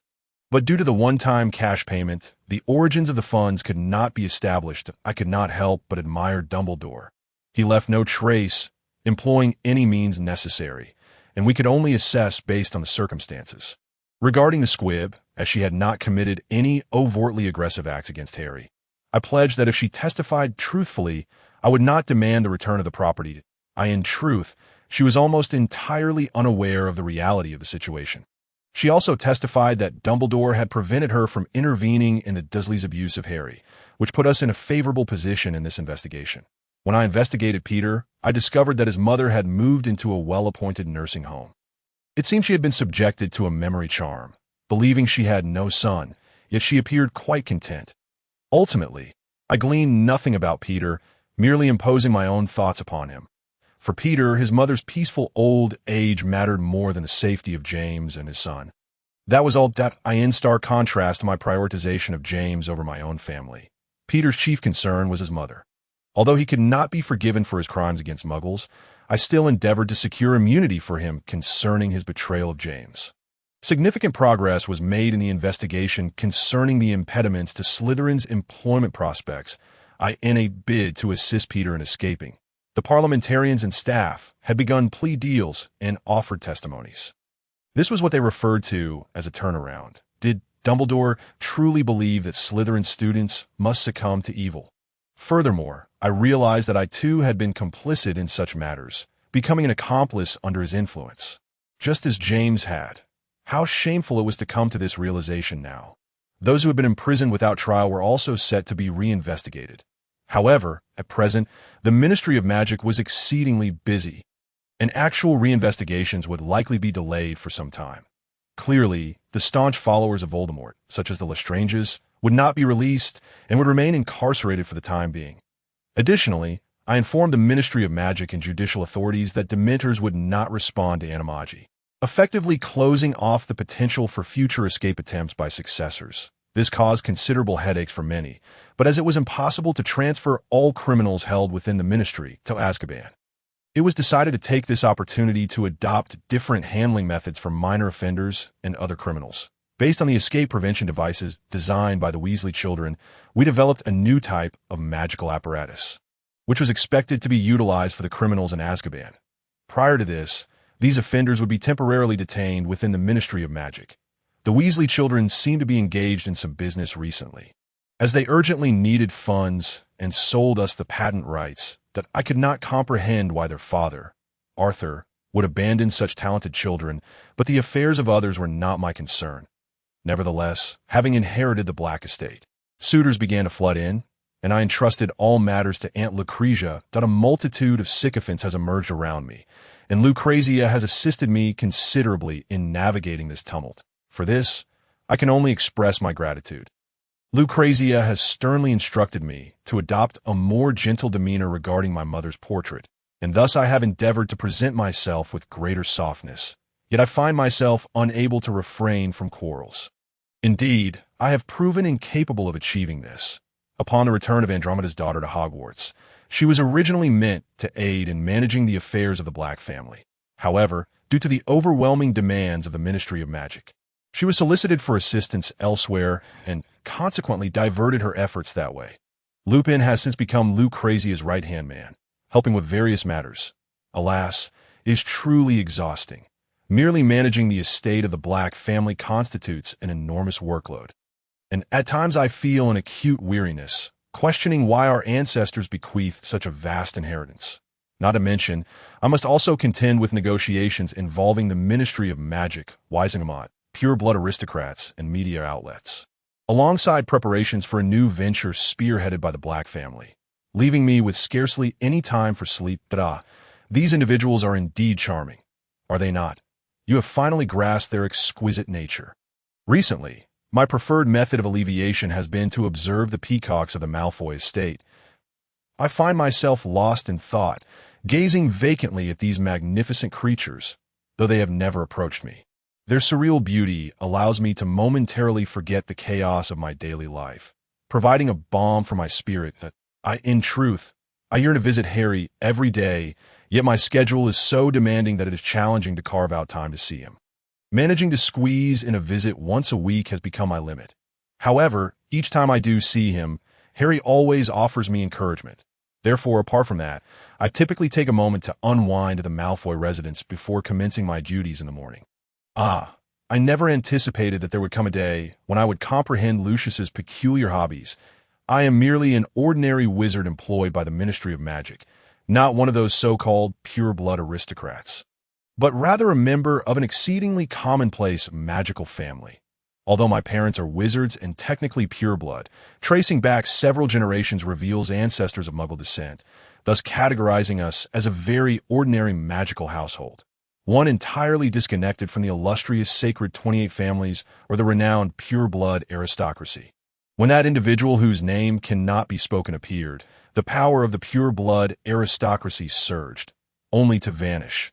As Dumbledore's faction began to rise, the struggle for supremacy ensued, and I, as an ordinary clerk, remained entirely uninvolved in these matters, merely a background character to avoid entanglement in any conflicts. I diligently toiled in silence. Although lacking significant influence, I was nonetheless busy within the bustling department. From the perspective of a background character, these power struggles seemed like celestial events, far removed from my existence. Then one day, the magical realm underwent a sudden upheaval. To my astonishment, the Weasley and Malfoy families joined forces to file a lawsuit against Dumbledore. What? Were they not sworn adversaries? Initially, their claims sought to exonerate Sirius Black. Reports indicate that the true culprit, Peter Pettigrew, has been apprehended. Consequently, they are requesting the release of Black and a retrial of his case. Black himself asserts that on the night the Potter family was attacked, he had encountered Dumbledore, implying that Dumbledore must have known the traitor was Pettigrew. During Black's flight, Pettigrew detonated an explosion that implicated Muggles before transforming into a rat to escape. Thus, Black bears no responsibility for the Muggle massacre. Well, after all, that fellow was a loyal companion to the Potter family. It seems entirely reasonable that he would not betray them. I always believe it implausible for him to be the traitor. And it appears I was correct. Could it be that Dumbledore sought to eliminate the Black family? As long as the Blacks remain, he cannot ascend to the forefront. Had Black been present, the forces of light might not have been a unilateral dominion under Dumbledore's command, but rather a co-leadership alongside the Black family. That fellow possesses admirable qualities. He is fiercely capable and remarkably young, his prowess in battle extraordinary. If the Black family had aligned with the forces of light, other families from the dark side might have followed suit.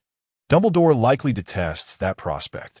Because Pettigrew is an animagus who transforms into a rat, he would not be surrendered to the Ministry of Magic until precautionary measures for his escape were taken. However, it is said that Pettigrew has confessed, unequivocally admitting his guilt. The injustice of imprisoning a Black family member in Azkaban is staggering. I cannot fathom the magnitude of compensation that will be demanded. It seems my workload is about to increase again. Furthermore, the recently deceased matriarch of the Black family, who had severed ties with Sirius, has been tirelessly endeavoring to cover for him, even compensating those muggles she believed were slain by Sirius. But what will become of that money? For the Black family, it may be a trifling sum, yet they may also seek restitution from the Ministry of Magic. After all, Pettigrew is unlikely to possess the means to pay. And this predicament arose from the Ministry's misjudgment. Goodness, what a calamity! Observing her demeanor, I cannot help but think that the Black Fool is unlikely to be the type to engage in extreme rebellion. Though outward appearances may differ from private conduct, that I once met her in the presence of a lawyer for some legal formalities, and she truly embodies the essence of a noble woman.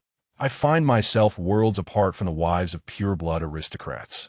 Yet in the face of losing her husband, having her beloved son go missing, and another fool imprisoned in Azkaban, she maintains her stature with utmost pride, even if she appears somewhat haggard. This deeply moves me. Under such circumstances, it is only natural that she would struggle to relate to such a fool. How could a lady of her standing give rise to a cur like him? No wonder she lacks the knowledge to educate him. Pettigrew was captured while serving as a pet in the home of a member of the Order of the Phoenix.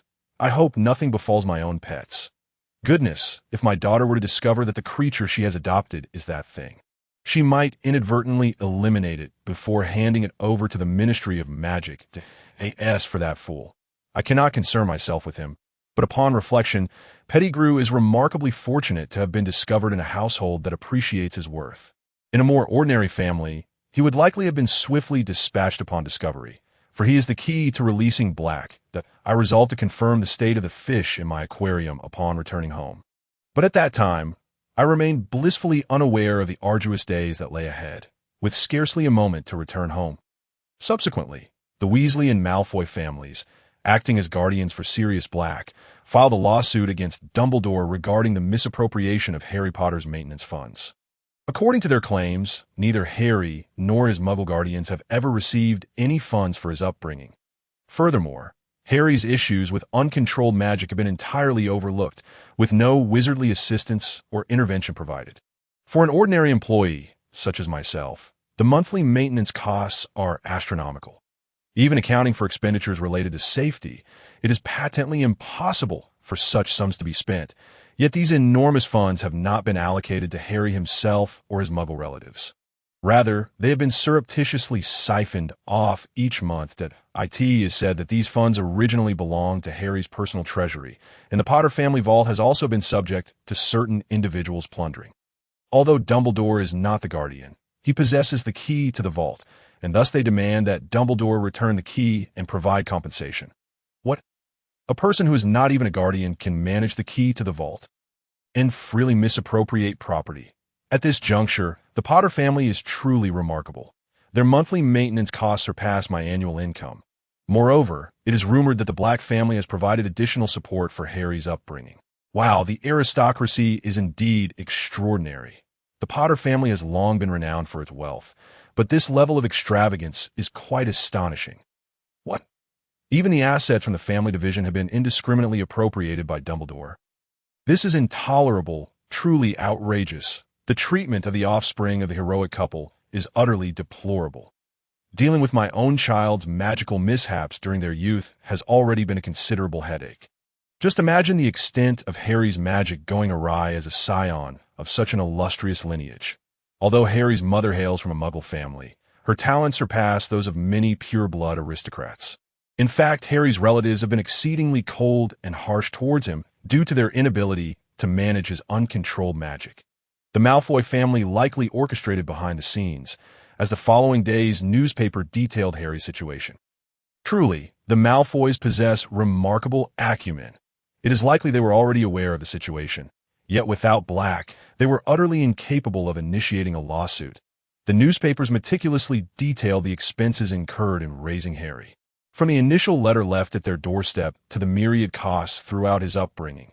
Handling documentation for the Muggle government, repairing shattered glass, replacing broken fixtures, renovating the room that had been thrown into disarray by Harry's magical prowess. And even the staggering amounts required to replace furniture damaged by his magic. The costs associated with interior renovations were particularly exorbitant, including the reapplication of wallpaper, repairs to ceilings and walls due to furniture collisions, and floor replacements, none of which occurred just once. The ordinary staff members were left astounded. If it were a typical family, they would have long since gone bankrupt. It was said that Harry's guardians were a couple of Muggle executives, which allowed them to barely cope with such circumstances, but if they had been an ordinary family, they would have succumbed to financial ruin long ago. Moreover, they had their own children, while the abuse was inexcusable. One could understand the immense pressure they were under.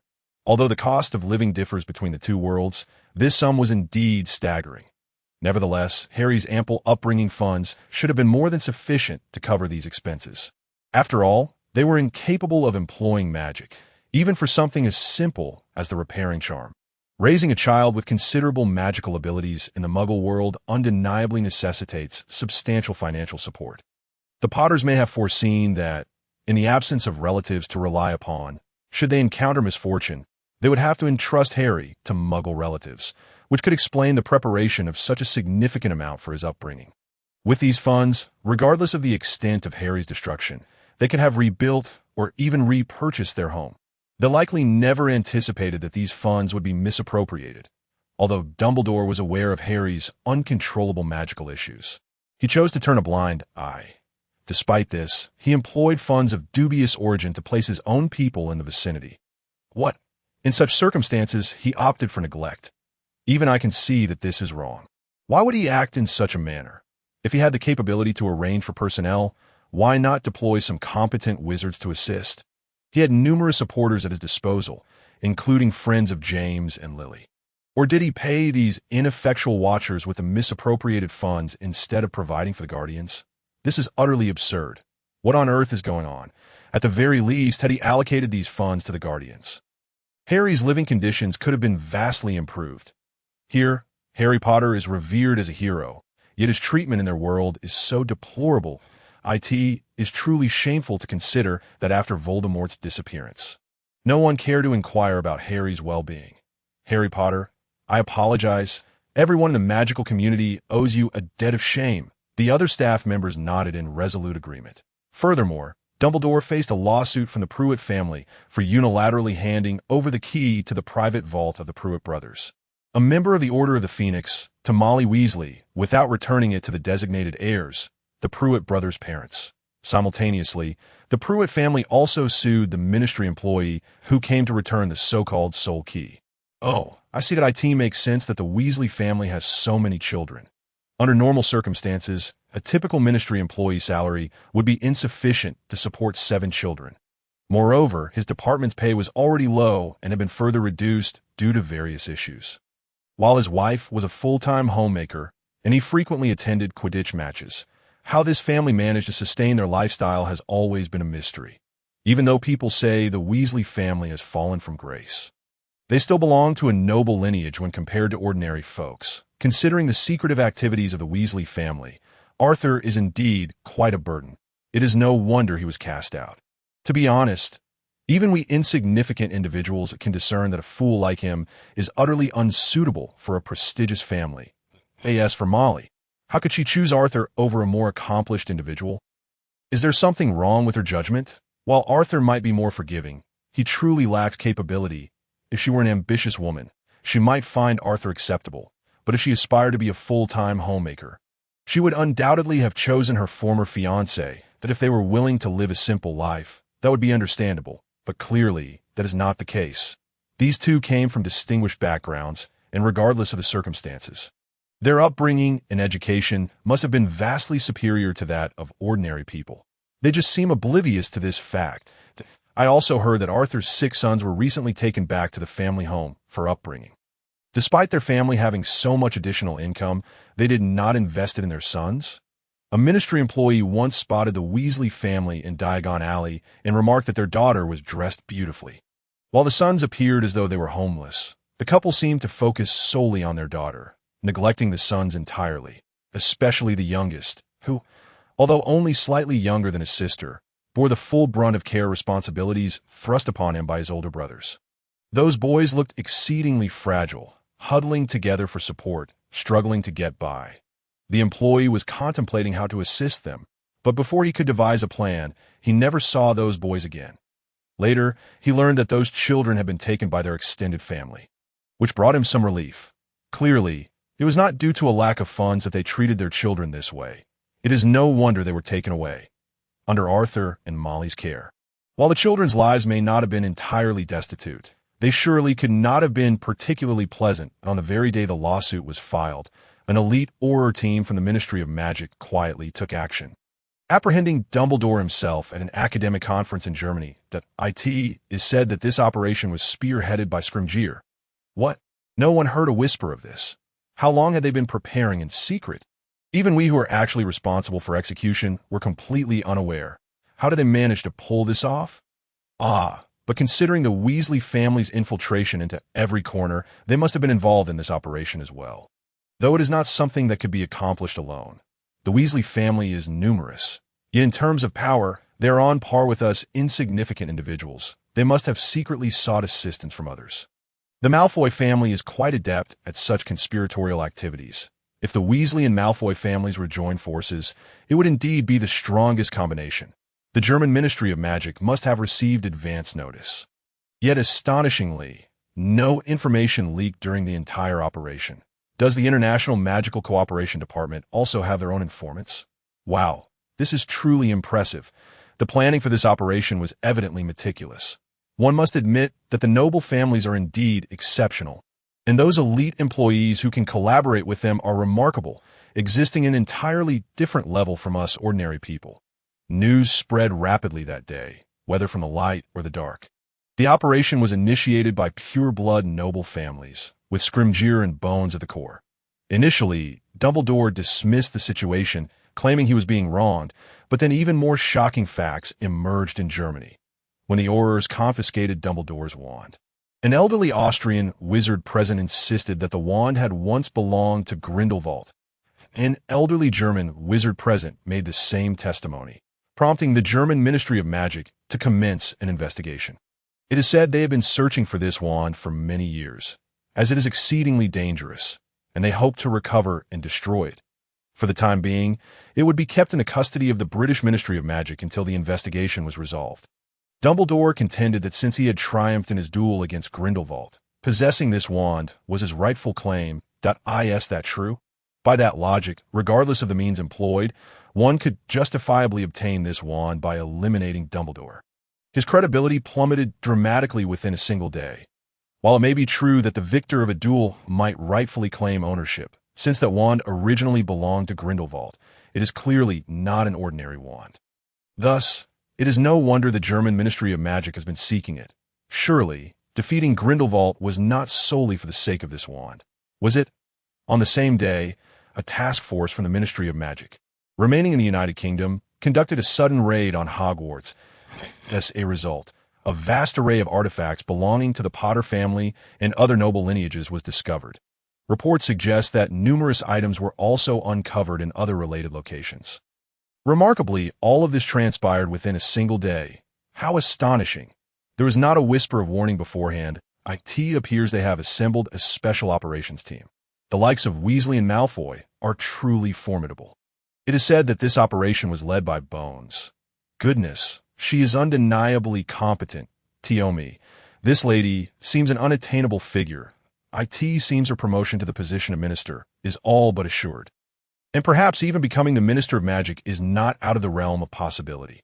However, Bones is the foremost guardian of law within the ministry. I truly hope she ascends to the role of speaker for the Wisengamot. On the other hand, Fudge appears to have been utterly sidelined, his fury palpable. Though, who could blame him? Even someone as insignificant as I am reluctant to be associated with him, that in the midst of this chaos. I sent a message to my wife, indicating that I might be unable to return home for several days. Yet, even then, I underestimated the gravity of the situation. The following day brought new revelations. This was merely the true beginning of the tumult.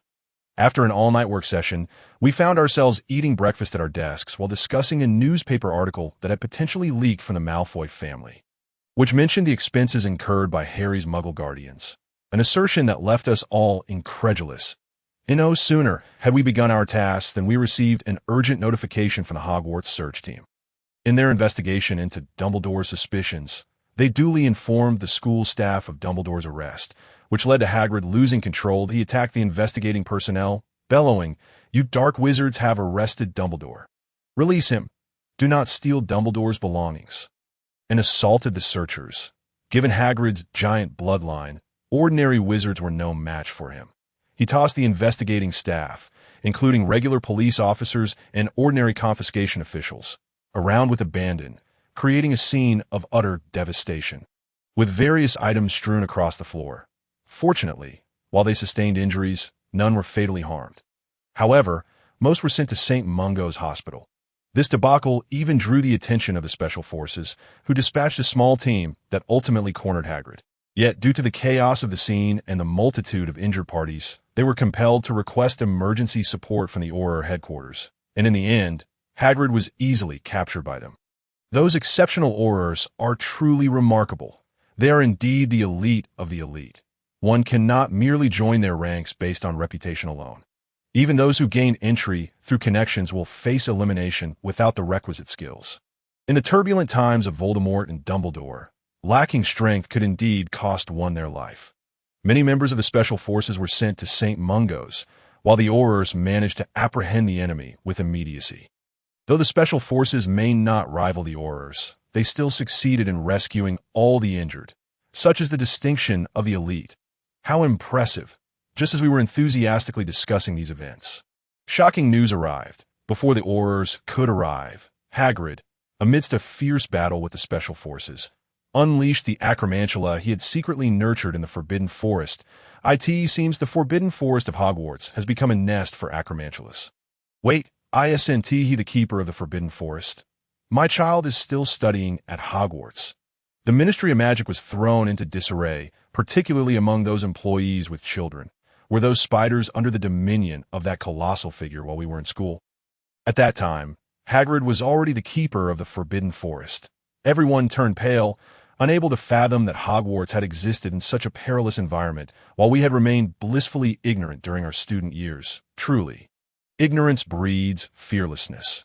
Nevertheless, it is fortunate that this incident occurred during the summer break, a silver lining amidst the misfortune. Acromantulas wreaked havoc at Hogwarts, although the injured staff managed to evacuate successfully without any fatalities. The recently returned members of the Special Forces breathed a sigh of relief, grateful they had requested Auror support early on. Otherwise, with insufficient personnel, those ordinary staff members might have perished.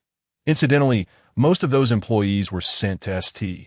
Mungo's, naturally increasing the workload for those of us remaining at the ministry. Due to the severity of their injuries, they required several days of complete rest. Who hired this keeper of the Forbidden Forest? Was it Dumbledore? That old scoundrel. What a joke. At this moment, the trust in Dumbledore, which had gradually waned due to the Harry incident, completely shattered among the staff with children. Led by Severus Snape, Hogwarts convened an emergency meeting that day, passing an urgent motion to unanimously relieve the headmaster of his duties. Professors who had previously aligned with Dumbledore offered no defense.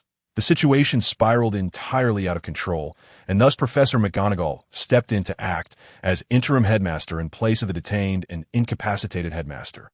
Subsequently, more facts emerged. Professor McGonagall pointed out that as headmaster, Dumbledore should have been capable of identifying dangerous items, and he likely knew of Aragog's existence but chose to ignore it. Gasps of astonishment filled the room. Aragog had already infiltrated the school premises, prompting them to reinforce the surrounding wards. Although the defenses within the school were relatively weak, they ensured that Aragog would not escape. Hogsmeade was completely sealed off. With residents evacuated, and the related relocation efforts made our workload even more burdensome. The ministry dispatched numerous personnel, turning an already overwhelming workload into an even greater strain. Under these circumstances, the Department for the Regulation and Control of Magical Creatures, which was supposed to support other departments, found all its resources diverted to Hogwarts, resulting in a severe shortage of staff within the ministry. Soon thereafter, even more shocking revelations surfaced. Due to the lack of personnel, a senior wizard who had come to assist testified that Hagrid had originally been dismissed for bringing Aragog onto campus, further escalating the chaos. That it was highly likely that Dumbledore had been aware of this, yet chose to conceal the truth. Why hire such a person as a keeper? Moreover, he clearly showed no remorse. Complaints erupted among the staff. Already overwhelmed by the events surrounding Black, the workload had now intensified due to Hagrid's actions, with many employees sent to St. Mungo's Hospital. Coupled with the fact that all personnel from the Department for the Regulation and Control of Magical Creatures had been redirected to Hogwarts, we found ourselves unable to seek their assistance, becoming instead their aid, leading to a complete personnel shortage. Just as we were grumbling and awaiting further notifications from Hogwarts, an even more perplexing situation arose. A presence obstructed the staff from initiating cleanup operations from the perimeter of the wards. This was none other than Moaning Myrtle and the other ghosts of Hogwarts. Shockingly, Myrtle revealed that her demise was a direct result of Hagrid bringing Aragog, which alerted the basilisk, resulting in her fatal encounter within the school. That it was said that a boy named Tom, who could speak Parseltongue, would occasionally visit the basilisk, which usually lay dormant but would respond to Tom's summons. Because Hagrid introduced the dangerous spider, the basilisk decided to patrol the campus, leading to its fatal encounter with Myrtle in the girls' restroom, which served as an entrance to its lair, upon learning that the restroom frequented by Myrtle was, in fact, the basilisk's entrance. All parents of daughters were thrown into a state of panic. I felt the same way. Although the presence of Moaning Myrtle had deterred many from frequenting that restroom, it had not been entirely unused. Why did Hogwarts not simply seal off that restroom, allowing children to continue using it? However, I must express my gratitude to the Myrtle, for if I encounter her in the future, I shall certainly extend my heartfelt thanks. Her demise has saved countless girls who might have crossed paths with the serpent monster. It is said that after Myrtle's passing, she witnessed an exchange between Tom and the cherub. Learning that the cherub, still sensing the presence of dangerous entities within the school, wished to continue patrolling, but ultimately, under Myrtle's persuasion, reluctantly succumbed to sleep once more. Although she does not possess the ability to speak the language of snakes, she could sense the cherub's unwillingness to rest after being swayed. Other spirits concurred with this assertion. Incidentally, it is rumored that the cherub was left behind by Slytherin to protect Hogwarts, a claim corroborated by other apparitions. When questioned as to why such a crucial matter had not been disclosed to us earlier, they simply replied, "Because you did not ask." The wizards present at the time were utterly dismayed. Yet, in this pivotal moment, even Peeves exhibited an uncharacteristic cooperation, refraining from any mischief or disruption. Peeves remarked, "I delight in tormenting students, but if I interfere with your work, the children shall not return to school. Do clear away these matters swiftly." Thus, all the spirits unanimously advocated for the urgent removal of hazardous items from the campus, for if delayed too long, the cherub might awaken once more. The ancient specters also voiced their agreement. However, this urgency left us severely understaffed.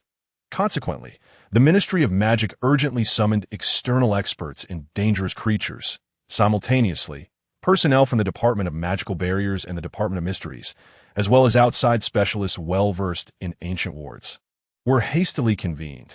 Meanwhile, we ordinary staff members began preparing the necessary paperwork. Professor McGonagall, acting as the interim headmaster, speculated that the cherub was not recognized as a dangerous entity, perhaps because it had been incorporated into the campus as a protective force since the inception of Hogwarts. Most experts concurred with this hypothesis, yet the question of how to address the situation remained an urgent topic for discussion. However, due to the rampant invasion of Aragog's progeny within the school, experts indicated that the cherub may have already awakened, and the current cleanup operations could lead to a direct confrontation with it to prevent further incursions by the monstrous spiders. They resolved to establish wards around the school premises.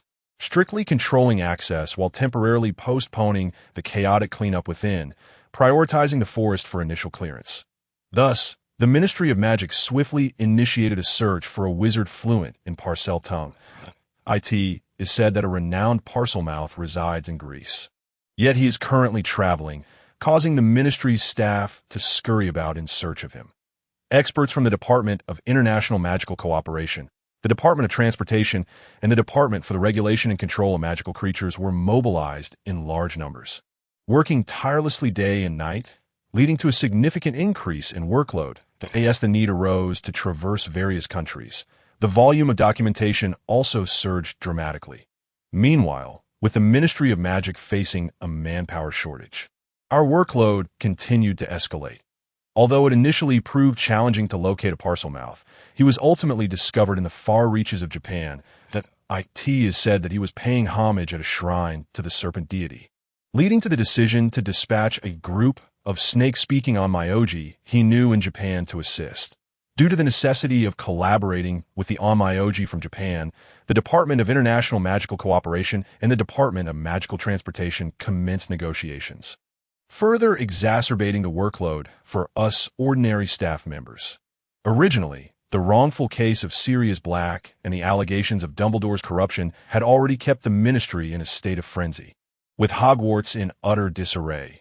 Now, due to the evident shortage of personnel needed to clear Aragog's threat, those who had yet to awaken to the reality and attempted to defend Dumbledore were all dispatched to Hogwarts.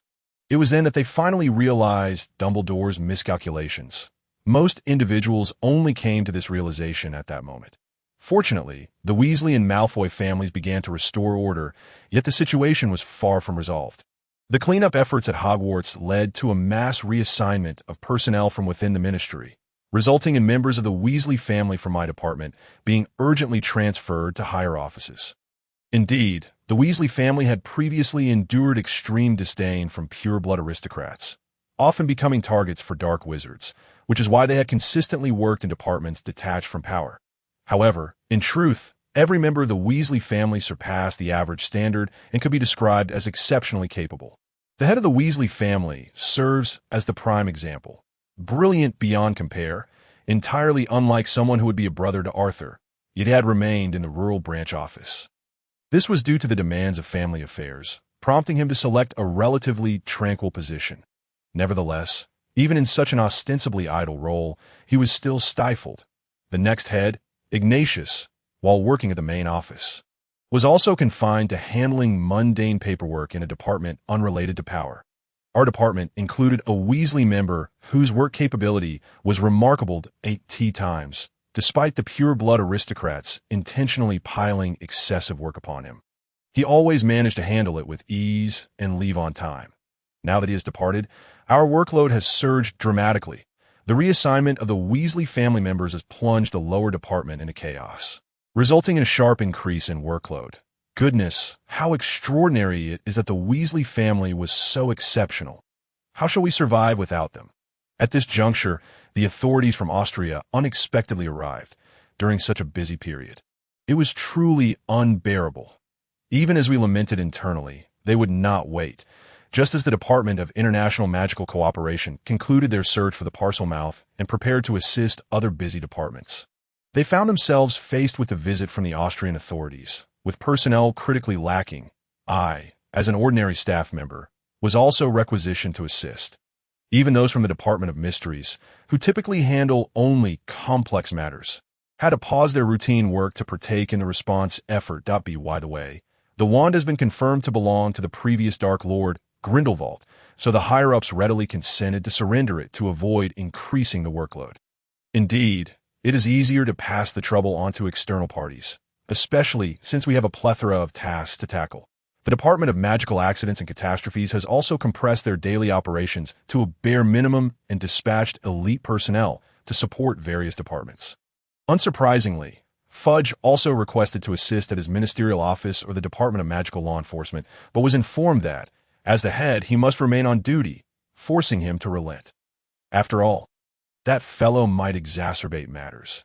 Even I would confine him and gradually sideline him. Well, now that he is out of the picture, his political career seems to have reached its conclusion. Could it be that the Malfoy family is manipulating events from behind the scenes? They excel in the art of intrigue. The Department of Magical Transportation, occupied with coordinating witches and wizards, has consequently suspended all operations within the Department of Games and Sports, redirecting them to support the busy departments. Naturally, due to the Ministry's busyness, the Quidditch matches have also been postponed, likely to be cancelled under the guise of delays. Even athletes have been summoned to assist at the understaffed Hogwarts. Given the vastness of the Forbidden Forest, they require aerial coordination for the clearing operations. Thus, we ordinary staff members must again prepare the paperwork for these temporary employees. How perplexing it is that our workload continues to increase. Do they not regard us as human beings? Due to a series of disturbances at Hogwarts, the Ministry of Magic found itself engulfed in a state of utter chaos. In this tense moment, the oblivious Wizarding Court, merely a week after receiving the appeals of Weasley and Malfoy, hastily decided to exchange Peter Pettigrew for the release of Sirius Black. How could I forget? Amidst the overwhelming events at Hogwarts, I completely overlooked the fact that Black, though innocent, had been unjustly imprisoned in Azkaban. However, this decision incited even greater turmoil. Prior to Black's formal exoneration, the Ministry and the Wizarding Court were rife with foolish attempts to deliberately set Pettigrew free. Yet, this had evidently been anticipated. The magical devices designed to prevent escape had been enchanted with counter-curses, ensnaring these foolish officials, who were ultimately apprehended and purged. It turned out that Pettigrew was merely a decoy. How impressive! Faced with such a convoluted situation, my vocabulary seems woefully inadequate. Truly, I have been so frightened that I feel as if I have reverted to a child. The cunning of Malfoy, as seasoned scion of a pure-blood family, is well known, yet one must not underestimate the shrewdness of Weasley. They employed Pettigrew as bait, aiming to eliminate those deemed superfluous who might obstruct the Ministry's future endeavors. Moreover, by adopting such a strategy, only the foolish would bear the brunt of blame. The pure-blood aristocrats would remain beyond reproach. What a masterful tactic! So, whose plan was it? Weasley's or Malfoy's? I surmise it was likely Weasley-yes. Although Lucius is an exceedingly proud nobleman, he possesses a relatively mild temperament. Despite his aristocratic pride and proficiency in behind-the-scenes maneuvering, he is adept at considering others' feelings, and I find it unlikely he would devise such a bold stratagem. On the other hand, the current head of the Weasley family, though perpetually smiling and appearing more affable than the frigid Lucius, is, in truth, a far more formidable figure. For years, he has secretly shielded numerous family members from the threats of dark forces. Having assumed the role of a powerful patriarch since childhood, protecting his kin, he excels at silently laying traps to ensnare his targets. His outward demeanor belies the true nature within in this regard. Although the heir is not his son, he indeed shares many similarities with him. That deceptive air of nonchalance is perilous for us, the ordinary employees without affiliations. Thus, if I were to choose a friend, I would undoubtedly select Lucius. However, for us common folk, such an opportunity is utterly unattainable, so we may rest easy. Indeed, being born into a pure-blood family is a stroke of fortune, as for the incident involving Septimus. The current head of the Weasley family has indeed faced considerable hardship, yet he has persistently observed from the shadows, awaiting his moment. How terrifying it is that he conceals inner dread beneath a facade of gentleness. Such individuals may appear harmless, yet they are often the most formidable. Nevertheless, if it were he should be capable of controlling the foolish Black, which provides some reassurance. Consequently, the atmosphere within the Ministry became increasingly transparent. Yet this excessive clarity ultimately incited a tempest. The situation escalated to the point where retired employees were urgently summoned back, and the detention center was nearly at capacity.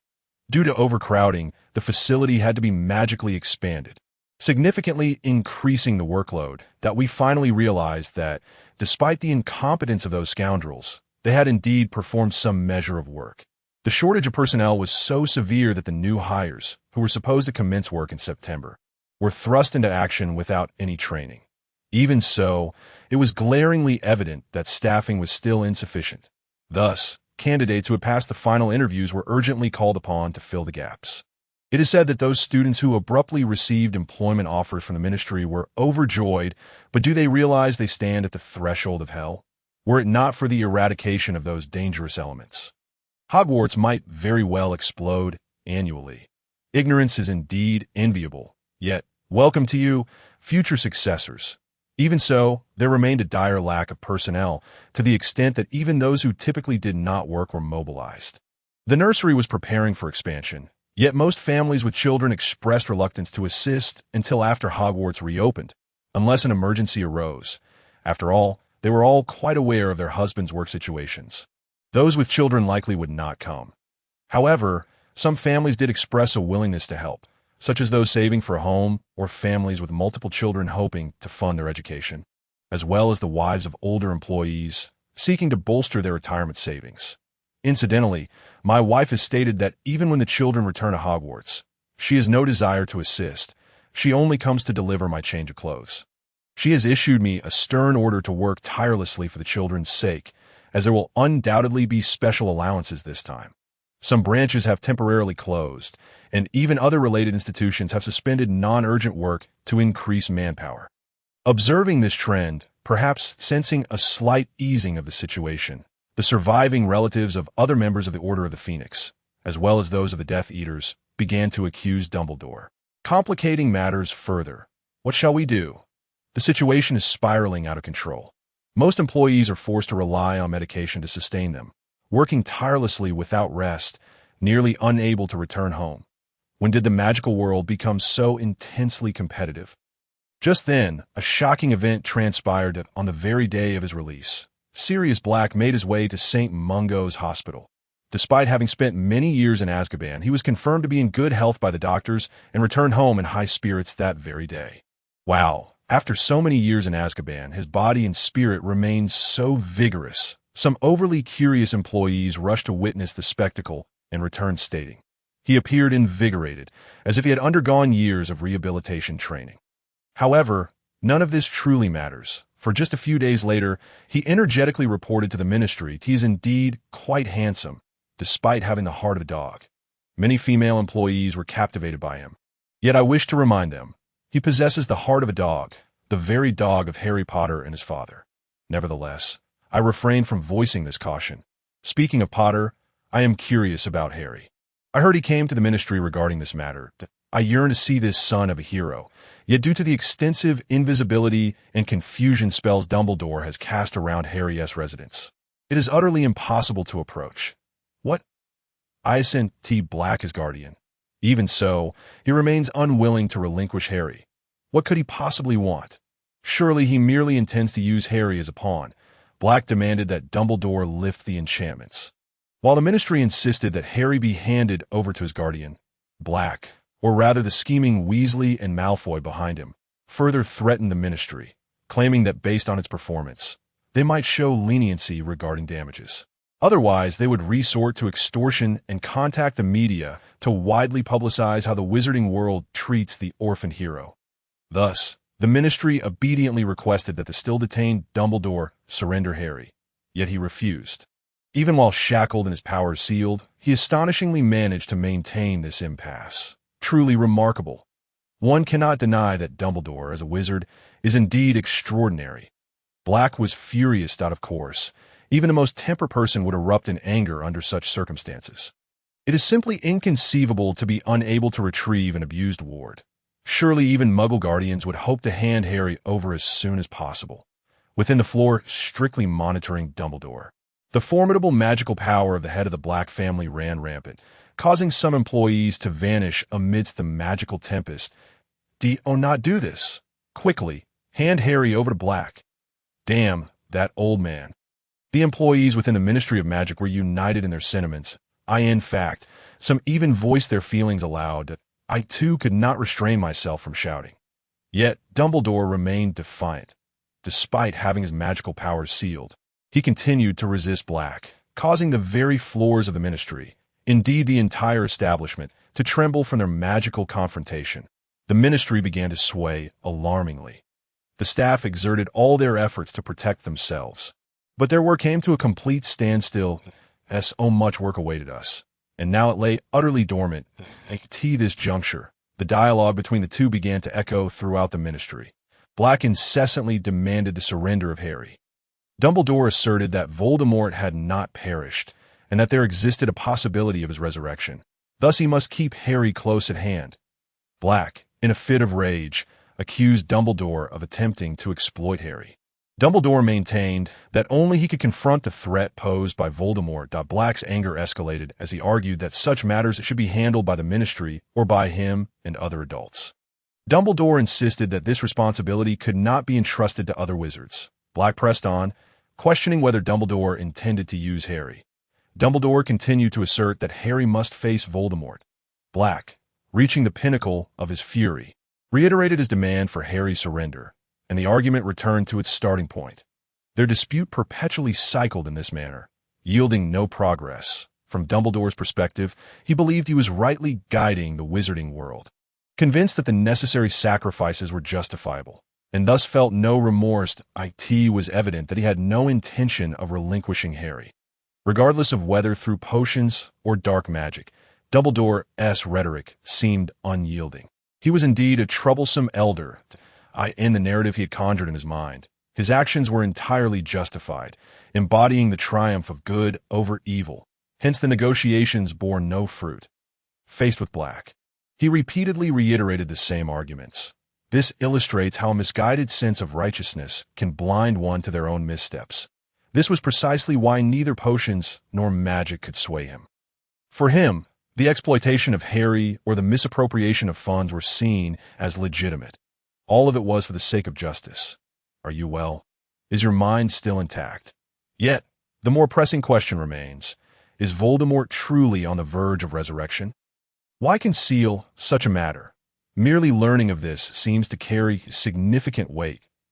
Dumbledore's placement of Harry in such precarious circumstances was intended to utilize him against Voldemort's return.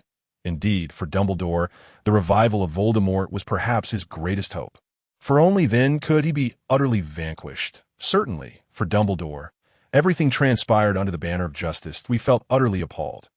Yet, should such matters not involve children and be the responsibility of adults, including oneself? Why not prevent the resurrection rather than await it? Shouldn't this be a collective effort? It is not solely Dumbledore's burden to bear. This is precisely why Aurors exist, is it not? You are merely the headmaster of a school of magic. Are you not? Educating and nurturing young minds is your primary duty. Did you not already decline a position within ministry? Then why exploit children? If Harry is to be so utilized by you, would not Hogwarts descend into chaos? Would not the students be placed in peril? Do you possess any self-awareness as an educator? Dear reader, there is more to this chapter. Please turn the page to continue reading, for the story grows ever more captivating. Do you intend to fully exploit Harry? Even as you consume his inheritance, do you plan to drain the essence of his future life? The staff members who have children were left in shock, particularly those who were friends with Harry's parents. It is said that the formidable Aurors were also seething with indignation, feeling belittled by Dumbledore and demanding further pressure to extract information from him. Indeed, this was the case. Internal discord began to unfold. Some began to assert that Dumbledore must have some sort of plan, having been completely excluded from the turmoil from the outset. Perhaps they sought to salvage something. However, the awakened Aurors clearly constituted the majority. Most who had attended Hogwarts had come to their senses, considering the presence of many man-eating spiders within its walls. How could one not awaken? It was reported that Scrimgeour had mobilized those within the ministry who had not yet awakened. Not just Aurors, but a multitude from other departments, sending them all to Hogwarts. Well, that at least helps to clarify right from wrong, does it not? Scrimgeour's faction also transported those staff members who had fainted due to the magical shockwave to St. Mungo's, which was greatly appreciated. Although the staff members were merely performing administrative tasks, they were out in the field, capturing those dark wizards who took advantage of the chaos, responding to Hogwarts' requests for temporary support, while simultaneously dealing with the foolish individuals within the ministry, and transporting the fallen staff to St. Mungo's. Moreover, they were processing paperwork at an astonishing speed. That department truly was remarkable. Ordinary individuals could not possibly manage such a workload. even if they possessed the capability. I would certainly not wish to partake in it. 10 lifetimes would not suffice, surprisingly. The dark wizards remained rather subdued. Upon discreetly inquiring with colleagues in the department populated by pure-blood aristocrats, I discovered that most were young gentlemen whose greatest hope was to land softly and smoothly return under Black's banner. Although Black had his issues, since his re-education under Lady Lucretia, the former head of the pure-blood family, he was being reformed.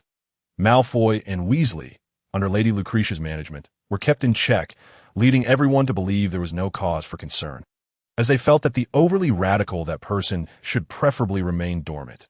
Well, it seems that such young gentlemen, who merely wish to live comfortably, are quite common. The truly radical faction that desires that person's resurrection is languishing in Azkaban. Presently, among the remaining dark wizards, there are not many extremists. Most hope to seize this opportunity to restore their families and solidify their positions as neutrals. Although Black may be somewhat extreme, he pales in comparison to that person, who would eliminate those he found disagreeable with a mere flick of his wrist. Some say that Black's demeanor is more than sufficient. During their time at Hogwarts, those who found Black distasteful turned to the opposing young pure-blood aristocrats. And now they understand that in comparison to that person, Black is hardly significant, for this does not constitute a deep-seated grudge. Rather than bowing before that person, Black's minor bullying falls well within acceptable limits. No issue whatsoever. Though he may be somewhat foolish, we, as mature adults, shall collectively support him. How frightening indeed. It is evident that that person is truly terrifying, if Mad Dog Black appears even somewhat mild, even endearing. Furthermore, if that person were present, even the light-aligned pure-blood aristocrats would face elimination, would they not? In such a case, our children would have no suitable marriage prospects in the future, hence everyone hopes that person does not return. The Dark Wizard faction has nearly become a case of inbreeding. Thus they desire to reconcile with the Light faction and collaborate for mutual advancement. It appears that in order to uphold the traditions of pure-blood lineage, the purists do not wish for that person to resurrect. Indeed, that person has a tendency to eliminate individuals at will, rendering him an unfavorable leader for pure-blood aristocrats. In contrast, while Black may be somewhat foolish, he might be a decent person, if one were to compare. Consequently, the Dark Wizard faction is highly cooperative, and operations proceed smoothly. However, Harry's plight is truly disheartening, merely by virtue of being the prophesied child. He is forced to bear numerous roles he is wholly unwilling to accept. It is said that the Longbottom family is exceedingly furious about this point. One cannot blame them. Can they? Had it not been for a twist of fate, Neville might have found himself in Harry's position. After all, the fate of Frank and Alice is well known. They currently lie in bed, unresponsive.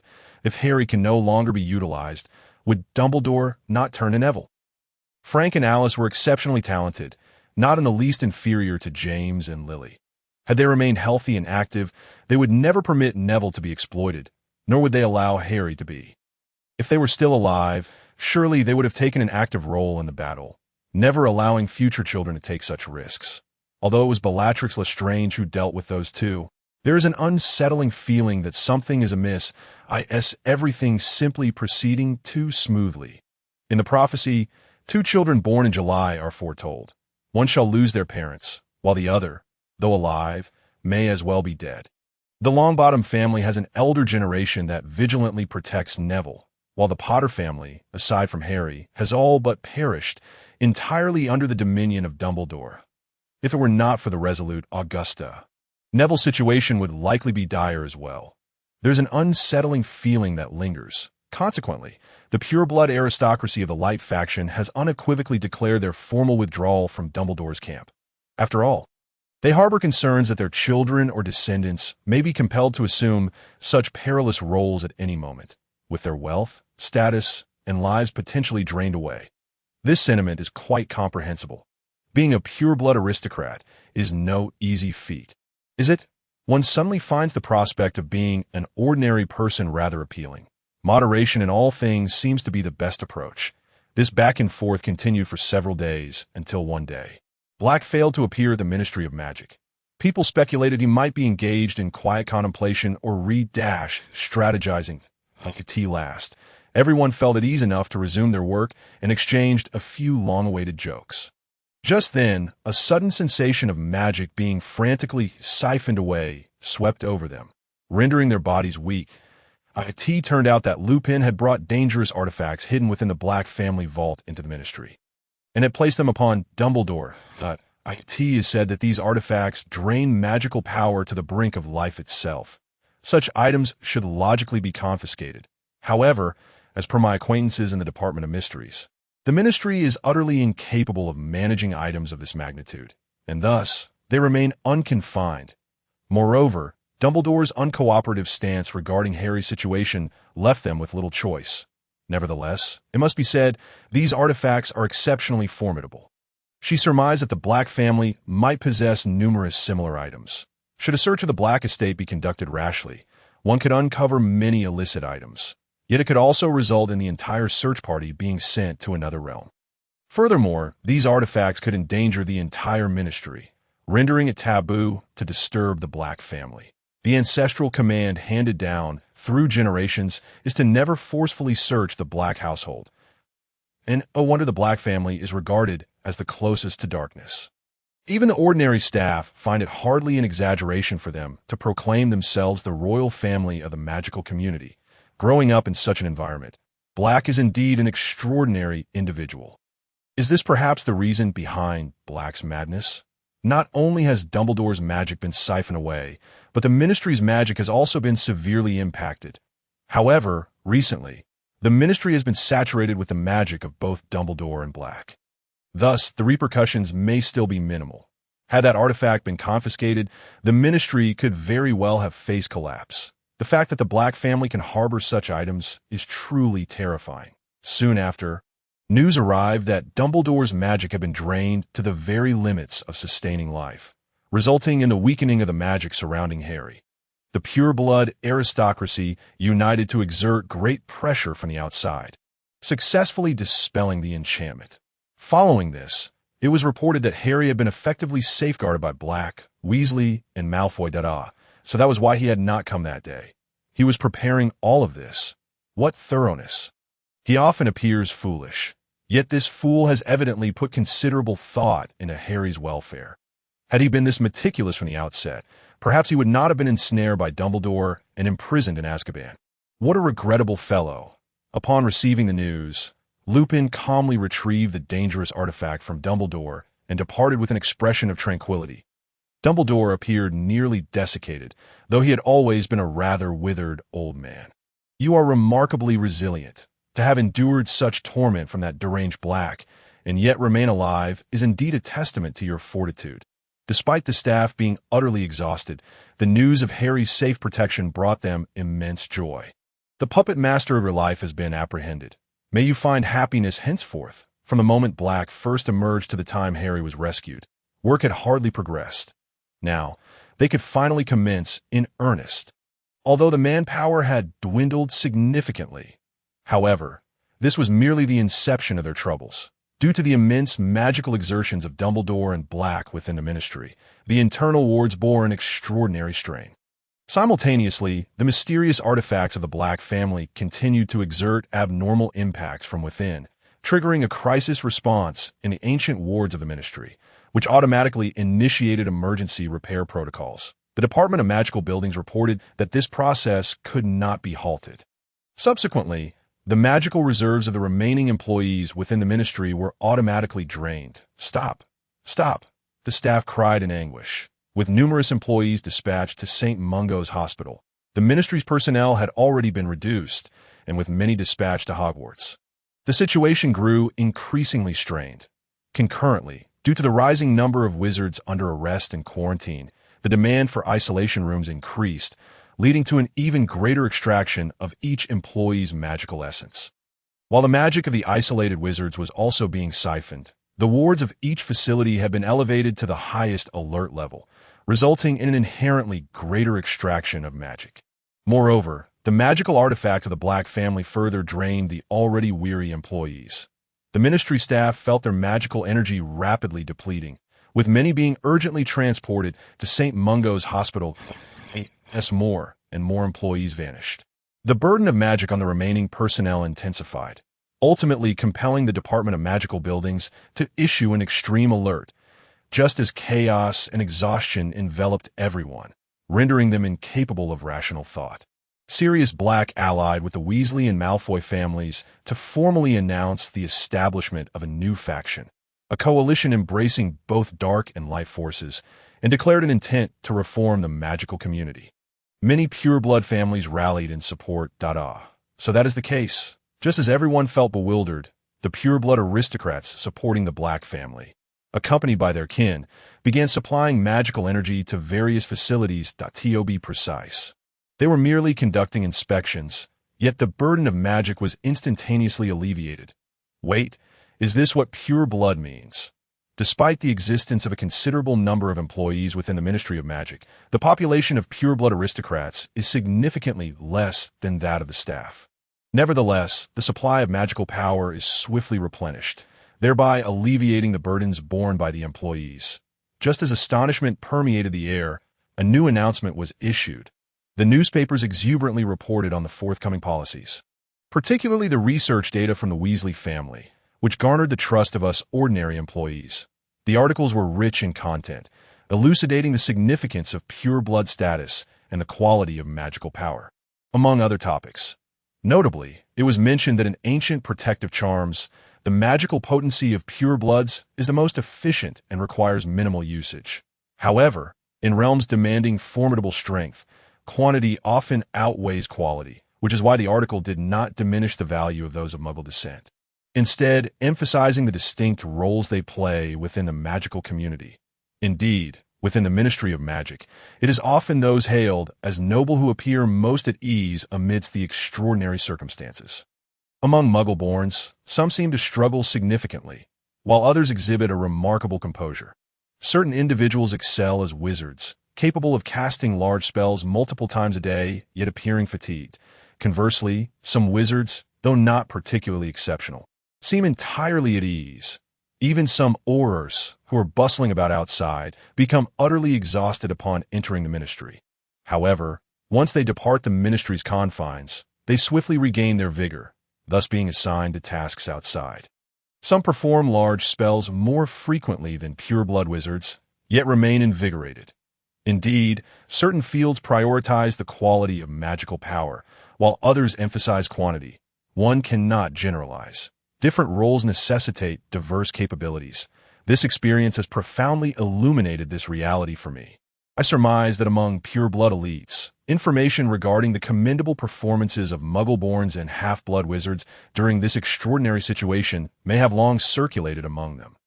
Cunning pure-blood aristocrats would not overlook this opportunity to discern quality wizards at no cost.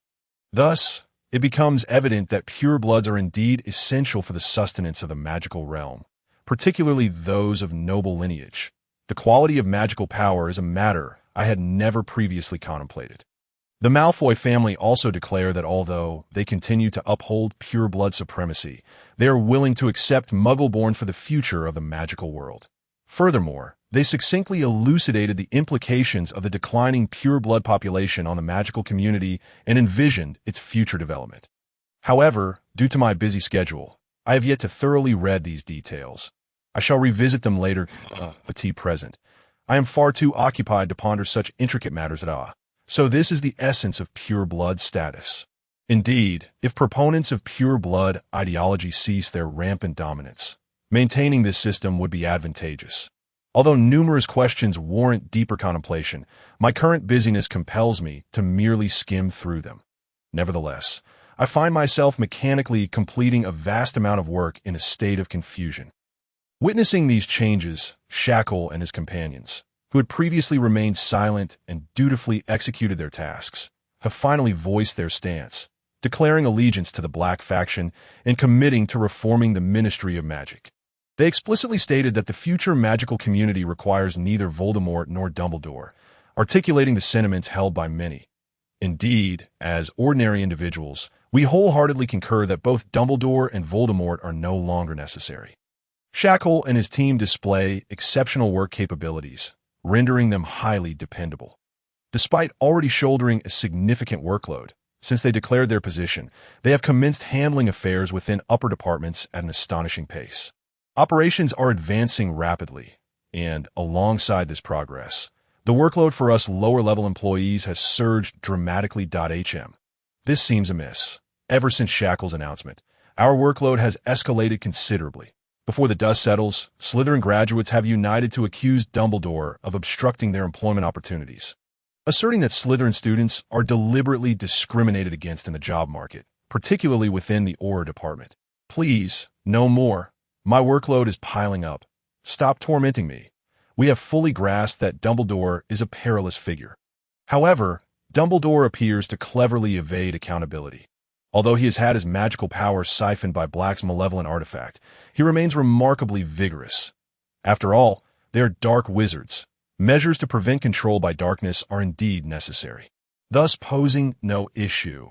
Dumbledore stated as much. If they truly have been entirely consumed by darkness, it is reasonable to prevent dark wizards from infiltrating armed forces.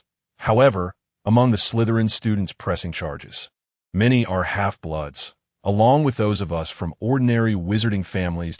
Pure-blood aristocrats seldom face employment concerns, and even if they have fallen from grace, these scions possess inherited titles and estates from their forebears. Navigating life at Hogwarts in such a manner is merely a survival strategy that if Dumbledore obstructs their employment opportunities, where can we seek work? We are left with no option but to bow to those thoroughly enveloped in darkness to survive. Has Dumbledore unconsciously pushed us ordinary folks into the shadows? It is indeed perplexing. Ultimately, does he wish for light and darkness to remain eternally opposed? If, as it stands now, light and darkness unite for the future of the magical realm, Dumbledore becomes superfluous. The longer the opposition persists, the more he can maintain his status as a hero. To sustain this condition, he requires the presence of dark wizards to contrast his own image. In such a scenario, the architect behind the proliferation of dark wizards would be none other than Dumbledore himself. Moreover, the most troubling aspect is his complete unawareness of this truth, though not as overtly malevolent as that other individual. If viewed from another perspective, he may be even more insidious. No, can excessive righteousness transform into a calamity? As I engage in discussions with my colleagues regarding these matters, an article emerges that supports our conjecture.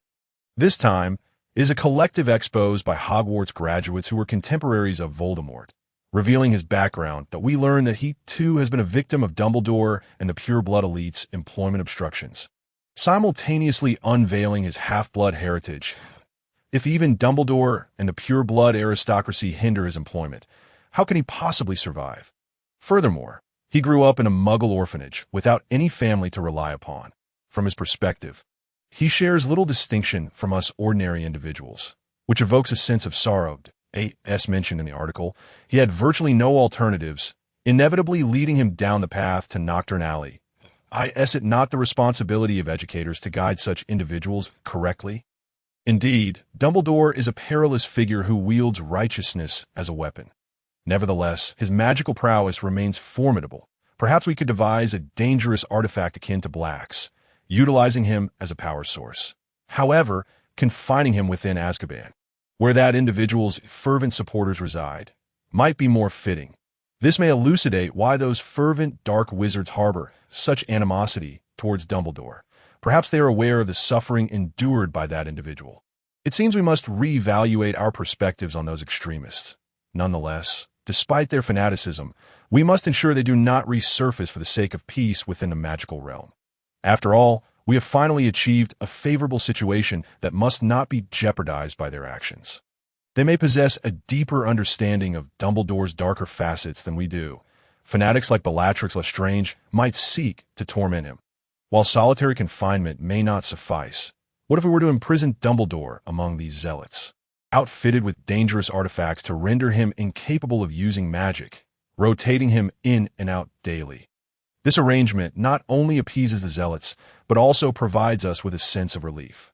I intend to submit this proposal to the higher authorities. However, his supporters are as numerous as mountains, and there may be those who fail to grasp the situation and attempt to assist him in evading capture. Moreover, he was once a professor of transfiguration and is undoubtedly well-versed in illicit metamorphic spells. Thus, it would be prudent to equip him with the magical apparatus we have prepared for Peter Pettigrew. Perhaps we also need to develop an artifact that serves dual purposes and present this proposition to the upper echelons. As we ordinary wizards deliberated on these matters, that individual's true name was revealed, Tom Marvolo Riddle. Given the recent chaos within the Ministry of Magic, we nearly overlooked that the affairs at Hogwarts are far from concluded. Upon hearing this news, the faculty and students at Hogwarts were thrown into a tumult. Oh, so it turns out he is the one capable of conversing with basilisks, truly a direct descendant of Slytherin. No, that is quite enough. I have no desire to know more. Yet the Weasleys and Malfoys continue to provide a deluge of new information, overwhelming the newspapers and magazines, leaving everyone utterly bewildered. The relentless efforts of the pure-blood aristocracy are indeed terrifying. I am utterly exhausted and can scarcely utter another word. A familiar wizard inquired about the situation at the ministry. But I too am in the dark. I informed him that the newspapers and magazines contain more information than I possess, so he should refer to those. I long to return home. It has been a month since I last went back. A bath would be a luxury. More often than not, I must rely on cleaning charms. I had anticipated spending the summer with my daughter. Yet as the season draws to a close, I yearn to return home. I submitted this request to my superior, but he insisted that the cleanup at Hogwarts is not yet complete, and the summer may not conclude, urging me to visit Hogwarts as well. After we completed the task of eliminating the acromantula, we uncovered several new facts. It appears that Hogwarts harbors numerous buildings and rooms that even Professor McGonagall and the other teachers had not previously discovered. New magical devices and tomes are continuously being unearthed, and our staff is becoming increasingly inadequate. It seems my superior has demanded that we compile an inventory list. Upon arriving at Hogwarts, I observed items that appear to be meticulously arranged collections amassed by Dumbledore. We are engrossed in the task of creating this list. However, a dizzying array of dark magical artifacts emerged, causing many staff members to become disoriented and requiring transfer to St. Mungo's. What on earth is that Mirror of Ariste? Ah, Spain is such a delightful place. Mira, Mira, will you marry me? What? You truly wish to marry me? Splendid. Ah, Claire, Daddy is working hard. Must work harder. Indeed, Daddy is striving diligently. These artifacts reflect the unfulfilled yearnings of individuals, vacations never taken, lovers unable to meet, a daughter missed, while the staff is ensnared in disparate realms. Simultaneously, the magical energy is being siphoned away. Overwhelmed by busyness, the staff becomes entranced by these items that offer a temporary escape from reality. Neglecting their duties and causing progress to stagnate, we are also compelled to confront the new task of forcibly extracting individuals from the mirror's thrall, in a state of mental and physical exhaustion. Encountering these soul-piercing artifacts is quite unbearable. Please, let us not endure this any longer. We are already short-staffed. Due to the items in Dumbledore's collection, many staff members have been sent to St. Mungo's, reinforcements from the Dark Artifacts Capture Squad. The Department of Mysteries and other departments have arrived. They are striving to separate the staff, who have become ensnared by these objects and lost their capacity to fight, from the artifacts, reclaiming both the items and the personnel. The remaining among us are left even busier, so perhaps those sent to the hospital early were fortunate. It might be a bit easier. The earliest arrivals from Dumbledore's faction have entirely transformed into the opposition. Indeed, IT has said that they have scoured from the forest to the grounds, and even the dormitories. The items discovered seem to comprise a substantial quantity of dark magical artifacts and other illicit possessions. How peculiar! Is this not a school? How could there be so many such items? Could these be remnants accumulated by the founders or subsequent headmasters? Inquiring with the ghosts, I was met with derision. A proper headmaster would never present dangerous items to students. All of this is the doing of that long-bearded individual that I question whether a basilisk is not a perilous creature, to which they replied that it serves to provide magical energy and acts as an emergency safety measure, thus not considered dangerous.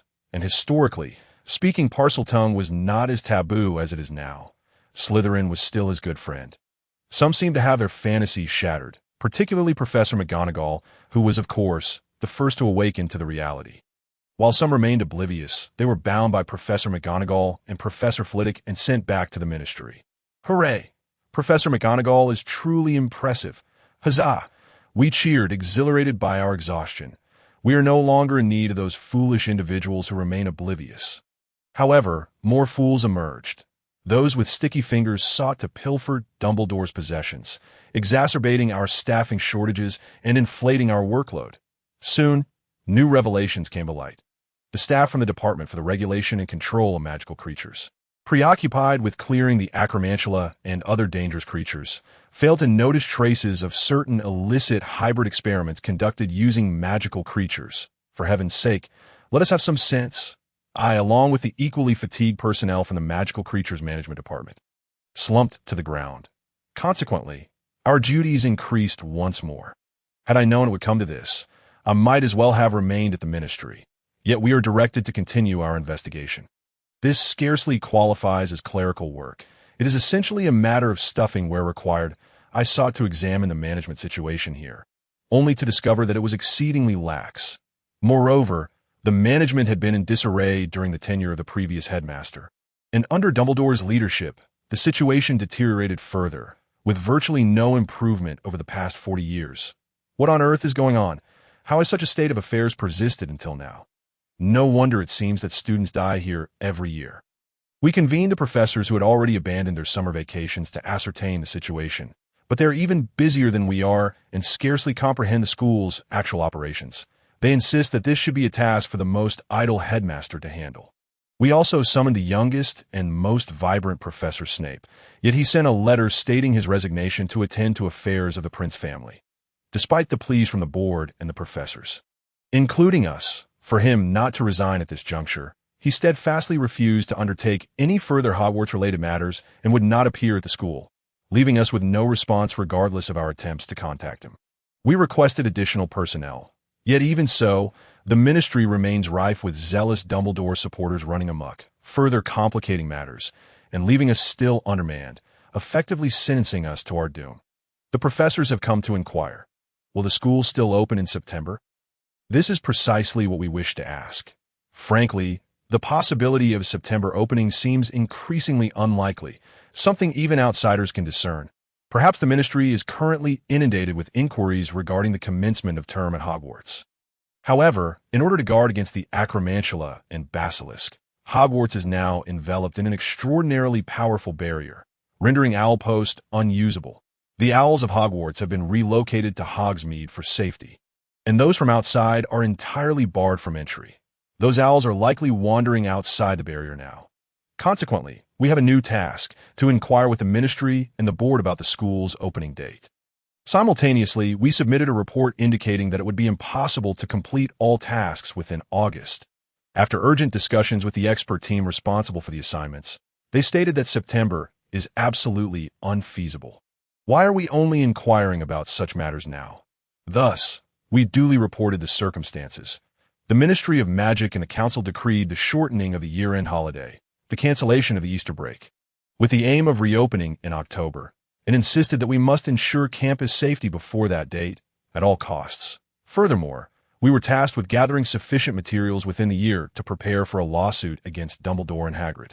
During this period, new developments emerged. The Basilisk Task Force mandated that all non-expert personnel vacate the boundaries prior to the final assessment of the Basilisk and Acromantula's safety, AS for the documents. Could we perhaps take a moment's respite? They pondered how to compensate the shopkeepers for their losses after Hogsmeade's closure, thus necessitating negotiations. Within the shelters of the shopkeepers and villagers, numerous arduous tasks awaited them. Ah, the former headmaster's brother is here as well. Was he always such an enigmatic figure? Now that his true nature is revealed, does it evoke a sense of relief? Well, speaking of which, he certainly carries a distinct scent of goat, and even clutches a goat. Can such a person really remain in Hogsmeade? Ah, what? Some say he would not lead students into darkness, but rather is the safest of individuals? He shows no interest in students. Well, never mind, such matters are not for us to fret over. All right, let us proceed to the next task. Subsequently, a new fact was uncovered. Previously preoccupied with the closure of Hogsmeade, we had failed to attend to other matters. When the Basilisk Task Force completed its final inspection, They discovered that the entire village had been nearly obliterated, with goods damaged, and compensation issues arose in turn. During Hogwarts closure, the staff were engrossed in confirming the situation, and the ensuing workload multiplied as preparations for reopening began. They then realized that they had not assessed the internal damage at Hogwarts in Hagrid's capture operation involving a giant spider Aragog. Many areas of Hogwarts had sustained destruction. Alas, perhaps it was sheer exhaustion that clouded my judgment. I had entirely overlooked the need to repair those damaged areas. Other staff members had just come to this realization, and despair was etched upon their faces, for there were far too many areas in disarray within Hogwarts. I am merely evading reality, reluctant to add to the workload. The Basilisk Task Force reported that all of Aragog's young spiders have been eradicated, yet they also discovered remaining spider eggs within the school grounds.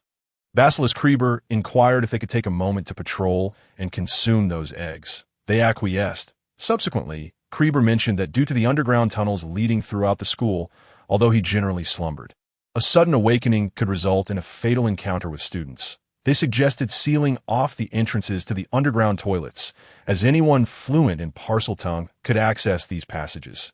Indeed, if that were the case, it might become a second Moaning Myrtle situation.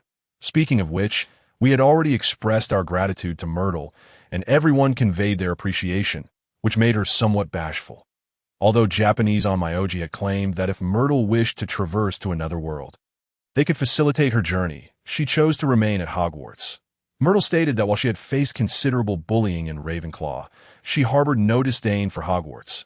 However, Myrtle might be the youngest ghost within Hogwarts. The Onmyoji suggested that she might share a close bond with Kreber.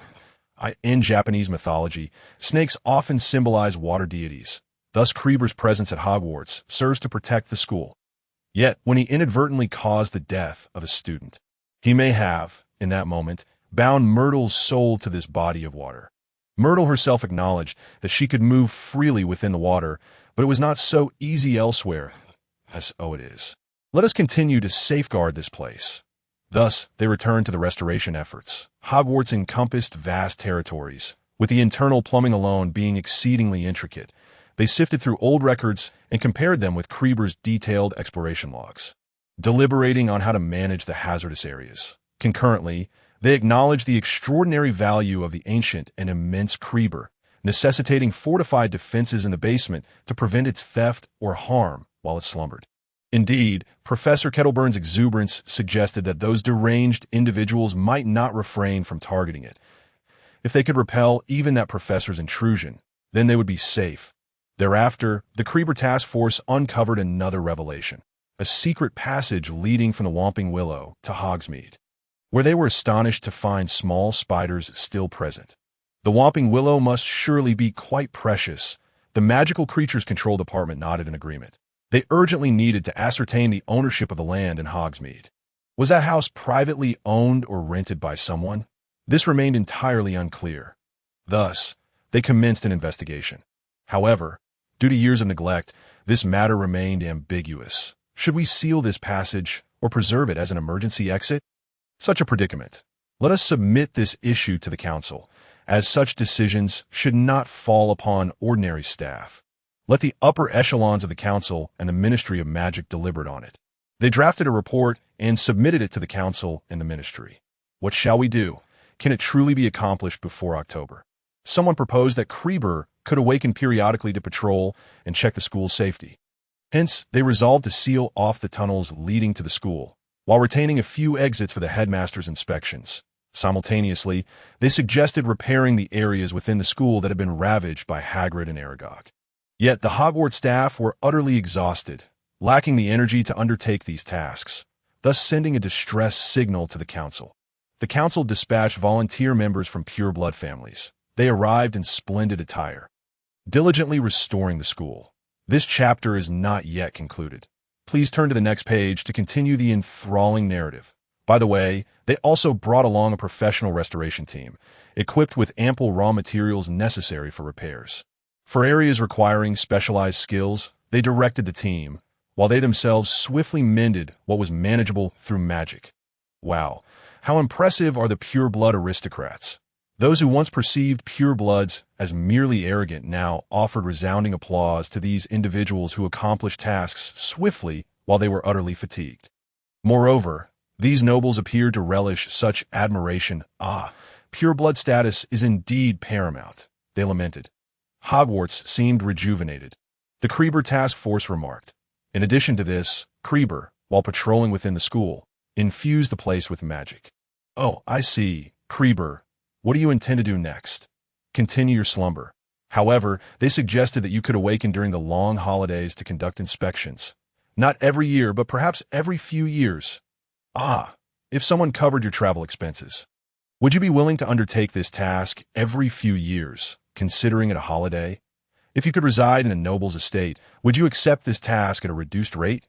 Then I shall make an attempt to request it. Thus, yet another task was added to their agenda. They proposed to the Council and the Ministry of Magic that Kreber conduct safety inspections every few years, and requested the Council's nobles to take turns hosting Kreber, providing luxurious accommodations. Concurrently, they inquired about the chaotic management of Hogwarts. What on earth have you been doing? At long last, they bid farewell to the cherubic forces, although the Greek experts had yet to complete their global journey. They returned to Asia to continue their research, having garnered a substantial sum from this endeavor. The Onmyoji, in truth, were the descendants of the priesthoods who had worshipped the eight-headed serpent at its shrine since ancient times. And they too prepared to depart. Thus, they respectfully bowed to the cherubs and departed with an air of nonchalance. What a diverse array of individuals exists in this world. Professor Sprout and I conversed with Mr. Filch, the caretaker, regarding the noble's intervention with the acromantula, which had left the herbology garden in disarray. Promptly, they summoned staff to not only restore the garden, but also to furnish us with new plants. All at their expense. Such is the duty of nobility. IT was truly remarkable. I was nearly converted into their fervent admirer. They seemed to have noticed our efforts in the restoration of various facilities. And without our prompting, they proactively seized the opportunity to replace the furniture damaged by the acromantula across the colleges. Not just Slytherin, but all the colleges were adorned with new items. Indeed, Hogwarts had been so revitalized that the previous furnishings appeared antiquated. Our hearts swelled with emotion. The restoration work appeared to be complete, as we admired the tidy and beautiful interiors of the college. For the first time, the house elves who worked at Hogwarts made their presence known. Oh, so you're here as well? It was said that the acromantula that had invaded their workspace had been swiftly dealt with as the furniture throughout the premises was rejuvenated. They also expressed a desire to replace the utensils in the basement with new ones. When the nobles followed the elves to the basement, they found it cluttered with ancient cooking implements that were now nearly invisible to the eye. Even I, who usually leaves household chores to my wife, could discern their antiquity. These utensils were saturated with an aura of obsolescence. The nobles found this perplexing, and thus we began to compile a list of the utensils that required replacement. What to do? The items in need of replacement were far too numerous, and I began to worry whether the budget would suffice. The quantity was considerable, and as individuals unaccustomed to cooking, we had no idea where to begin. How had these budgets been managed in the past? When we inquired about the existence of a budget, the house elf explained that laundry and cleaning could be resolved with magic, and that they only transacted with a shop dedicated to house elf provisions. Through that shop, they procured the necessary supplies for the students, but did not utilize these resources for themselves. I see. We ordinary people, lacking house elves at home, could hardly fathom such a scenario. Upon hearing the elf's words, the nobles and the staff from the Department for the Regulation and Control of Magical Creatures nodded in agreement that it was said that previous headmasters would show them product catalogs or summon vendors to present new goods, preparing new tools every few years. However, since the current headmaster took office, such practices had ceased, leading them to feel that it was high time for new provisions. The nobles speculated that Dumbledore, having grown up in a household without house elves, might be unaware of these circumstances. While magic could mend items, they had not deteriorated to the point of being unusable. It was merely the house elves' jibes about their continued use of these antiquated items that left them feeling quite disgruntled. Oh, I see. So what next? As we fretted over our inability to prepare swiftly, one noble urgently summoned a house elf from their household. He entrusted the entire kitchen equipment update task to his own elf. Even the elf, upon seeing the ancient kitchen utensils, shrieked in disbelief, repeatedly exclaiming its unacceptability. Despite the potential for substantial expenses, he explicitly stated he would cover the costs in full. Moreover, his house elf was exceptionally capable. Assigning this task to it would pose no issues whatsoever. Wow, how remarkable! Once again, we found ourselves a loss for words. However, having someone to efficiently accomplish these tasks was a tremendous relief. Thus, the restoration work was finally concluded, largely thanks to the noble's efforts. How splendid! It is indeed wonderful to have efficient workers in our stead, yet we must not forget that a multitude of interrupted affairs still loomed large, due to the backlog. We had to address matters piece by piece, such as the damage compensation and preparations for the reopening of Hogsmeade, sorting the inventory of Dumbledore's hidden items and esteemed collectibles, investigating Hagrid-esque traces of monster synthesis, and managing the nearly unmanageable affairs of Hogwarts. Although the giant spider incident had been resolved, our workload remained unchanged that we worked on through tears, while the teachers, busy managing the campus and explaining to new and returning students the reasons for the semester's delay, continuously provided us with their favorite potions, compelling us to labor like mules. The lax management made it difficult to discern any violations, further exacerbating our workload. What is this? An endless cycle, when we could no longer contain our cries. Professor McGonagall wore a troubled expression and specially visited Professor Snape's home to request a more effective potion, which she then brought back to us. How is Harry? He is significantly smaller than the average person. But I trust he has enjoyed pleasant moments with Professor Prince. That is, Snape? That is splendid. Our previous struggles have not been in vain. When we inquired whether Harry resembled Lily Evans, the response was that he bore a striking similarity to James Potter. We could not help but complain. In such circumstances, how could Snape possibly take good care of him? Professor McGonagall, with tears in her eyes, informed us that Harry possessed the same radiant green eyes as Evans and relied on Snape, which made him appear exceedingly happy. Professor McGonagall remarked, "I have never seen Snape so blissful." Indeed, Snape too had once been an abused child. We continued our discussion. Had Harry also been severely bullied by his cousin and the neighborhood's ruffians?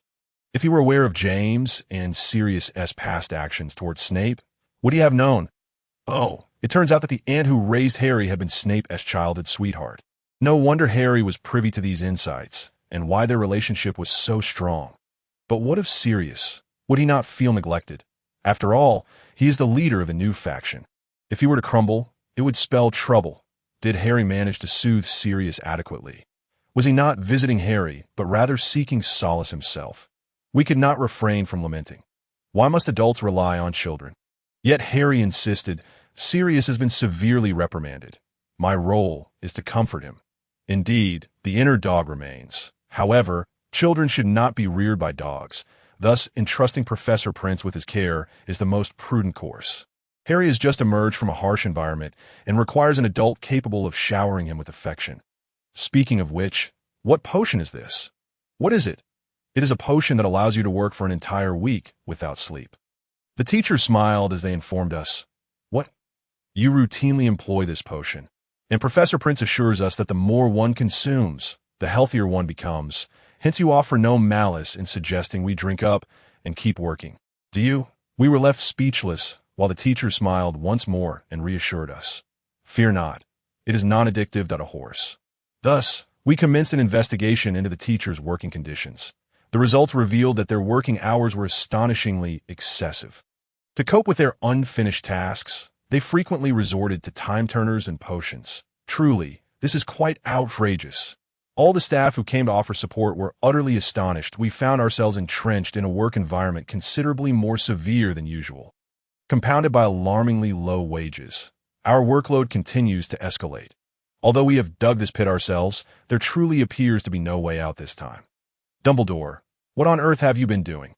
Realizing that we once regarded Dumbledore as the embodiment of justice, we were taken aback, and in our astonishment, we exposed the progress reports of Hogwarts and the working conditions of the teachers to the weekly publication.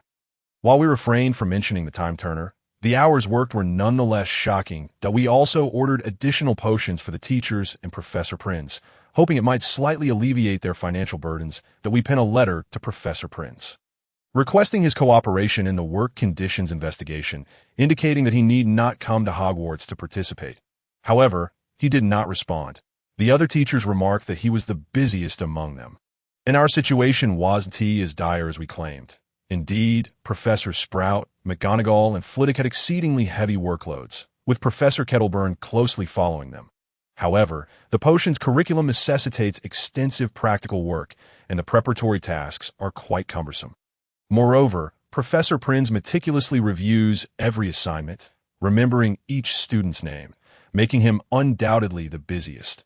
Yet, no matter how many letters we dispatched, he remained silent, seemingly unwilling to confront criticism. Well, since you think this way, we have our own methods. Thus, we wrote to Harry. The letter stated, that individual might be reluctant to be blamed for overworking, hence his lack of cooperation in the investigation, but if this persists, he could very well exhaust himself. To ensure the teachers at Hogwarts can work joyfully, we sought Harry's assistance in completing the enclosed survey and returning it to us. Since that individual ignored our sent letters, handing it directly to him might lead to its dismissal. Therefore, we requested Harry's help in investigating him. Before long, we received a reply from that individual, stating, I apologize for previously disregarding your correspondence. I am willing to cooperate with the investigation, but please refrain from sending any more letters to Harry. The survey results revealed that his working conditions were worse than anyone else's that we inquired of the teachers. Under such high-intensity working hours, do you not find it unsettling to receive such compensation? They replied, ordinarily, we live at Hogwarts free of charge, and during holidays, we recruit students, thus we enjoy little time off, and therefore, we hardly spend any money. Our income suffices. Additionally, we help each other out, making it possible to be self-sufficient, resulting in minimal expenditures, so our savings only continue to grow. They curiously asked, is this considered meager pay? Indeed, it is, but the real issue lies in your busyness, leaving you no time to spend money. You ought to realize that without utilizing the time turner, the workload is simply unmanageable that we endeavor to persuade while continuing our investigation. The time turner requires stringent management. How can it be casually used for work? What is the meaning of this? The teacher stated that their predecessors sternly cautioned them that the time turner should only be used for unfinishable tasks and must never be abused as there isn't a problem. They looked utterly perplexed at the seriousness of the situation, yet insisted that without that clock, the work cannot be completed. They vigorously argued that this clock has been passed down through generations, and previous teachers have used it as well. Well, this is indeed a fact. It is quite unfortunate. The teachers appear to be somewhat unhinged by their busyness. Perhaps this is why they are indifferent to Dumbledore's actions. Is it only those imbued with a spirit of sacrifice who would be willing to become professors at Hogwarts? No wonder Professor Slughorn fled, although Professor Kettleburn seems to be one who revels in it. His eyes gleaming at the sight of spider corpses and his delight at the appearance of the basilisk indicate he alone seems to relish this chaos. I sensed a similar aura from some anatomical experts. But they are not teachers and do not intend to extend their working hours. However, they are indeed somewhat mad. Professor Kettleburn lamented earlier that had he discovered the giant spiders sooner, he could have observed them, which clearly indicates he does not plan to report them to the Ministry of Magic, that he even attempted to approach the basilisk, only to be soundly reprimanded by the basilisk guards. How unfortunate. This individual, though treading a different path from Dumbledore, is equally perilous that I ought to report this to higher authorities, requesting surveillance on him that I asked for this individual. I suggest it is better to keep him occupied with no time for other pursuits. Thus, there is no need to improve his conditions that I asked for the legendary Voldemort. What sort of type is he, I wonder? Regardless, I suspect he might manage better than the current situation. Thus, Dumbledore must be preventing him from entering Hogwarts. Correct? If the portrayal in that newspaper holds any truth, he might endeavor wholeheartedly to manage Hogwarts as he envisions it, of course. This is merely conjecture. In fact, the existence of different factions internally is beneficial, as they can supervise one another, as long as it does not escalate to factional bloodshed. Moderate competition among factions is not detrimental to the organization, provided they do not hinder each other. I surmise that the Ministry of Magic may evolve in this direction in the future, that pure-blood aristocrats may strive to maintain the purity of their lineage, while the employment of those of Muggle descent may increase. I hope they can engage in healthy competition. Each time I visit the Ministry of Magic to submit documents, there are always individuals bringing me various newspapers and periodicals. Surprisingly, being on the inside obscures the broader picture.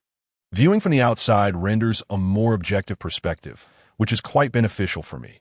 Perusing these newspapers, it appears that Black, the pure-blood aristocratic alliance centered around the Weasleys and Malfoys, actively employs individuals of Muggle descent, seemingly intending to elevate the technological standards of the magical world to those of Muggles, fostering collaboration between pure-blood families and Muggle technologies to create a new magical realm that melds magic with technology. Should there be any hindrance among them, they will be eliminated. The inept will find themselves unnecessary. Black is quite capable. He must despise the incompetent. Undoubtedly, individuals such as Scrimgeour, Bones, and Shacklebolt will become the backbone of the Ministry of Magic in the future. As they are a group that values strength above all, that I initially presumed I would face disciplinary action due to a breach of confidentiality. Yet instead, I received commendations from those noble members of the council. They share the same concerns. Regarding the budget, I could only report a vague framework since Dumbledore refrained from providing detailed information under the pretext of Hogwarts independence concerning the handling of the secret passageways. I received instructions to maintain the status quo temporarily, as further negotiations with the upper echelons of the ministry are required. As for the Shrieking Shack, I have heard it has been placed under the jurisdiction of the ministry for the time being. This indeed serves to prevent outside intrusion, that I also requested an increase in the number of teachers, but the ministry currently has no room for consideration on that matter. It is rumored that the Department for the Regulation and Control of Magical Creatures will conduct an auction under the auspices of the Hogwarts Council, selling off the remains and bodily fluids of the eradicated acromantulas, with the profits intended to establish an operational fund for Hogwarts. Consequently, we have been ordered to submit applications to the ministry, further increasing our workload. Alas, for the future sustenance of Hogwarts, and to ensure my daughter's school can be a happier place, we must proceed as such that I inquired whether Dumbledore's accumulated magical artifacts and tomes would also be auctioned off, only to learn that 1/3 belongs to the pure-blood aristocrats of the Death Eaters, another third to the pure-blood aristocrats of the Order of the Phoenix, and the remainder primarily constitutes the possessions of the Potter family, thus rendering them unsellable. How dangerously astute Dumbledore truly is. The staff at Hogwarts, temporary employees, and those who are primarily Quidditch players, although the acromantulas have been dealt with, they remain to assist us due to the league's suspension and our busy schedules, exhibit remarkable stamina, with hardly anyone opting out. Perhaps it is their athletic spirit that keeps them from developing any undesirable habits, and they have not encountered any issues of capture, performing far better than those ineffectual staff members.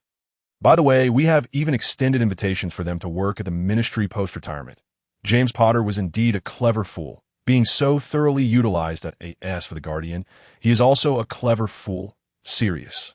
Can Harry manage? Everyone is quite concerned. Yet one staff member assured us that Professor Prince will look after him during the summer, and once the professor returns to Hogwarts, the responsibility will shift to the Weasleys and Malfoys. Which brings us some relief. Regarding the increase in faculty, although not officially sanctioned, it is anticipated that 4 elite private tutors will be dispatched to Hogwarts in the coming year. They are of pure-blood noble lineage, personally funded by council members. That we are immensely grateful, as our perception of the pure-blood aristocracy has undergone a transformation. To share this sentiment. I mentioned in that weekly publication that thanks to the aristocrats' renovations, the previously chaotic campus environment has been rejuvenated. They also generously purchased new kitchen equipment to cater to the needs of the house elves. I earnestly urged everyone to actively participate in the auction of acromantula materials to raise funds for improving the treatment of Hogwarts professors and increasing the faculty, imploring them not to underbid. Furthermore, the aristocrats have also used their own funds to replace the damaged items in the herbology garden and the dormitories, in addition to the initiative of sending private tutors for a year prior to the budget being finalized. I also revealed that not only acromantulas, but also a plethora of dark artifacts were discovered on campus, resulting in several staff members being admitted to St. Mungo's. I included the origins of those precious items. This information should awaken the general populace. Although the ministry issued a warning, no disciplinary action was taken against me. It appears they too harbor long-standing grievances against Dumbledore's actions, and in reality, I have not faced punishment. I have heard that the ministry continues to manage the situation with those hazardous items. During this time, the imprisoned Dumbledore expressed that such dangerous objects cannot be entirely entrusted to the ministry. But what are the possessions belonging to the Potter family? Why are they not placed in Gringotts? Are they merely being held in trust for Harry? In any case, this is the prevailing style of affairs.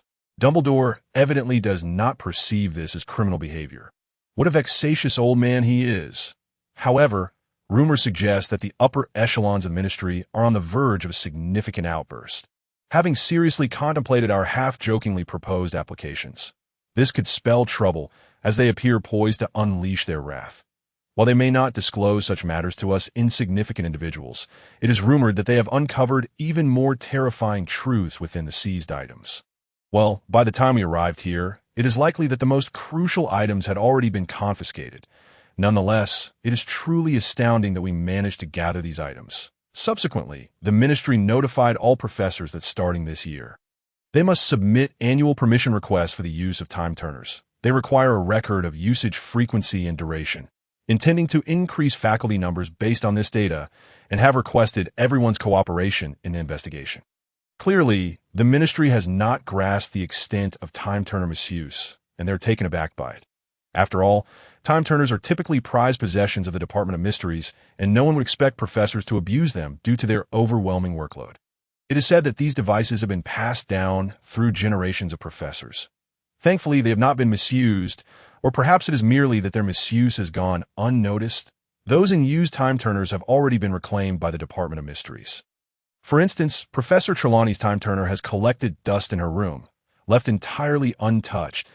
It is rumored that the Department of Mysteries plans to recover all time turners within 5 years.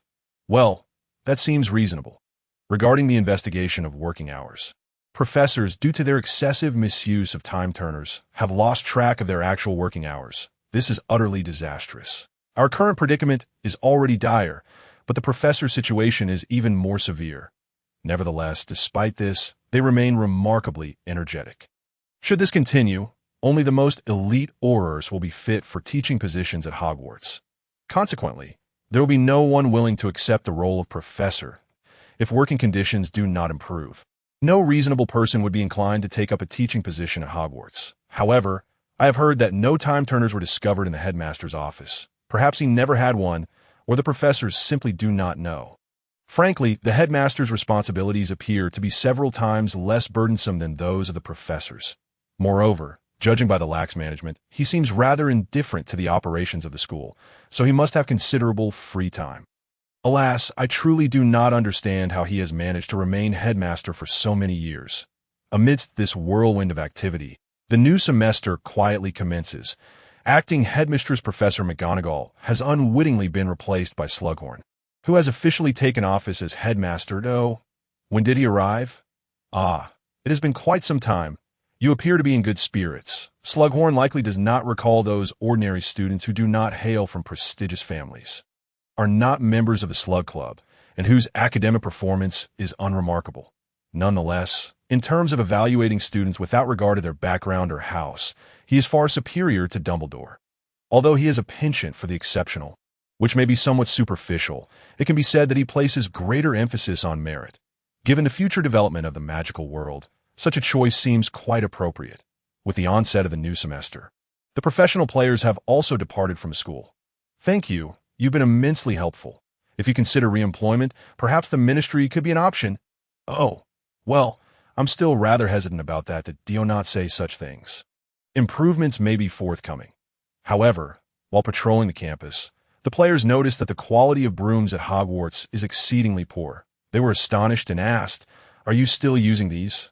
Indeed, I recall having used such brooms myself. When they inquired why we do not procure new ones, she surprisingly responded, "Who should I petition for a replacement?" I replied, "Shouldn't it be the headmaster?" Yet, she wore a perplexed expression. there an excessive disparity in the working hours of the teachers. Nevertheless, compared to Professor Trelawney, she is indeed more industrious. Although she does not utilize a time turner, she dedicates considerable time to maintaining those dilapidated brooms. Now that the brooms have been updated, I hope she can perform her duties diligently. At the outset of the semester, those retired wizards who had taken a step back assumed the roles of guardians and administrators. They raised concerns regarding the safety management of the flying classes, which were subsequently relayed to the Ministry of Magic, resulting in salary reductions for the responsible parties. A warning of potential dismissal loomed if improvements were not made. Frankly, this outcome was to be expected. Although Professor Rolanda Hooch, who taught the flying classes, possessed remarkable talent, her genius rendered her ill-suited for teaching. Following the commencement of the term, her exceptional flying skills led her to neglect safety protocols. Consequently, retired professional athletes took over the instruction of the flying classes, relegating Rolanda Hooch to the role of assistant. Just as my daughter informed me, it seems inevitable that they will soon completely supplant her. In truth, Rolanda Hooch would be better suited for re-employment in a company related to flying apparatuses rather than remaining at Hogwarts. Teaching is not her forte, due to the enhancement of safety management. It is rumored that Madame Pomfrey is quite pleased. Her own work must be quite demanding. No? A friend of mine conducted some inquiries. During the summer holiday, she was preoccupied with caring for the Ministry of Magic's employees, leaving her no time for investigation, but now she should be available. The dilapidated brooms posed a significant issue for Quidditch players, prompting them to use their earnings from temporary work to purchase new brooms to donate to the school before their departure. Ironically, these brooms proved too challenging for novices to master. They remarked on how they regarded the mastery of these worn-out brooms as a challenge. Should students develop a disdain for brooms, they would cease to be our fans. Thus, they generously procured numerous brooms suitable for beginners and prepared several models for proficient students, even recommending appropriate styles for each team. This may very well ignite a new fervor for Quidditch. Students unable to afford personal brooms would undoubtedly be elated. They cheerfully stated, "We certainly do not wish to let those aristocrats monopolize the good fortune," when asked whether they minded engaging in such strenuous work for almost no remuneration.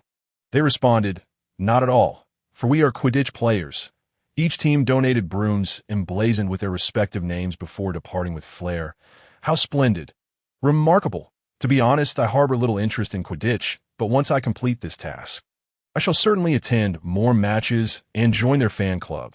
I have also resolved to allocate a portion of my temporary earnings to purchase memorabilia from each team, although I remain uncertain of when I shall realize this intention. These individuals far surpass those lackluster employees. Eager to share this inspiration, I reported it to the weekly magazine as usual that I conveyed this sentiment to a journalist who has already become my friend. As compensation, I requested that the magazine write a supportive article for each team, to which they readily agreed. Furthermore, given that these players exhibit greater intelligence than the average ministry employee, are capable of handling paperwork, possess robust physiques, and boast admirable character, I hope they will thrive at Hogwarts, transforming into wizards akin to these athletes, rather than becoming those inferior, unscrupulous ministry workers. I also implored all ministry employees working at Hogwarts to document the performances and character of each player. Compiling this information, and the result yielded a substantial amount of material. I wish to hear from the remaining employees, who, unlike the subpar staff, express gratitude towards these players, and during their breaks, pen their thoughts. I even encountered tales of their valiant exploits in vanquishing giant spiders, which are profoundly moving that I sent all this material to the editorial department. The publishing house believed this content would undoubtedly be a bestseller and decided to publish a special edition chronicling the tales of Hogwarts' eradication of giant spiders. The edition was 3 times thicker than the usual magazine, yet the articles were exceptionally engaging, with photographs taken by staff documenting the inspection work. These images were included, showcasing the players' gallant efforts in the air as they valiantly tackled the giant spiders. The articles also depicted their collaborative endeavors with ministry employees that I surmised that this book would inspire the youth to pursue a well-rounded education. Truly magnificent, these professional athletes, the collective narratives coalesced into a poignant and grand saga. Perhaps considering that the staff lacked the time to purchase books, Hogwarts received a considerable number of complimentary special editions.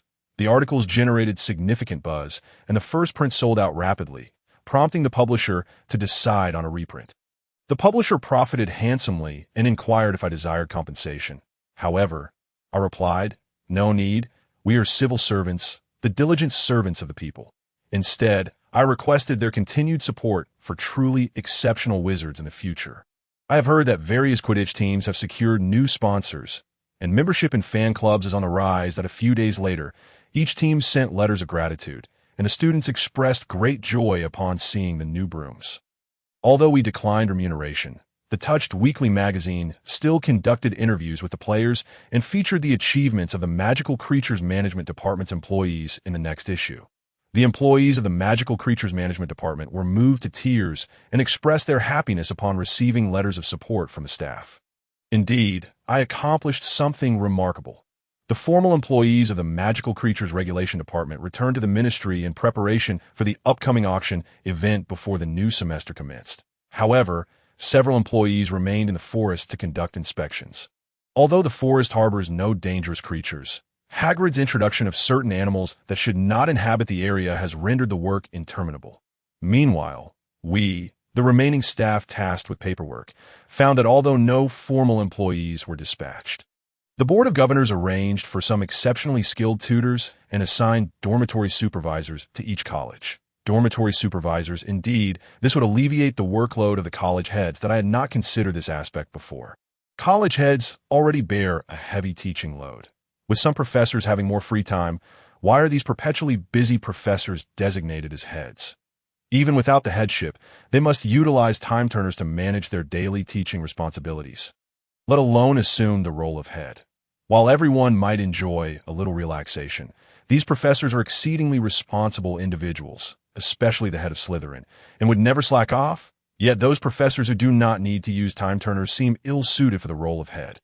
However, with Quirrell absent, Trelawney is unfit, and Madam Hooch is also not appropriate. As for Professor Binns, he is, after all, no longer among the living. The remaining professors, well, they resemble researchers more than educators, and even if designated as heads, they would hardly attend to the students' needs. Alas, this predicament appears dire. We seem to have no choice but to rely on the current heads, even though their workloads are already considerable. Subsequently, Trelawney was promptly dismissed. Throughout the holiday, she had been indulging in excessive drinking. Although everyone had turned a blind eye during the break, her behavior of drinking during work hours was caught red-handed by the experts sent by the Board of Governors as the new term commenced. Goodness, they must have been prepared. Indeed, Trelawney had been drinking while the aristocrats were still present, and although they merely furrowed their brows, no one dared to intervene. Perhaps they had already devised a plan to dismiss her at that time. Indeed, we can comprehend that such behavior is utterly intolerable. The divination classes will no longer be taught by formal staff. Instead, a rotation of various practitioners from Diagon Alley, who have been operating there for many years, will be invited to instruct. This arrangement not only allows students to find a divination teacher who suits them better, but is also far preferable to learning from a habitual drunkard. In fact, since Professor Trelawney began her tenure at Hogwarts, there's been a notable absence of new, young diviners emerging from Diagon Alley, leading to growing complaints regarding the situation at IT is only natural. My daughter once remarked that even if Trelawney occasionally experiences a flash of inspiration and makes some accurate predictions, her overall awareness is nearly non-existent, and her daily practice of divination is merely a charlatan's trick that capitalizes on the anxieties of others. Such practices are hardly suitable for imparting to others. It is far better to allow those more qualified to take on the role of educators. With this thought, I finally felt reassured that the divination classes could indeed become more formalized. Additionally, some retired wizards from the Ministry of Magic have volunteered to assist, and although their work is almost entirely pro bono, Hogwarts will cover their accommodation and meals, concerned about the lax management of the school. They prefer to stay and lend a hand. They're responsible for overseeing the Forbidden Forest, serving as groundskeepers, and supervising Trelawney. Furthermore, they're tasked with retraining Madam Hooch. It is truly perplexing why such measures were not taken earlier. Even in times of financial constraint, there are still many willing to help.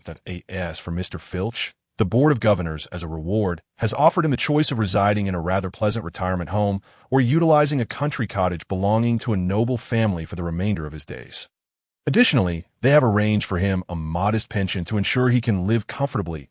Mr. Filch has long been exploited by Dumbledore, working tirelessly and unpaid, receiving only a meager salary, leaving him powerless to resign. Overcome with emotion, Mr. Filch wept tears of joy as he embraced his cat, Mrs. Norris, who comforted him by licking his tears, and we could not help but shed tears alongside him.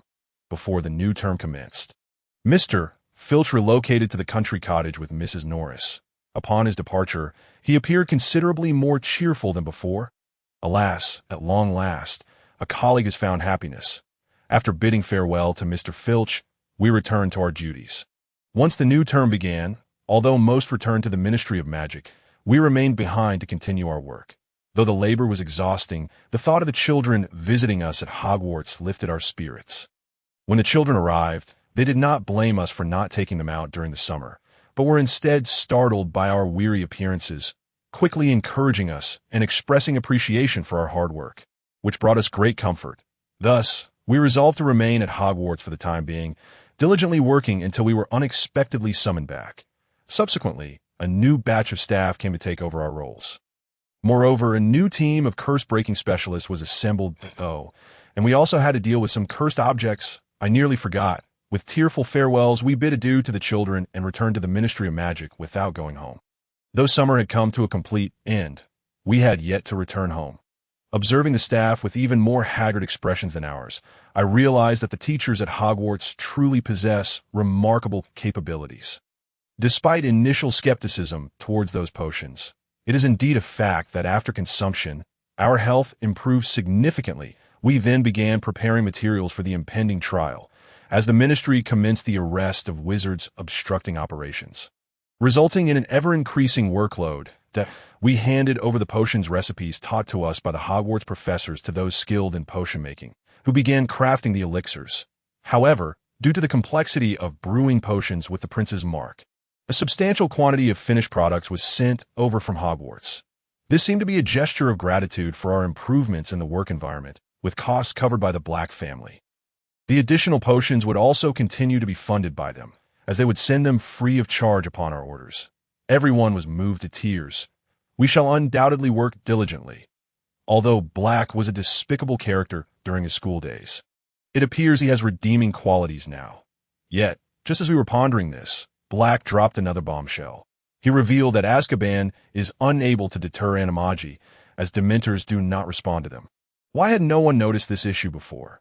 We lamented, but this revelation not only failed to enhance Black's reputation, it instead significantly increased our workload. That potion seems to imply we are to toil like livestock.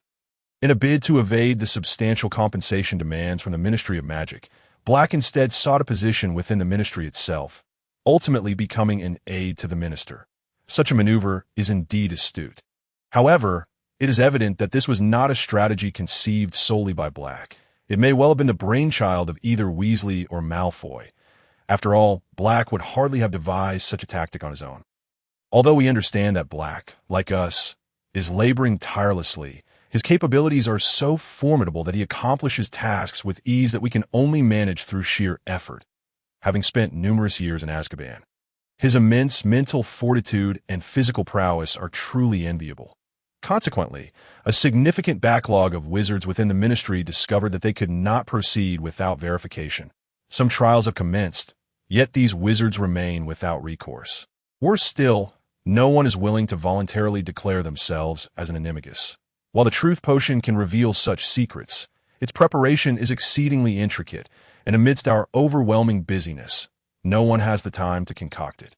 The truth potions required for the trials are to be provided by the Wizarding Trials Committee, but beyond that, they have stated they bear no responsibility, thereby passing the onus back to us. Even after the trials conclude, these wizards will continue to be detained within the ministry until a future resolution is established. The Department of Mysteries has been instructed to cease all ongoing research and redirect their efforts towards the development of more potent magical apparatuses to extract greater magical energy from the criminals. Despite a considerable shipment of mysterious items from Hogwarts, The researchers in the Department of Mysteries still face tremendous pressure. Although Dumbledore's seized items have been returned to their rightful owners, a plethora of unclaimed and difficult-to-manage items remain within Ministry. Many staff members from the Department of Mysteries have been dispatched to assist with the curse-breaking efforts at Hogwarts, resulting in a severe shortage of personnel. Most of them are eccentric individuals to begin with. And now, being tasked with duties outside of their expertise, there is widespread discontent. Yet, in their desire to return to their research, they persevere with gritted teeth. The most disgruntled are undoubtedly those in the administrative sector of the Ministry building. They have requested a substantial increase in personnel to cope with the situation. However, there are no excess employees available. Those deemed inept have either been dismissed or detained, while some reside in St. Mungo's Hospital. Although several staff members have returned from St. Mungo's, many others have been hospitalized due to overwork, resulting in little change in numbers. Consequently, the operational state of St. Mungo's is likely far from ideal. Ultimately, the Ministry has employed a number of pure-blooded aristocratic ladies as temporary workers. While they merely engage in tea and conversation daily, their presence has stabilized the magical energy supply and eased administrative burdens. An urgent addition to re-examine Azkaban was initiated, plunging the Ministry into chaos. It was then discovered that some criminals had vanished, significantly increasing the workload for the Dark Arts Enforcement Team. These individuals truly labor tirelessly. Yet the salaries of public servants remain stagnant. This has led to a surge in back-end work for our department. Centered around the Department of Mysteries, employees skilled in magical apparatus development have been summoned from across the Ministry and tasked with modifying the custom magical devices originally crafted by Weasley and Malfoy for that rat into more affordable binding devices. Intended for use in Azkaban, as this endeavor progresses, additional costs have arisen and the necessary application paperwork is being prepared.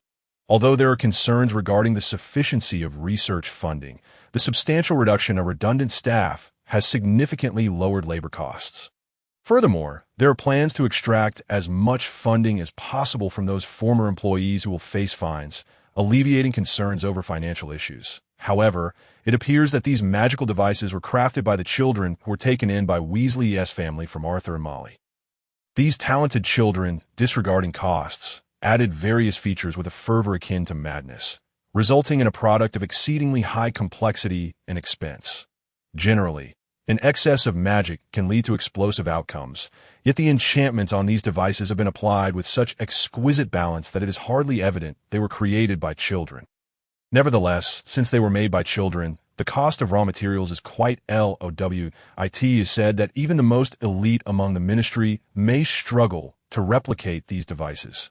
Currently, those capable of such feats are either engaged in developing magical extraction devices, participating in Hogwarts curse-breaking efforts, or occupied with internal departmental barrier work, along with the management of dangerous magical artifacts sent from Hogwarts. Thus, they cannot be relied upon. Even so, outsourcing would inevitably inflate costs, leaving the remaining staff grappling with how to simplify the production process. Arthur, you truly are abysmal. Have exiled such exceptional children is nothing short of foolishness. Yet, rest assured, he seems to have taken his responsibilities seriously of late. It is said he has reflected on his previous neglect of the children and is attempting to make amends. Moreover, it appears that these devices were primarily crafted by those children who have yet to enroll at Hogwarts. It is rumored that the eldest son, who has been highly praised at Hogwarts, further enhanced these devices during their creation. Could it be that the member of the Order who cared for that rat is Arthur? Did any of these children once tend to it? It is no wonder they produce such formidable items without regard for cost. I truly sense a profound resentment. It might be excusable if it were a beautiful maiden or prince. But alas, it is Peter Pettigrew, is it not? Upon reflection, I suspect that the notion of using Pettigrew as bait was not conceived by Malfoy, but rather by Weasley. After all, should that seemingly gentle yet scheming Percy Weasley discover that his nephew has been harboring such a creature, he would undoubtedly take issue with it. It is understandable to wish to extract its value. In truth, it has indeed become an excellent lure. Furthermore, that eldest son Bill, known for his concern for his siblings, would certainly not permit such transgressions. Bill is strikingly handsome and possesses an innate gentlemanly demeanor, My daughter has become quite enamored with him since her enrollment. Each time he returns home for holidays, she enthusiastically recounts how remarkable he is. While I feel a twinge of irritation, I cannot deny his charm upon encountering him at Hogwarts. He is stunningly attractive, yet utterly unpretentious. He consistently provides food to weary staff members, offering warm encouragement and employing healing magic. He even gathers students eager to work at the ministry on weekends to assist, a gesture so touching it brings tears to the eyes. Some staff members have even wept over it. I find myself remorseful for the petty jealousy I once harbored towards him. Who could resist such a child? Even an ordinary man like me, devoted to my wife and daughters, nearly succumbed to admiration for him, let alone the female students. Yet, it is said he possesses a resolute heart, never discussing girlfriends, and steadfastly dedicated to his desire to support his siblings, deftly navigating the affections of those female students who draw near. He is increasingly captivating. His deep regard for family explains his soaring popularity among female students. That I can comprehend this, especially since he transitioned from being cast out by Arthur to joining the Weasley family, thereby attracting the attention of unbetrothed, pure-blood young ladies who have entered the fray. It is said that fierce competition is unfolding behind the scenes. However, Bill absolutely detests the ugly nature of such rivalry. Hence, even amidst competition, these admirers engage in a healthy contest through academic achievement and personal growth. That it is truly impressive that he inspires female students to strive for such heights. Consequently, those who admire Bill are of considerable caliber. My daughter feels deeply troubled, believing herself unable to approach someone of his exceptional standing. She has even remarked that it is quite cunning of her father to be able to interact with Bill. Yet, with my assistance, she finally had a small opportunity to converse with Bill, which brought her immense joy. That child may have inherited an even stronger lineage from the Black family, resembling a youthful Sirius more than Arthur and Molly. It is said he bears a striking resemblance to the beast tamer, Madame Lucrezia. Siblings share a sense of connection. Wait a moment, that person is already a lady of a certain age. And such remarks should no longer be uttered, especially considering the considerable age difference. How astonishing it is! The genes of the Black family are indeed remarkable. If it weren't for that head of red hair, one could easily mistake him for a member of the Black lineage solely based on his beauty. Moreover, he exhibits greater maturity than Sirius, displaying genuine concern for others and possessing a commendable character. Unlike Sirius, who neglects his brother, he shows profound care for his siblings.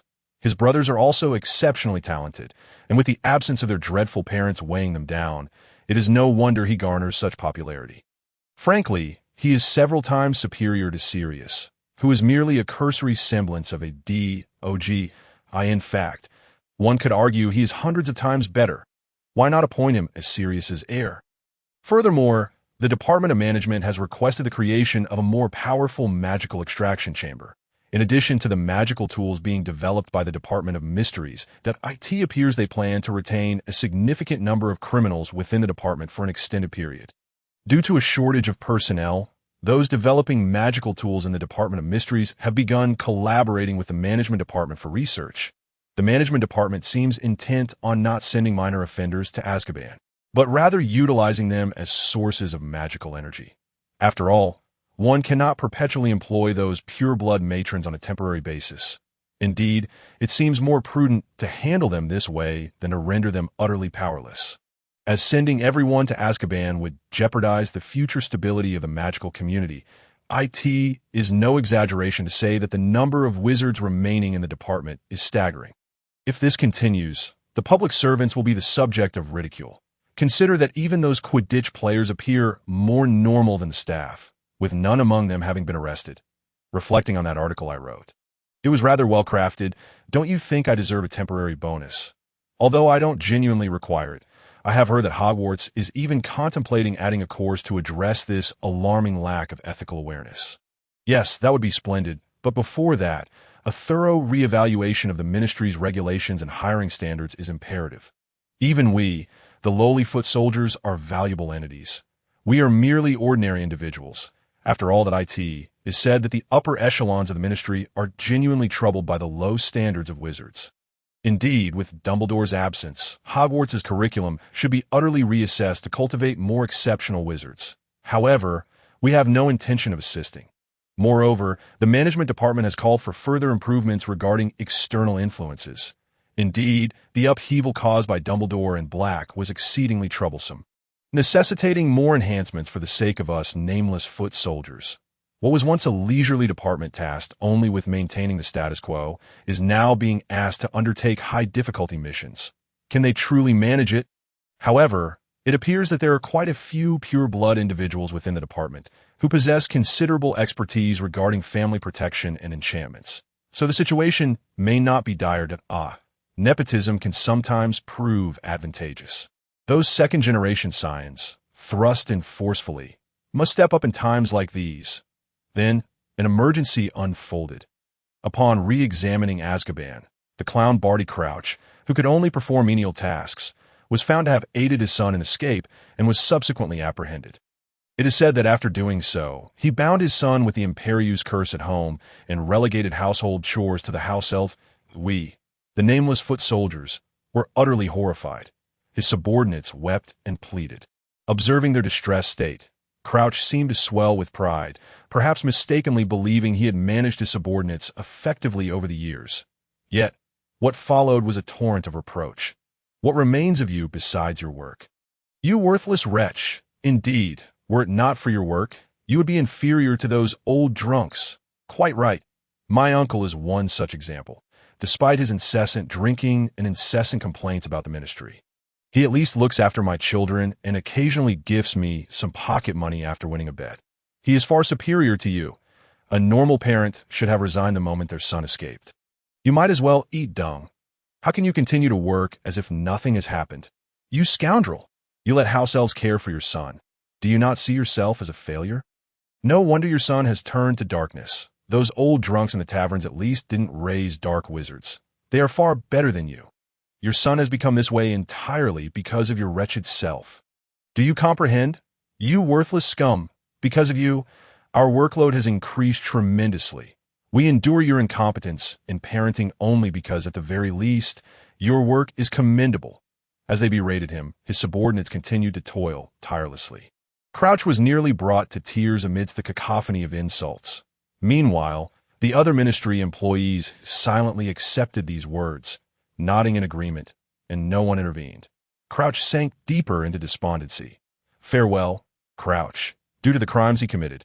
His reinstatement is virtually impossible, and we felt despair.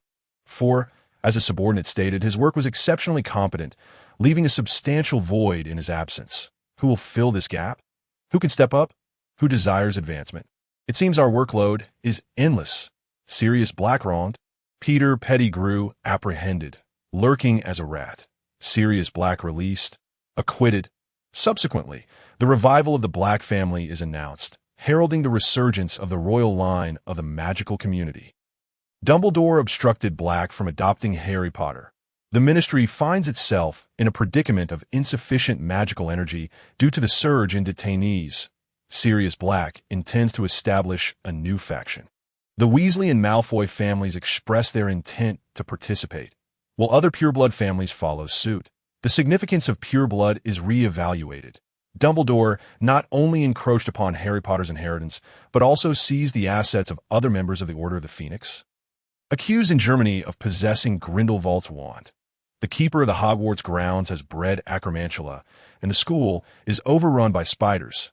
Hogsmeade will be completely sealed off. Dark artifacts leaking from Hogwarts.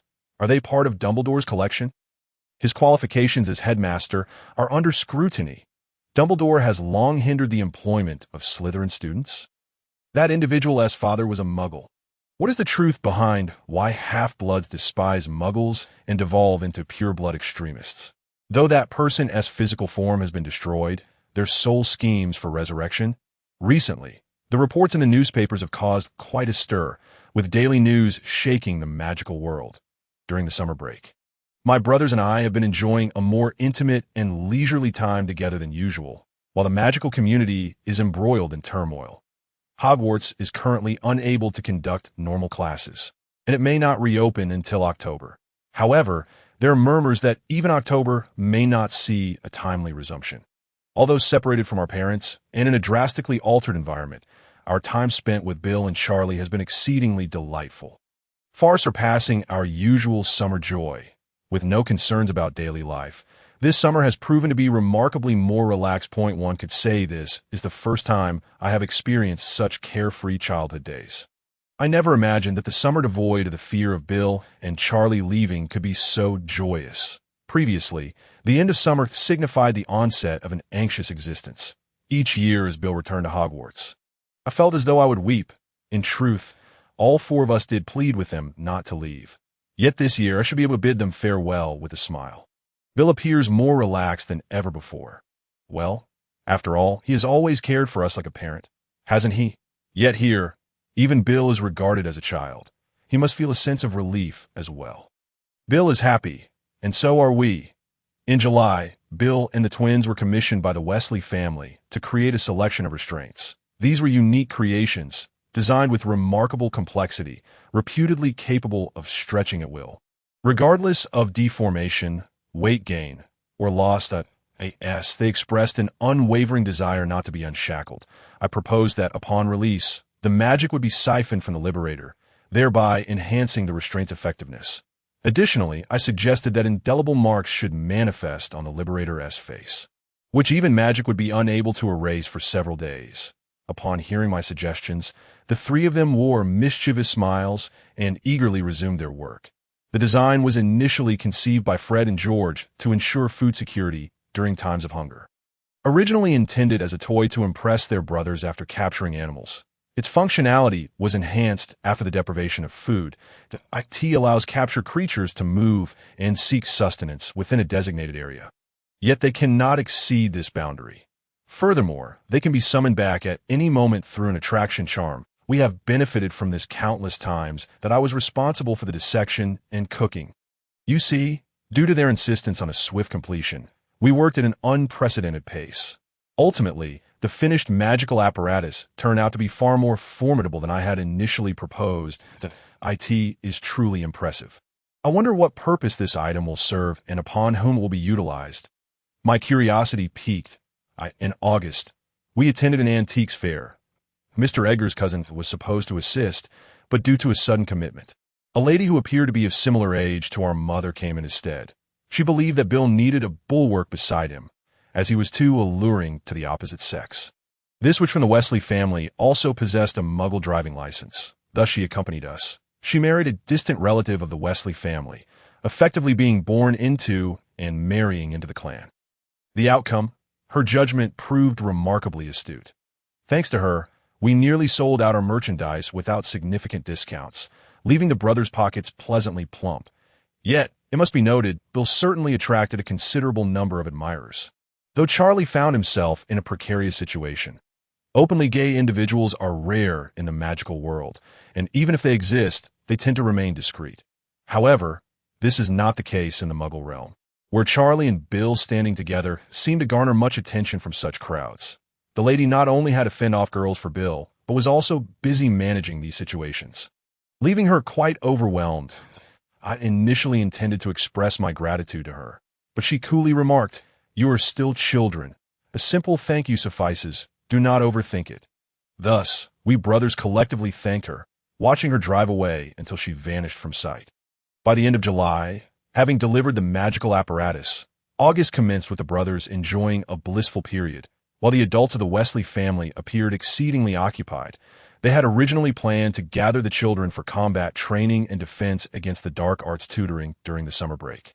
But due to the recall of retirees by the Ministry of Magic, there was a shortage of personnel, and these plans were abruptly canceled. Dear, there is more to this chapter. Please turn the page to continue reading. The story becomes even more thrilling. Percy's condition improved significantly, prompting Annie's children to attempt to invite the Weasley children over to play. First, Bill's friends from Hogwarts, who kindly assisted in sending letters to the Weasley family, were included. Among them was Mr. Edgar's brother, with whom we got along splendidly.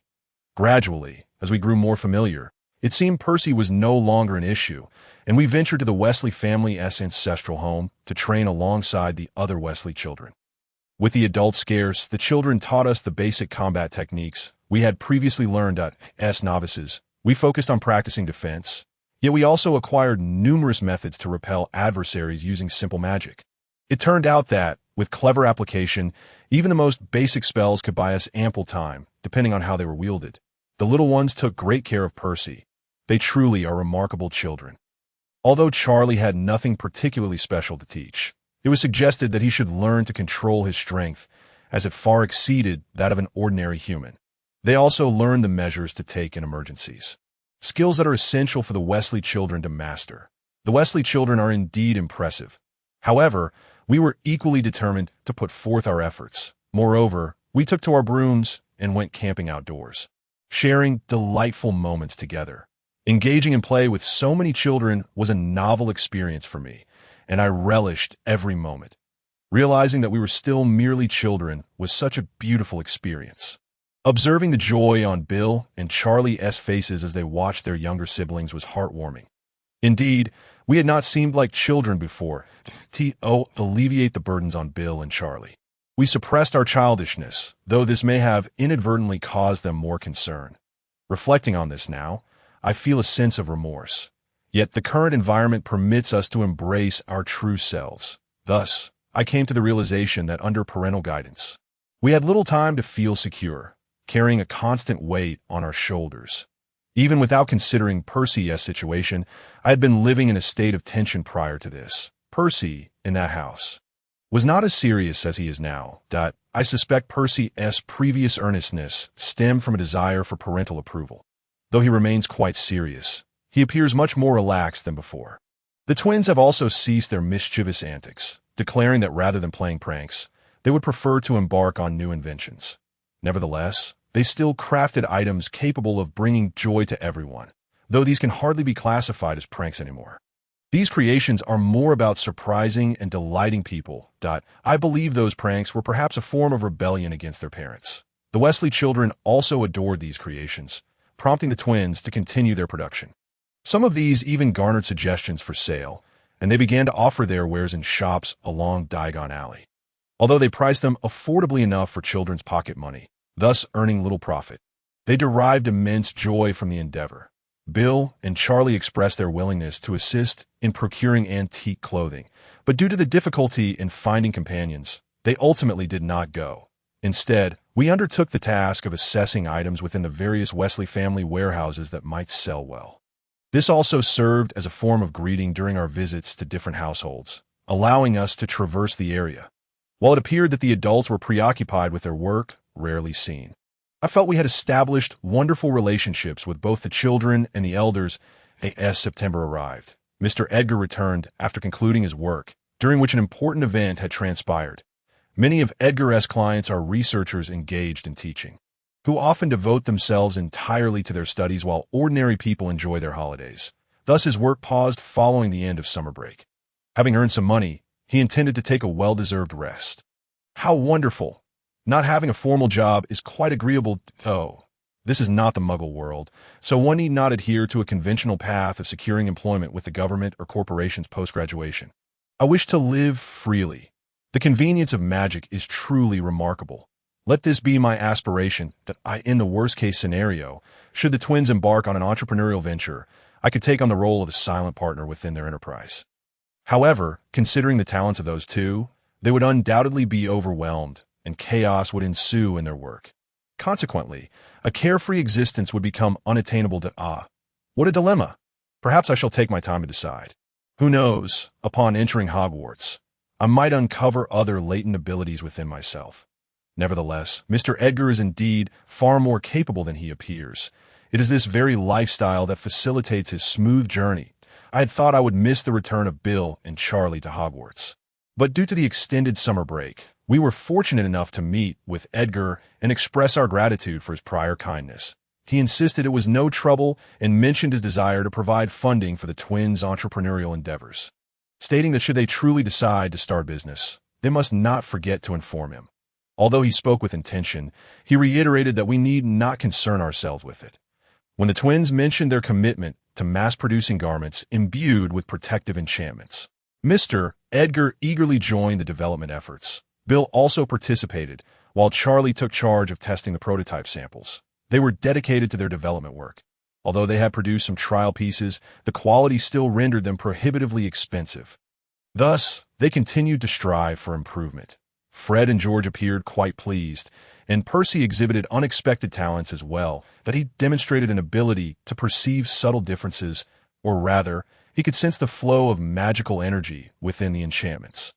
Offering numerous suggestions such as, this method would enhance efficiency, this section lacks magical energy flow and requires improvement, and this part may be unnecessary, showcasing his exceptional aptitude for refinement. And so, the six of us, brothers, engaged in invention, learning, and playful camaraderie, thoroughly enjoying ourselves. Today, no visitors were expected, nor were there destinations to which we had to go, so we gathered together, spreading out the latest newspapers and magazines, intending to analyze our current situation. Since the release of Sirius Black, the dynamics of the magical world have shifted dramatically. The newspapers and magazines brimmed with forecasts for the magical realm's future, discussions of pure blood supremacy, the dichotomy of light and dark embodied by Dumbledore and Voldemort, investigative data regarding the Weasley family, and strategies and outlooks on how to catch up with Muggle technology. Uncertain of where to commence our discussion, I decided to address the matter of greatest concern first. Is that mouse Charlie's? Upon my inquiry, Charlie's expression instantly became inscrutable. Although he refrained from responding, it was evident that the mouse indeed belonged to him. And oh wonder the uncles had drawn their wands. So, it was actually an animagus, correct? How did they discover it? The mouse appeared to be an entirely ordinary rodent that I expressed my confusion, and Bill explained that is the Weasley family home, essentially apart from family members. No one may enter without permission. The home's protective enchantments are managed by the head of the family and the next in line to inherit, so I suspect the uncles and Mr. Ignatius may have sensed something amiss. Although it appears as an animal, the enchantments likely detected an intruder. The Weasley family is ancient, and their protections are formidable. I see it is indeed impressive that it managed to live as a pet for so many years. One cannot help but admire it. Had it not been uncovered, would it have intended to remain in our home indefinitely? Ron, please refrain from mentioning that mouse again, all right? Charlie implored, clearly affected. Ha! Fred and George erupted in laughter. Percy patted my head, signaling for silence. Charlie rested his head on the table, evidently deeply attached to that mouse. Thus the blow to his spirits was significant. After all, they had shared many nights together, and Charlie had cared for it, even bathing it with his own hands. Ron, you seemed to dislike that mouse from the very beginning, didn't you? Charlie queried, having regained some composure. Well, in a past life, I was a muggle and once resided in a dilapidated rental where countless mice scurried about. Though they were small, they brought back memories that rendered mice less than endearing to that time. There was hardly any food, yet the mice were abundant. You never attempted to touch it, did you? Although I felt a tinge of sadness when Charlie left for Hogwarts, I was nonetheless relieved to be rid of the mice in the house. However, that mouse was remarkably resilient, wasn't it? Could it be due to its true nature as a human? There were times when Charlie, clearly lacking in finesse, seemed to exert more force than intended, yet the mouse remained unscathed. I thought to myself that magical mice must indeed be quite sturdy. I thought the same. Percy concurred that time. I found it odd that it remained unharmed. Perhaps it employed a healing charm on itself. Indeed, that is quite plausible. Though Charlie, with his considerable strength, endeavored to handle it gently, he sometimes appeared to misjudge his own force. Yet, as the mouse consistently emerged unscathed, Charlie, being fond of small creatures, grew increasingly attached, thus caring for it with greater dedication. Bill, Fred, and George, what is that restraint device you are working on? Bill wore an exceptionally graceful smile, seemingly vexed by his brother's affection for the elderly creature. However, you appear not to be particularly surprised by other matters. It was somewhat anticipated. Ron previously mentioned that the individual might be a self-proclaimed pure blood with half-blood or muggle origins. Both his organization and Dumbledore's are rather suspect, Fred interjected, with George chiming in. Indeed, I encountered similar sentiments in the brainwashing books I purchased from Muggle Bookstore. Why doesn't the magical world teach about such matters? This method, devoid of mental magic, achieves effects akin to magic itself, and the magic cannot be dispelled, making it even more troublesome. The individuals currently causing unrest within the Ministry of Magic are precisely of this ilk, are they not? Particularly considering the magical world is rather insular. Each school possesses its unique characteristics, which poses a problem. Schools serve as closed environments, wherein students are assigned to different houses based on similar qualities and spend the majority of their time within that small world. If they are consistently guided toward a particular mindset and mistakenly believe it to be their own thoughts, is this not akin to brainwashing? Thus, although Hufflepuff is seen as a repository for leftover students, the diversity in the quality of students there renders the brainwashing effect less pronounced, which is why nearly no dark wizards have emerged from that house. This point I can comprehend. I see, Bill remarked. However, Mr. Voldemort hails from a Muggle orphanage, so he might be aware of the existence of brainwashing. Perhaps he has cleverly exploited it. Dumbledore may also be cognizant of this matter, correct? Though their paths diverge. They exhibit similarities in certain respects, do they not? This could be a form of antagonistic kinship, wherein they may admire one another, yet simultaneously strive to exclude the other. If Mr. Voldemort aspired to be a professor of defense against the dark arts, he might have initially sought to embody the righteous side. That if that were the case, they could perceive each other as obstacles. That I nodded in agreement. Indeed, the impression he left as a student starkly contrasts with the persona he later assumed as Voldemort. In his quest to become a teacher, he likely suppressed his innate ferocity with rationality. Yet once his aspirations were dashed, he could no longer contain himself. Bill replied, "That is a distinct possibility. It seems he harbored a genuine desire to become an educator. Then, suddenly, he pivoted to extreme pure-blood ideology. Was he inherently of such a mindset? Yet he himself possesses Muggle blood. By the way, which group of wizards do you think is stronger? Those of the present or those of Hogwarts' founding era?" "Without a doubt, the wizards of yore," Fred and George replied without hesitation, subsequently enumerating. They might have even employed ancient magics. Many of the spells utilized at Hogwarts today are beyond our capacity to replicate. Though I have never been there, I too concur with the notion that even the formidable wizards of that era opted to shroud themselves from the gaze of Muggles at that time. The Muggle population was significantly smaller than it is today, and technological advancements were still in their infancy. Presently, Muggle technology has advanced to a degree that it nearly mirrors the essence of magic. However, our magical realm remains anchored in the technological milieu of the medieval period. Can we truly contend with them? Apart from concealing our existence, we find ourselves bereft of alternative options. Observe, my uncle articulates this sentiment in the newspaper. Even from my perspective as a former Muggle, I find myself in agreement. The decision made by wizards of yore to obscure the magical world from Muggles and to embrace those of Muggle heritage has long since concluded the discussion. Thus, what we ought to deliberate upon are the specific measures that should follow this foundational understanding. Indeed, in pursuit of establishing a new power, my uncle is actively engaged. He has articulated his vision for the future of the magical realm within various newspapers and periodicals.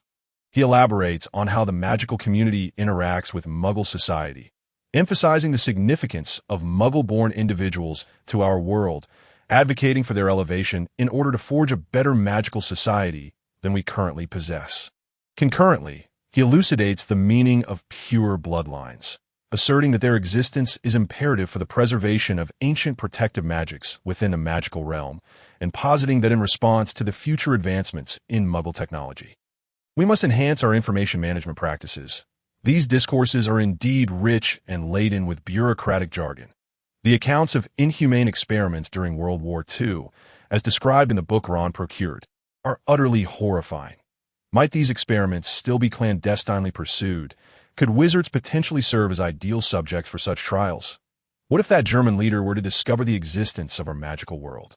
In truth, a considerable number of wizards may have been captured and perished, or perhaps coerced into becoming hostages. The text also references their quest for arcane powers. What was the situation in Germany at that time? I have heard that they sought out Eastern monks, searching for the fabled spear, which may well have been a magical artifact.